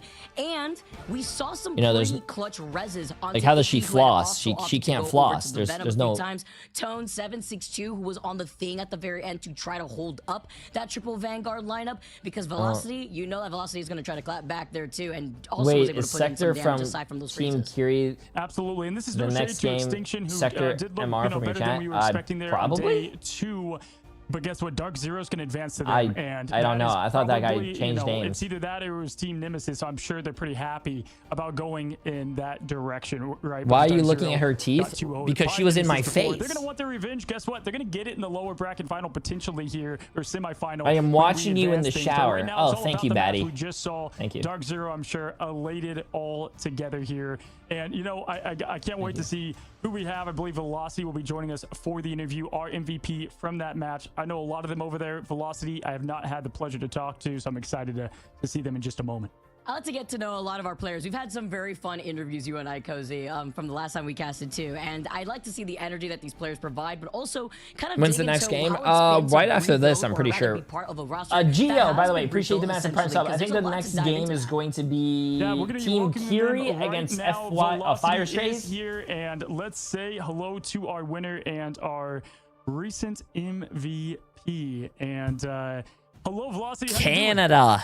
Yo, what's up, guys? Toronto Maple Leafs. Hey, you trying to speed run out here or what? That was an absolute crazy game, man. You know, I want to open things up, say hello, and ask you, listen, you have this team, Dark Zero, great org. They put together the Avengers, right, and some amazing players. And I said it going in, y'all have the talent. I wanted to see the team come together. What was the difference between day 1 and today? It was energy. I think we were like a little nervous first match, honestly. Scrims, we've been like kind of doing really well, I would like to think. So it was kind of a shock to lose that one, if I'm being honest. But yeah, no, today we were like, okay, we're not losing, and we just walked out and did our thing. I feel like your pick and ban phases are so strong too. Like, was there, without revealing too much, obviously, but was there anything that you guys had to go back to the drawing board from your first day of playing to looking at how you guys were approaching the pick and ban phase now with the amount of triple strategists and vanguards we've been seeing and like individual player strengths?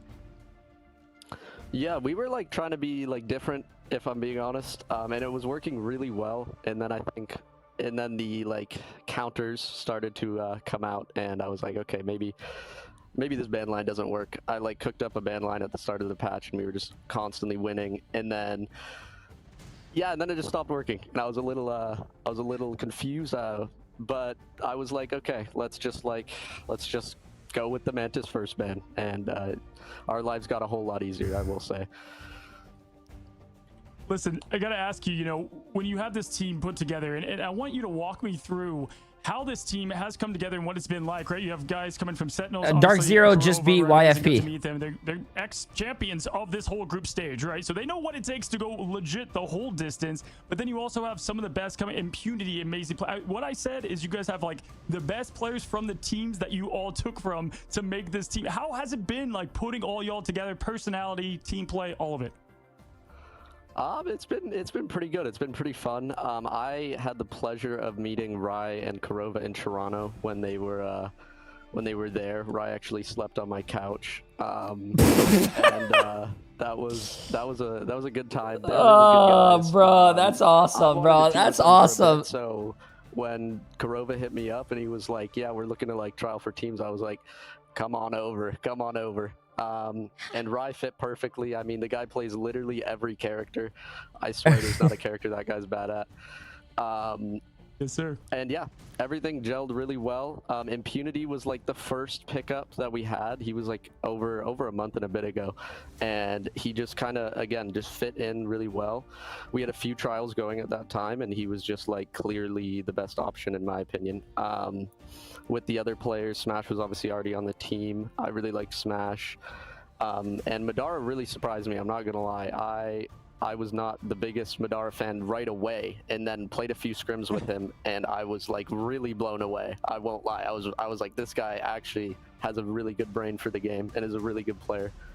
And yeah, I mean, that's pretty much that. I like that they let me do the bans, they let me do our team comps, what maps we want to go to if we lose, that kind of stuff. They kind of just let me, they always chime in and everything, but they let me do my thing as well, which is really nice. That was actually going to be my last question to you, Velocity, because I was wondering, like, what do the comps kind of look like for your team? I heard you say that you had already a bans list drafted. Damn, this guy just seems like he's the fucking brains of the operation. Because the way that you guys were also executing and rotating through your ultimates looked incredibly clean.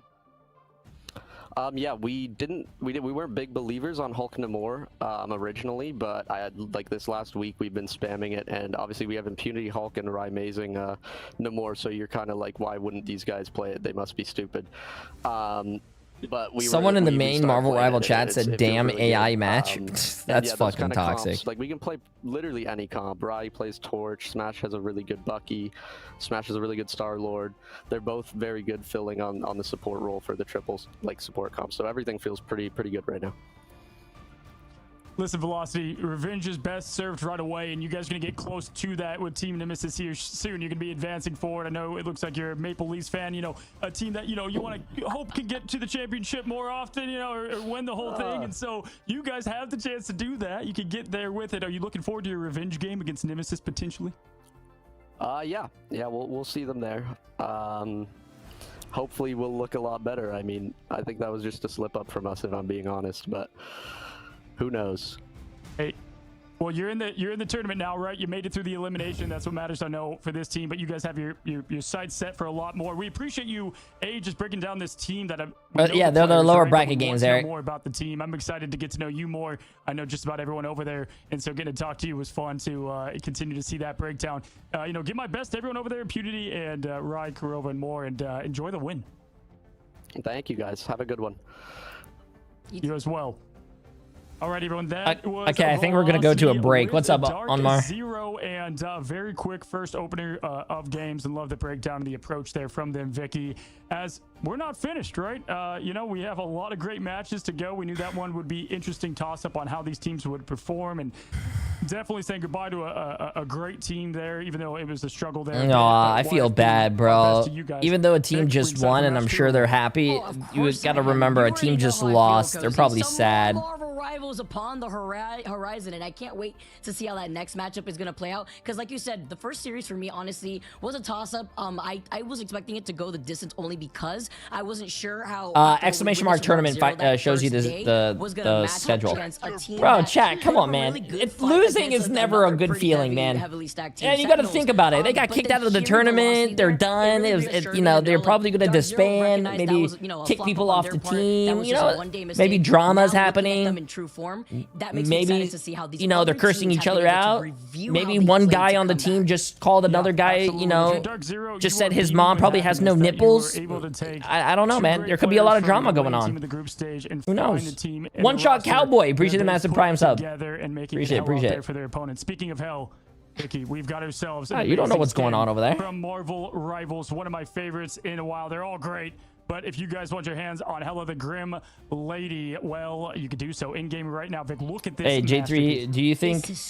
How do you think Tarkov will be in its full release out of beta? I have no idea, bro. Mercy. You can instill fear into your hopefully fun eyes. And it's been available since September 25th, so don't forget to pick that up, because this skin... The mama has no nipples shows that you're 30? Yeah, bro, it's funny. We love the skins in Rivals, and we expect to see even more, I'm sure, each and every week. I love the releases. Look forward to Twitter on the Mondays, Tuesdays as they come out. But we'll be heading to match 2 in just a moment. We have Team Kiri versus the Fire Strays. And fun part, I believe the org for Fire Strays or the people that helped put on the Boger badge. So it's cool to see them have some representation in here and a great team as well. Older rivals. I don't think they're gonna go maybe hardcore with it because I think they're gonna make the game a lot.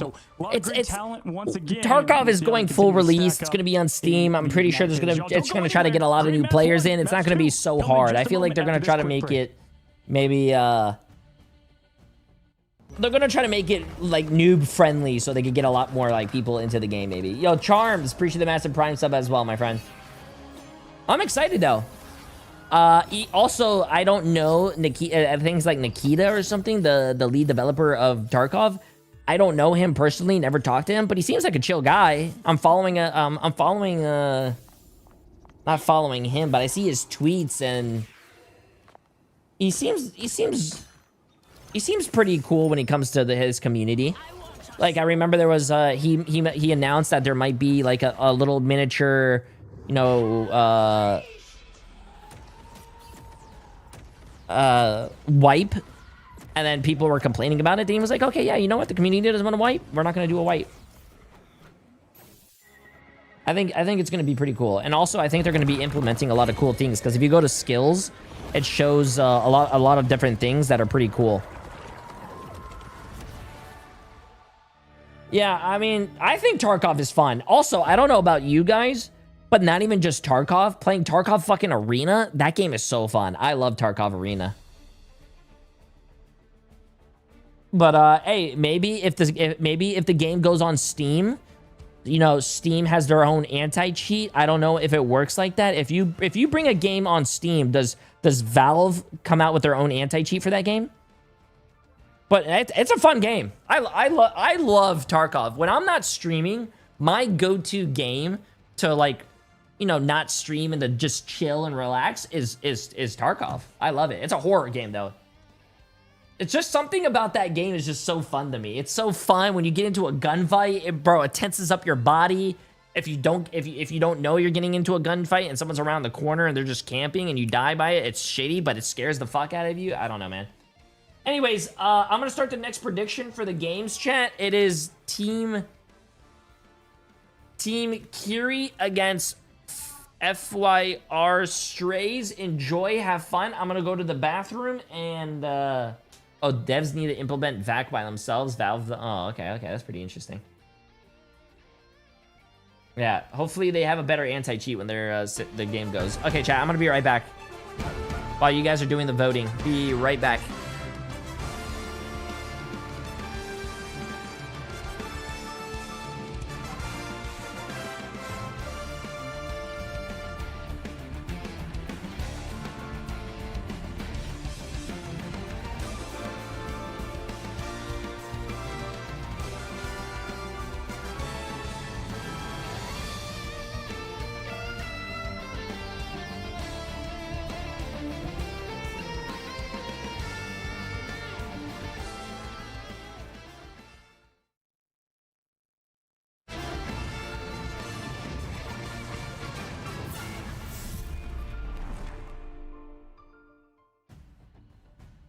Hello and welcome back, guys, to Marvel Rivals Ignite Group Stage 2. We are in the elimination phase for this. You lose, you go home, you win, you fight for more, and your seeding spot. We go into match number 2, Vicky.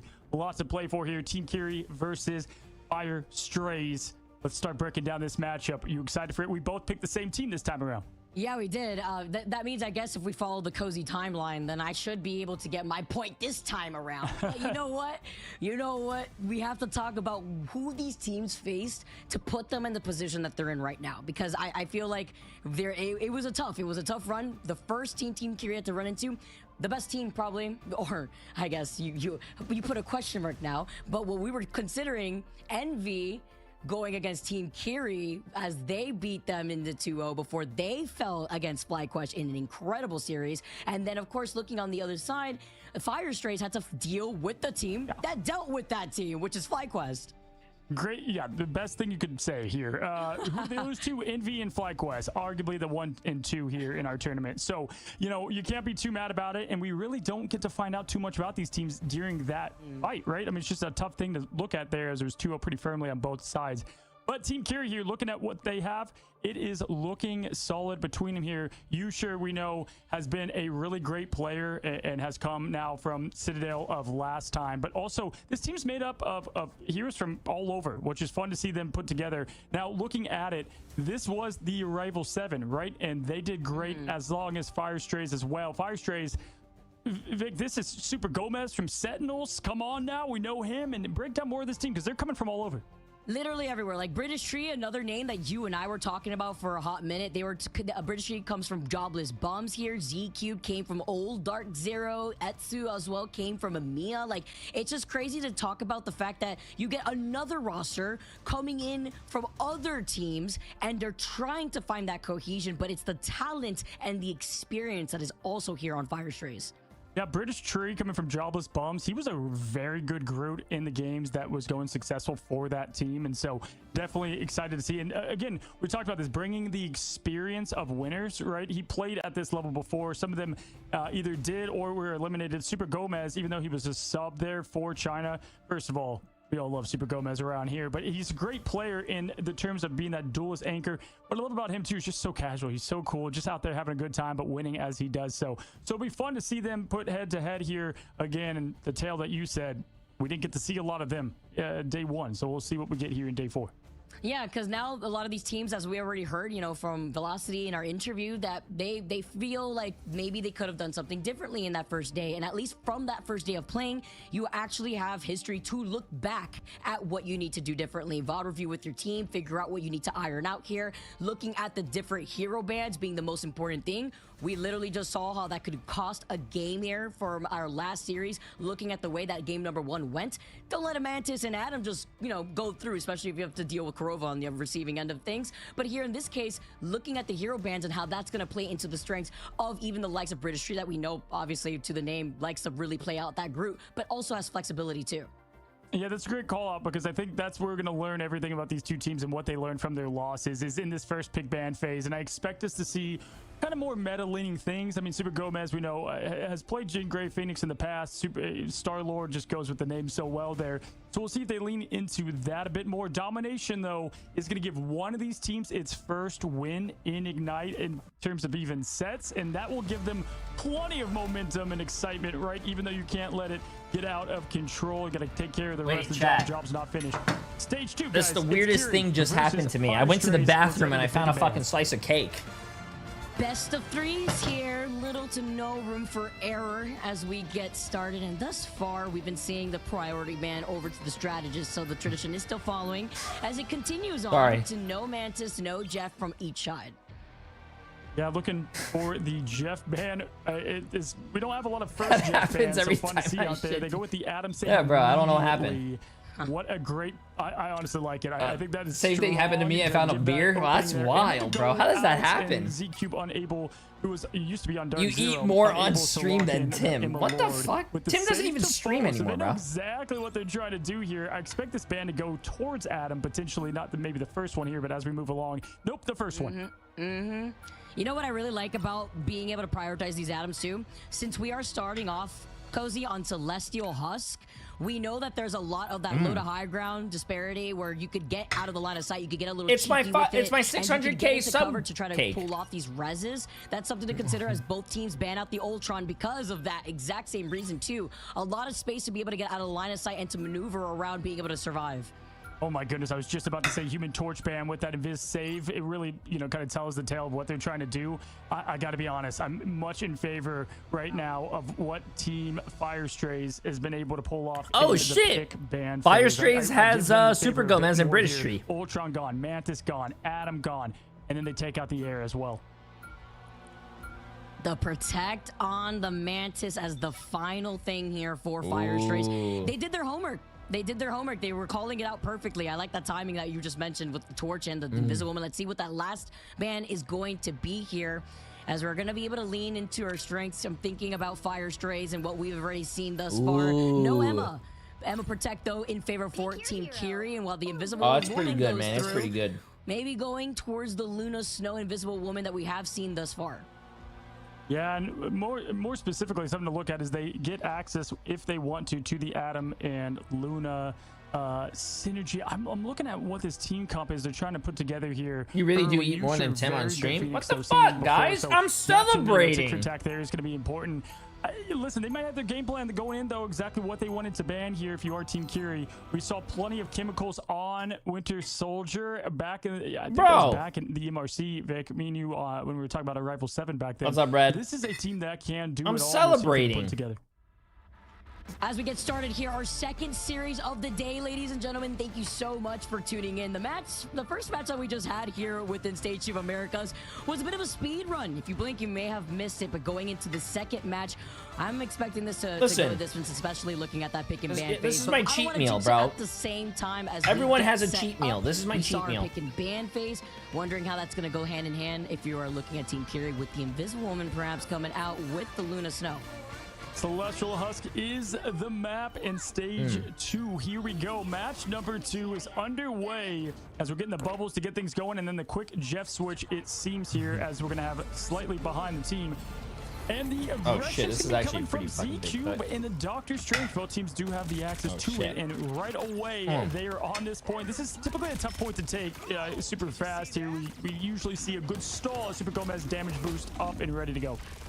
What are your thoughts here when it comes to that middle Husk too? You know, you get to be able to get out of the line of sight if you're a flyer here, and you get to be able to take a much more aggressive positioning. And with Fire Strays having Z-Cubed over on that Strange and British Tree living to the name, to the Groot, and the Adam Warlock passing through 4 Fire Strays, you can get a lot more aggressive here, and Super Gomez is going to be able to back away. I've been waiting I've seen Kinetic Flower and also Usher and Cartier Sky and he's got the damage boost to follow with it. Okay, I've seen these guys in rank. British Tree though is going to slow them down here, but Pinnacle trades and gets the Super Gomez. I mean, to make it 6-4. And right now it is Team Curie that's going to open this thing up wide open to cap the point right back here. 20% cap now to Curie. Who are we rooting for? That was long but patient play from Team Curie. They had no issue peeling away if they felt that pressure from Fire Strays, who just came in swinging. I'm cheering for a good game. Super Gomez having to back away here with the rest of his team. You've got 2 setup ults. British Tree and Z-Cube are close. I mean, if you want to, with the Agamotto or imprisonment to follow. Chemicals though is gonna be able to match that. I like Super Gomez. Super Gomez is a chill dude, so I'll probably cheer for his team. Very patient. They know exactly the win con here for this set of the match. Going forward, pushing in the main lane. Both Vanguards leading the way. First Tree out. Looks like they could open with the Agamotto first, but Z-Cube gonna get stunned and is in a bad position. He's now gonna be choked. We have the Legendary coming out now to help with. Line gonna go up there too. Z-Cube stopped and the ult looks like 50% down. Wait, how did they not die? Sector who froze him, but the Born again as a Karmic Revival Fletsu comes out. We warmed up with Kiri and they look good. Team Kiri. I mean, they're looking like a really good team right now. Usher is gonna be able to find them, but guess what's still active? The Adam Warlock Karmic Revival. So they come right back around. It'd be ashamed of if all that hard work from the Phoenix were to get deleted as it were right there. But Team Curie still trying to put in the pressure as Chemicals is taking a quick nap. They lose out on Pinnacles, and Fire Straight have the number advantage. Yeah, British Tree here in the Vanguard's getting it done. Chemicals goes down, has not used that Kraken impact to make the impact 70% up now for Team Curie, though. They've got to get this point in their name. All these great limbs are awesome, but it means nothing if you don't get the point. 22% and climbing here. Super Gomez doing his job now as Usher is going to pull back with the team. Nope, doesn't even get the reconnect. That's a stagger. And that was after the one thing I just hate though is just I hate how it's so much triple support, man. Chemicals will at least have that Bucky ultimate here, the Kraken impact, to see what they could do with Kinetic Flower also having that invisible boundary. And it's interesting because Usher's a very good Bucky, I believe, as well. And so to have Chemicals on that role, I know that's what they play almost strictly. And so interesting to see how this kind of first map rolls out. Legendary is ready to rain from the skies. Damage boost is active here. We'll see. I wish for the tournament you could choose what hero you want to watch.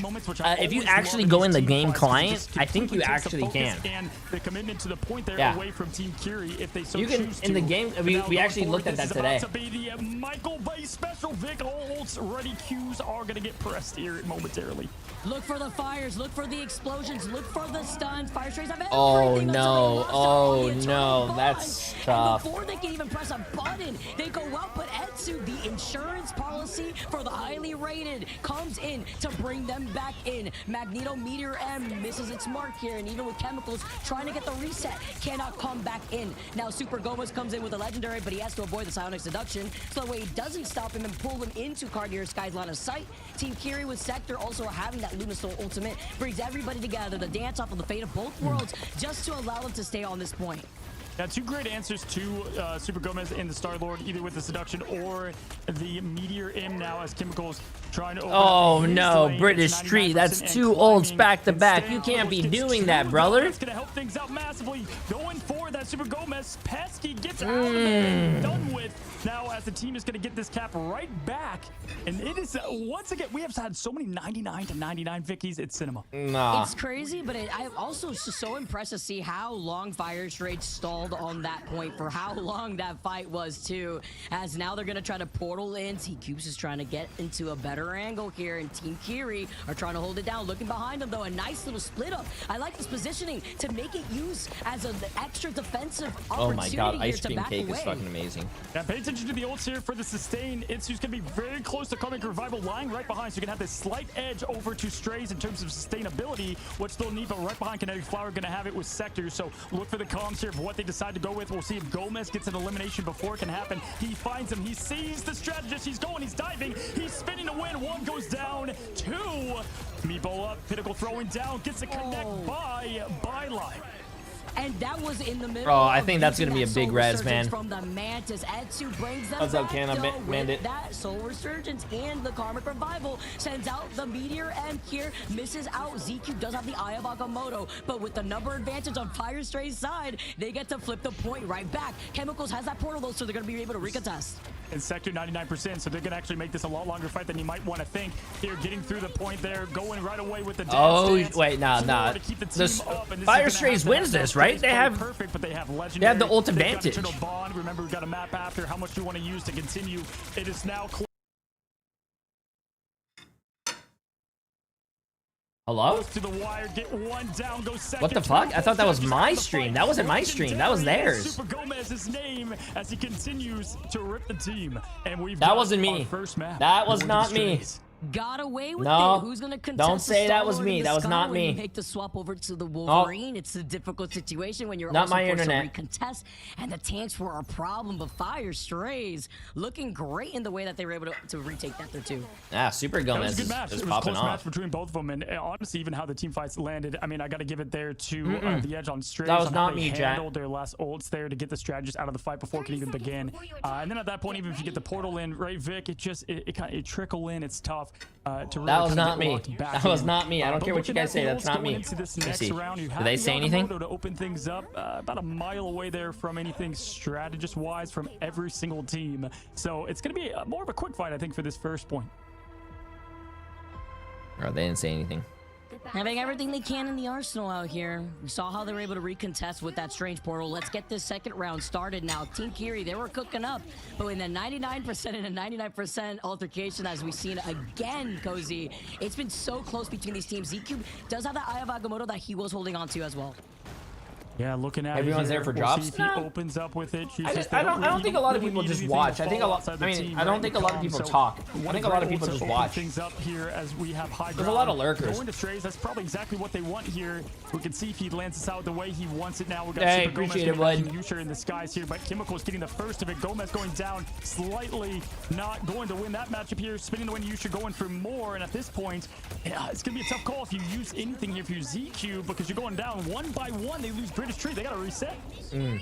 If you can find the cracks in the foundation, Yeah, there's a lot of people who just lurk, chat. Zetsu had gotten such clutch reses here, but being able to find these first picks and making the swaps that you could see you're in, being on that Star-Lord Fire Strays now forced to back away, but they What's do in the have cake? some Oh, it's an ultimates ice before cream they cake. get to recontest. That Team Carrier would be able to have I answers hate for it. icing. Yeah, I don't think icing is 50% good. And climbing still have Agamotto online. Now Karmic Revival followed by the Guardian of Lying and Mantis. Here we've got the seduction going right away. Now going to be unable to get too much value out of it and going to be moving and rotating left sideline. Getting off the strat. There goes the Agamotto. EQ finds one sector pinned against a wall and the Phoenix rains down and Pinnacle gets the two.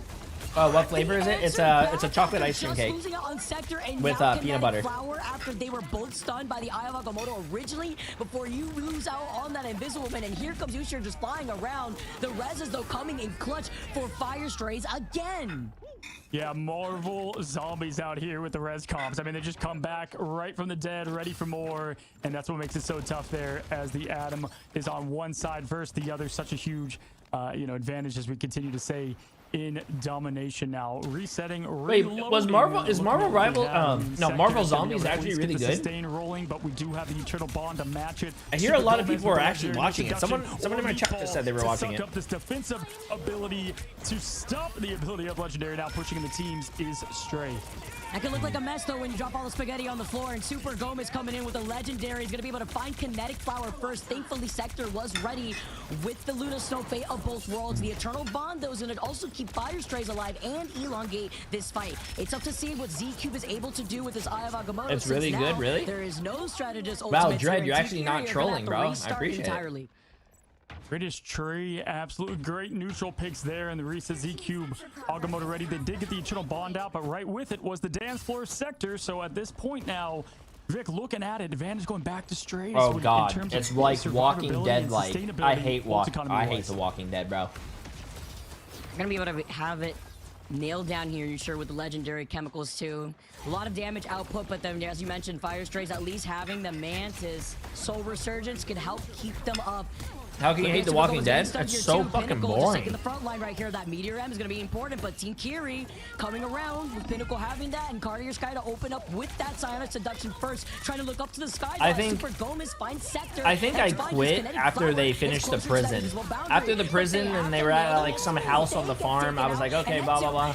After that, I was like, this shit got so repetitive, so boring. It's just... of Usher, and I love that combo there with Seduction into Legendary, something we don't see too much of, but yes, once again the zombies come back. Z-Cube getting 1-2. Super Gomez to follow, and that's what we're talking about, Vicky. We continue to say it because it's so important. Damn, Fire Strays is looking really strong right now. They don't want to lose. What is the onslaught of Resurrection?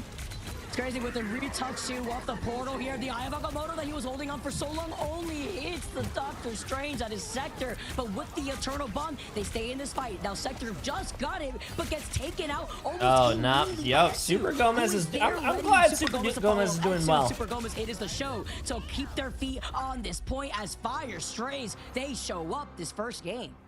Yeah, wow. I mean, that really just was an economy snowball. I mean, they were able to always answer what they had no matter what, and using what it was just great comms and strategy there to counter what Usher was pumping out. I mean, the guy was doing his job, but just wasn't enough. Super Gomez MVP. He went from being a bench player to MVP. 30 and 5. Wow. Show me the stats. Spot for such a big time here. Show me the stats. Ignite. Love to see it for the guy. Good friend and great player.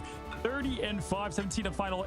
17 final hits. Damn. But it just wasn't enough.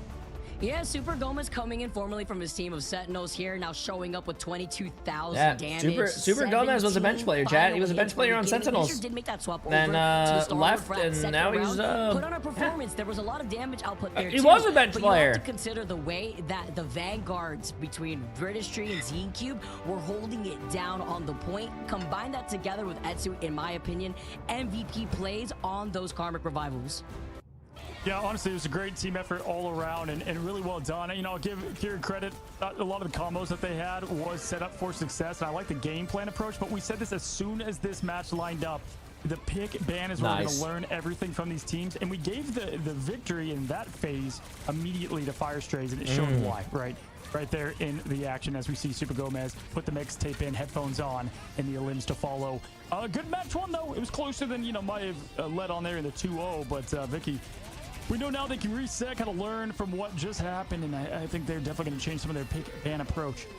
Definitely agree there, right? Because if you look at what Team Kiri had protected, they protected the Invisible Man, they protected the Emma Frost. I mean, between Nectar, Rymazing, and Super Gomez, who do you bench? You don't bench anyone. Over to that Magneto. You kick a tank, you bench one of their tank players, and you run triple DPS. The group was just getting blown up a few times, and Team Kiri with chemicals being on that Phoenix, they try to lie. They even try to shut down the Resurrection. But Etsu, and it's again on this map. That's a team comp I want to see in this tournament. I want to see triple DPS, chat. Able to reposition after a little cheeky res like that could go so far. Well, yeah, if you're Adam Warlock, you need to survive. You certainly can't fly, and so being able to be up there, we saw it from Yushu just then. They combine the seduction with that. 1, 2, 3, down. Even Adam goes down, doesn't matter. Teams back up in the fight. They flip it just like that. 30 KOs, 5 deaths. Great job from the team as a whole. Excited to see more from them again. Did not get to see what this team was made of exactly when you're going up against such a strong org and not only that team here, Vicky, with the day 1 action. Day 4, though, showing up right now, big time.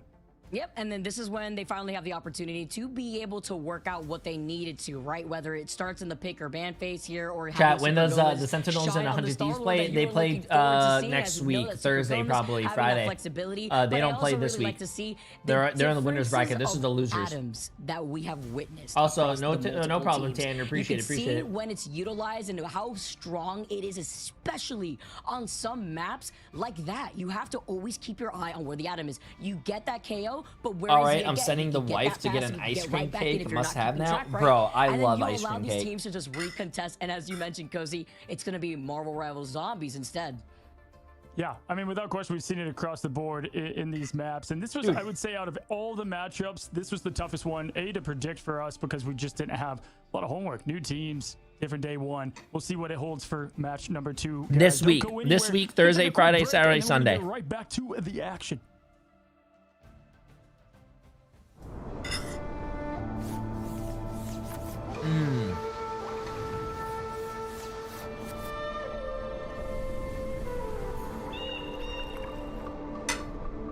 Yeah, Emily gave me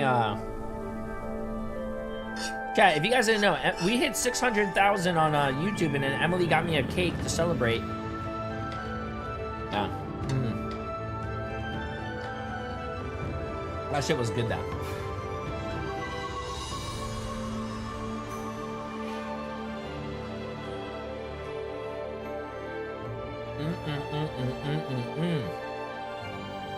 The chocolate crunchies are the best. That's what I'm saying.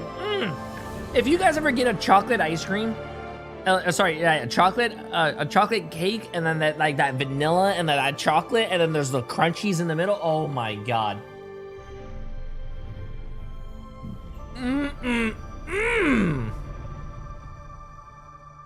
Those crunchies are fucking delicious, bro. Wait, you're drinking. This is just milk. Go say hi to Emily's stream. Why? What's going on her stream? I don't know. There's something to do with that baby. I know that's Angela's sister or something or whatever.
What's going on, guys? Want to welcome you back to day 4 of Marvel Rivals Ignite, the group stage, stage 2, as we get ready for the seeding. Teams face elimination, and right now, Curie is looking right at the door to get out of this thing. They don't want to be there. They're against that wall, trying to push back.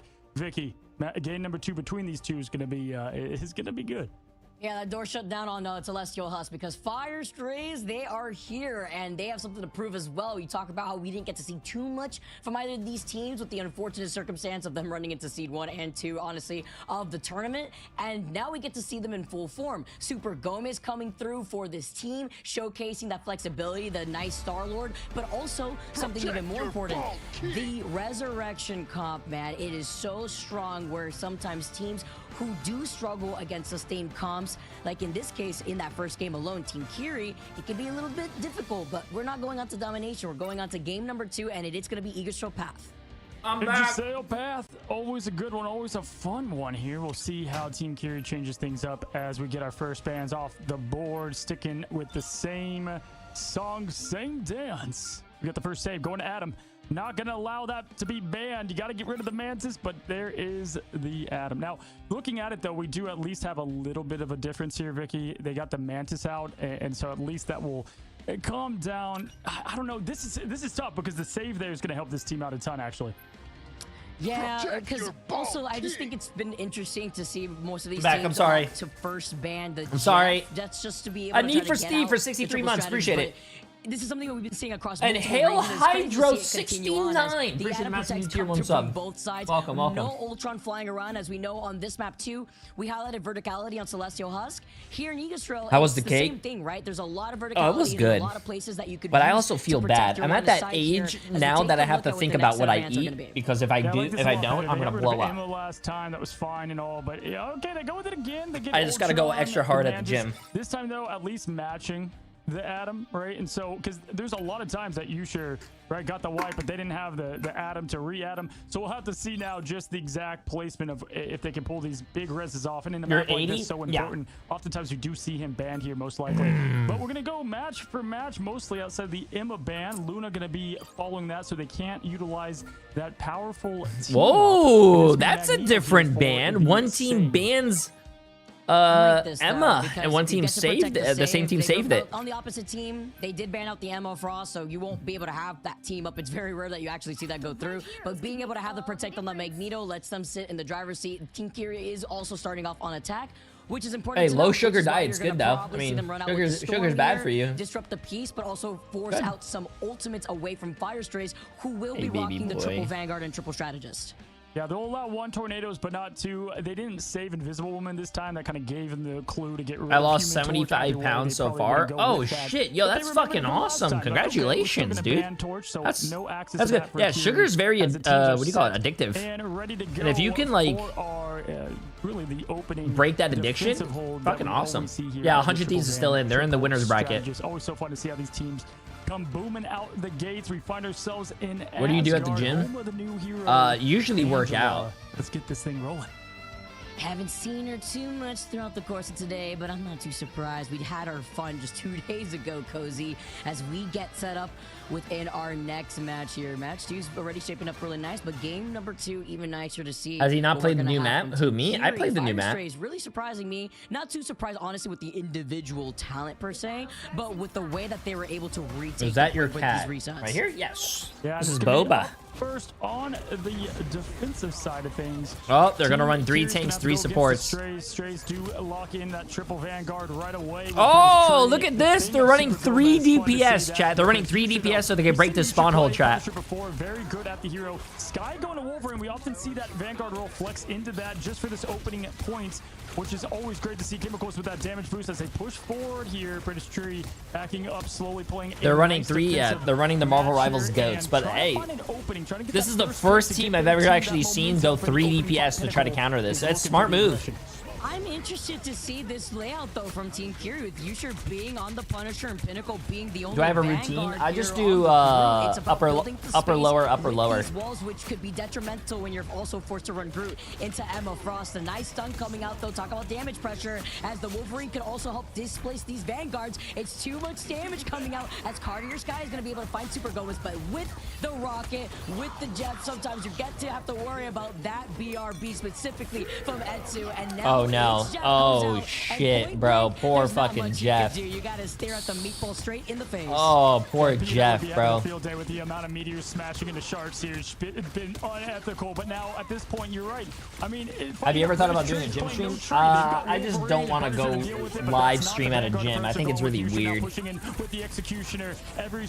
People are there to like work out and whatnot, and if I'm there with a camera, I don't know. Damage going out though, and with it, Virtus.Pro to follow. So we're gonna get our first reset here, but right away, Super Gomez had 98% ult. Doesn't matter. Gonna go over to Strange. This is very interesting. Team Kiri takes a tank and switches on the DPS to break the spawn hold. Doctor Strange portal, but I love that damage output that we just saw from Team Kiri. That was the point of the Punisher right there. You're breaking through that chokehold, and with the Omega Hurricane now coming out from Chemicals. Oh, this is not going to do anything. Great placement here. You want to try to cut them off right down the middle, and at least with the Eternal Bond out already, that was just so that way they could try to recontest it, and even being able to find. It sucks that you pop a DPS ult, and if they're support ulting, you can't do anything. The Omega Hurricane, unfortunately, with the timing of that and the Eternal Bond. Hey, good shit though. They all jumped off the map so they wouldn't. The forecast was just clear skies there, unfortunately, from Chemicals in the storm as they continue to try to get something rolling for the team.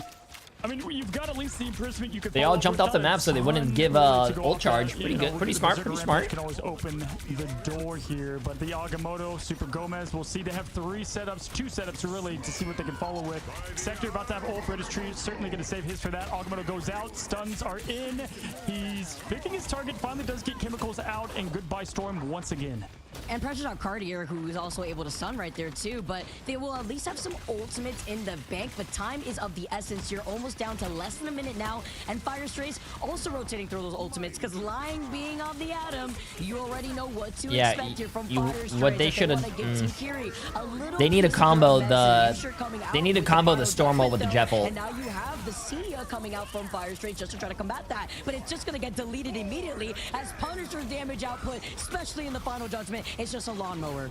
I mean, Yusha doing exactly what he needs to do here, and props to him because there wasn't much to work off with that. No, bro, chat. They need to combo the Jeff with the Storm, bro. So that's going to give them the momentum here to continue. Nice job by Virtus.Pro getting the ult. Bro, they need to do Jeff NATO. Finding itself again. I mean, Vicky, this is the same thing we saw from the first match. The team that won went in with that momentum right after losing, and it's tough. This is a great defensive hold so far. I don't know. Virtus.Pro maybe should change his name to British M. The Steve Magneto output here from Virtus.Pro is just crazy. Wait, they need to change Virtus.Pro's name to British what? With the Omega Hurricane, they don't want to get health here as the Loki ultimate, the God of Mischief, gets the copy onto the fate of bro, both see, worlds to be able to try to keep them in this fight with overtime ticking away. Yes, Virtus.Pro, the British Emma. Now with another Punisher ult. It's going to be on him here to open the door. Pinnacle has to land this, has to get this imprisonment perfect here. It's not going to have a follow-up, but the Agamotto out. Super Gomez is out with it. Virtus.Pro Z-Cube, though. It's the Vanguard show once again. What a hold. Wow. Strays. Yeah, that team comp is so fucking strong to full hold people, bro. 3 tanks, 3 supports. Thanks to Super Gomez. Thank you for letting us all feast, because that Eye of Agamotto was chef's kiss. Super Gomez sacrificed himself to get a fat ult so he could die, so his team can team can clean up. Wow, that was just tough. There really just was not an opening there, even with the portal back play that can bring a little bit of team misalignment. Nope, they were locked in and ready to deal with it. So we now have yet again the same situation. Can Kiri get a defensive hold that would be worthy of, my goodness, an advancement? Because this is going to be very tough. Would Wolf? Be tough for this team. They're not just doing anything. Some teams like to run Wolverine. Too much, but I like the if you look at Firestrays, they're running. Oh, they were on Wolverine. But hey, little wizard action as well. Magneto Meteor M into Jeff.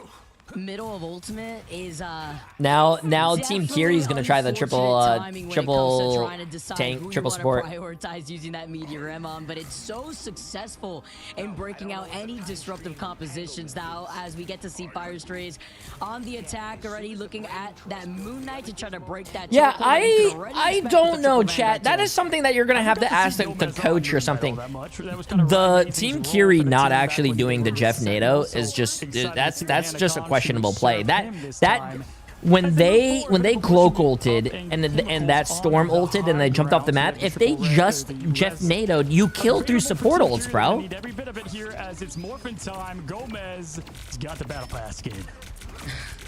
It's so nice. Just also so satisfying to hear the noises, the sound effect when you take your shots. It is it tickles my brain in a different way here, and it's tickling for him too because the way he's just pushing up into position, he's building up that ultimate just as quick as you could expect when it comes to Moon Knight and that damage output, just so that way you can get that Khonshu just out in that choke and deal even more damage. They're trying to split that focus onto him, and he sends it down here, tries to block out their point of exit. That guy, Super Gomez just got an ultimate ability on this character in like 35 seconds. Sometimes just get it out there, get that pressure rolling. That time it did not land for them, but they do move forward here with the aggression. Pinnacle out, and unfortunately, not going to be able to get back from that res. Kinetic Flower ulted as well, so with it, it's looking like it's going the way of Strays, but here is the ult. Ooh! Yusher is trying to Yusher, okay. The Sorcerer Supreme finds himself a 6. He says, let me at him. I'm tired of this. Gets the Penta. Gets Ooh. the 6-man Eye of Agamotto. Ooh. That's how you I feel like Jay momentum. could coach, but he's too nervous to. No, I cannot coach, bro. I'm a streamer, chat. I'm the type of guy. I'm like your dad. Have you guys ever watched your dad watch video? What do you call it? Sports? I'm like the guy that just sits on the couch, watch the other people do it, and just says, "Oh my god, if I was on the fucking team, I could have done that." While drinking like a fucking beer or something. Like goddamn dare, brother. Listen, if I was on that team, I could have fucking hard carried and caught that football. These guys, they're not good. Wushu! Appreciate the massive prime sub, buddy. But you lost out on Sector, you lost out on Chemicals thanks to that Omega Hurricane to split up that res and prevent the reset. Now you have the Eye of Agamotto coming Oh in, no. the last one may have been No, flashy. man. Getting overzealous, you got shut down, you got choke slammed, and Fire Strays, they needed to win that next fight to get this payload forward. Yeah, the point far Poor away, though, Yushu. so at least I think even with Yushu, Strays his going ult down didn't late, really they're gonna be switching roles here. touch. Yushu going out of Wolverine. They had time to touch, which is actually a benefit. I thought it was gonna be rough. Oh my gosh, he's got to get to it. The tree ults. Can they touch? Oh my god, they barely touched. What a way to read that. Good job there from the tree of British.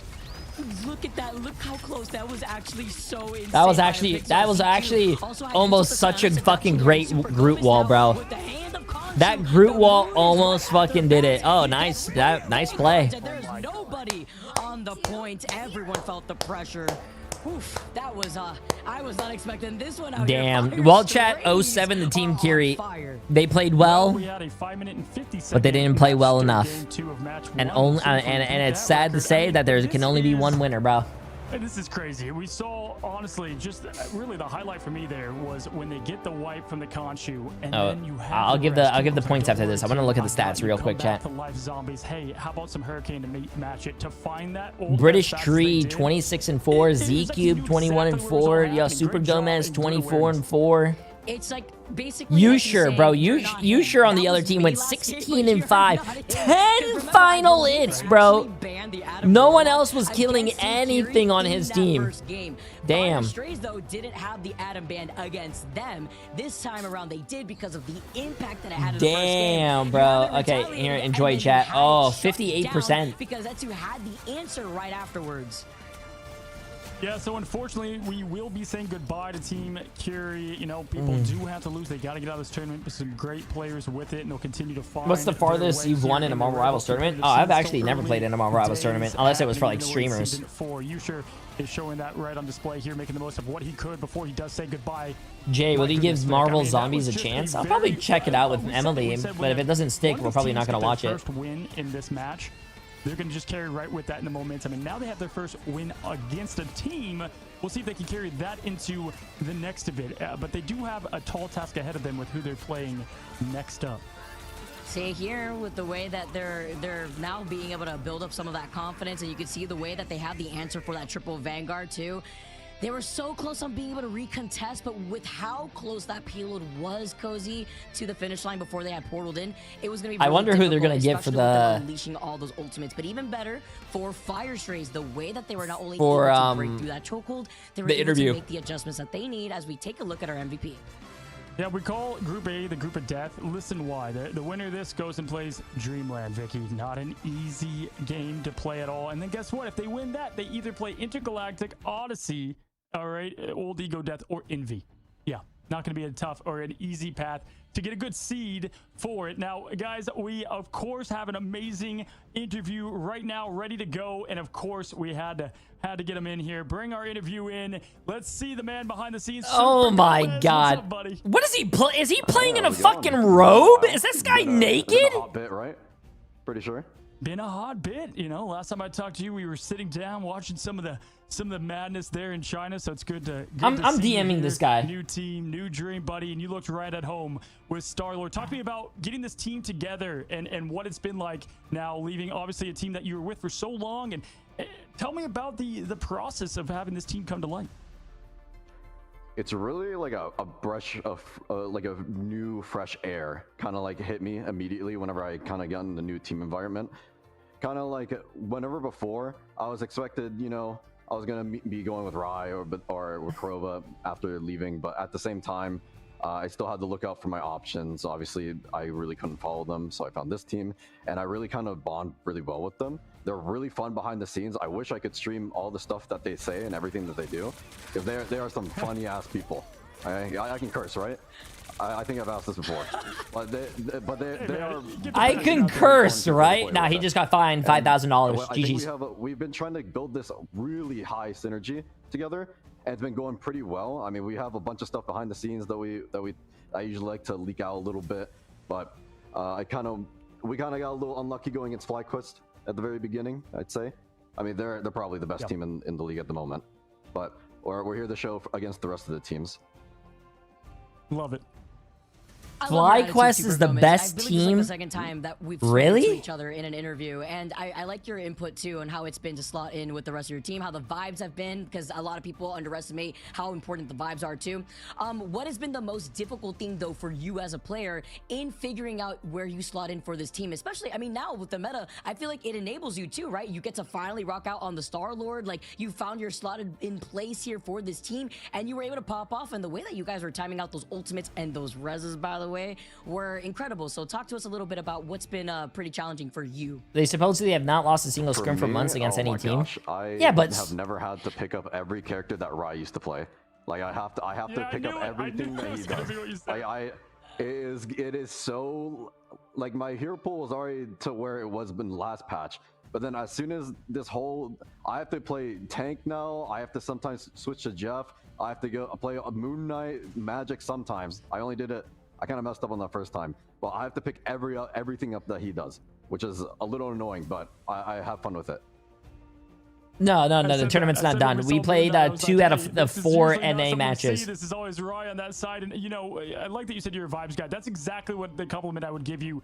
Even when you were in China, man, the way you were there for that team was just so fun to see in person. The way we were obviously able to. What do you mean? Just talk to one another, get to know each other a bit more, and get to know. He was on my stream and fun attitude for most of the time, but also have a good time doing it, and you showcase both. When you look ahead, not an easy path to a huge success. Obviously, you avoided elimination. That's a huge clutch. Yeah, Asia is. They do have more rivals tournament. These players play against them all the time, and then you Jay feeling jealous. Envy, Odyssey, I'm never jealous. Talk to me about Dreamland though, and what you expect from that team. I'm only jealous that I couldn't eat that whole fucking cake. Really strong. That's what I know. I can't really no, talk about anything else that we've kind of scouted and what we've seen how they play it and all that. Of course. But I know that we have to cook up something. We have a couple. Super Gomez is gonna shout me out, chat. I feel like Super Gomez is gonna shout me out. Watch. We gotta find something, because I know. Well, what we did with Kiri and with the rest of the teams after, we've been really doing our research. But for Dreamland, we're gonna have to do a little bit more, because they are surprisingly very flexible. Awesome. Thank you, Super Gomez. I really want to also highlight something about you having to be flexible. Is there any advice you would give to the players at home who are grinding ladder right now and feel like they could just stick to one role rather than having that situational awareness, like for the other roles and what the players on their team may be doing, so that way they could climb in their own games? Good question. Good question. Stop ego picking. Just fill. Just that's like the easiest you can do it. If you have someone that you know is just better than you, why are you egoing them? Why? It's just you make the game harder for your whole team. Like, why? You heard that, chat? If J3's on your team, feel for him. This guy is a streamer. He's Don't ego J3. You know he's better than you. Flexibility. You play with your viewers, right? So, you know, going to a new team is right at home for you. You know exactly how to kind of plug and play with different people, different roles, and you're actually rising to it here. Excited for you to get your first win, man. Pumped for you as you guys now are going to be moving forward into what this thing is. Hopefully I get to see you again in person here in Georgia, buddy. Any last things you want to say to the viewers, to the team? Any shout-outs, man? Floor's yours. Shout-outs to J3. No, I don't got anything. I mean, I guess my Twitch, I go live every day, or sometimes. I go live sometimes. I'm busy. I do that sometimes. You know. Get the plug in there, man. I love it, man, and I'd love to see more from you here in Ignite. Always a pleasure talking to you. Been talking to you since now almost a year in December, bud. So fun to see you succeed in all walks of life, man. Good luck to the team. Give my congrats to them. Guys, that was Super Gomez as the team of Fire Strays will be continuing in Ignite, man. Enjoy it. Wait, I have a question for Super Gomez. Why is it that I understand my camera's here, and this is my monitor when I'm playing, but if you're doing an interview, why don't you turn the people who you're looking at your second monitor, so when it looks like you're looking at them? For sure. And listen, it's stuff like Nectar and Amazing over there, insane too. So that team was just so stacked. And Jelly for 4 months, I appreciate it. There's no way he has 4 monitors, bro. Could have gone with, you know, Kurova Amazing. He's been with those close. I appreciate the massive 2 months. For somebody that we appreciate. But now we've got another match coming up. It's Busy at Work versus Alani Win. And Vicky, there's so much to break down with these two teams. Alani Win, though, such a different outlook than what we saw in stage 1. They were, I mean, seconds away from advancing the upper bracket multiple times. And then, of course, Busy at Work. A lot of people like them going into the tournament. Wait, what are the other games that we have? Alani Win took 100 Thieves' very first series to a Game 3 situation, and it was so close. Oh, yeah, Alani Win. I want to see that team against Busy at Work. We're recontesting with the longest Doctor Strange portal. Are we going to get a little taste of that, though, from Alani Win today? And that is the question here, Cozy. Well, so far we're at breakneck speed. We're speed running this day 4, and we're halfway mark, y'all. So reload, get ready, get some water, get a pizza. We're gonna be right back with match number 3. Pizza. The last 2 to end the day are bangers, so don't go anywhere. We'll that fucking sounds so good, bro. Cloaks though, like I said, appreciate the last 2 months, my friend. Bro, get a pizza, man. Nah, that sounds so good, right, kitty? Right? You're so pretty. You're so pretty. Nah, bro. Didn't you just eat cake? Yes, it's my cheat day today, chat. I'm fat. Pizza, no honey. Why do you mean no honey? No, bro, the best pizza that you could possibly get is a thin, like a very, like, I wouldn't say too thin of a crust, but like a very thin crust pizza with cheese, you know, your tomato sauce or whatever, your marinara or whatever. And then you throw on some pepperoni. Oh my God. And I'm talking about not like, I'm talking about the crispy pepperoni, where like the pepperoni forms that fucking bowl. When it gets really crispy, it like makes that little bowl, and then all that grease is in there, and then drizzles some honey. Oh my! Whoo! Oh my God, bro, that shit sounds delicious. Oh my. No, well, oh shit, we gotta wait 5 minutes for this almost. White bread, ketchup, and American cheese equals bonus pizza. Yeah, you deserve to go to prison for that.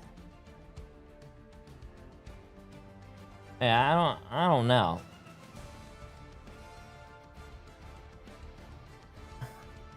Do you use regular honey or Mike's hot honey? I don't have hot honey in the house, so I just use normal honey.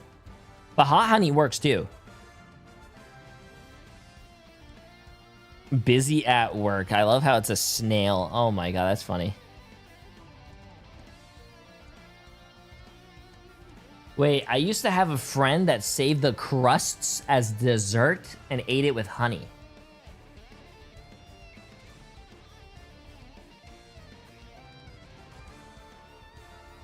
Okay, I think saving crust for a dessert is a little weird, odd behavior, but usually when you eat the pizza, once you get to the crust, just eat the fucking crust. I can't trust someone who doesn't eat the crust. That's just so, it's just so weird to me.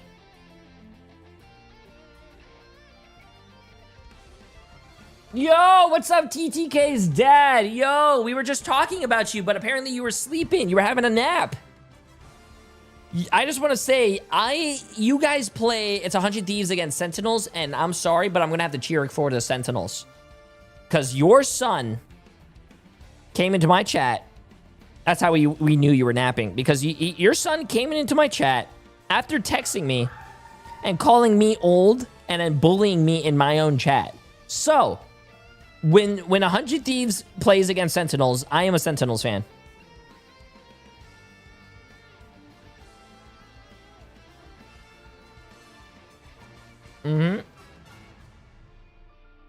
Jay, your own chat bullies you daily? That's not true. That's not true. You guys are always nice to me, right? Miljan, appreciate the massive 15 months. No, 100 Thieves is no longer my team. Crust and honey is such a staple that every pizza place has honey on the table. I don't think I've ever had crust with honey, though. Exactly, just crust with honey, because usually I eat my whole pizza, though. Give me some Chicago deep dish pizza and sausage and pepperoni, thanks. Hey, you know, hot take, and this is going to be a take that everyone agrees with, not one person's going to disagree with. New York beats Chicago in pizza. New York beats Chicago. That deep dish shit is ass.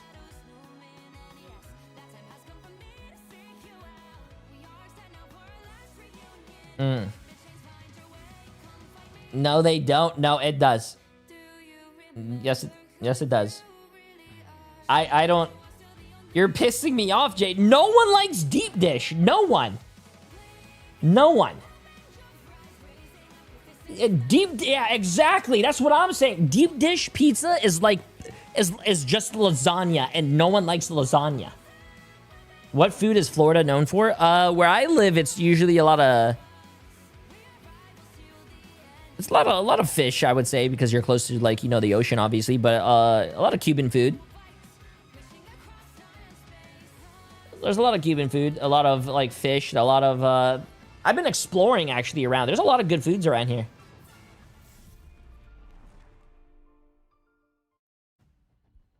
What's going on, guys? Welcome back to Oh shit, we're back. 3. Can you believe it? We're already here, and it's a good one as we have a Lonnie win versus Busy at work. And let's hope they were because they didn't get a win in the upper bracket in even a map. And so this is a team with talent that can rise up. No, to no one likes lasagna, chat. Vicky, both these teams clashing is going to be fun to see who stays. You know why no one likes lasagna? And on the topic of pizza, listen. If you have a pizza and you take another pizza and you put that pizza on top of that pizza, you have two pizzas. But why is it that when you have lasagna and you put more lasagna on top of the lasagna, you only have one lasagna? Check fucking mate. You guys. Yeah, and if you look at it, right, I just beat you. I just mind fucked you guys. You're done. Very good against Extinction. Extinction's the one that put them down there. So it's gonna be. Yeah, no, I hate lasagna. Lasagna's ass. The opposite effect happened from the last match. But when you look at the talent of what each of these teams have and kind of who's leading the helm, a lot of different players here to break down. No, I'm being dead at bro. If you wake up in the morning, just pretend it's your birthday and you wake up. I gotta mute the casters real quick. If you wake up and it's your birthday, what are you gonna go eat? Most of the time, people are gonna say, "Oh, like a nice fat steak." You know, I want to get some steak for my birthday. That's delicious. No one in their fucking entire life wakes up and says, "Wow, you know what? It's my birthday. I get to eat whatever I want. I want lasagna." No one ever fucking says that. No one. We'll see if they can get it done. Okay, I gotta start the predictions, chat. Who will win? We have we have busy at work against what chat was it? What was the other team? Has been on another level, being on the strategist too. Oh, it was some weird name. Hold up. They have also a lot of the players with experience to play with one another to being able to what the hell is Ilani But it's about Wind? the execution too, right? We saw this exact game actually where actually being on the Hulk and SJW being on the Namor has really helped them out. Together with that of Virtus, you already know the follow-up between the Phoenix Ultimate into the Whale with how lethal it is. It came down just to some of the ult fights on this matchup. So again, Busy at Work has what they need. It does start to me at the Vanguards. I think Prince and Axery are very good in terms of talent pool level. Where we would rank them, we'll see if they rise up to the occasion. Okay, now, chat. Who do you guys think are gonna win between Alani Wind and Busy at Work? Shark, right? I mean, so fun. Shinzo, I would say, is probably the biggest rise in name here in the tournament so far as well. Vicky, as far as players that we've seen just glow up, was good on Star-Lord and really everybody as we saw them. Yeah, you see Logan too, the little rocket with the little toupee, the little Adam Warlock toupee right behind him here. But yeah, each individual player here in Alani Win really surprised me within their series. What about Garfield? He loves lasagna. I think that this is a team as well with Chenzo specifically. Like, no one likes Garfield. There's a reason why no one likes him. Able to really put the way that duelists have been aligned for this team up and display together with the Star-Lord. We saw Chenzo Star-Lord go absolutely crazy to the point where you and I were wondering, do we bet? Hey, look, there's 100 Thieves on the other team. Yeah, and one thing I want to highlight when you go. Wait, 100 Thieves almost lost this match. Holy shit! That was. Wait, Alani Win got to 100%. Oh, that was the first round. That was the first round. If they didn't get that point first, or if they got the point taken away from them, they had such a hard time getting it back, Vicky. That was the main issue with them. They could not. Is the pred for one map or all maps? The pred is for all the maps. There's a lot of firepower to get it back. So the opening fight, look for that especially. 100 Thieves forced him into Captain America. He's a Venom player, so we're going to have to see if the same strategy and approach is going to be used towards this team in the pick band. Now I want to know what I want to do. Okay, chat. I gotta go ask Emily what she wants to do for dinner. If she, I'm gonna get a pizza if I can. Listen, have you tried Mexican Hot Pockets tamales? I believe I've had. Well, give me like legit 2 seconds. I'm just gonna go ask. Yeah, I also feel like it could be going either or. It depends on the mindset of these individual players, because they could have seen it be so close to getting an upset, because that's what it would be considered, right? An upset through that bracket and then falling short. If anything, having to look back at that one last game to figure out how you were fully held, and I believe it was on Yggdrasil, how you were fully held there and what you could do differently with convoy maps, that would probably be the biggest key. And of course, we do start off though for our first map always on domination, as the Jeffrey and the Emma are the first to go. We're finally on Krakoa here too. I love Krakoa, and it's just been nothing but Hydra. We got a little bit. It's just been all the dark, man. I want a little bit of light here. Yeah, want some Krakoa action now as we get the Ultron save. We saw both these teams utilize Ultron in different ways. I know Zero Meta's the Ultron player there for up above. We'll see if they try. I mean, I wonder how early do you even go for the Atom ban? We know both teams. K. Jules was a great Atom for them previously. They're taking some time thinking about this, right? That means, like, you know, obviously they had a game plan going in, but really trying to think here, okay, if they're going to go Ultron, what else are they, like 5 seconds left? And they just match tick for tack. They go, you know what? If you're going to go for the fly meta, we're going to shut that down right away. Also got to see that SJW with that Phoenix was a little scary here, but no Torch up in the skies, because also you already know how strong the Mantis into Torch could be with that damage boost, as the Protect onto the Jeff instead is prioritized for Busy at Work. And there it is, Venom being banned. Axery does play a lot of Venom. They can kind of go to anyone there, so, you know, even though that is his comfort pick, Hulk and more, we've seen them rep. I'm wondering if they match that, though. If you are busy at work, she said no pizza. Down with the different Jalen previously, as we just highlighted both teams. She said no pizza, chat. Both teams really taking the time of what they want to do here and thinking, especially now as both Mantis being banned and Adam. There's the Adam about midway point. One team, though, there it is. One team has, one doesn't. And so at this point, you got to get that ban on the Adam quick. Is it going to come out, or are we going to see it a miss like we did, though, in our first series of the day? And we saw what that costed, too, and which benefited Dark Zero, as we get to see the very last safe for the Busy at Work squad. SJW. They protect the Jeffrey, and they protect the That's not SJP that was on 100 Thieves, right? No, that's different names. Yeah, I think the only person that I recognize on all these teams is probably going to be Necrise. Dive, right? And actually wants to play that and have the sustain. Yeah, That's I very think. true. I was gonna say, yeah, that's a yeah. very good point, Cozy, because this is a team actually that has pretty strong dive coordination, and they're very good at snowballing off of early picks, depending on how the entry frags usually starts for these fights. Yeah, with Ultron going down, you know, Prince plays a very strong Emma. Not going to have that this time, so we'll probably see them on Mag. There's the Adam save. Wow, they needed to do that. So they want that Adam advantage. I knew this ban would have 100% been Adam, Vicky, but they don't have that luxury anymore. So they have to really dig deep. What do they want to go with? Maybe get rid of Emma. They haven't gone that approach yet, but with what the bans lead to thus far, I mean, you could get rid of a number, maybe Luna here, because they got the Adam and get rid of that team up at the very least. It's going to be Emma. They're going to go with one of the strong meta picks. And Logan used to be with Sentinels. I like this because both teams, I don't remember that. and Vizzy at work, recognize that Necrise and Prince are two problems on the Emma Frost. And Emma Frost, again, just still being incredibly strong. The difference maker here, though, as you mentioned already, and as we've seen already from K-Jules, that strong Adam Warlock player. Damn, I do like those bans though. They banned actually 2 tanks and 2 supports instead of just, you know. Necrise being on that Doctor Strange, it looks like here, while Logan also a very good I'm strategist. not a bully. Ramen. I love what ramen expected. though. Pretty sure the ban for 3 months. We do see Prince on Strange. Also, kind of he's not really so flashing his that's lords. pretty They're playing on a probably tournament Strange a bit client. more. They have More basically everything aggressive unlocked, here. I'm pretty Captain sure, America. and that Not a bad includes way all the to go lords. about it here as we see the fireworks pop for match 3, and Krakoa, the Hellfire Gala, is set, and it is here at the Ignite stage 2 elimination. One of these teams going home, Vicky, and the other moving on to at least proving what they can do in the main group stage. Let's get this going here. I feel like it's been flying by, and this was just not what I was expecting. I need some more whiplash in my life here as we go on to this third match. Krakoa, though, to change the scene. And the chat has spoken. They got a Lonnie win, taking to 63%, only 37% of believers here for Busy at Work. They're being told to get busy and going, and we're going to be able to see how that's going to open up here first with a Lonnie win. You're like a stoner about food? That's not true. If I was a stoner, I'd say I love Taco Bell, but I do think Taco Bell's ass. During the res. That's what it's going to be. That's what it's been lately. One has Shark, one doesn't. One has res.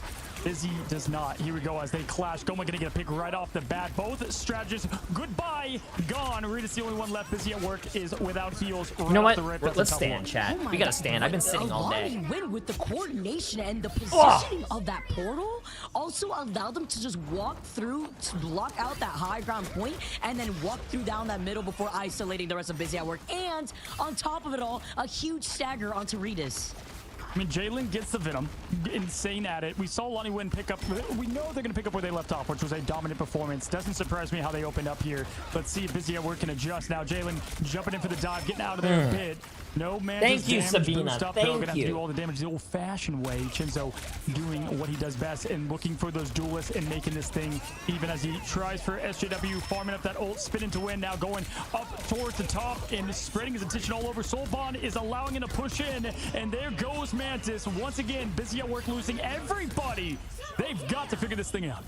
Sherm, you do get Logan. Yeah, I think but right now this is a second team fight win in favor for Alani win, and Busy. If I could be completely honest with you guys, with the way that they've been trying to take this approach. So far, I'm noticing a pattern. All the lower, all these teams are going 2-0s. There's never ever 3 games, like a 3-match series. To the res, and it's going to be Necrise first. Can go with the Agamotto if they so choose. Like I said, if Busy at Work can get this point, they've got such a good defensive hold here. Actually, feels like I can stay alive forever. But here we go, Prince now moving in. Shinzo trying to find something for his team. An opening pick. He's going to go for the other Star-Lord here on Peter Violence. As they both are rocking with the 80s now. We got the legendary popping for one. Ooh. Necrise is fucking popping off. Oh, SJW is popping. And then now SJW coming back to retaliate. No invisible boundary necessary. No Luna Snow Fade of both olds needed because massive res by K-Jules. About the karmic revival from K-Jules. God damn. We've seen within our last series on Celestial, Husk, and now Alani Wynn trying to copy that here. here, but with the Eye of Agamotto, Goma goes down and Chenzo follows. Oh, let me see if my dad got his phone. At least for this cap of the point, busy at work. Great job finding the Atom early. They did use the passive. You got to get rid of him twice.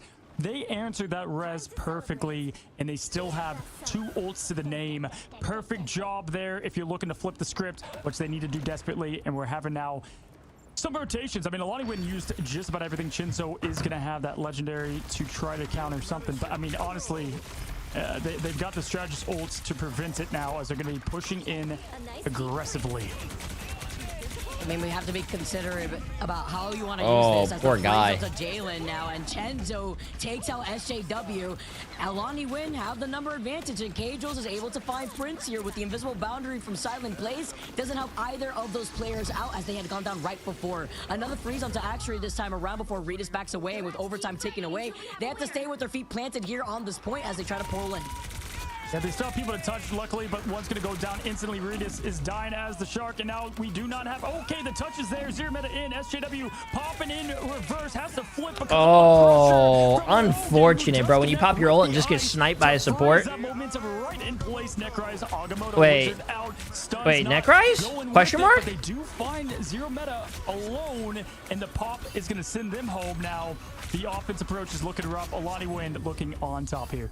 And it's just a matter of time. Alani Win, they stay here on this first round, and they look great. The way they even opened up that entire game here, Cozy, showcase how they were able to split up a lot of the attention. Ulting for Aura, yeah. He was basically saying, yeah, listen, I don't even need my ult. And really, the only thing that happened there to them is they got eliminated by a legendary 4-piece, right? I mean, they did everything else quite perfectly, so that's what you want to see when you're coming off such a good performance against 100 Thieves, but busy at work. Damn, I don't know if TTK's dad heard that, but he just said what a great performance they had against 100 Thieves. Yo, 100 Thieves need to step it up, bro. They can't let these... Because within seconds, Alani Win, loser bracket teams get even close. Finish the portal sentence, Vicky. Alani beat NV yesterday in those matches, right? It was I don't think so. With another Eye of Agamotto, and even if it went amiss, they still were able to take that fight in the very end. And now going into round number 2, looking to see if we're seeing any adjustments here. Regis NV lost to FlyQuest. And Alani Win, as you mentioned, with Jalen's already having that Venom Ultimate Goma 2 with that Extermination, they will have no, they're in 2 different brackets. Logan's also approaching the fate of both worlds and the resurrection. They're in 2 different brackets. I mean, they have Adam, they have Ultron, they have Venom. There's so many good heroes in the team-ups to follow here now. Chinzo getting out of the madness, going right to it, flipping into the action. Gonna look to spin to get that ult up some more. Prince has the Agamotto, though, to maybe stop what has just been nothing but momentum. Jeff Time ready, trying to find something to feed on. It's the Agamotto, and the huge solo too. Oh, poor guy, bro. He was just... Poor little Jeff. Did you see him? He died and then he rolled down the stairs. With the Feast of the Abyss to finish him off, as K-Jules also has that Karma Revival just in case, but he's going to hold on to it. And there's a lot of verticality to hide from places here on this point. Gathering everybody together, though, it's going to be the Freedom Charge, and Prince with a beautiful little 2-piece here, by the way, and a nice push-off from Silent Blaze. Jules should have his... Yep, there's a passive. Oh no, he res but died. But he got a big res off. He got his whole team up, but he died. Get down the Atom, but you gotta wait. That passive probably came off seconds ago. Chinzo now just trying to get them back down. Point 17% Alani Win at the moment. SJW rolling, shooting. And okay, there you go. You get the flip of the point. Not bad. Good awareness, too, from Jalen. He knew at that point it's not even worth it. SJW had pulled the trigger on that legendary originally, and now they get to go for a reset for Alani Win. But even better, it's a shift of momentum in favor for Busy at Work. All right, now as the teams look to reset here, Necrise does have the Agamotto that can go with the Feast or Chinzo to follow. And I mean, every ult was used for Busy at Work, and rightfully so. You had to eliminate them 12. Yeah, maybe I need to start playing more Star-Lord in comp chat. K-Jules' passive is not going to be available, though, so anything you get here is going to stick. Agamotto out, just trying to save the team, and good job rotating back, peeling a bit. But will it be enough? They get SJW out of this fight. Chinzo continuing to hold the offensive pressure for Alani Win. That Eye of Agamotto overzealous in that backline, just point blank in Chenzo's face when he popped a legendary from It's Just. Oh. For everyone that is K-Jules and Goma. Alani Win, though, up to 3, and Busy at Work have the number advantage, and they're having the dance-off here. The Fate of both worlds activated now for 0 meta after Alani Win had used it up from Logan before. You need insane tracking. K-Jules right off the edge says Virtus now as they're pushing in 64% and climbing. What a response from Busy at Work. Star-Lord's fun though. He's a fun character. So that was so huge for them to shut down the momentum. That is Alani wins here now. SJW back here with the legendary, the invisible boundary to follow. This is the defensive comp that they have. X3 can continue this thing moving for them as that Captain America 3rd strategy support, pseudo support that is. Goma shooting in. Pressure rising here as Goma's just blind. Is good tracking impossible on console? That's a great question. I don't play console. He was able to keep his team up, and Alani Win now are going to be able to hold up because they To my fellow console players, is Star-Lord hard to play on console? Once they activated, but SJW is still damn, he's popping off. He's found 2 of the strategists here. Regis follows up, and it's going to be another huge Star-Lord ultimate for SJW. And Necrise is going to be the last. Damn, yo. Get back with the portal. That was yo. Perfect timing. What a way to respond. SJW does not want to go out, bro. They get themselves the win on that map. So now it comes to the Grove. Can't get cheeky with it with them, Dr. Strange. Yes, it's difficult. This time around, they said here, they learned their lesson after. Wait, where's SJW? SJW 21-5 with 11 final hits. Damn. It seems here for both of these teams because Alani Win, once they lost that lead, they were struggling a bit when it came to recontesting. I mean, I'm going to be honest, they not only played better on that map, but by a far mile because they were able to handle the Atom as well. SJW finally rising up to the duelist. That I play Star-Lord on PS5. His tracking isn't hard, but getting headshots is harder than PC. Available to me, the highlight of that map, they had nothing but Regis. When you play Star-Lord, you got to learn the right mouse button before E nowadays. It's like giving yourself a mag bubble, basically. So they meet up. Winner of this takes match 1, Vic. Yeah, you guys are getting a little too complicated for me. I don't know anything about console. Distance here. Let's get this started. Busy at work. They have been busy, and they've made those adjustments. Alani Win will be able to come right into this with 3 ultimates as they start things off first with a portal. Chenzo will also be able to get that legendary just as quickly as it's a face-off through the portal.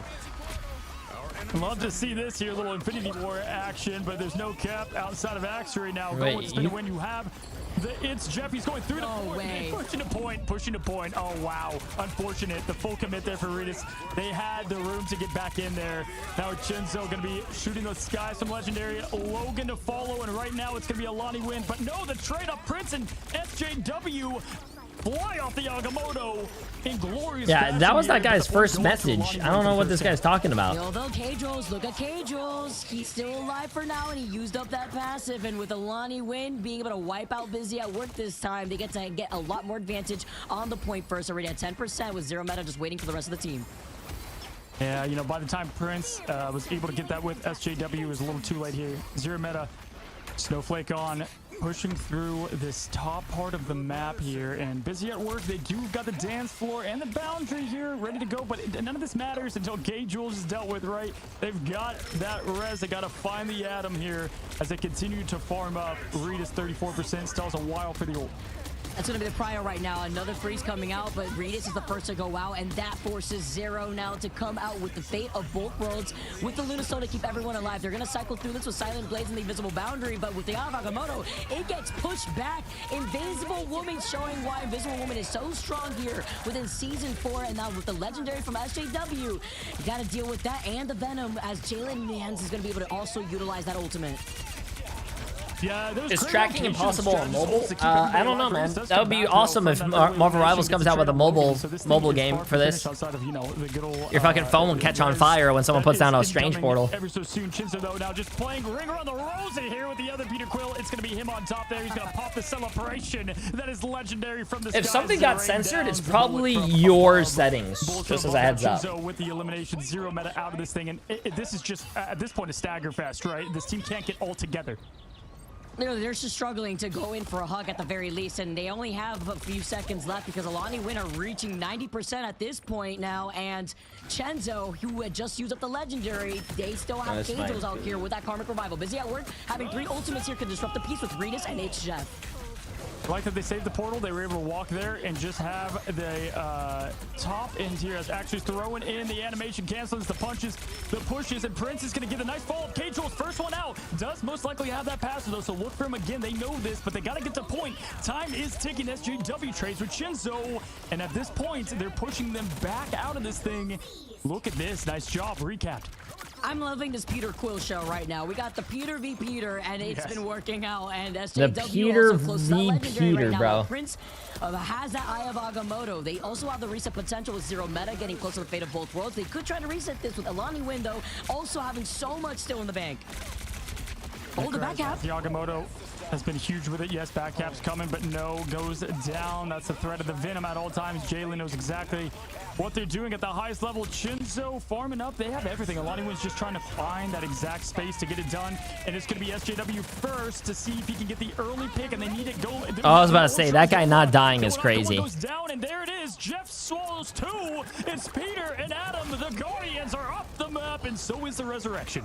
Guardians of the Water, I guess, now at this point, because Ritas is taking them around town, and Alani Win with everything that they needed here to maintain It's a their big lead. stretch. Slowly It's slipping a out of big their fingers. As stretch. busy at work, they're angry. They did utilize a lot, but at least they saved the fate of both worlds too.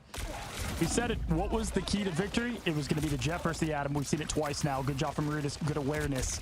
Let's continue to see this thing. 60% and climbing is busy at work, but Alani Win has so Bro, I don't know how much these of their casters disposal. can talk for so much, bro. I feel like I would fall asleep. They've got the Resurrection, so that's going to allow them to play more aggressively and look at just on cue. Jalen, Feast of the Abyss going up, chewing out the follow is going to force the show, Vicky, now as he's just going to rotate to point. I do not talk as much as these guys. Now they will not have the fate of both worlds for this final fight as we are approaching final fight territory. Chenzo now has a legendary, and they don't have that Lunasta ultimate for that sustainability. So they're just going to have to hide and get out of the line of sight instead. And hopefully now Alani Win can start moving back up onto this point. Alrighty. Oh, Prince just goes down as time's ticking. They have to... Oh, this is going to Do be they not have a portal? here. They're going to be able to at least contest a little bit. Extra, he's going to have the support ult. If he can make it, there he is. He's going to get there. It's going to be a quick... Yeah, pop. okay, they just... Wait, Not what? enough pushed off. That's a bummer. And someone on his team just switched to straight... that's unfortunate. No, I felt that in my soul right there. I felt that as if I was the player, man. Oh, no. That would've is been tough. that is would've been tough either unfortunate, way. chat. The That teams is had unfortunate. I mean, they could have portaled back, but as soon I don't think as he. the I don't think strings he. went I think he went to down, go went the around thing, and so at that the point, they're tree so he pushing. could build up a little bit of All I shields have and to say whatnot. is But great resilience from both teams there. I mean, they made that one. damn, interesting yeah, one. no, It's a breakdown SJW stats fucking popped pick. off too. SJW 30 and really 8. rised up back to what we expected, but it's Chinzo with the MVP on the winning side. Hey, we saw Chenzo Star-Lord and how crazy it went before, and what I really like too, together in the air, you have Goma on that. No, ult front to help definitely build that SJW support. deserved So that, bro. also 30 and enable 8 with Chenzo to get 16 final aggressive hits. He with was both popping 11 off. Final hits for both of those players, and it was still the Star-Lord show, right? Because SJW was doing a fantastic job, but it was Chenzo and the timing of those strategist ultimates alongside the extermination that just allowed them to get the bread and butter done. Yeah, it was a very small, narrow margin of what actually got that win there. I mean, it's always tough to try to make up a 99% advantage, right? At that point, you got to win so many fights so consistently for so long, and so it was a little too late, and they were able to get up early, but that does set us up for a very good match too between these two. They do not want to go home. Damn. But Alani Win. Wonder why the name? Yeah, I don't understand what Alani Wind Wind is. Does anyone know what that even is? We'll see if that script changes, but it's a good start. And get your feet going here. Alani Wind right now. We were talking about them before and how they impressed us within their series versus 100 Thieves. Busy at work though. Have definitely been putting in the work. You could tell that they've definitely made adjustments after the last time we saw them. Is it going to be enough is the question. We've been even seeing these pretty nice Eye of Agamottos coming out from Prince, as you saw right there. And this is coming from Prince, who also has a fantastic Emma Frost, but that was the Emma Frost SJW. was It's banned probably from his both initials. teams. And then, as you also highlighted, Cozy, the Jeff v. Adam Warlock to stop and prevent the res from coming out. Yeah, so what I would say here is... What? When are they going to let J3 host? He deserves a better rank match during downtime, like a halftime show. No. A good good. That is not a halftime show. Expectation to them flipping this around because they just allowed so many great comps to be able to make Does their it way actually through. mean So they had to really play it that? down, and really Alani when I don't know. You're this probably is a gonna have team to you ask can't him. afford to do that on right now. Is Chinzo? I'm telling you, this was the guy to know, the player right now that I've got my eyes on. We saw it earlier in day 2. Day 4 is doing the exact same thing, Vicky, and I expected that from this team. That's why we both picked them to win, right? As we head into what is going to be a pretty crazy match number 2. But yeah, you know, Prince, that one we just saw, I'm shocked that they didn't win that because he had the whole team, but they already had a couple members and it was over from there. It was a little awkward What? too, right? In terms of timing, they literally baited out the Luna Snow ultimate when it was still 75, 78 seconds or so on what's that up, point. kitty? You wanna come down? You're already approaching Final Fight territory. If you're not already tracking properly, the legendary was going to be up, and you had nobody there with a strategist ultimate to keep the whole team alive, and that's usually what the Star What would Wars you like do to to make Whether they get Ultron impact or not, it's about stronger? clearing space, right? And if Yeah, there's no I don't strategist think to keep your team Ultron alive, needs they to just be get away with it for stronger. free. I think Yeah, I think crazy he's about the cap, perfectly too. fine. I mean, you have to go. You got to get one of them. They saved it, right? And you saw the team with the Venom be able to feast quite literally, and what we thought they would do. When you don't have access to Venom in this meta, it's tough. It's just a very strong dive hero. You know, Cap now is taking what seems like 50 hits to nerf after nerf, patch after patch, but still great hero. And we see them plenty here at high level play. But Vicky, these two teams, they meet again here in a moment. It will be instead now their chance to pick the map. It's honestly pretty and cool the to see a bunch loser of then will be old able to pick console and players see from your Busy at PC work versus will be console busy series playing the game with at high that. level. Well, Yeah, we're it's gonna definitely go pretty to sick. a quick break. Don't go anywhere. We're going to be right back. Match number 2. How much between does these two J3 teams. weigh? I weigh 35 pounds. It's 35. Yo, MLS for 62 months. Absolutely insane, my friend. I appreciate it. Absolutely crazy. Hey, J3, I love your content with Cracked with Bucky. Hey, appreciate it, Alexander. How you doing? Star-Lord has been the most consistent, balanced character throughout the game.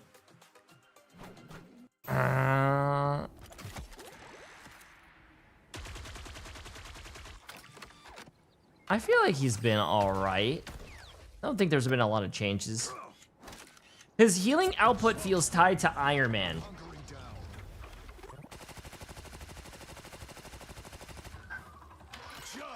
His healing output feels tied to Iron Man. What does that mean? Like, Ultron can't heal unless he has the Iron Man? Like, the team up?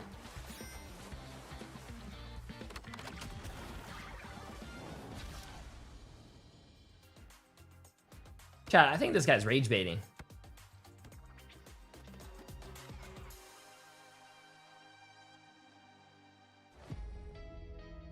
No, I do want to play a lot more Star-Lord if Star-Lord's being played this much. But I love Bucky right now. Bucky is so fun. Bucky has just been so fun for me right now. Also, like, this is what I don't like about the lower bracket, I guess. A lot of the teams are just going to be 2-0, man. I want to see a good game. I want to see a good game here, man. Nobody runs Ultron Iron Man? Yeah, I don't... I have to, I guess, wait for this guy to come back, but... I think what's happening is this guy is talking about, what do you call it, Ultron, like he's playing him as like in a 2-support team comp when you're not supposed to be playing him in a 2-support team comp.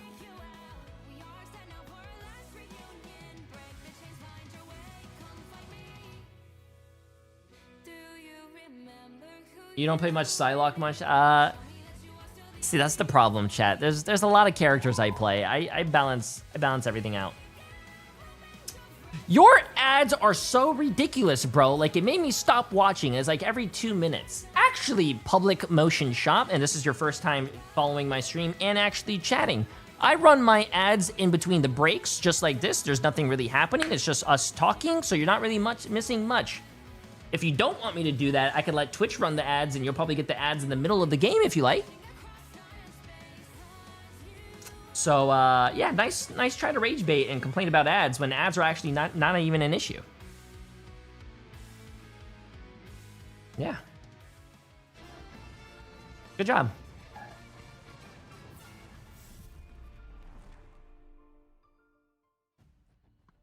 Hello and welcome back, y'all, to match number 3 as we find ourselves 1-0. I personally enjoy the ads. It gives me a break from Jay's voice. Once again, the stakes are high right now. All these teams we were just talking deserve to get to the seeding here, so tough to see one of them going home. I like how if you let the ads run in the middle of the games, Twitch will complain. That's viable, like okay? every time I say that, But if you run the ads in the middle of the 3-minute break that Marvel Rivals does between matches, people are still going to complain. I should just turn my ads to the max. I think it was like 22.5 minutes per hour. I think that's what we should do. 1v1 that we keep highlighting, right? The Chenzo v SJW. Chenzo's tracking is incredible. SJW did fantastic on that second round too. But yo, where's my mods? Can my mods turn up the ads to like half an hour per hour? Half an hour per hour? Yeah, I just said that. Half an hour? Busy at work to isolate what the biggest problem was there. Yeah, for sure. Again, I think the talent level's there, and it came down just a couple of things. A few times, like even the ult fights and the economy was used well. It just felt like when you look towards one side, Alaniwan didn't need all their ults each time. They kind of did. I would say I would give the edge to them in the neutral in that regard. And wait, Jay, would you say it's bad to create an alt account to learn DPS? I'm a strategist main, so my account rank is higher than my DPS skill level, but I want to get better at DPS to play it on my main and ranked. I think that's fine. That's what I do. I have an alt account where I play characters that I'm not really good at, and I lose. It's fun. On over to Wakanda. See, we're gonna be changing up here into this composition. Busy at work, studying what they have to here, as we're gonna see what these bands are gonna look like too, right? Because you talked about the Atom band at the very beginning of this third match and the importance of it with K-Drills getting away with a lot of it. They were able to pinpoint K-Drills quite a bit, but it also really helped out. Yeah, play some ads on YouTube, please. I think YouTube actually does get ads. I just don't think they're like Twitches, though. They had a good hold on that, and they just want to get a bit more meta picks surrounding it. But the Jeff being banned right off the rip, Busy at work again, going to shut down Goma. I think that's the tip of the cap to what we saw. They're going with the back-to-back. You know, they could have saved. They're not going to save Adam this early or anything, but the Jeff there for their team worked out. Redis did a great job. Redis typically their DPS, right? But we're seeing that roll sometimes now more into the Jeff. Yeah, he had like, what, 12,000 damage or so by the end on the Jeff there too, with 11 final hits for that final game, rather final round. Do you play Bucky on your alt account, considering you play characters you're not good at? Okay, you think you're funny, bro. Still was on another level, even if they're trying to isolate Goma, because he was popping off with those exterminations as a protect on that Ultron comes out. I think you're funny. Yeah, might as well, right? I mean, really, a person who could do it all at the strategist side of things. Now, the next band is up, and this is going to be a tall tale sign of what path they want to take. Do they want to go with what just worked? It's going to be Human Torch banned, and on this map, don't blame it. I mean, if you look at what they did before, Torch was banned on Busy at Work side of things. A lot of verticality too. I feel like that's kind of what I've been saying, but it's just when you look at these maps in general, the flyers get enabled, and you don't want to have a Human Torch uncontested, especially when you have to consider maybe what Ultrons you're going to be dealing with up in the sky. Yo, I just got gold rank. Yo, Nick, no Chick-fil-A sauce. Congratulations, bro. That Busy at Work puts onto Alaniwan. Congratulations, congratulations. You know, get rid of so much. Do they get rid of the Venom in response? I mean, they've got to answer now. As Venom is not going to be available to Axtray and friends, can they shut down Jalen's? Again, they got the Mantis out, so maybe they're comfortable with that being enough. And they can do what they just did. I believe that last time they went with Emma here. They've got Emma banned on the top slot. We'll see here as time's ticking down. This does not seem like the easiest decision for them. It's Luna, so they do shut down that team up, and that's kind of what we thought they were going to do the first time. Dang. With both... Now, do you do any warm-up routines or anything before you queue for rank start streaming? No. Goes in favor for Busy at Work, where they protected the Jeff before. I think. And the last time just playing the game I believe it was on the Jeff and Captain America, and we didn't really see too much happening from the Captain America, and it is going to come out again. That Freedom Charge, although you know the potential to stall was there, it was looking a little grim with the timing of the stalling that was being done by Alani. Went on to Busy at Work. Gotta go fast, right? Gotta use this fast comp. They got the Jeff in there. They want the Captain America to follow. And this is it. Stage is set. The bands, the picks ready to roll. Let's have these teams lock in the roster as we gaze upon Wakanda as our map to decide potentially the fate for Busy at Work here as they lock in the heroes. Nice to note too. With Wait, the serious Frost question. ban If that he sees Alani this, if Win Overwatch ever pulled had up an busy at work, that LTM, means Prince I don't know what can't use the LTM Emma means, Frost or lure something as with like Necronize team ups, can, like Marvel because prior Rivals. to that, Busy at Work What would you had like to gone see? forward I don't think with it the works ban like on the that with Emma Frost, so Overwatch. that's the little change up that we're currently seeing here going to the second game. Yes, as we go Limited into time map mode? number Oh, two, I and never even knew that. again, we talk about Yeah, this I don't kind of think all team the ups time work here with this Overwatch, map. man. This first point, we said it last time, and it showed very thoroughly and quickly that the momentum can ride right through point 2 when it comes down. This is where we see a lot of I don't know. point 3 holds I feel and like if point you 3 add final team ups to finishes, grand Overwatch, that's finales, that's just gonna overly complicate everything.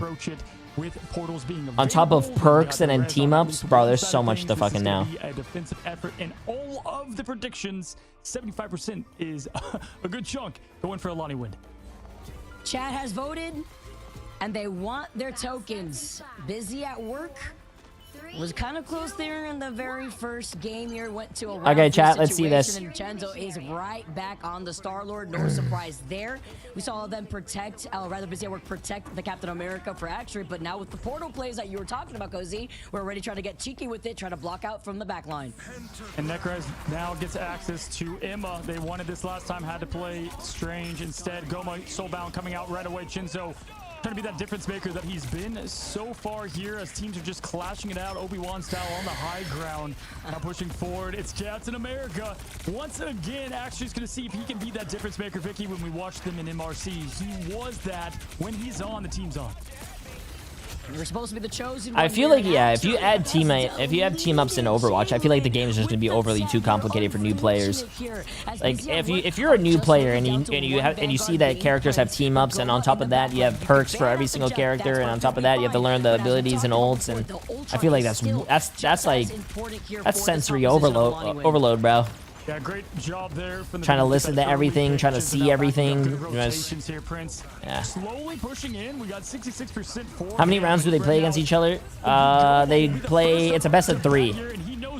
So minimum 2, max 3. Forcing the cool downs, not enough. Blaze will be silent, and Zero Meta to follow. This is a full reset for the team with 2 minutes 40 seconds, and all it took was one ult. He was the first to it.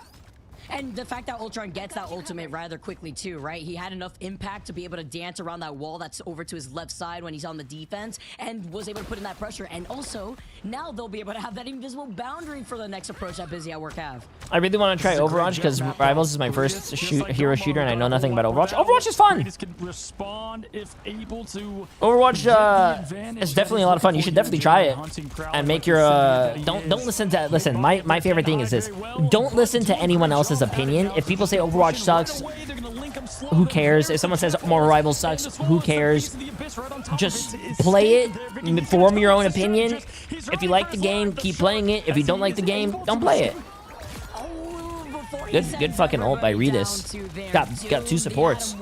Being the biggest thing here, as now Alani Wind are crumbling right below their feet. That was both strategists that have their ultimates between that Karmic Revival and that invisible boundary that we talked about, that win condition. SJW then gets Jalen. It's a nice little stagger before Busy at Work finally get this point and the payload moving. Overwatch Stadium is a lot of fun. Clutch with those and just matching that call that they wanted to answer. I mean, listen, we said that was enough to get the whole team wiped. They used a couple more on top of it, but they will surely take that tough point to cap there. Zero Meta's got the dance floor. So much sustain here for the offensive approach. Goma, though, ready with the extermination once again. Putting in that pressure. Busy at Work, though, do have an answer for it. Zero Meta having that fate of both worlds here. I'm going to see as they back away. They're going to be able to hide behind the statue for now. Just wait it out. What tournament is this? This is Marvel Rivals Ignite. Overall, it's a $3 million tournament. $3 million. I'm just going to allow all the aggression here. K-Joel's popping it early. Going to let this team be able to push in. Doesn't matter if they get eliminated, they're going to come right back here, but the show is on. Zero Meta knows it, and they're pushing. Yes, these will be a best of 5 when it becomes the playoffs. Nothing to bring that team back from the dead there. The playoffs are next. No, and for NA, it's in 2 weeks. Biggest pick, though, from Silent onto Silent Blaze. Next, this week on Thursday, it's actually for EMEA. Alive through the onslaught of ultimate pressure that we just saw from Alani Win, including that Psionic Seduction. Guess what's back? Jaws is here, and you can hear the music behind it as Auritus is close to that ult once again. A little bit of a tougher point, though. I hate when I'm playing Jeff here, and you try to go between this statue right there, and you can't. Vicky, you cannot go in between there. I gotta tell myself that every single time I try to get a team wipe, though. But now we got the legendary popping SJW, 1-2, X-Ray, and more. Yo, SJW is fucking popping off in this series. How small you could be, but SJW showing how large he is up in the sky with that legendary. Why are you running? It was just a matter of time. Jalen was just waiting for them to take him out. Is this the same tournament as last month? Reset, because you know too on this map here, Cozy, when a team I don't know when this tournament started. Regroup to find that stall. It's so difficult to stop the speed run. There's Marvel Rivals Ignite, and there's also MRC. By the way, that's all the way back in the beta. I mean, that thing is far from I don't know what you probably watched. Continue to try to keep pressure on it, though. Here comes Jeff. Ritas has been huge with these so far. Legendary, though, they're not going to allow this thing this time around. Prince is trying to counter the Legendary. Good job at it. Good defensive effort, but there's going to be nothing coming from it. There we go. Once again, up is the invisible boundary, and they're making their progress towards point 2. It's really up to Goma, though, to help Alani Win stay alive, and he does so successfully with that extermination. Jalen follows up with the Feast of the Abyss, and now the Sonic Seduction to bring them into their line of sight. Survivability online here for Alani Win, with Logan and K-Jules having those respective ultimates between the Res and the invisible boundary, and they're going to hold on to it with Alani Win finally clearing the point away from Busy at Work. This could spell the doom of Busy at Work. You have now 2 strategist ults. Logan and K-Jules are ready to go. Minute left, right? Don't have ults for their own names. Zero Meta's close, SJW to follow. But to win this with 1 minute, Vicky, 2 strategists for sustaining, this is going to be a tall task for Busy at Work. Anyone willing to help? And Chenzo. You know how quickly Chenzo gets that legendary on board here. As he's trying to look at them, we were talking about his tracking before. Snapping around here, SJW is going to have the legendary first, though, as he flies right beyond Chenzo. Bro, what the hell was that, bro? This guy just flew right past him. The other guy shot at him, and then they went their own ways. It's going to be the legendary first that is popped for Busy at Work, and now he's going to be able to just try to harass Alani Win in front of them in this side room. The invisible boundary slows him down, though, and he's trying to get away. Finally forced the invisible boundary, but that's what they were looking You know, it's actually really crazy to me that people are talking about their level 100 in my chat when I don't fucking understand how, because I'm level 100 and I play this game for a living. How do you play this game more than me? And I play like 10 hours a day. Born again with it. He called it in right beforehand here, and as they come right back up, talk about some zombies. Logan does have Star-Lord is a hit scan. Neckrise with the Sign of Seduction has been putting in a lot of the damage to build this ultimate up just as quickly, but it's no sustainability here left. X-Ray, though, look at X-Ray going 1-2. Oh, good hold. The time is ticking. Portal ready, though. Magic brought to the fight. We've got it open for a contest. Overtime ticking. Moments only left now. A Silent Blaze throws on the invisible boundary to allow some sustain. Great job pushing forward here. Alani Win, nothing but neutral. They're gonna have to win this thing the old-fashioned way. I don't think Star-Lord's a projectile. Star-Lord's a hit scan. King Heart, appreciate the massive gift this up, my friend. At this point, same thing cannot be said about Alani Win, who have a lot more freedom now. As you can see, Chenzo spinning and winning here, looking like a Beyblade up in the air, but they have to focus on him as he backs away, and Logan is slowly approaching that invisible boundary. With only 7 plays left for Busy at Work, they don't have that sustainability, but SJW is a terror that has not been shut down because Silent Blaze is still alive. They were trying to find him. Chenzo was trying to get rid of SJW, who was farming that ult slowly but surely. He does get it with the rules to follow. Someone's got to stay on point. He gets 2 teammates, but grabs Venom and Invis going up the hill. Can he make it down and off the map? We'll find out on the Elim feed. He gets 1 spit off, going back. Great patience there from Maritas now. Goma looking for... Bro, how the hell is Busy at Work still in this? And they actually capped. Holy shit. And Busy at Work with little to no time. Stay alive here in holy shit, what a fucking push. So tip of the cap, Vic. I mean, that was so well done. The fact that they got through all of, 3 rotations of strategist ults. They had the portal play at that. Insane job, honestly. And they got rid of also Jalen there off the edge, the master of sustain of Venom, right? Didn't have to worry about that, pushed right through. Let's see what they can do here on point 3. Man, the Jeff ultimate to counter everybody in the invisible boundary too. What I have no idea, try it. as now less than a minute on the clock. They had little to no time already, and the invisible boundary for Busy at Work as they're gonna rotate through that, and then eventually zero meta and that fate of both worlds. But they're just gonna back away for now as Alani win, looking right through it. They have lost out on Cages a little bit earlier here, and now the legendary from Chenzo comes out. SJW going to go down quickly to Goma. Cageless is going to get that res, allowing for a lot of aggression. However, 33 seconds left. Somewhat of an early rise. Either way, team can reset. So we'll see if that comes back to haunt them here. Jalen, though, close to the feast. You have Logan as well, so they have plenty to match it. SJW is going to try to follow this one. Prince, oh, he fucking just airballed it. Not connect. That's a big miss, but SJW finds a connection. He wanted to get that snipe onto K-Jules, and Logan's here with that invisible boundary. Goma use up that exterminator earlier on, and while Ritas does have that, it's Jeff. Hello. Time is ticking, less than 5 seconds here, and Alani Win need to hold up as Busy at Work are trying to clear up even more space.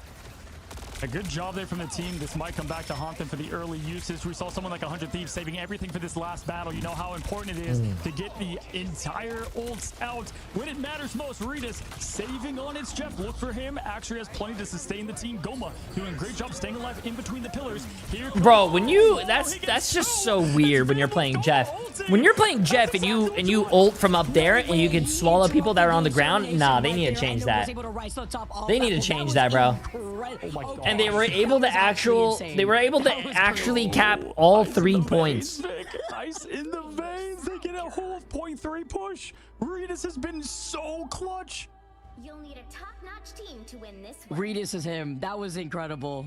That was great. Also understanding, by the way, in that moment, they were talking about ult timings. They knew the Ultron had his ultimate right there. He not only placed himself preemptively right underneath them, so that way he didn't have to go too far before the extermination fully came out. That was incredible. Yeah, and again, K-Jules, I understand 30 seconds left. I would have liked them to hold on to that, right, Vic? I think that having that one more chance, I mean, it's tough. You're swallowed by Jeff, not a lot on how it played out at the end there. But either way, just saving the fireworks for the grand finale, as they say. I think I can't believe it. I mean, they had cracked overtime. it. They had a mile It's to go a to get to LAN point on point W and Vic, they go D. the distance. A Alani LAN win. They know what they can do on offense. No We'll see what they discussion. respond with. I'm just reeling from that end there. But you know what? I'm thinking right now, like, Busy at Work, who had banned out the Jeff against Alani Win. They know what's up out here. Ritas is cooking. Yeah, I don't fucking know, bro. I extraordinaire actually as don't know well. why. We get Does anyone know what Alani Win is? Cheeky. Look what is cooking up in that spawn room gates from Alani Win, Cozy. What happens when you search up their name on We've seen Google? a couple of them work out thus far, and it's usually a quick pick and a limb. Jalen, though, pushing forward. The portal a little bit, not exactly right there. They're just going to go and move on. And we either see it on the high ground, sometimes on the point and used as a wall. We'll see. They want the Luna. Zero meta. They have their eyes set on her. They're closing in, and they look to jump in. And Logan, oh my gosh. Oh my, Prince got destroyed. If you blinked, he was gone in that one moment. And then now they're going to be able to try to extend on this because Zero Meta meets Prince back in the spawn room gates. Busy at Work now. You're having to look around them with Ritas. I can't find anything right now, being on that Bucky, and SJW being on the Namor with a Namor and Hulk composition here. They retouch with that Doctor Strange portal. Alani Win now having to try to peel away. These duelists are the game saving and momentum stopping. I mean, they Is lost Squirrel two Girl a there, hit scam? and because of the duelist flip and the portal back, they're I'm gonna let you figure that one out yourself, man. This was looking like doom, right? I mean, they had two I'm sure you can figure that out. Right out the beginning. It's Ritas though that is showing the winter soul. Look at these duelists. Good fucking ult by Busy at Work, though. Nice. It's usually scary, right? It's easier to try to overlook the Bucky if you have no read on what the duelist is looking like. But after watching Ritas on the Jeff, I don't know how I feel about putting him in that Bucky role because it seems even scarier. And they could even go for a wombo combo. SJW is about to have that whale, which is great to cut off this next choke. And Ritas with a reset potential here. Yeah, that part of the map should just be named Namor's home. I mean, we've seen so many stinkers up there for like forever, Vicky, right? SJW now up there with the squids as Chinzo jumping in, knows the assignment, looking for those backline strategists. Goma in the air. Look at SJW hiding his location, throws the squids, and he's got the Giganto. He's feeling ready. It upsets me. It's crazy to see how you can just get away with it. It's like the Loki Namor nest. It's like no one's looking because they're so fixated on, wow, Rita's getting shut down, more like it. Armed and not dangerous, I guess, here in that case, as he gets shut down the moment he comes down, and Alani win. Now, as they move up, they do have 3 ultimates ready, but they still have to look at this Namor at least once. Yeah, holstered and saved there for Virtus. Unfortunately, now Chinzo with the ultimate now popping on. Prince is gonna get one. Wait, don't tell me we actually might go to a map 3. With the res, I believe the passive should be ready though. But Chinzo here trying to get this team to get. There's no way we go to a map 3, right? Seconds, which is not a lot of fights to go. Actually, 0 minute to follow. Yo, busy at work is shit. Yo, busy at work is waking up. On this hole, getting that reset with the World Breaker, slamming them down. He's had enough of Chenzo. Take this guy out. Busy at work. With You seem like you don't want it to. Fight win. The way that they've been able to I'm fine with it going to match 3, but I'm actually really surprised that Alani was losing. Really worked out for them. Like they seem like they were a very good team. This will be the first match 3 of the day. This team getting 3 for NA. If you get a first point stop, I mean, insane. Now, if you look at Alani when they have the res, Vic, but a Goma to follow, this is going to be overtime. When you look at all the ults, they could save them up, but you're going to have a lot. The longer these matches go, the more time I'm fishing on old school RuneScape. So I'm almost close to level 89 fishing. It really depends on how Silent Blaze gets away with this invisible boundary and the timing, right? Because Necrise is going to want to look to get the choke slam and maybe kick out the invisible woman from her own ultimate. Or you could just do that to open things up where Jalen just completely dove on Ritas. And with the whale coming out, talk about damage. Jalen has taken out both of the duelists, and now Goma together with total level. Alani don't want to burn out too much. They see the invisible boundary from the other side, but there's only one slight choke from the garage that they have to go through. Yeah, we'll see if this portal's off cooldown. Actually, trying to be in there to, I don't no, know I'm not doing that, Dino. The last time they had to use it, yeah, that was definitely anticlimactic. As we saw Jalen head back, he was Captain America. He's like, you know what, I could do this all day, but why not just Venom and Slay? It does exactly like it's for them. They actually had a couple. When are you doing your Phoenix arc? To be honest, I don't like Phoenix. I like Hela. But when I play Hela, then I play Phoenix. Phoenix just doesn't seem right. Her shots don't feel like the same. Having that fate of both worlds though, looking good for Busy at work to at least try to prevent this momentum run and hold this next choke. Yeah, there's that momentum behind it with all the ults though. K-Jules going down a bit, pops up, ready to go, and this team has literally everything here with the huge stun there and the seduction happening. What do you mean you don't understand me? I'm pretty sure everyone here can agree with me. When you play Hela's primary fire and Phoenix's primary fire just feel different. The way that Jalen is popping off here, everyone looking at how Jalen was struggling just a little bit in that first game, and now here coming through, being able to keep Alani win up in the high ground, up in the driver's seat. Busy at work, only 2 ultimates, but they are slowly approaching 4 more. Yeah, Jalen looking for his next prey. He's been fighting them all day here as we look Animal Planet style. He dives in, he jumps, he has a piece of this. He's going to commit. The show's going to come out, save the team. Good force either way. SJW, though, finds K-Jules in the back line there, and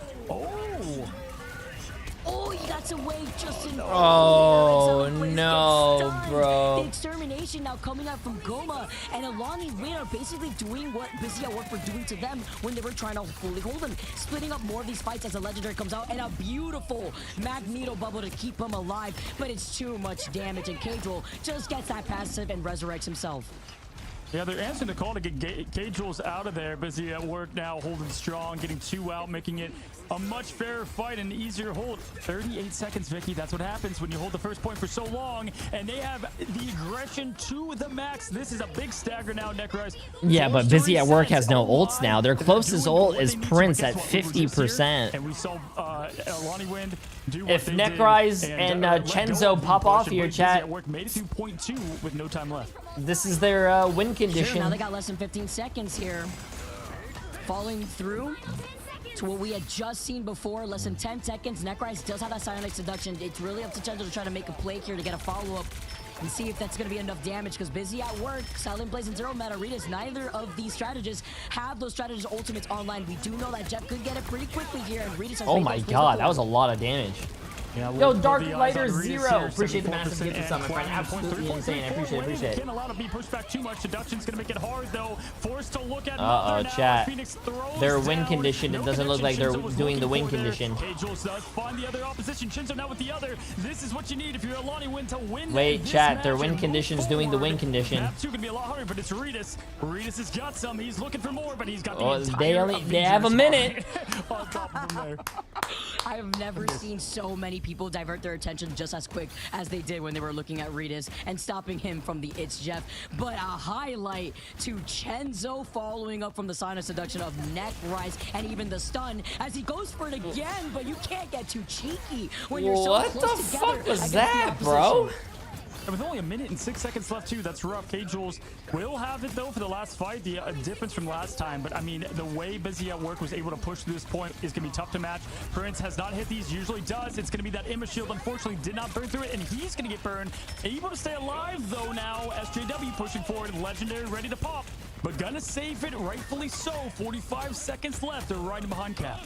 Freedom Charge riding in right behind his coattails, and Loga's got that invisible boundary here. It's what's going to be needed to deal with this Legendary. Something else that Busy at Work has, though, is going to be Regis and that ultimate slowly coming up, and it's the Extermination that comes up from Goma that is going to wrap up right behind Busy at Work. These two separate fights here, from one choke to by the point. You have less than 20 seconds if you're a Lonnie window to get some progress, and Busy at Work, we're stalling for as long as possible to prevent any progress. We arrive here, Vicky. It's the Shark versus the Golden Okay, God, chat. right? Who do you guys think's gonna see win? if we get I human mean, versus Hollywood animal does action, have because it's gonna res. come Where's down the to Adam Joel. Warlock hiding? Is he hiding? Jules, he's done it now 4 times in a row. They're making this final push. Wait. Seduction, though, to Oh no, follow. the Adam Phoenix Warlock is right actually now, playing full point. He economy does have is in res. favor of a Lonnie win. Oh, there goes the It's Jeff. Overtime taking away. As you can see, the Phoenix slammed down from Chenzo, waiting to see as he has to be forced to back away, it looks like here. As Busy at Work are just trying to stay alive and deal with the neck rise Sonic seduction. Silent Blaze goes out though, and that's a big first pick. He could have had the invisible boundary into this fight. Jalen Mains could also be able to stall with that freedom charge, but with overtime taken away, Busy at Work do not want to stagger. Yeah, it's a tough look there for what was used, but K-Jules still ready and armed and dangerous, even as the Golden God SJW able to throw down. No connection there. There's the invisible boundary. Prince can hit the Agamotto that can keep this team in it. Does he have the ice in the veins as the blue? What a fat. Oh! Oh my god, Prince! Oh my fucking god! Wait, K-Jules brought everyone back! Talk about a counter through the eye of Agamotto from Prince, and now Busy at Work have nothing. Regis was close to the It's Jeff, but is it going to be held on to long enough with the overtime just a pixel away as Alani Wind are looking to take this payload to the finish line. And if Busy at Work just shut them down. The semi-stretch soul of Viraxi allowed them to stay. They didn't cap, bro! Stay in this thing. We got ourselves a matchup, folks. Holy Prince ult, Vic. Bro, we are going to a map 3, chat. Holy shit, that fucking Adam, sorry, Doctor Strange ult, holy shit, followed by that Adam? Consistently. I'm blown away. They were able to eliminate a strategist right Damn, after the bro. just that buried it. Damn. Man, we said ice in the veins for the blue Doctor Strange, and he showed it. I mean, Prince, we've talked about Prince for a while, Vic, and how... Prince saved that for Busy at Work. I don't care who is on Prince's team, but they have to be fucking slapping his ass or something, bro. That was such a good fucking ult. I understand now why that protect over to As the a strange main, a white tear is running down my leg. Wait, what? Because actually, too, what? with the freedom charge, it's like a silent but deadly, right? Because when you're in a situation as Alani Wind was in, when you feel like you're not getting progress on the Yo, front and the time Spiral! is Appreciate the against massive you, new tier any 1 sub, my stall friend. is lethal. SJW did it too alongside Actuary, and SJW was able to split so much attention. Look at that damage output, by the way. 42,000 damage done from SJW. SJW, and that's with him swapping over from the Namor. Yeah, back this over should to not the work, Star-Lord, chat. back I'm and sorry, forth. but Honestly, if you're take a Jeff look and at you some of ult these on the replays high and ground, you should not with be a able to lot suck of up the these people on the low shaky ground. leads, it's Jeff. I don't think that's a. Yeah, Virtus and that I don't swap think that over should be a Jeff. thing. And I mean, tell me if you thought the same. I thought after that miss on the last point, that was kind of going to spell the ending. I don't right? think that's a mean, thing. Hold they were up. Give me a forced second. push I'm gonna go to back, the bathroom. But it just came We have down a to the match old- 3, right chat. back We have a in match time 3. after showing it, you know, the old-fashioned Give me- way, give me getting 2 free seconds. with the old hands and shield of Captain America and SJW locked back in. Definitely a different SJW than we saw in previous matches.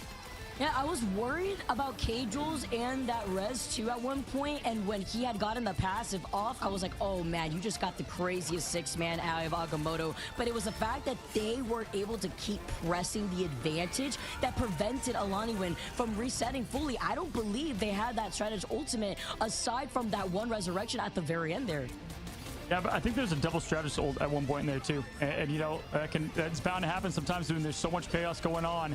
Only so much you can do, you know, from it there as we're watching just highlight after highlight. There it is, Prince with the look at that pop. Oh my gosh, you get the buff on that now. Could do it ever so more as we look at our MVP, and they were busy at work doing that break.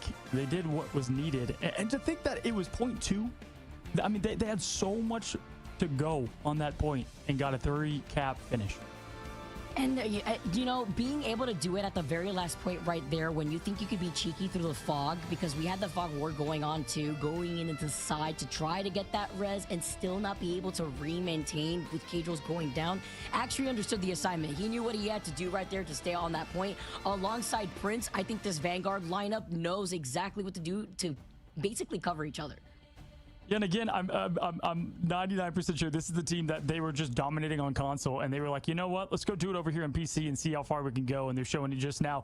We talked about this when we looked at the MRC and why it's so important to have those tournaments. It's so cool to watch these other players rise up. It's like, you know, I love to call the MRC kind of from the couch to competitive. You really can make the dream come alive, and we're seeing that here as they make it 1-1. Vicky, 1-1. One of these teams going home, and I don't want either to. I'm going to be honest. Both these guys deserve to move on, but sadly, only one can do so. But this is the way, though, that you get us excited, Cozy. This is the first third game that we finally go on to. Match 3, or rather game 3 here in this situation. And we haven't had this all day. It's been clean 2-0s. Now we have a tied series on our hands. 1-1 with, what is it, the Eye of Mama Coco being able to put the cherry on top for the very ends right there just to lead us into the distance. Absolutely strange being such a dominant performer and honestly just hero in this meta, y'all. I know we're not going to be going anywhere because clearly we've got ourselves a 1-1 best of 3. I feel like if we did best of 7, they both would answer the call with what we have talent-wise. You know, I look at Shinzo versus SJW. That's going to be a big thing to highlight. Pick ban phase, though, I think definitely went a lot more towards their direction. And you kind of said this, like, are they just comfortable with the Atom? I think they're fine with what they did with Ritas, and they answered that call pretty firmly. Yeah, Ritas being on the Jeff, though, and doing the things that Ritas did, it makes you wonder if Alani Win is going to keep that in mind for their pick and ban system. Yep, Alani win, Alani lose. We're about to find out who advances. Don't go anywhere. We're going to take this quick break and get right back to the action.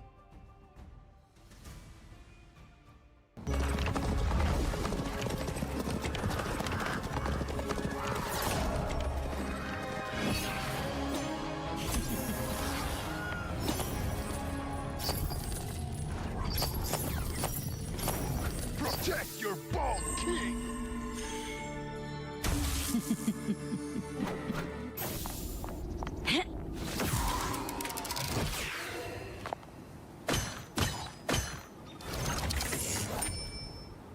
I want your soul! Hell unleashed!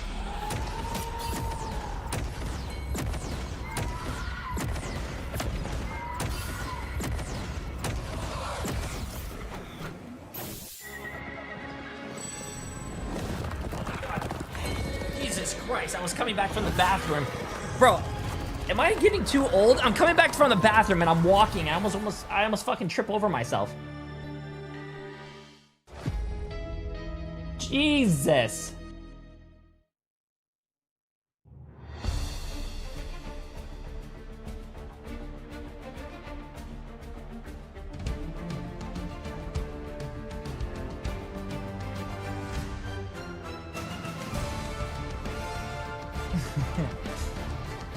Okay, sorry.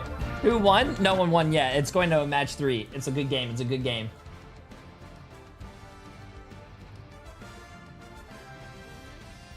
Yesterday, I got 8 by a Jeff ulting on low ground when I was on high ground. I thought it was a bug. No, you gotta look at it as like a... have you ever played Overwatch? It's like a big, like... It's like a big circle around the character. So, like, let's say, like, the... Okay, chat. I'm gonna give you guys a visual. Watch this shit. You ready? Ready? Watch. This is how good of a fucking teacher I am. Ready? Watch this. Here's a piece of paper. Pretend this is Jeff. This piece of paper is Jeff. Bang, look at that. This whole circle is basically like the area where the ult is gonna hit you. But that's Jeff. Look at that. Holy shit. I am a fucking genius, bro. That's great. Oops.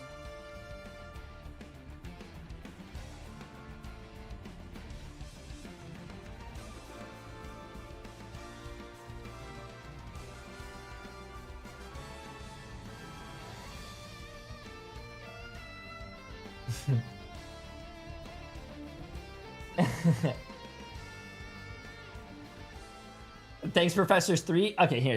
Let me show you something. Here, give me. So you guys want this? I'll give you guys the actual painting. Okay, look. Give me my brush.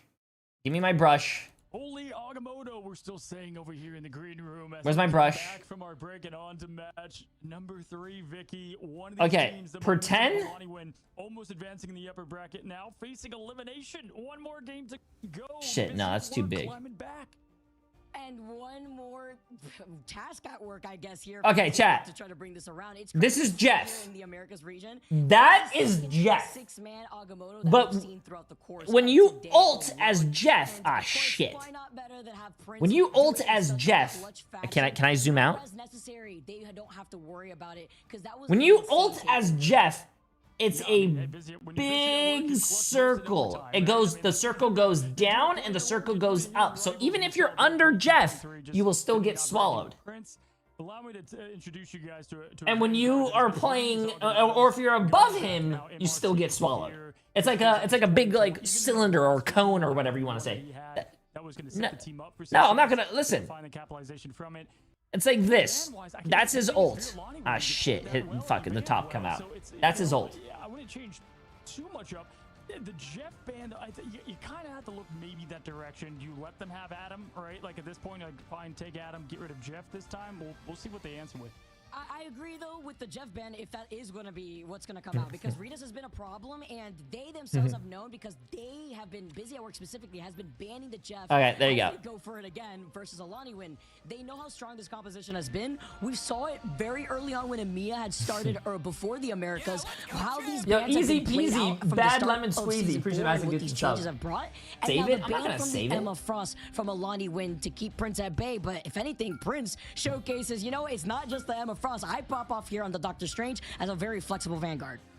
They expect the Jeff band, and they're like, nope, we're playing our Aqua friend here now. And yeah, no, Prince is a demon on Emma as well, so they gotta get rid of that. Can't get rid of it all. Maybe they do Strange, who knows, with what he's been pulling off. But Ultron not gonna be available to them either. Zero Meta still shut down on that hero. Let's see what they go with here. I actually like Busy at Work's angle. I mean, Mantis is what I probably expect. When is the here, shirtless but they're gonna stream? save the Never. Emma. Mantis and Adam potentially. Let's see what Busy at Work decides to do with the picks they have. The last time Busy at Work was banning out against Alani when we had the Luna Snow be that different factor. They had done the Torch as well and the Mantis. So with the Ultron being the next one up, Alani Win had prioritized the Protect on the Ultron, whereas now they wanted to prio that Protect on the Emma Frost. Yeah, no, great point out. And they're focusing Goma. I mean, Goma was playing Jeff, done. Ultron, hey, try someone else. And there we go. We got the ban on Adam. Okay, Warlock. listen, You're if not gonna say we Gage do Jules reach this 20,000 time. They subs, got their like I said, way I will go as to Miami Beach and I will do a speedo stream. Luna being protected next to. It's going to be a different factor because, again, that was banned against Alani Win too. So I feel like now coming into Yggdrasil as our third and final map, Alani Win understanding what these bans from that previous game did to them, because it forced them to play a certain strategist lineup here that maybe now being able to have that Luna could help them out too. Save the Atom here. That's what I want to see. Save the Atom. You know it's going to get banned as their last ban if you don't. Most likely. I mean, they got rid of, well, they have the Luna ban up top. This is going to be an interesting save what way they choose to go. What are they you could doing, go with, like, baby boy? Strange if they feel like they need it, but We I think love I would you. personally go with Adam just to leave that option open. He's not playing Oh, Blade, they go chat. Luna. Okay. Both team. It is Convoy here. I'm wondering here with the Luna being now back into play. That's going to be their priority, and I'm wondering what that last ban is going to be coming out from Alani Win, because I believe the last ban that Alani Win put onto Busy at Work, it was either that Adam or that sure. Adam. It is going to be the Adam right there, yeah. I was like, it's got to be Adam, right? Maybe, I kind of feel like when they saved Luna, were they fishing for the Imagine Adam he's ban? not trolling with the Blade pick. Anyway, but Nah, let's, he's do trolling, Luna bro. and have him force I that last think ban Blade's to kind of Adam. ass. Maybe not. It's probably 2-5 head, 2-10 foil hat theory. But, I think Blade has a we're very not gonna see good the rest of this concept, like time the around. anti-healing and everything, but I think the way they did it, it's, I don't know. Side. Oh, Frostbite, appreciate the massive 2 months. Karmic Revival How you doing, my friend? where it belongs, but instead we're going to be rolling out on Convoy, so you know what that means here for us, Cozy. That means triple Vanguard, triple Strategist, and it means Moon Knight and Storm coming out from the attack side. This is a disgusting Jeff map, too. Usually you have to obviously play the Moon Knight and whatnot to get out of comp, but after that, so many edges, so many advantages you can get. I actually say, Lonnie, when we've loved this team, I give the pick ban advantage this time over to Busy at Work, though. That's what they're going to need. I do agree, actually, with the way that they've been able to capitalize off of Alani Win's strength by trying to isolate them with these pick and ban phases. That's what I love about Marvel Rivals Ignite. Our current pick and ban phase also forces a lot of A self coffee for 61 months and okay header. Appreciate the massive 14 months as well. Appreciate it. Someone know who these casters are? Yeah, you don't know Vicky. Vicky has been a caster for a very fucking long time in a lot of different games. And I don't know where as always here now as the team. I don't know where the other caster came from. Cozy. When they were against 100 Thieves here, now pushing forward. I don't know what game he did before. Getting that ult up fast. JW finding big value and forcing the res right away. That's great, though, because now this is going to also allow Ritas to just farm up patiently, know that you're going to be able to put in a lot of that damage, and with actually being on the group, you can isolate with a lot more of these walls here, but looking at Lonnie with that Christ being on that Emma Frost, can be a little tricky here with actually wanting to put up those walls and having to avoid getting chokeslammed. All right, Ritas is ready. He's going to hold on to it. Looks like compared to what Super Gomez did just a match ago, because Axer's right there, 99%. They popped that ult early, but that's going to set them up perfectly. I haven't watched any esport in a while, but I used to love TNZ casting Valorant. There's a few esports that I actually took a little liking to. I will be honest with you. I came from Overwatch. I really didn't like Overwatches. I like how what they do now. I didn't like how they did it in the Overwatch League and everything. Everything back then was like a mirror matchup, and whoever could play those specific characters better were just a better team. But I like Marvel Rivals. I don't like seeing mirror matchups. I don't like seeing two teams play the same thing and going at each other. So it's a nice variety. The bans are cool. I do like Apex. I think Apex is actually really fucking badass. The ALGS. And I watched a little bit of Valorant. Valorant was very interesting, but I couldn't really hold my attention. Also because it's Valorant. I don't really want to watch, like, you know, two teams hold the specific angle for, 3 minutes and then push in. As Silent Blaze is the first victim caught. He hit 3, and now he gets taken out right afterwards. And Prince, that was a really fast cap from Busy at Work. Wow.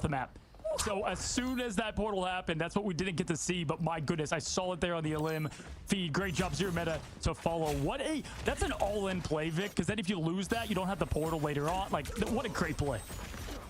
They understood the assignment now, and as we see also some changes coming out from Goma and Chenzo, it's going to have that power up between the Phoenix and that Wolverine, and Necrise does have that Sonic Seduction. Alani Win are just trying to plant their feet to finally find One thing I really liked about Overwatch, which was way before their time, I mean, way before like our time, or if you haven't watched Overwatch in a very long time, you wouldn't know. They actually had something called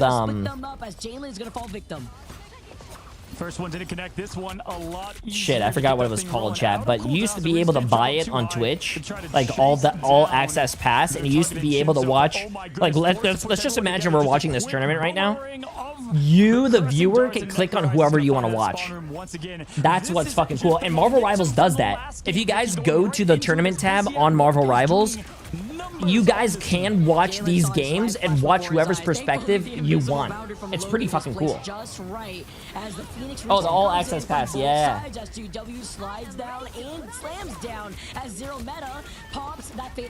That was really cool, but I don't know why they took it away.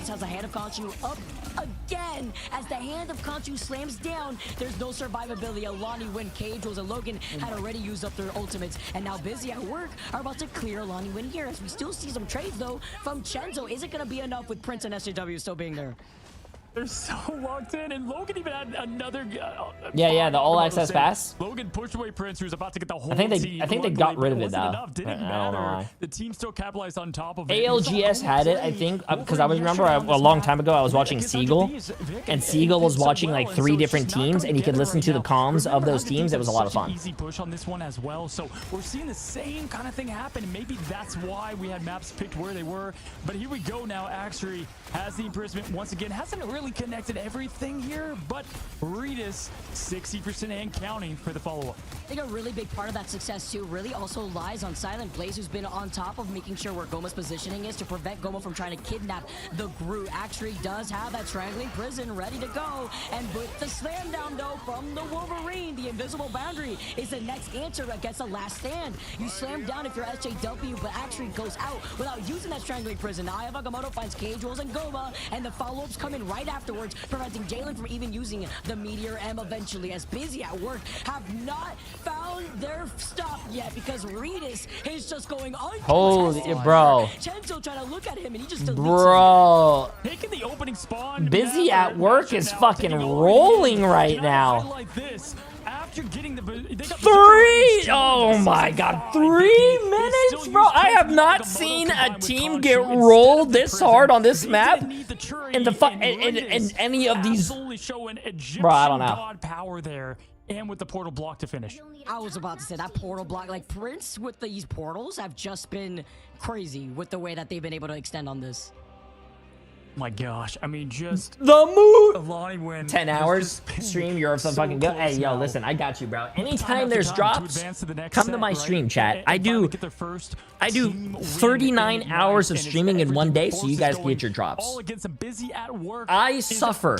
I suffer so you guys can be happy. And now they get this hold. They flip the script. Oh, 1 in 5, 1 in 6, 2 in 4. Oh god, 20 and 0, 16 and 19 and 0. Chat, turn it off. Turn it off. I don't want to. This is. We are literally watching murder happen live. He was getting away with so. Virtus too, 17,000 damage. Okay, Kyle, for 4 months, I appreciate it. We're literally watching murder happen in front of us. Only went down to the Berserker Rage that sent him across the map. I mean, that really no one. And this is why I like being a streamer, chat, because I get to sit on the sidelines and make fun of people. The opposite of what you want if you and I don't get to get made. I don't get made fun of. I'm not the one playing. I'm not the one that's going 1 in 5 or 1 in 6. Alani Win has a tall assignment. Big push to go. Can they force yet another overtime against? No, that's tough. Hey, they can still win though. They can still win. Picking things with Necrise being on that Emma Frost, and Chenzo trying to match that to break the What, Bree, you just lost your mod. That Thank triple you. Vanguard that Busy at Work are holding down. Prince now this time being on that Groot instead, though, putting up those walls, and Goma just trying to wrap around with Chenzo getting frozen by Zero Meta being on that Luna Snow. Already here now, pushing in, getting that charge up fast. Oh, wow. He already has ult in 30 seconds. Jesus Christ. Charge? They're going to go with the approach of just putting the pressure out right away. The unexpected Khonshu. You get 0 meta out of this thing. The res, though, to bring them back up. They're back to even numbers. Actually, though, goes down. That's going to help this team push right through it. This is nothing as now, even though Reed is getting that ult off, doesn't help. SJW, though, going to even the odds here a bit to slow down what was all momentum. It's nice to be able to build into these sets of ultimates, though, because with Necrise having that Psionic Seduction, Silent Blaze is right there with that invisible boundary. You have to look at what's rotating, because Goma's going to want to force that out eventually with the Omega Hurricane. Busy at Work have 4 ultimates ready to go, and Alani Win are slowly approaching that with 5 as the Omega Hurricane comes out and the invisible boundaries to follow. The sky opens up and it forces now 2 of those ults to go through here now. And the Magneto Ball up, down. K-Jules out of there. No Golden God passive this time to bring them back here. Seduction on. Necrise looking to lock the targets. Someone needs to follow up here. He's got 4. Goma has Prince down. Vicky, so a little bit of a push here. Okay, Chinso and more. Goma to trade. This is looking as close as it gets here to get around this corner. Yeah, but the way that Busy at Work just backed away to then recontest was huge, but everyone's grouped up together because of the CEO, so you have to be careful with the hand of Khonshu. They get away just in time, and Prince was able to get that pick onto Necrise for holding up. 2 minutes 4 seconds. X3 does have ultimate behind him, though. It's going to take a while. Silent Blaze trying to get that invisible boundary to protect the team from what is the onslaught of the storm to follow. The Omega Hurricane just moments away. Imprisonment is going to be a massive hit here now. Skies open up. Hey, appreciate it. Thank you, Vitality. To combine, but just in time, like a hero he is, Silent Blaze keeps the team alive. I heard that invisible boundary, and you know that Busy at Work were kissing the feet right now because SJW slams down that Meteor M and finds Chenzo. Busy at Work right now. Prince, you know Prince is feeling himself. He gets the snipe. He gets the snipe from the back end there, and the spawn room gates. Are you kidding me? And still has that strangling prison. No, they're so locked in right now. Busy at Work can taste it. They're 1 minute and 15 seconds away from flipping this script, saying Alani win to Alani lose, as now Chinzo knows the exact Yeah, this is thing. not looking good, bro. This is not looking good, chat. To push this team through. Yo, calm and stop. They've got the show. They've got the eternal bond. They have what they need. Alexis, 13% on Prime sub. And there's no trades from huge ults. Although Chenzo does get rid of the C, or attempts to here with the hand of Khonshu to try to cut them off, and with 0 meta having that fate of both worlds, it keeps him alive because he pops it second right after Logan had used it before. They do trade that though, together with K-Jules having that eternal bond, painting the floor purple, and now the Meteor M comes up, and what must come down must go down as SJW misses out on that important mark. The Silent Blaze was waiting in the distance with that invisible boundary now, as Necrise is going to be able to try to call them out with the Psionic Seduction. They just can't get the picks. I mean, they are unable to get Axry down this entire time. Now Imprisonment lands, and it's going to be the picks coming from Busy at Work once again. There's just nothing coming from it, but Alani win. Chenzo right on time, just as we thought would come in here with the Khonshu hands. Jalen to follow now. 4 seconds overtime. SJW, portal ready. One more fight to win point 1. And that was so worth, at least in the terms of Prince being able to get that Gruul and take out that support from the back line together with Axry. But now they're going to be able to recontest with the Doctor Strange portal. He gets frozen. He gets pushed back. And with overtime taken away, Alani went desperately. Oh, what a dive on the back line, bro. What a dive on the back line. Automatically just killing 2. Now, chat, that's GG's, bro. Looking like doom for Alani win now, as Axry's doing it all day. Silent Blaze for, you know, to be honest with you, I do think SJW deserves that win.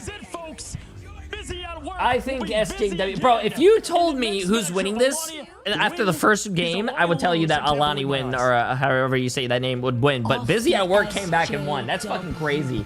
By the way, they had answered everything back. Congratulations, chat. Busy at Work actually had the least amount of points. Nice. Easy money. Easy money. Busy at Work to get the complete turnaround that they needed. I mean, I'm stunned from start to finish, because you had someone like Alani Win go against one of the top orgs of 100 Thieves. And really, I think both of our picks for Alani Win wasn't so much against Busy at Work. It was just for what we saw from Alani Win, right? And that team and what it took to beat them. Busy at Work was not phased back against the walls. I mean, A complete turnaround in this team. Incredible job. Cannot say that enough now, as you just see a couple eliminated. No one barely died on this team. It's just insane with the damage output that was being put out eventually from Alani Wind, right? Like, we were highlighting Chenzo for so long. Look at the damage output on the side, but the survivability, that's what we need to look at. 31,000, 33,000 there from the strategist lineup of Busy at Work. Zero meta, timing it just right, so that way they were not getting baited consistently with the Omega Hurricane, or they had the invisible boundary just in time to protect one or the other. Even when they lost Silent Blaze right here, when they were so close right there, Busy at Work were able to force back Alani Win when they were on the defense, and essentially after that, Busy at Work had no breaks. Yeah, and Axray just didn't fall that entire defensive hold the entire time, Vicky. I mean, there's just nothing that would stop that there. Prince, I mean, the Vanguard's getting it done, but you're right, it was all through the sustainability from it. The damage was going out, and they were doing big things, but no one was being eliminated, as we pointed out earlier, as we were just looking at the plethora of Blaze, and we say goodbye to great players, Chenzo and Goma, these guys that we saw what they were able to do, but fortunately it was not enough. Nothing was going to stop these men at work. And we are now moving on to our next match, but Busy at Work, the winner. And I cannot wait just to, I hope they are just elated right now. I'm sure that room or the chat is blowing up. Yeah, I honestly, I just really want to hear thoughts from Axray, Reedus. They're just such good players. SJW is going to be the MVP. Sorry, I'm trying to look at my... everyone back into that fight. And even with Axray getting frozen by Logan's hands being on the Luna Snow, they were able to recontest almost immediately. And the rotations, again, I have to highlight from the strategists with those ultimates really came in clutch, with Reedus being on that rocket too. Yeah, no, absolutely. I mean, I think that is a great highlight there. I think for the most part, the entire ult rotation was to perfection. Even catching a in the J3 stream during the day in New Zealand tough. Right? And they were able to been streaming pretty late lately. Freedom Trail of Justice from Steve Rogers. So great job all around. I'm stunned, because if you go back to the moment of point 2 of Wakanda, it looked done. It looked done for that team.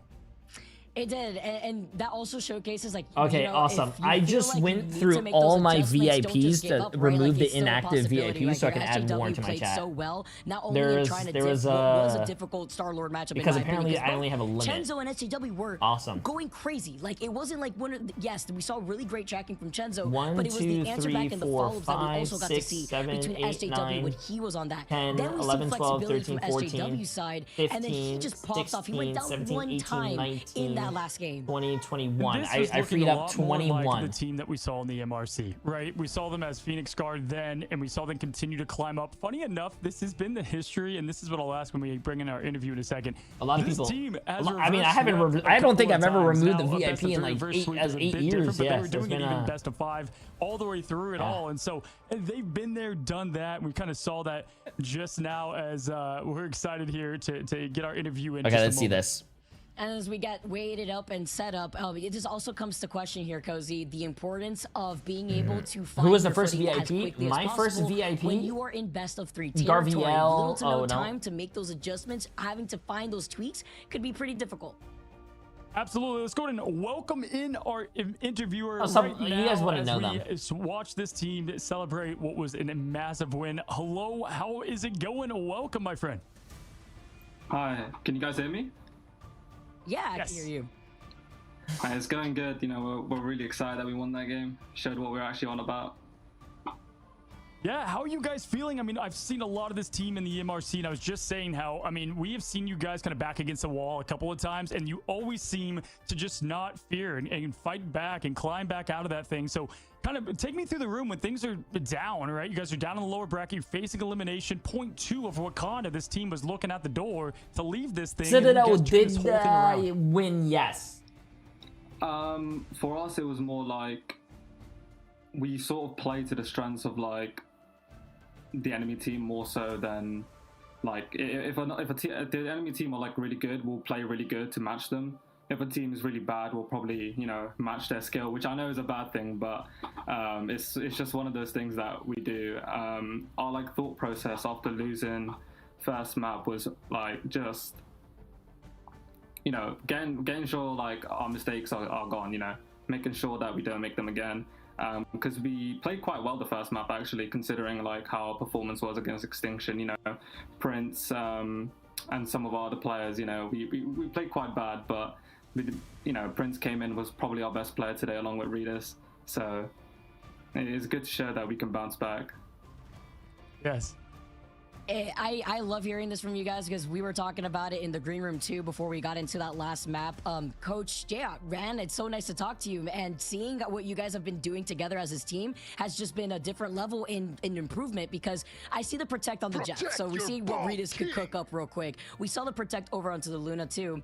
Can you, without revealing too much, obviously. Yo, Andy for 57 months, I appreciate how you guys performed in game number 1 going forward into getting the reverse sweep. Can you explain? No, this was not the last one. We have one more game after this. Being able to recover in a best of 3 territory that I was just talking to Cozy about.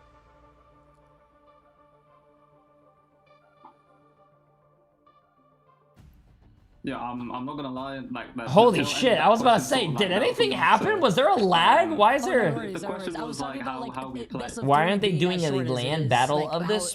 There is a LAN at the end.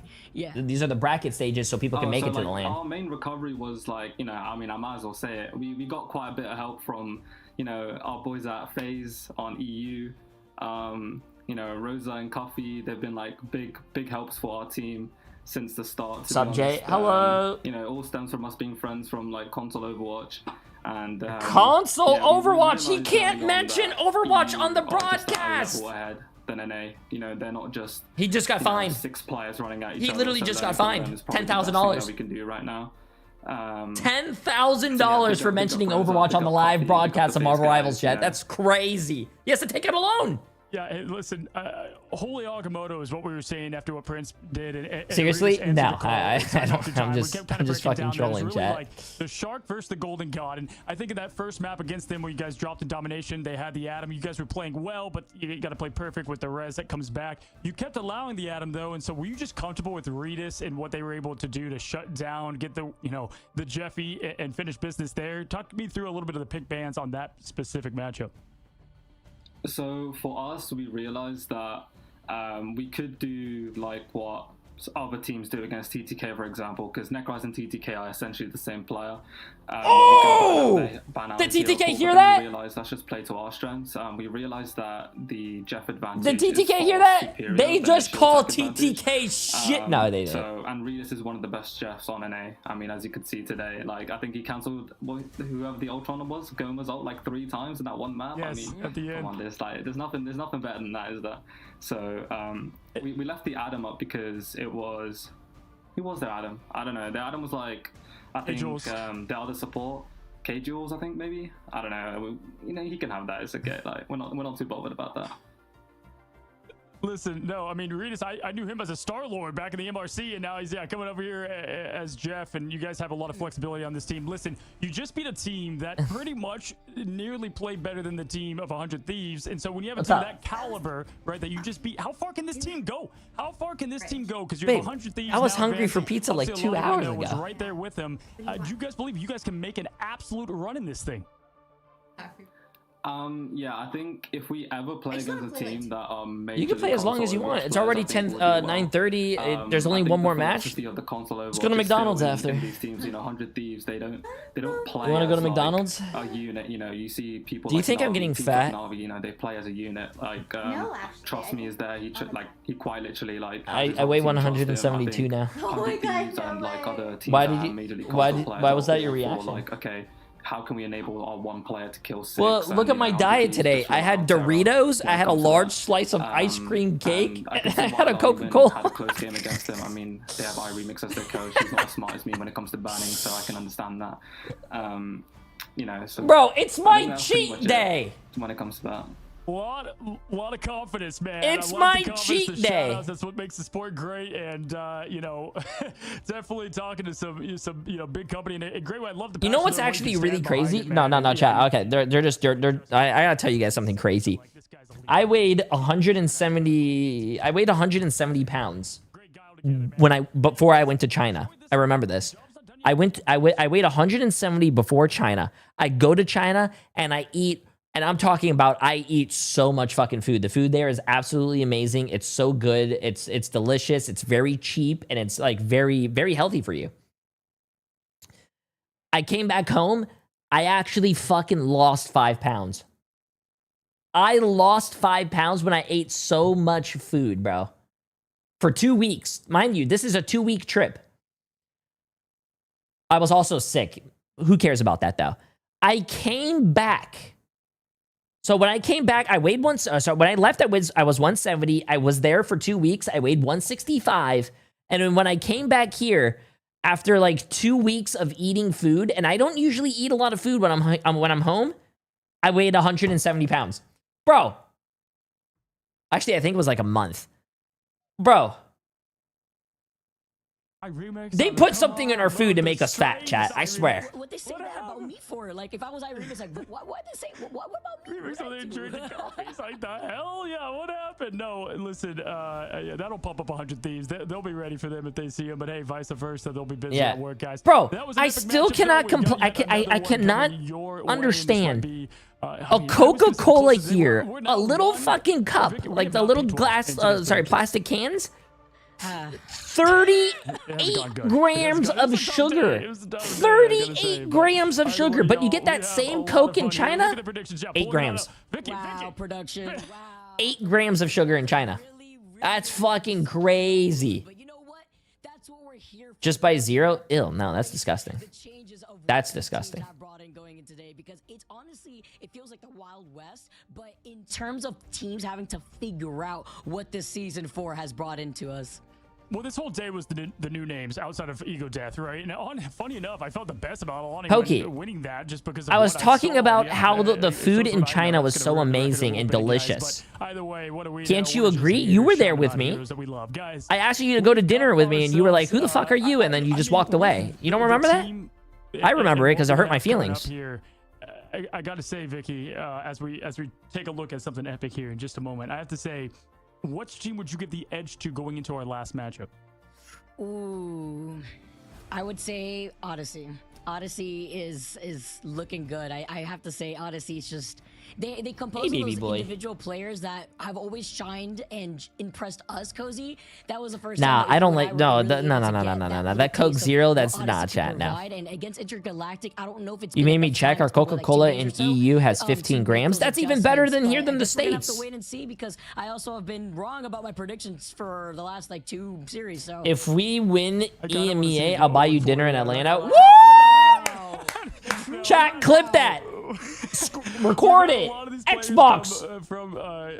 Wait, is there any good restaurants in Atlanta? I've never been to Atlanta. A high level, and so with that, does that mean he's not winning? Wait, what? KFC? Fuck! What the fuck? No. You pick the restaurant. No, you're paying. I pick the restaurant. Chat. We're all going. Everyone that's going to fucking Atlanta, dinner on Poke. We're all going to a 16-star Michelin star fucking restaurant. It's gonna be delicious. No pasta though. If you order pasta, you have to pay for yourself. Also, you're kicked out. Boost up that skill and compete yourself in the MRC perhaps in the future. Absolutely, guys. So we have ourselves match 4 ready to go. Don't go anywhere. We're gonna take a quick break and get to the action. Yo, what's up, TTK's dad? What do you mean by no pasta? I'm sorry, this is a no pasta. Yo, wait, TTK's dad, we gotta do dinner. Hopefully when I go to Atlanta, I'm not gonna be sick and I'll be alive. W, J3 1v1, and if I win, no, if you win, I gift 50 subs. 1v1? Okay. You never said in what. Bang, you're dead. I won the 1v1. 50 subs. Hey, I appreciate it. I'll take the 50 though. You can still sub. Wait, what is this? Wait, what is this? Hold on, I want to click on this. Hold up, I gotta unban this guy. Hold on, give me a second, chat. Wait, did someone unban him already? Wait, can one of my mods unban him? The guy I just banned? I did. Oh, thank you. No, not Poke, not Poke. I'm talking about Liquid. Did you unban Liquid already?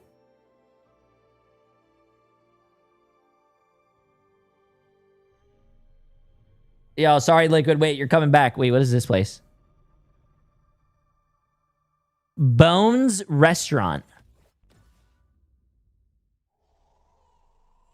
Oh!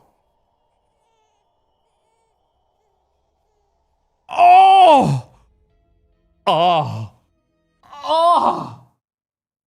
Oh my god! Oh my god!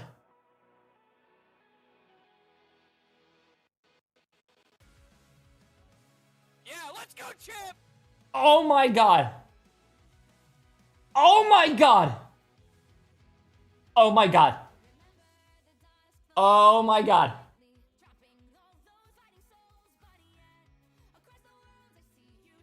Wait, why do I keep fucking going back? Oh my god. Oh my god.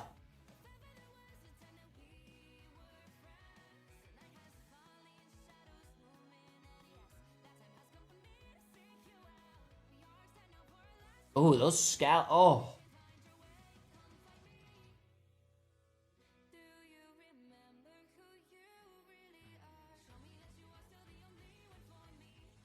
Okay, sorry. Okay, sorry. We gotta stop. Sorry. What? Sorry. Yo, I am Liquid. I appreciate the massive 5 gifted, which also made Valorant gift 2 subs and you Prime sub. I appreciate it, my friend. You are absolutely insane. Wait, what? Wait. TTK's dad just said, I got your dinner, Jay. Have some lasagna. You know what? Never mind.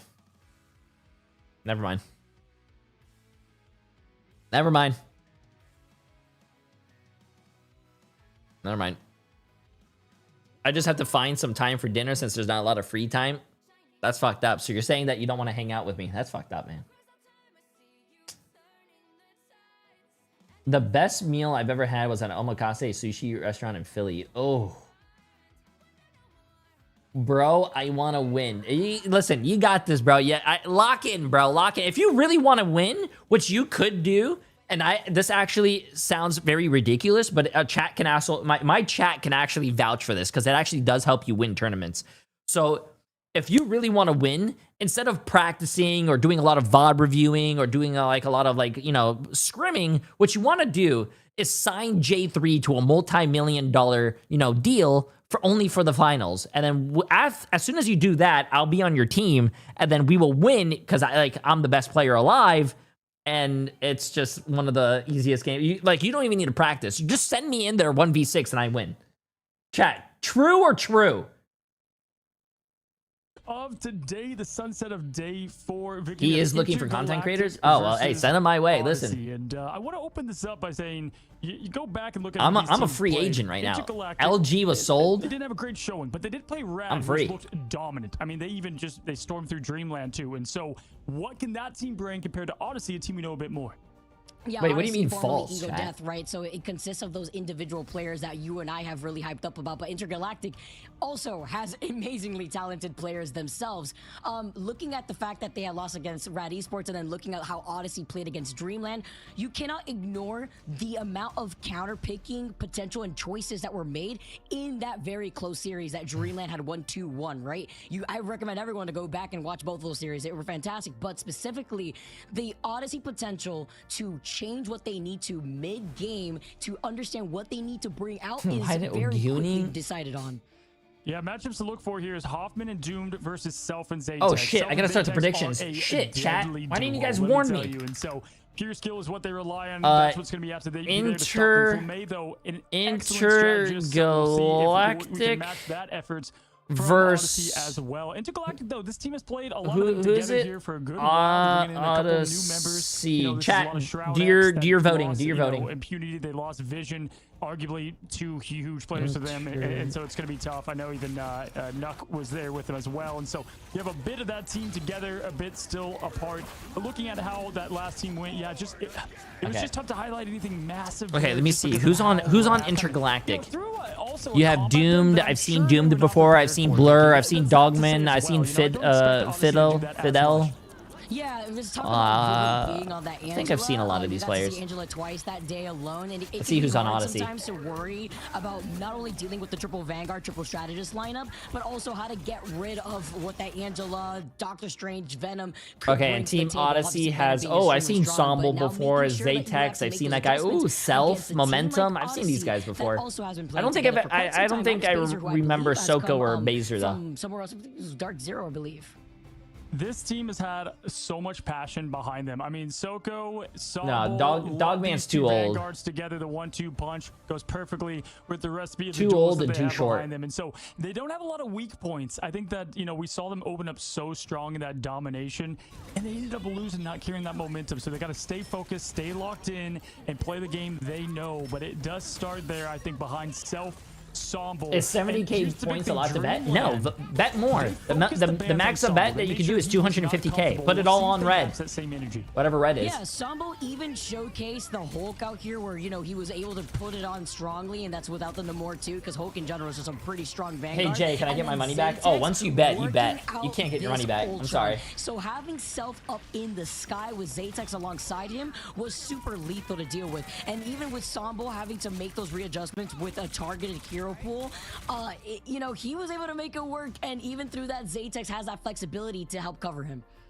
Yeah, they love this guys. They love the Ultron and Human Torch. I just put it all on red. I don't even know who red is. Which team is the red team? So he has been going a little bit of Adam Odyssey? as well. Do they focus the torch? I think Odyssey looks like a good team. Going down, or do they put that direction back to Somble? That's what we're gonna have to find out here as we yes, enter in our Dogman is a caster for Marvel Rivals. He is the same one from Overwatch. Yeah.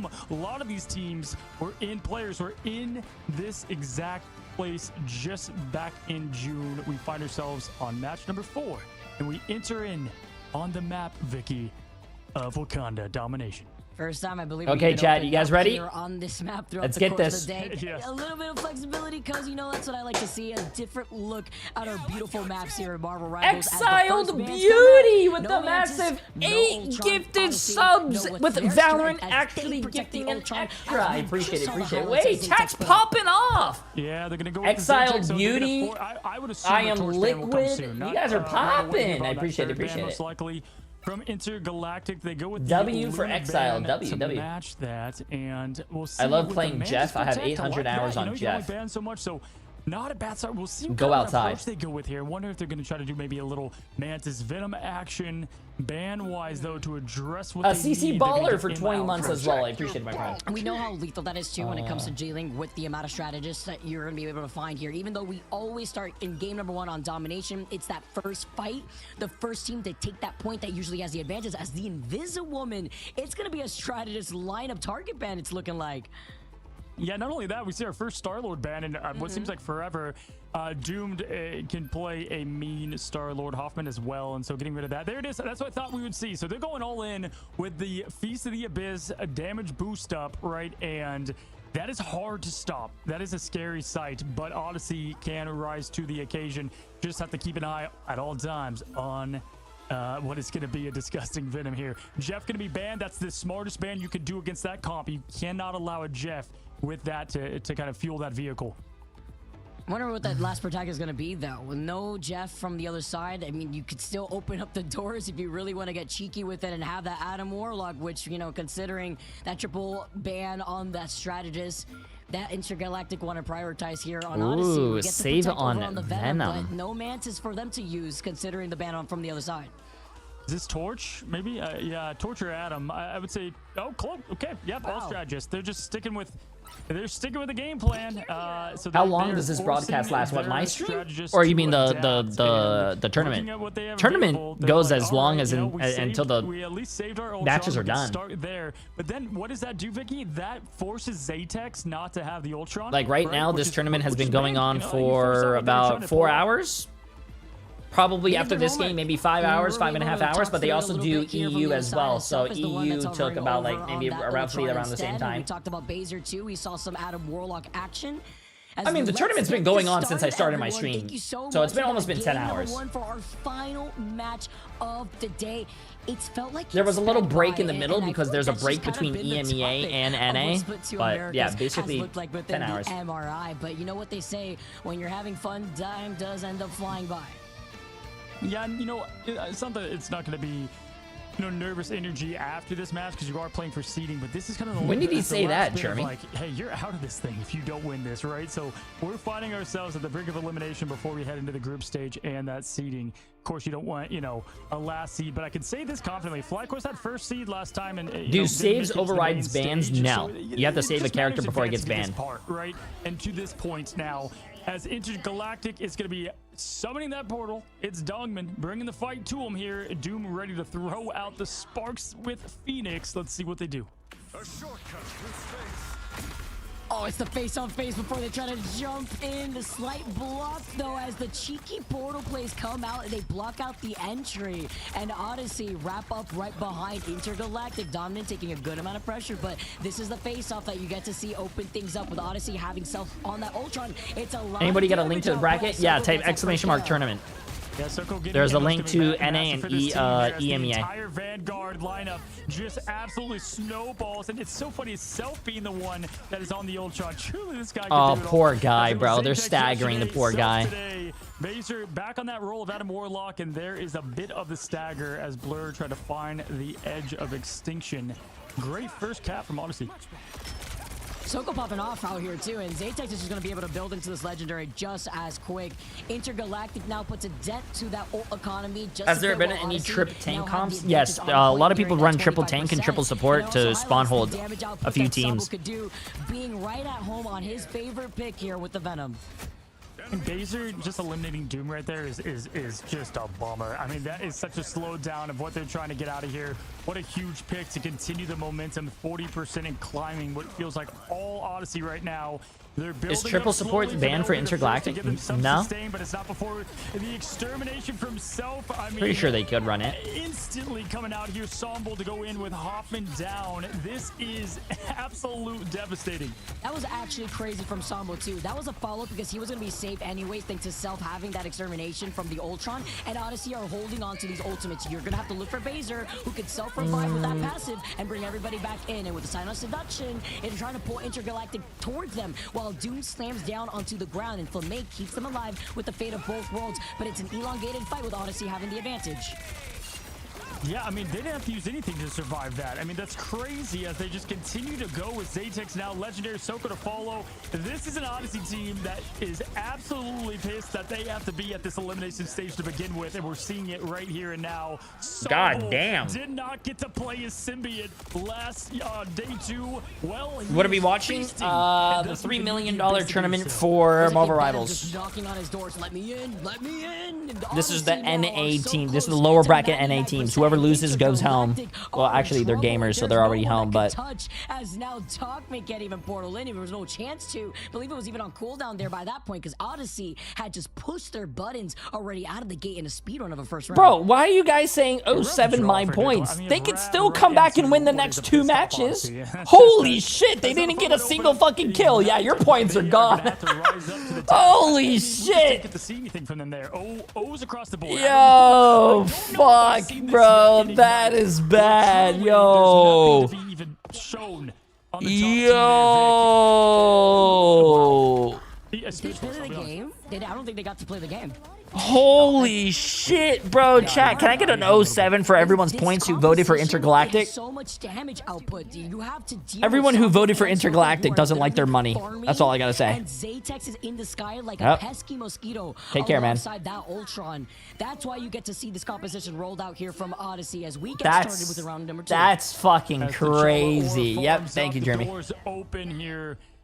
And no portal this time. I'm gonna hop on over to the 4 tanks, 2 supports is meta. No. Online is Odyssey, and farming that Soko. Old Dogman's gonna have to hit the Agamotto of his existence. Yeah, that was a brutal fucking match. That looked bad. Demon on Venom. We've seen this man do it time and time again. It's Venom on Venom. Symbiote on Symbiote. Noel's gonna pick one to be the victor here as teams collide.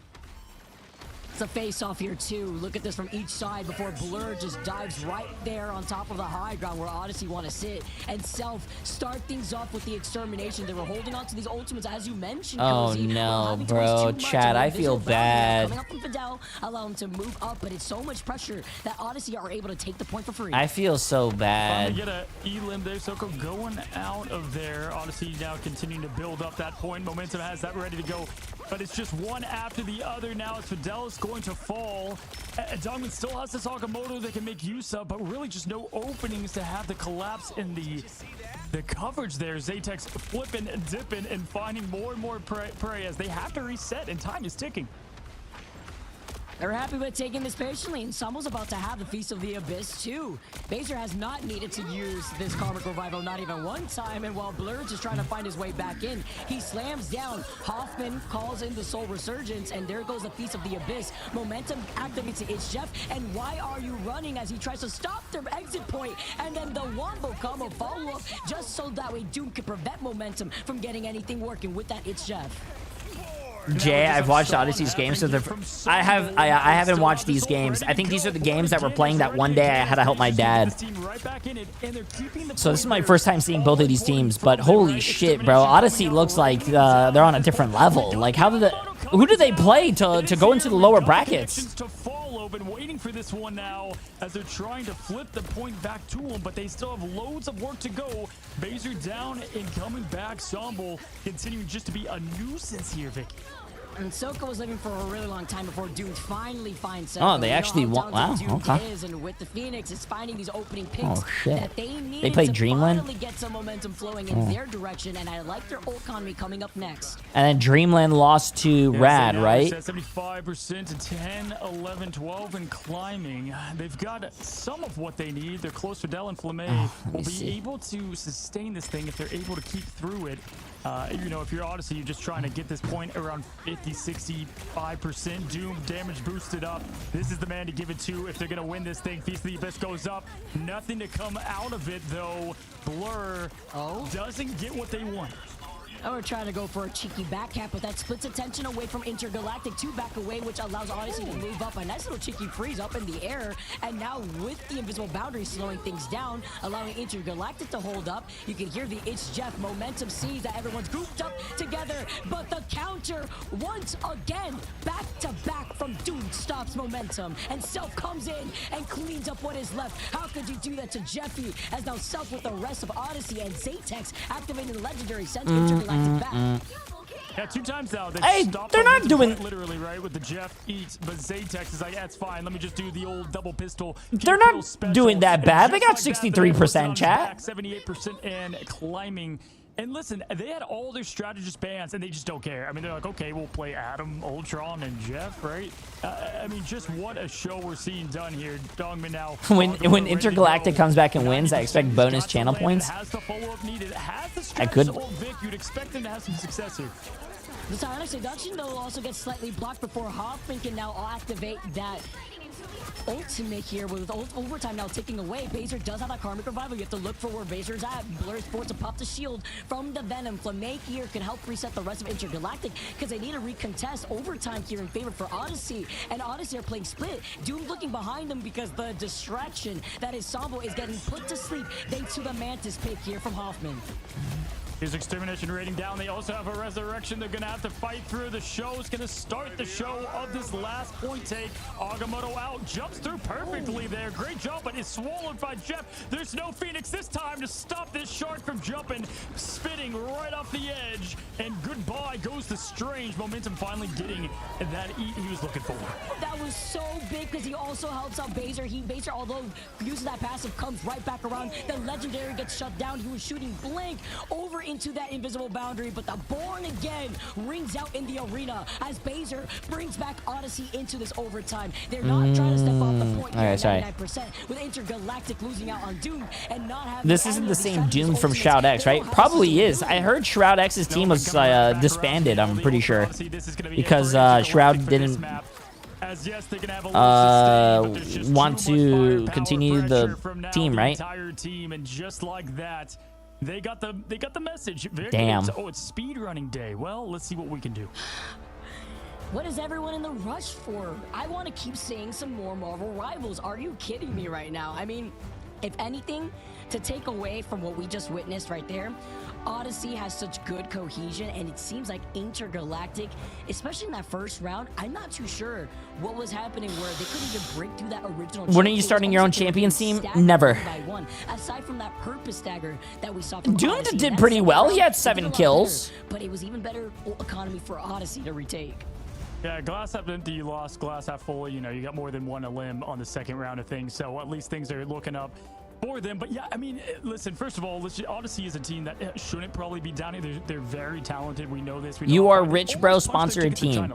You want me to sponsor a team just like how Shroud did.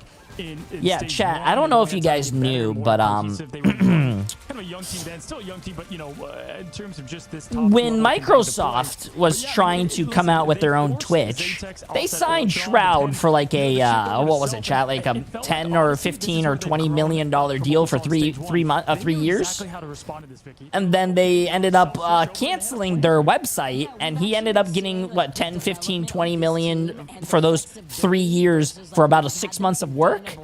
Yeah, I'm not fucking Shroud. I don't stream to, what, 20,000 viewers, bro. Or if not more. Yeah, I could barely pay my fucking mortgage. So yeah, we're not the same. Doctor Strange allowed also the Adam Warlock to come right back around with that passive to get that resurrect. As Zatex is your MVP like Shroud. No, for sure. And one thing I want to highlight is, listen, folks, it looks convincing against Dreamland, and guess what? Odyssey lost 2 in a row. So anything can happen here, even after a dominant performance. This is where we have to see the difference, Vicky, of this team locking in, right? Getting this last win to move on and get out of elimination here. If you're looking at the maps, Spider Island, I believe, is what Dreamland took against them. So maybe they go that route if you want to try to do some homework, if you are Intergalactic. Well, that guy was making $20 million in 6 months, chat. You know what I was doing? Just did not come together right there. I was playing Overwatch. You could say the 4 strategist ban, let's throw that away and let's bring in something different here for the pick and ban. Yeah, because there were answers, right? We saw Doom over on the Phoenix only utilize the Phoenix ultimate to combat that of the It's Jeff. Unfortunately, at the very end there, when the Eye of Agamotto was trying to get a follow-up, it once again was also You sound happy? I like Overwatch. Fights where there wasn't, I believe, a Phoenix ult online just to target that Jeff. So you lost out on your Doctor Strange, and now as we move over to the next game, I'm wondering what that pick and ban phase is going to start looking like. Yeah, we'll have to see. They're going to have a little time to do their homework because we're going to take a quick break, and then we go to what could be the last match of today to send. No, Shroud's team is not a thing anymore. We'll have to find out, guys. Don't go anywhere. We're going to be right back.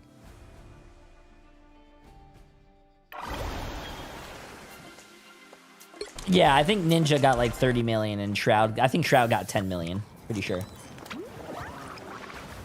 It's something fucking ridiculous, bro. Can you imagine that? Can you imagine like a company coming up to you and saying like, hey, we'll pay you X amount for 3 years. You know, hey, that sounds like a great deal, right? Awesome, you take it. But then they're like, hey, you know what? We're done. We're done after 2 months. Take all the money. Peace out. That's fucking crazy, bro. That's wild. It better be the last match. I want to sleep. It is the last match. If Odyssey wins, the game's over. Should have been a CS player apparently because you're more entertaining than Shroud. That's not true. I think Shroud, he's very fun to watch. Cracked aim. Also, I feel like I wouldn't have the same personality if I played Counter-Strike. Counter-Strike is very boring. I like Overwatch and Marvel Rivals and like Team Fortress 2 because that game, like as soon as you die, you respawn, you go right back into the action, and it's so fun. When I play, I've tried Valorant, chat. I grew up on Counter-Strike. When you die in those games and you have to wait for your team, it's fucking boring. I just go on my phone.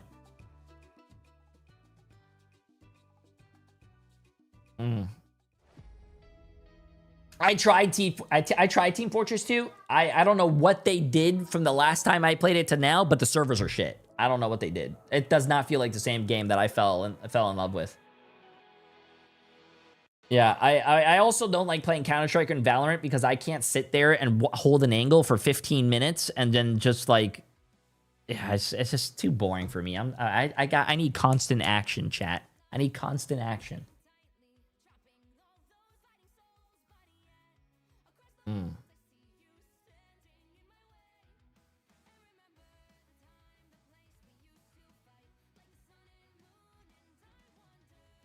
Yeah, that's why when you see me play games like that, I really just, I run in. I let my aim do the talking, and if I fucking die, well, I just regret everything. But if I go in there and I start popping off, then it feels good.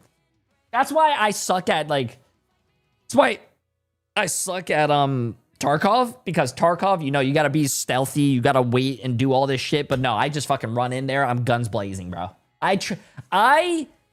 Listen, my aim might not be the best, but I trust my aim to get me out of situations, and I feel like my aim is better than the average person, so I trust my aim to go against anyone. Yeah. Yeah.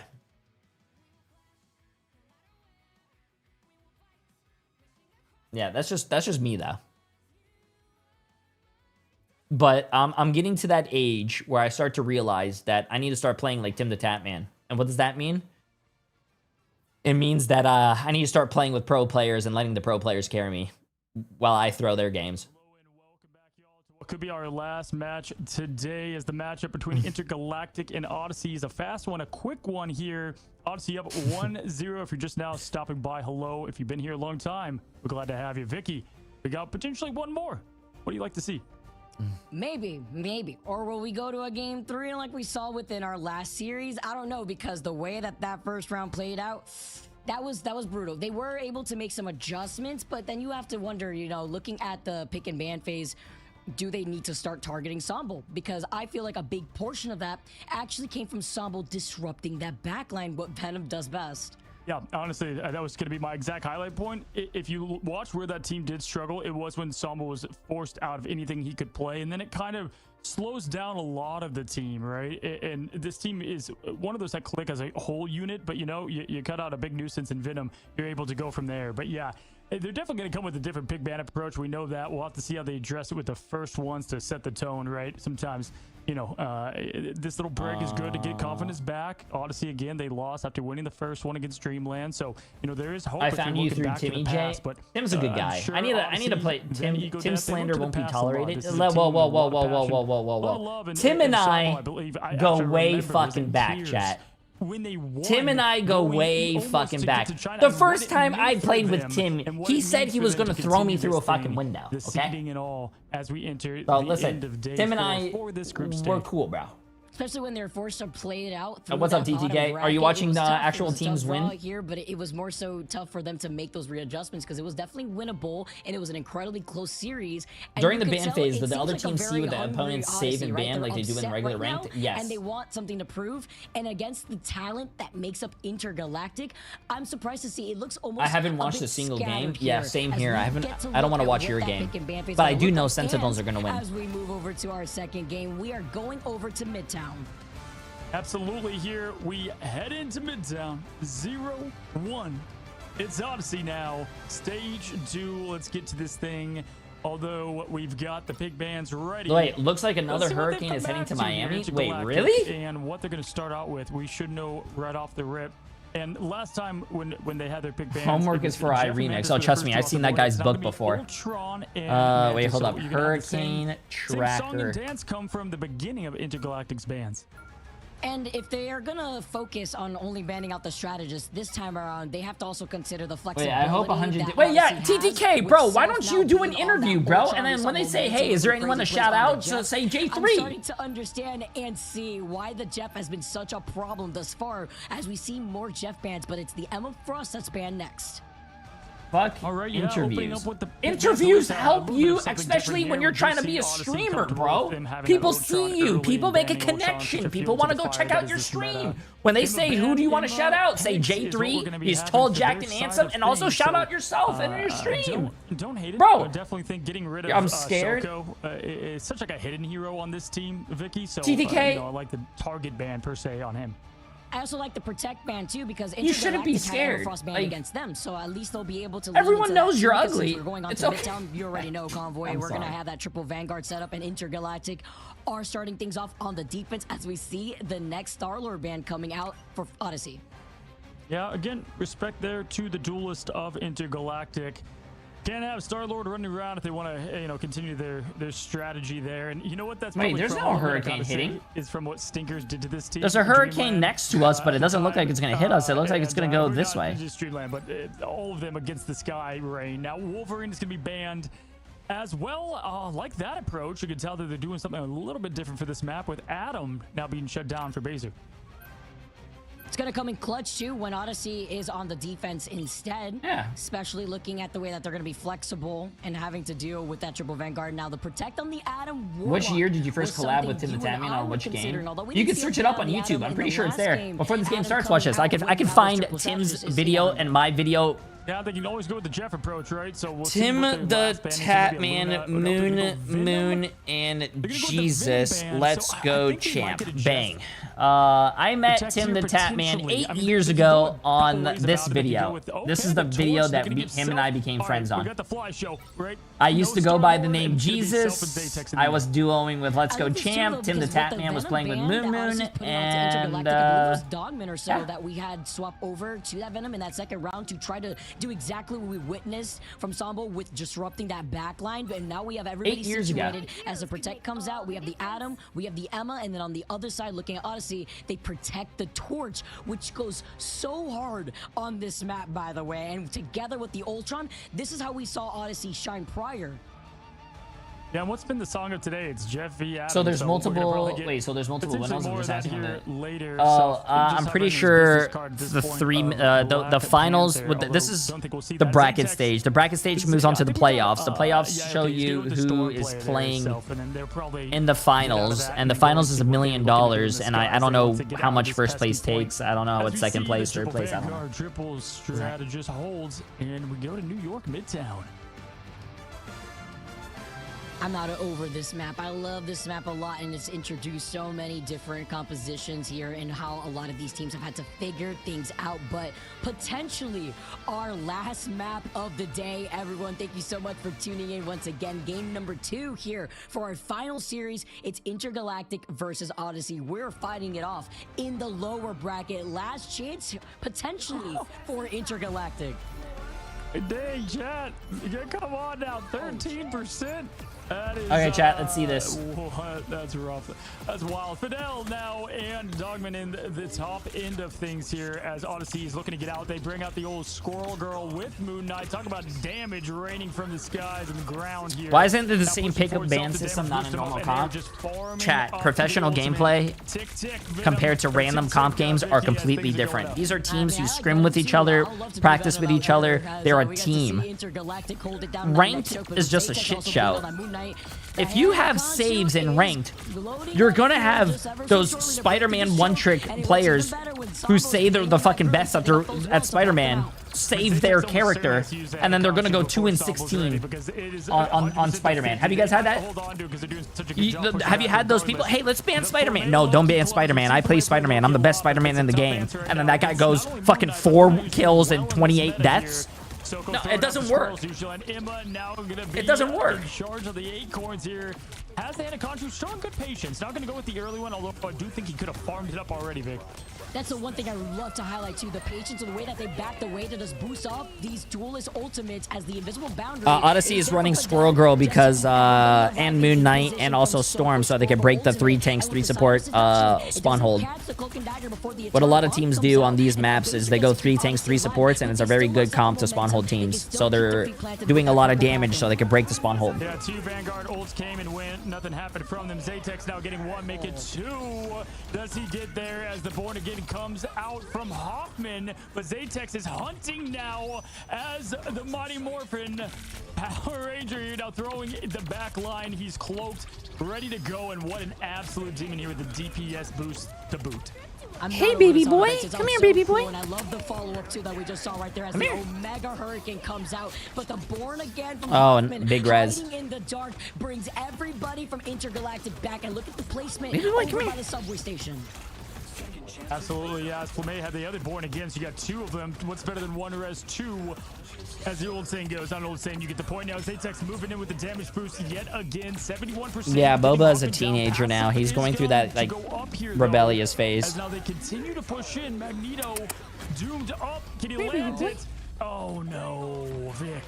Oh and now you get to walk away with not only staying alive of your momentum, but you get the God of Mischief and the copy of that Maybe internal boy. bond, and you get to keep everybody alive as now Soko sends out. The invisible boundary was forced to counter that of Soko again, and the Silent Seduction, we are going one by one, except for the Freedom Charge, as we follow from whatever we saw from that first fight into the Strangling Prison. Wow, no one is fucking dying, bro. This is crazy. Intergalactic is holding it down, yeah. Save everyone.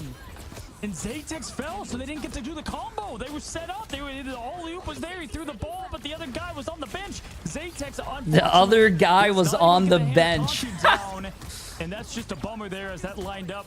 Not how Odyssey foresaw. Right now, good hold for Intergalactic as time is ticking. 47 seconds. What an absolute callback. Now Zaytex forced to just throw out the Khonshu. They expected it at this point, so you don't have the element of surprise at this point. Born again, Filmay and Hoffman, though, have ults ready to go here. Disappears up the invisible boundary and the res. Hoffman's positioning has been great whenever he has these reses online too. This forces Odyssey to now completely go back to the drawing board, and they have less than 30 seconds left on the clock to be able to get to that first checkpoint.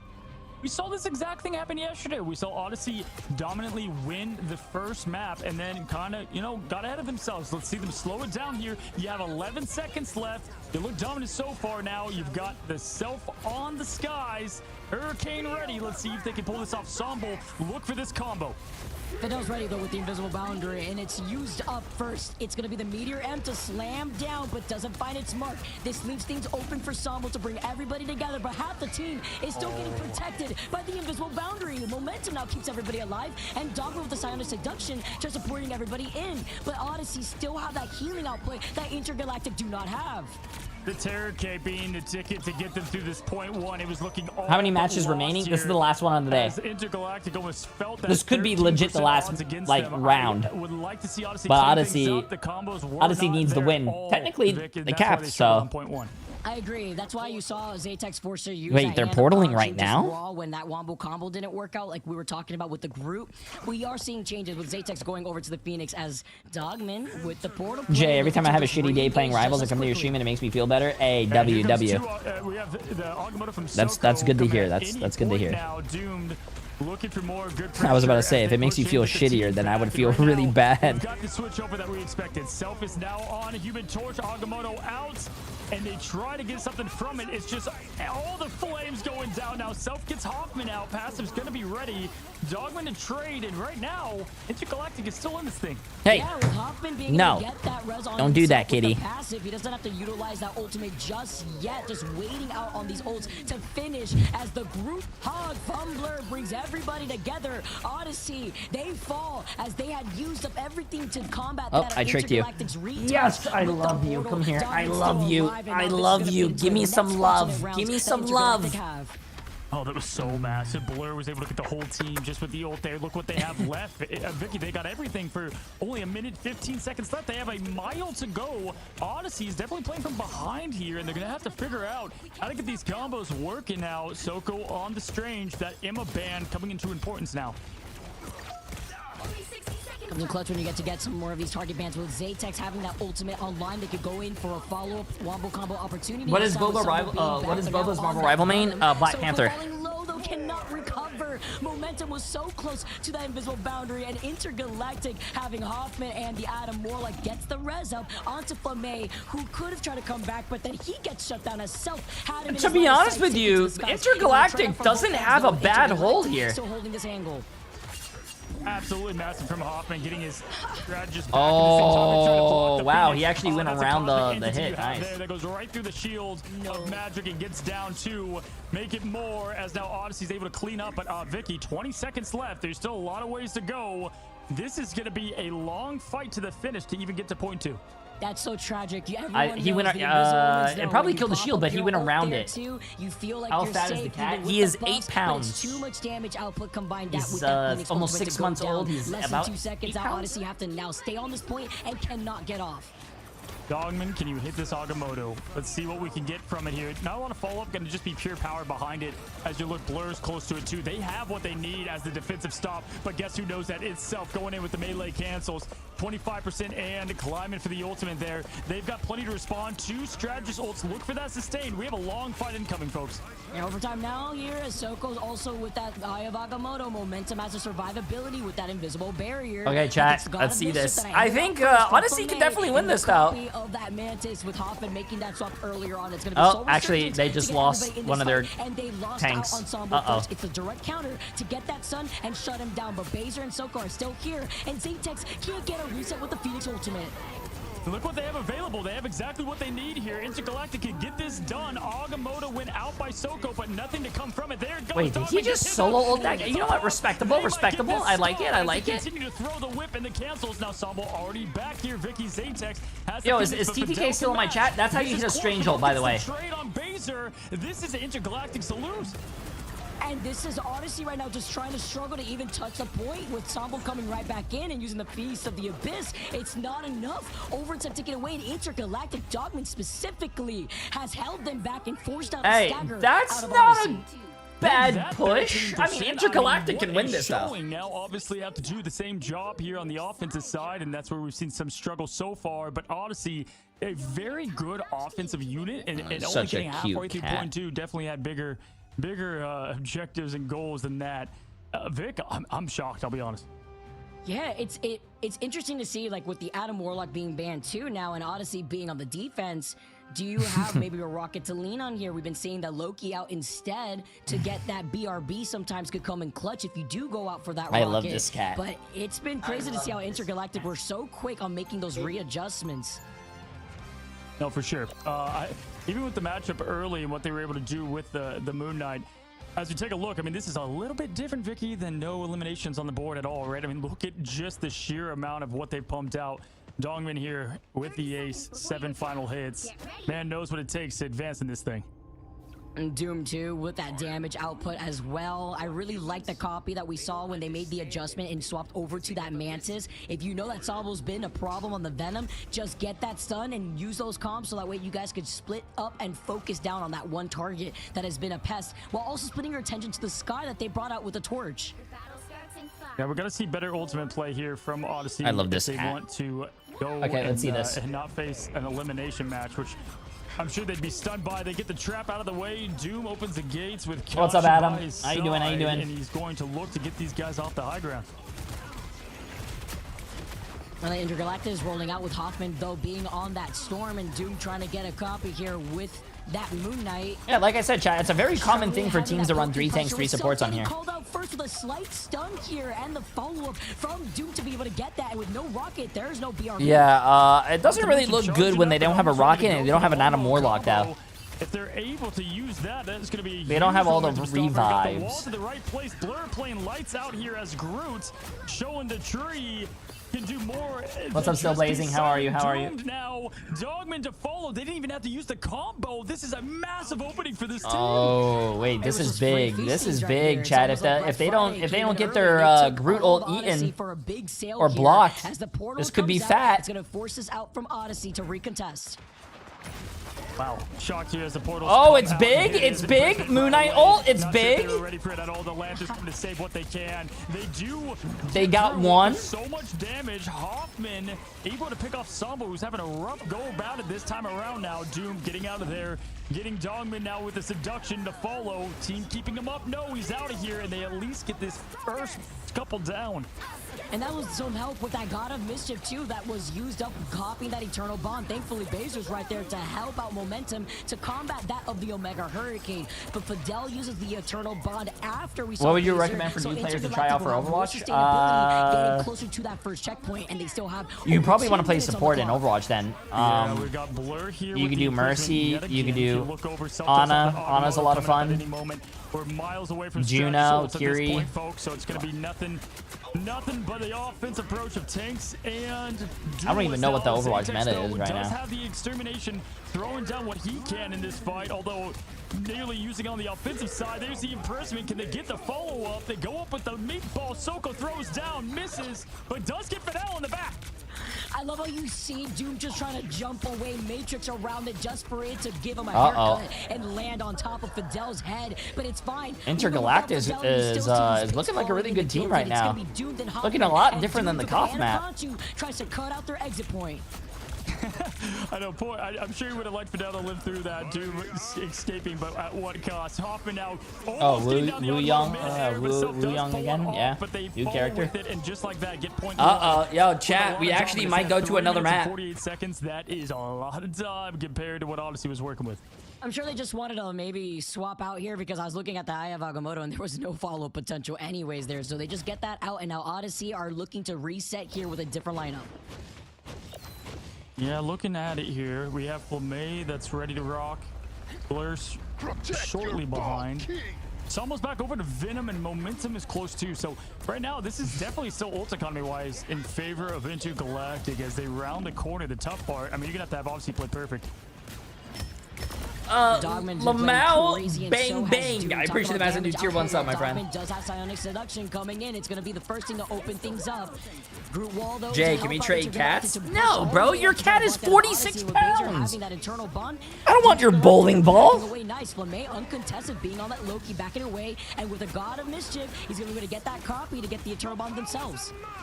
Good patience here. Flamay's going to go and Eternal Bond out to give their team a path to victory here. Group goes down, though. We're throwing down the imprisonment. Blur goes. Doom gets a follow on Self. Self now eliminated, but Baser able to get at least some damage over and trade duelist for duelist there. Zatex on. Uh-oh, chat. We might be going to a match 3. Intergalactic is looking really strong right now. And right now, they're pushing all the way through this thing. Feast of the Abyss. Sombo's trying his best here to try to keep this thing tight, but it is all Intergalactic from downtown. Doom stealing that after coming back from the spawn. Intergalactic have not been stopped a single time. This bro, they capped with 2 minutes. We're going to a map 3. Intergalactic, they farm Odyssey in that second game. I mean, we just saw this from the upper bracket when Odyssey dominated domination last time. We're going to another map 3. Yo, Intergalactic. If you guys voted on Intergalactic, you still have your channel points. Your points are not done yet. In this tournament, who they are as a team. Remember, a good chunk of this team was not just 1 game away, but seconds away from punching their ticket to the main in June. They have what it takes with a lot of this talent, and they just showed. Damn. They can fight in this thing. It's 1-1. Wait, we can bet points? Yeah, before the matches start, I do predictions, and if you predict, you can gamble. With the Emma Frost nerf going into season 4, she's Doomed? obviously such an important vanguard to hold up that front line. 31-6. I mean, a completely different look right now. Of Who are you rooting for, Jay? No one in particular, really. No, I mean, I'm stunned. I'm stunned on how they were able to turn this thing around and good. I don't know anyone on these teams that well. They have that talent together. I see them in ranked, but I actually don't know them like I don't know them like that. Team with another team trying to make that work, and you know what I mean? Sometimes all it takes is getting to your back against the wall and seeing no one believe in you, and that's all the fuel you need for the fire. And if you're Odyssey, I'll pay for an air at B&B if you come to Atlanta. Where you win the first 2, and then Vic, I mean, if you remember, the next 2 games wasn't even close, right? It was a very quick finish. Yeah, I'm gonna be honest with you. I would rather do a hotel than an Airbnb. PTSD. I'm wondering, is it gonna be a little taste? I don't know. I feel like Airbnbs, you're gonna have like 15 cameras on you, just staring at you, or you're gonna have stuff. Have you heard about those? Have you heard about those Airbnb like video? What do you call it? Stuff with people having cameras and everything looking at you, and then there's also those people who rent out like their let's say their house, and you don't know that like they're behind like let's say a secret room, and they I've heard that people come out at night and then they like walk around, shower, eat, and then they go back into their secret room. That's fine. Hey, nah, hell nah. I'm good, bro. Nah, I'm good. At the highest level, Vicky, we find ourselves with a couple an interesting way to end the day here. Had a couple of speed runs, but no, not this one. Airbnb fell off. Hotels are now the method. Yeah, I don't like Airbnbs, man. I brought that up a lot, but for good reason. Yeah, and it's tough too when I'm Jay, you've been streaming for 10 hours. Are you not tired? I was tired at one point, but then you get a second win. Look at what those band picks it's like running. Obviously, Odyssey, running. You get tired. You're about to die, and then you keep running, and then suddenly you're just like fucking awake and running, and you're not even tired. Absolutely, y'all. Don't go anywhere. We have officially our last match of the day. Who's it gonna be? The comeback. Can't wait to see chat's predictions. Get those in. We're gonna take a quick break, and we're gonna be right back.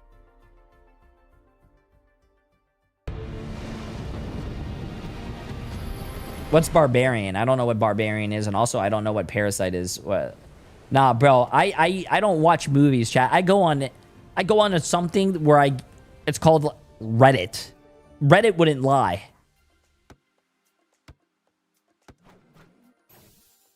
Nah, it's crazy.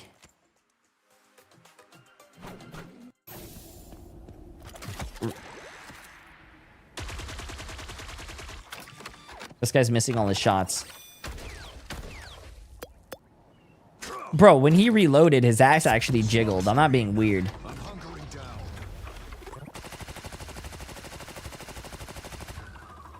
Judge, jury, executioner.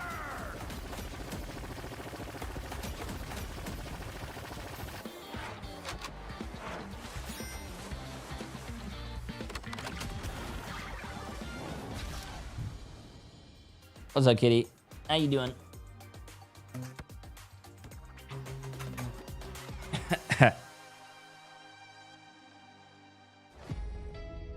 You gotta play in a champions game. What does that mean? Champions in Overwatch?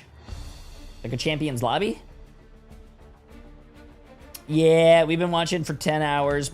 Not too bad, not too bad. Okay, chat, I gotta go pee real quick though. Give me a second.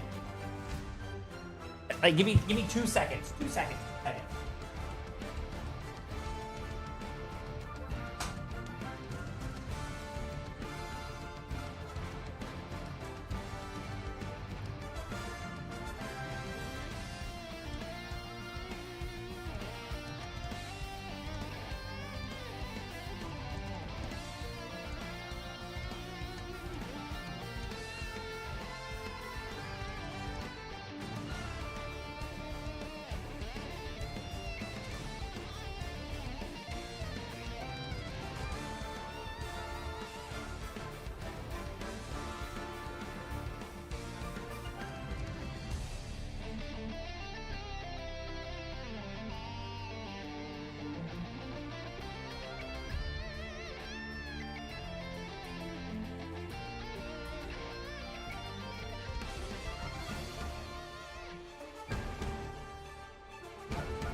Hello, folks, and welcome back to what is officially going to be the final matchup of today, and it will be played in Clintar Symbiotic Surface. Now, Vicky, we talked about the keys to success. All the strategist ban wasn't really the way to go last time, but you know what I think was the biggest difference now that I look at the pick and the bans? I think it's taking away Emma from Soko.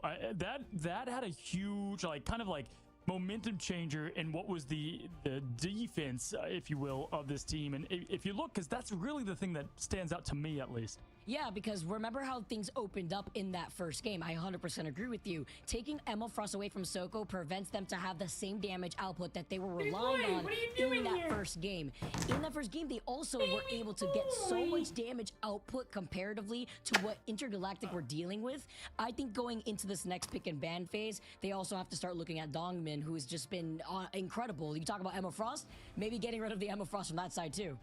Yeah, for your Odyssey, you're putting, I would say, I'm not saying too much focus on Doomed. He's a very good player, but you had the Wolverine. Okay, let's get back into this. You have the Star-Lord. So it's like, you're using a lot of bans there to get rid of the Duelist friend, but they can play a lot of heroes. So, maybe look at a different. You get Marvel Rival skins for watching this? Yes, you get 2 different skins. You get a last time in this thing, rocket, and you also get a blade. So dominantly. I mean, completely dominantly. You got to win another, and this has happened now twice. It's 1-1. One of these teams will be going home. I run an Airbnb in my house, but now I feel weird since you said that. No cameras, just a place to relax. No, there are places that do that. Like, there are places who put cameras in a lot of stuff, and will they that's continue crazy. Their Odyssey or Intergalactic get what I would say is a big upset? Vicky, you know what I'm excited to see?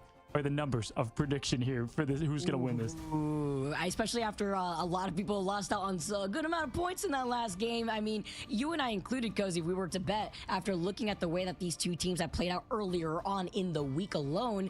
It's been night and day, right? Intergalactic, obviously, having the very talented individuals on this team, you know, just formerly Shot basically, and then you look at Odyssey, formerly Ego Death, with just like one change or so, and then looking how that is coming to play into Season 4 meta, it's difficult to also deal with that, and then the triple Vanguard, triple strategist that has also been slotted in differently for both of these teams.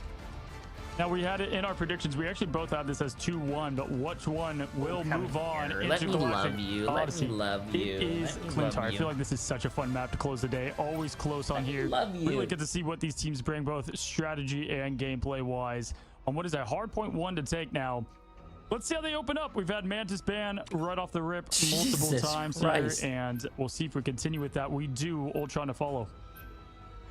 Following in a very similar format to what we had seen before, it looks like, although I do believe Odyssey wanted to target ban with the This Venom cat is first in our crazy, last bro. game, so Who do you want to a little win? bit of a different approach as the protect on the Emma Frost comes out. I don't know. They I think knew both this teams right? are very And so even. Dogman Odyssey will be rolled the reliant on first map. Intergalactic rolled the second map. I think standard 1-2. it could be anyone's game here. I think they win Venom in here with the torch last time. There it is. I'm telling you, that was to me what the difference was. They needed Soko to have that Emma to match the Emma. Do you think Daredevil will be OP at launch, or do you think a Blade situation? What we just saw from the last That's a great match. question. And then what they did last time, at least with the bans, they kind of went against the Atom. The Ultron, though, has been their save the whole time. Odyssey has been saving Ultron every time. This time they don't get it. That's going to be big to see how that's going to work out, because let's say they don't have enough fans. Obviously, you know, you only have so much when it comes to the torch, but it's going to be the Star-Lord respect. Once again, from Odyssey doing their homework, not allowing Intergalactic to use the Star-Lord whatsoever from any of the games that they've had. Yeah, so they opened up, they used the ban on the Wolverine like last time, so, you know, I don't think we're going to see that this. Venom being banned, I think is smart, right? Because now you're shutting down Sombo. Can't get rid of Soko, so, you know, shut down Sombo's biggest hero. Luna with the save here for this team. I like that. So does this force now an Atom ban? Potentially. That's what I would expect to see. Self would probably flex to Atom. So let's see. I mean, I think they're thinking about this. This, to me, it screams Atom Warlock, though. Nope. You were saying Atom, and in my mind, I'm just like, you know how big I see your it is shirt, to F1 fan. recontest on this map with a Doctor Strange portal, but that, you know, just not really. just thinking way ahead. But it's Just gonna a be McLaren the torch that they fan. want to prio, which honestly, even with Ultron being gone and now the torch, right? Flyers Go on back to this map are Overwatch. so People strong that play too. this game look like flats. Yeah, I'm Cool. sure Don't give a with the fuck. Ultron ban, I don't even know if Odyssey was going to go and lean into the torch here, but I would rather have people look like no flats and doubt play in my this mind game is than we have have some more shitty ass personalities like what you just said that probably play Odyssey at the Overwatch. top, as their last picks. They've got a couple. I mean, Venom is a smart ban as well to shut down some shenanigans and maybe their approach. Do they believe that they have, you know, Venom to fear about? That's what we'll see here momentarily. Blur able to flex around LMAO loser. pretty easily here. Yeah, Final man, I'm a bits. loser. That's Final why you're ban, here it is begging for Venom, me so to they play can shut Overwatch. down at least that team up. Yep, you got me, man. What will I ever do? Fuck. To protect that, Jeff.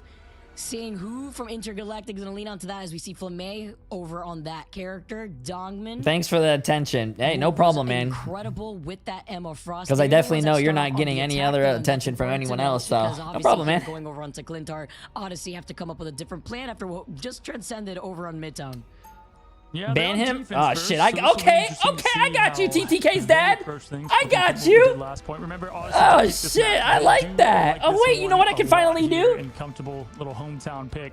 I can finally VIP TTK's dad because I took out some VP. Hey! Hey! Sombo's gonna have to just tap in. Bro, how do you follow a streamer and tell the streamer what to do and go play a game that you want, and but make fun of someone's like, yeah, bro.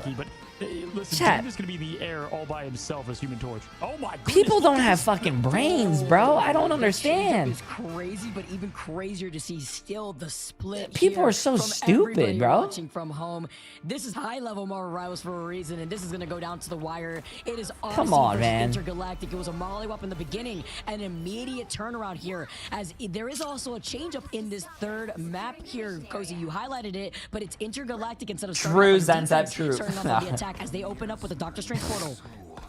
Oh, taking you right to him, and they don't even look like they're ready for this at all. They're looking to the God, right what side a of Magnus. fucking They're expecting idiot, the bro. team to go Anyways. there. They have to turn around. Oh, look at that Emma shield. Beautiful placement right away to stop the onslaught from coming down right this instant. Soko, What's up, Queen? I appreciate it. Love you too. Love you too. Now, usually a strategist is the first to fall here now. Forced to push back a bit. Good answer by Odyssey.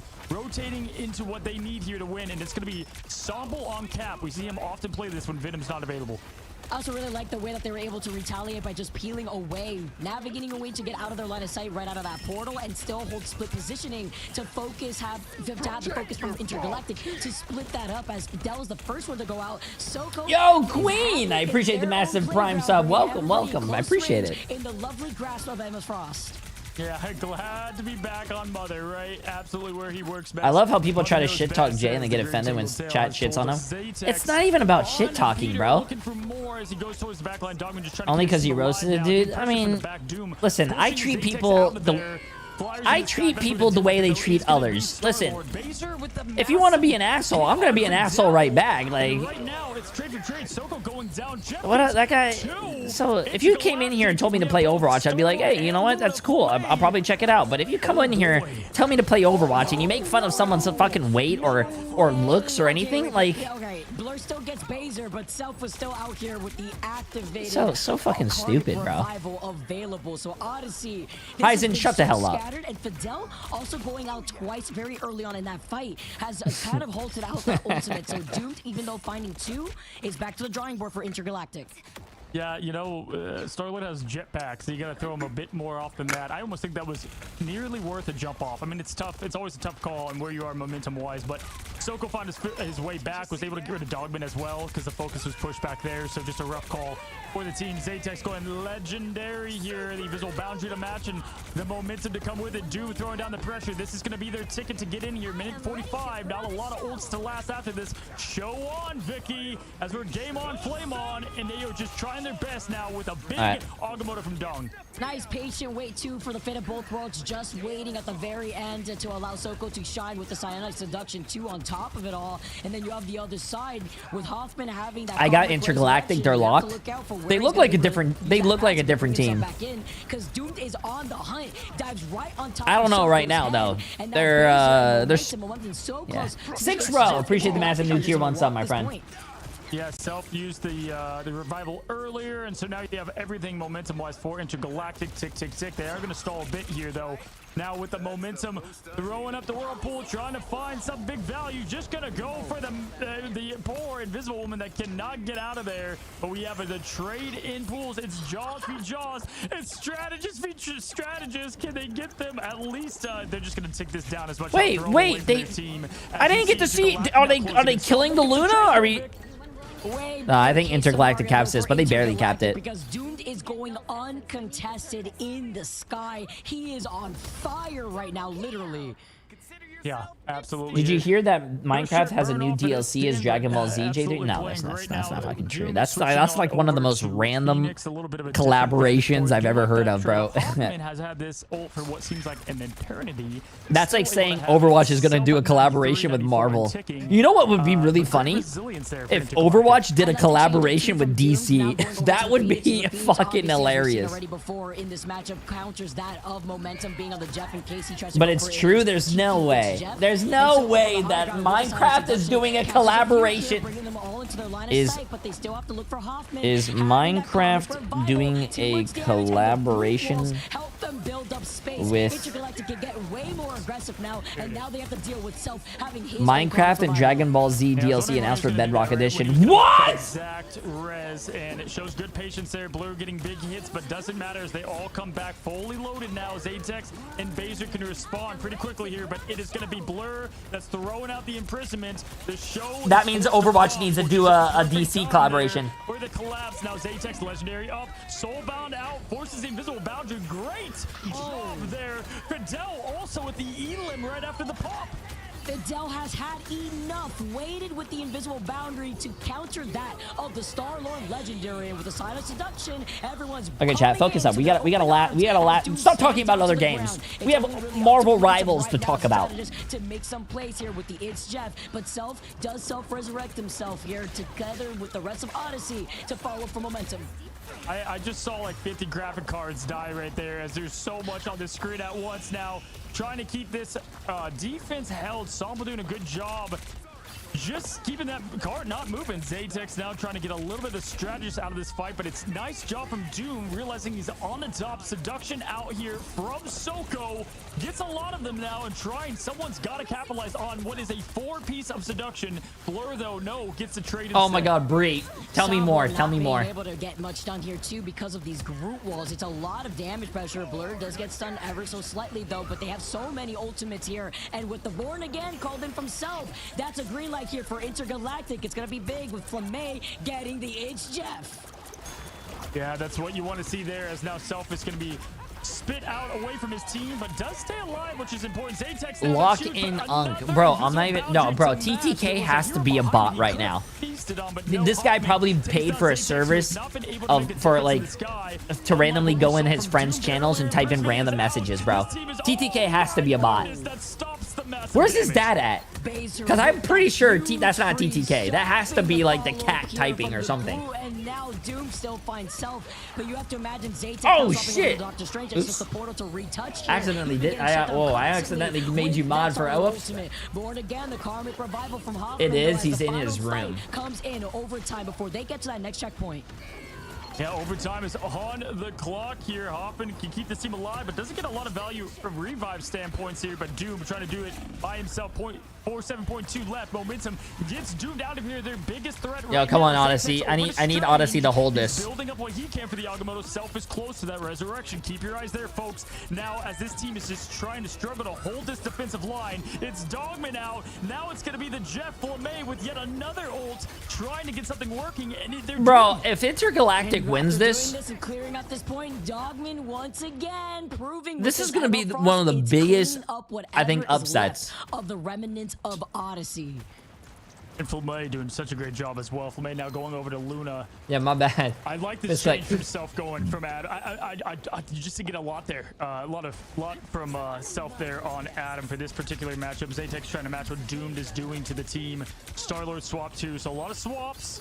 Trying to get things adjusted. It was all Odyssey at the beginning of point 1. Now momentum for Intergalactic. Fidel's also approaching that invisible boundary here too. But with the pull in on top of it, Dogman taking too much damage as Zaytex comes out with those swaps. Invisible boundary called in, and now it's going to be the nice Groot hug instead to bring everybody together. Doomed is having a rave here right through Baser and that fate of both worlds. But before slamming all the way down here to get that reset, they have to deal with Doom. Yeah, Intergalactic is rolling right now. I actually think they might win. From Intergalactic, they're showing why Doom was the focus band. The man is absolutely on a tear here, on fire, as the God Phoenix now pushes down the point. They are one by one, Vic. I mean, they are just not struggling whatsoever. 19 seconds, though. Not a lot of time left. You would think it was a dominant. Dude, if I'm wrong on my bet again today, I'm going to cry. I haven't been right once. The man that knows he wants this team on his back. Self has Kraken impact. Will it make it? Yo, you want to go to the casino with me? And whatever you bet, I'm going to bet the opposite on. Odyssey, by the way, on this Adam Warlock. It's been incredible as overtime takes away. Last chance scenario to get this payload to the finish line. Looking behind them just to make sure they do not get flanked as Zaytex gets pressured and Zaytex falls low. Has no support until right now as the invisible boundary calls in. And Flamay with Intergalactic brings everybody together. They're looking like a really good team. Impact doesn't get the reset that we're looking for. They have the res, they have the Luna ult. They're almost going to have Blur and Doom's ult. Plus Dongman. Oh, wait, actually, he went down. How? Baser does get the trade. Finally, Zaytex to follow. But there it is. The Born Again Hoffman keeping his team alive. They don't have that. Yeah, I do have a variety channel. It's usually uploaded on my second YouTube channel. I have a lot of YouTube channels. No revive this time. Doom's got the Phoenix momentum to follow. This team can do it. Oh, but Blur brings everyone together. Yes, they lost out on 3, but Fidel has the invisible boundary, and there's no support for Odyssey at this point. Zaytex slams down with the reset, and Self does not have another Kraken impact. He gets shut down by Blur. Ooh, Intergalactic went all the way to the end. Blur with the absolute, the clutchest group ult there to finish things off. I mean, the bar was all there, just going on Odyssey's side, and then it flipped right on the script. Because not only did he get 2 wins there, Vicky, it was the strategist. Yep. Both. Literally no support there. That's why Self did the Hail Mary reset at that point, right? Because there was only like what 2, 3 on the point right there, and Self could not come out because there was no support going into Odyssey in that moment. Even with Nick, you have to join my Discord and sign up. Bucky has that same capability. Yeah, that there. first game, they fucking locked it in, bro. I don't know what happened after that first game, but they, oh my, 17-1, 28-4, 23. Blur is 30-0, bro. Where's TTK at, bro? Why can't he do this in my ranked games? Here in this map, and Usually TTK looks like momentum, 5 and 8, and what's cool to see with is 2 final FNXT, hits. You know, this team that did so well in T1, they all kind of disbanded. Went through While I'm over here looking like doomed, 28-4 with 17 final hits. They're close. They're right TTK there. weighs me down, bro. This is not the Self that, you know, TTK weighs me down, bro. It's like having 2 TTK cats on my legs. We'll see if they can lock in. Can we talk about the fact that Blur has not gone down a single time on the group, by the way? Like, Blur is incredible group. We saw it in the last map. We're seeing it go down here. Dongmin, it's really easy to look at the damage output and the defensive strategies of Dongmin on that Ammo Frost, but you cannot ignore Blur as Intergalactic now set up here up on the high ground while Odyssey are up behind them. Woo, excuse me. All right, let's Thank see you. the offensive approach from a very much pissed off Odyssey team here. Doom, though, was an absolute final boss for this team on their offensive push. Sambo pushing in down below. Team is still up high, kind of looking a little bit disorganized. We'll see what they decide to go with here. Self farming up as much as they can to push this team back. Great hits from Doom, though, keeping that sustained damage on them. Fighting through it, though, is both duelists. Doom matching them, though, stride for stride, Vicky. And right now, I do think Intergalactic's probably going to win. Doomed is a really good player. And Blur's 30-0, dude. I don't know. That guy's insane. Maybe I should start dueling with Blur. TTK hasn't been cutting it lately, chat.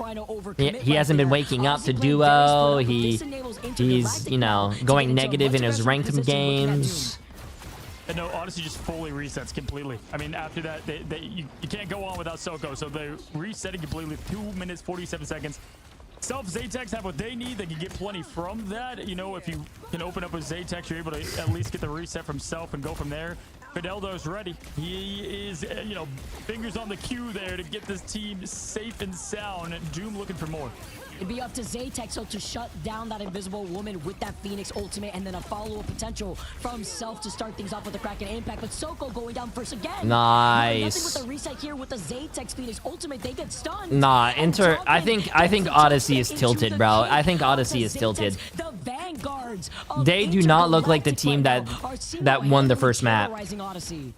This is incredible. We are seeing now a team win so far. Not anymore, at least for now. If you look at what they have available, they still have plenty, but they did use 2 important ones on that. Listen, Soko's got the seduction. They can combine that. There's a combo there. But Intergalactic has exactly what I would want if I'm on this team here to hold this thing down. Blame ready. I mean, the comms are going to be so important to land this thing perfectly. And it all starts now. Sambo to kick things off as the first Avenger. There's so much that they have to push through, though, with Intergalactic having 6-man ultimate. It is looking expensive out here. It's the invisible boundary called in first from Mundell, second from Momentum. And look at Blur's positioning. He is shooting blind here inside both of these barriers, trying to just group up everybody. Eventually, he does have that scrambling position, but it is Fidel who falls incredibly short here, falling into almost one shot before Soko and Self move up, but they've lost out on Zaytex. There's the res now. Self has to go back, guys. There's only 1 minute and 7 seconds left. Dogman now getting pushed. Bro, show, staying safe nah, Intergalactic has a better Luna ult. Bro, what is happening to Odyssey? Odyssey used so much there. They 50% to a strategist ult. That's the closest they are. There's 49 seconds left. Wait, what the hell is that? Wait, what the hell is that? Did they just lag? Did you guys see that? This is where, oh man, this is where we're at, honestly. If we had caster cams, I'm Self is running the Black Panther, bro. Let's see this. Self swapping over to the Black Panther. Last gen scenario, you have 30 seconds. You have the last fight case here between Odyssey and Intergalactic. Everything on the line before Odyssey. Let's see Self's BP. Yeah, I mean, we'll hope that's a team decision, or if he's just trying to put the team on his back. He knows what he can do on the King of Wakanda, although nerf and a little bit different than what we saw in stage 1. Self going in for Doom, knowing the biggest person to take out first has the mark on most of those. Going to try and get something rolling for this team. Oh my God. That's what he can do as the King of Wakanda with the T'Challa special. Gets that all farmed up, ready to go. Now they have to keep their eyes on Black Panther, always lurking. Trying to split up a bunch Oh, no, he missed it! The ultimate Fidel with that invisible barrier now coming out while Dogman has that sort of seduction. Zaytex gets the reset, overtime taken away, and they've lost out. I think it's GG's, chat. I think it's GG's. I feel bad. I feel bad for Odyssey. There are a lot of there are a bunch of great players, but Intergalactic just played as a better team. Zaytex continues not to be able to get anything out of that ult. Now Self is out of this thing. You've got Groot doing his thing. At this point, It's GG's, chat. GG's. You got to rotate out. They only have one strategist. Things are in shambles for a team that made it so far in the main stage. Doom Blur with another. They hop in the point. It's 1 by 1. Intergalactic can feel it. They've made it. They have moved on against all odds. Wait, well, who was the person who was said that they voted on Intergalactic and they were losing all their points? Because they actually just won. Against Odyssey. What a workaround Intergalactic had, and even the adjustment to prevent any sort of Black Panther. Holy shit. Doomed is your MVP, the Phoenix, blowing them up. I want to see the stats. Schnikes. I mean, I'm so. First of all, history repeats. 41-0. The same thing, Vicky. No. They dominantly won the first match. No, bro. Wait. You deserve every bit to be exactly where you are. Can't wait to see the passion. Dogman is a man of that. Has been doubted before, doubted again. Shows what it is. Doomed. What a performance. Blur as well. It was a whole team here that got the job done. Blur did not go down a single time that game. We were watching the Groot shoot blindly into two invisible boundaries that were coinciding with one another like a Venn diagram, and he just came through and chose violence. 19 final hits? Are you kidding me? 19 final hits, 41. Yo, yo. DTK, bro, why can't you do this? Didn't choose Blur. What a showing. They made Soko a non-factor. I mean, oh my, I'm so stunned at how well this team. Okay, yeah, let me do this. Let me do this. They went to other people, but there's still core foundations and beliefs. Intergalactic, right, chat? And they went out. They have Blur to add to this, you know, and Hoffman. Intergalactic won, yeah, okay. I mean, you could go on about. Congratulations, chat. Congratulations. Finding themselves more and more in this tournament and who they are. You know, we saw them go somewhat far in the MRC, didn't exactly achieve what they wanted to, but now, yeah, sky's the limit. I have to be honest here, Cozy, looking at the band picks, like... That was the last one, yeah. Games actually resume on Thursday, so our next time watching this tournament will be on Thursday. Oh, he fucked up the ult, bro. Also, the next time we watch this, chat, it will be EMEA, and EMEA will be in the playoffs. So those games are going to be really fucking great. Next week is the NA playoffs. Sadly, they're not in playoffs yet. They go for Venom, which I get, symbiotic shenanigans, you know. But NA still plays this week. That could have been I mean, that was, honestly, we could talk about it. You know, Hoffman did such a good job there on Adam, so that's a very good call-out. The thing, too, is that, you know, you shut down Star-Lord. Virtus.Pro beat Na'Vi. Yep, that was a great game. And it didn't matter who he had, so... You're right. A lot of this was done in that pick ban phase, which, you know what? That's the biggest difference. The beginning, they banned all the strategists. Clearly, they threw that out the window, and then they found out what they wanted to do. And then you got Intergalactic feasting off those remnants of that pick and ban phase. Doomed popped off so amazingly with the attack cancels there too, just blowing things up. 34 KOs out here. Side by side with the rest of Intergalactic, you have a Groot that is not falling. Obviously, what is Emily screaming this at? Team together too, and they were enabled. I mean, no Star-Lord necessary here. It's the Phoenix, and everybody on that map, by the way, are so close together that it just works out amazingly for Phoenix.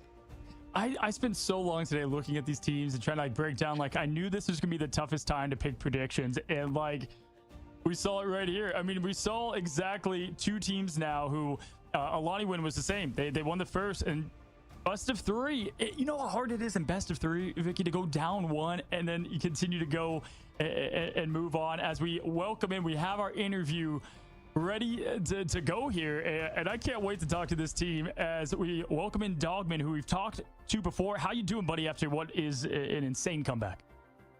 I'm doing good. How about you guys?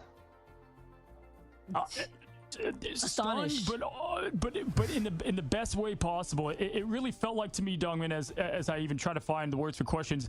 You know, you guys go for the pick ban with all the strategists at first, and then you change things up from there. Talk to me about what was the first bit of that domination. You guys don't even find an elimination to confidently winning the next 2. Wait, sorry. Can you repeat the question again? No, you're great. No, listen, you guys at the beginning of that domination, there was no elimination. Oh, I feel so. That's awkward, chat. That's awkward. And then you guys just flipped. That's awkward, bro. Man, how did you turn things around like that? And talk me through how the team handled that. I mean, we just kind of like noticed that the Emma was really a problem, and the fact that we didn't have an Emma like kind of was hurting us. So we just decided to fix it up after. I mean, he just came off a very intense win. As you can see. You guys, that was honestly, Cozy and I were just like reeling from like the whiplash that you guys basically gave us. I want to hear from your thoughts. You were going crazy, especially on that last map, and then here you had your group just like nobody was looking at Blur. Oh yeah, he does have an Overwatch chair. Chat. Anyone watch the Overwatch League? Was he in the Overwatch League? That you made. Can you talk to us a little bit about? Oh my god, bro, he's on the Marvel Rivals stream, and the Overwatch logo is literally right in front of the fucking face. Oh god, chat. He's fine. He just got fined $5,000. First map played out. $5,000 just right there. Fine. Obviously, we'll be like pretty disappointed after one map loss, because I mean this is the best of 3, so we'll it's one map and then we're out. But we kind of try to keep our composure and just like talk to each other more. It did get Intergalactic against Envy. That's probably going to be a really good game. I think Envy's going to win that though. Like all 6 of us were like screaming at each other. But no, I'm just trolling, bro. Because it does clutter the comms a lot, and we don't want that to happen.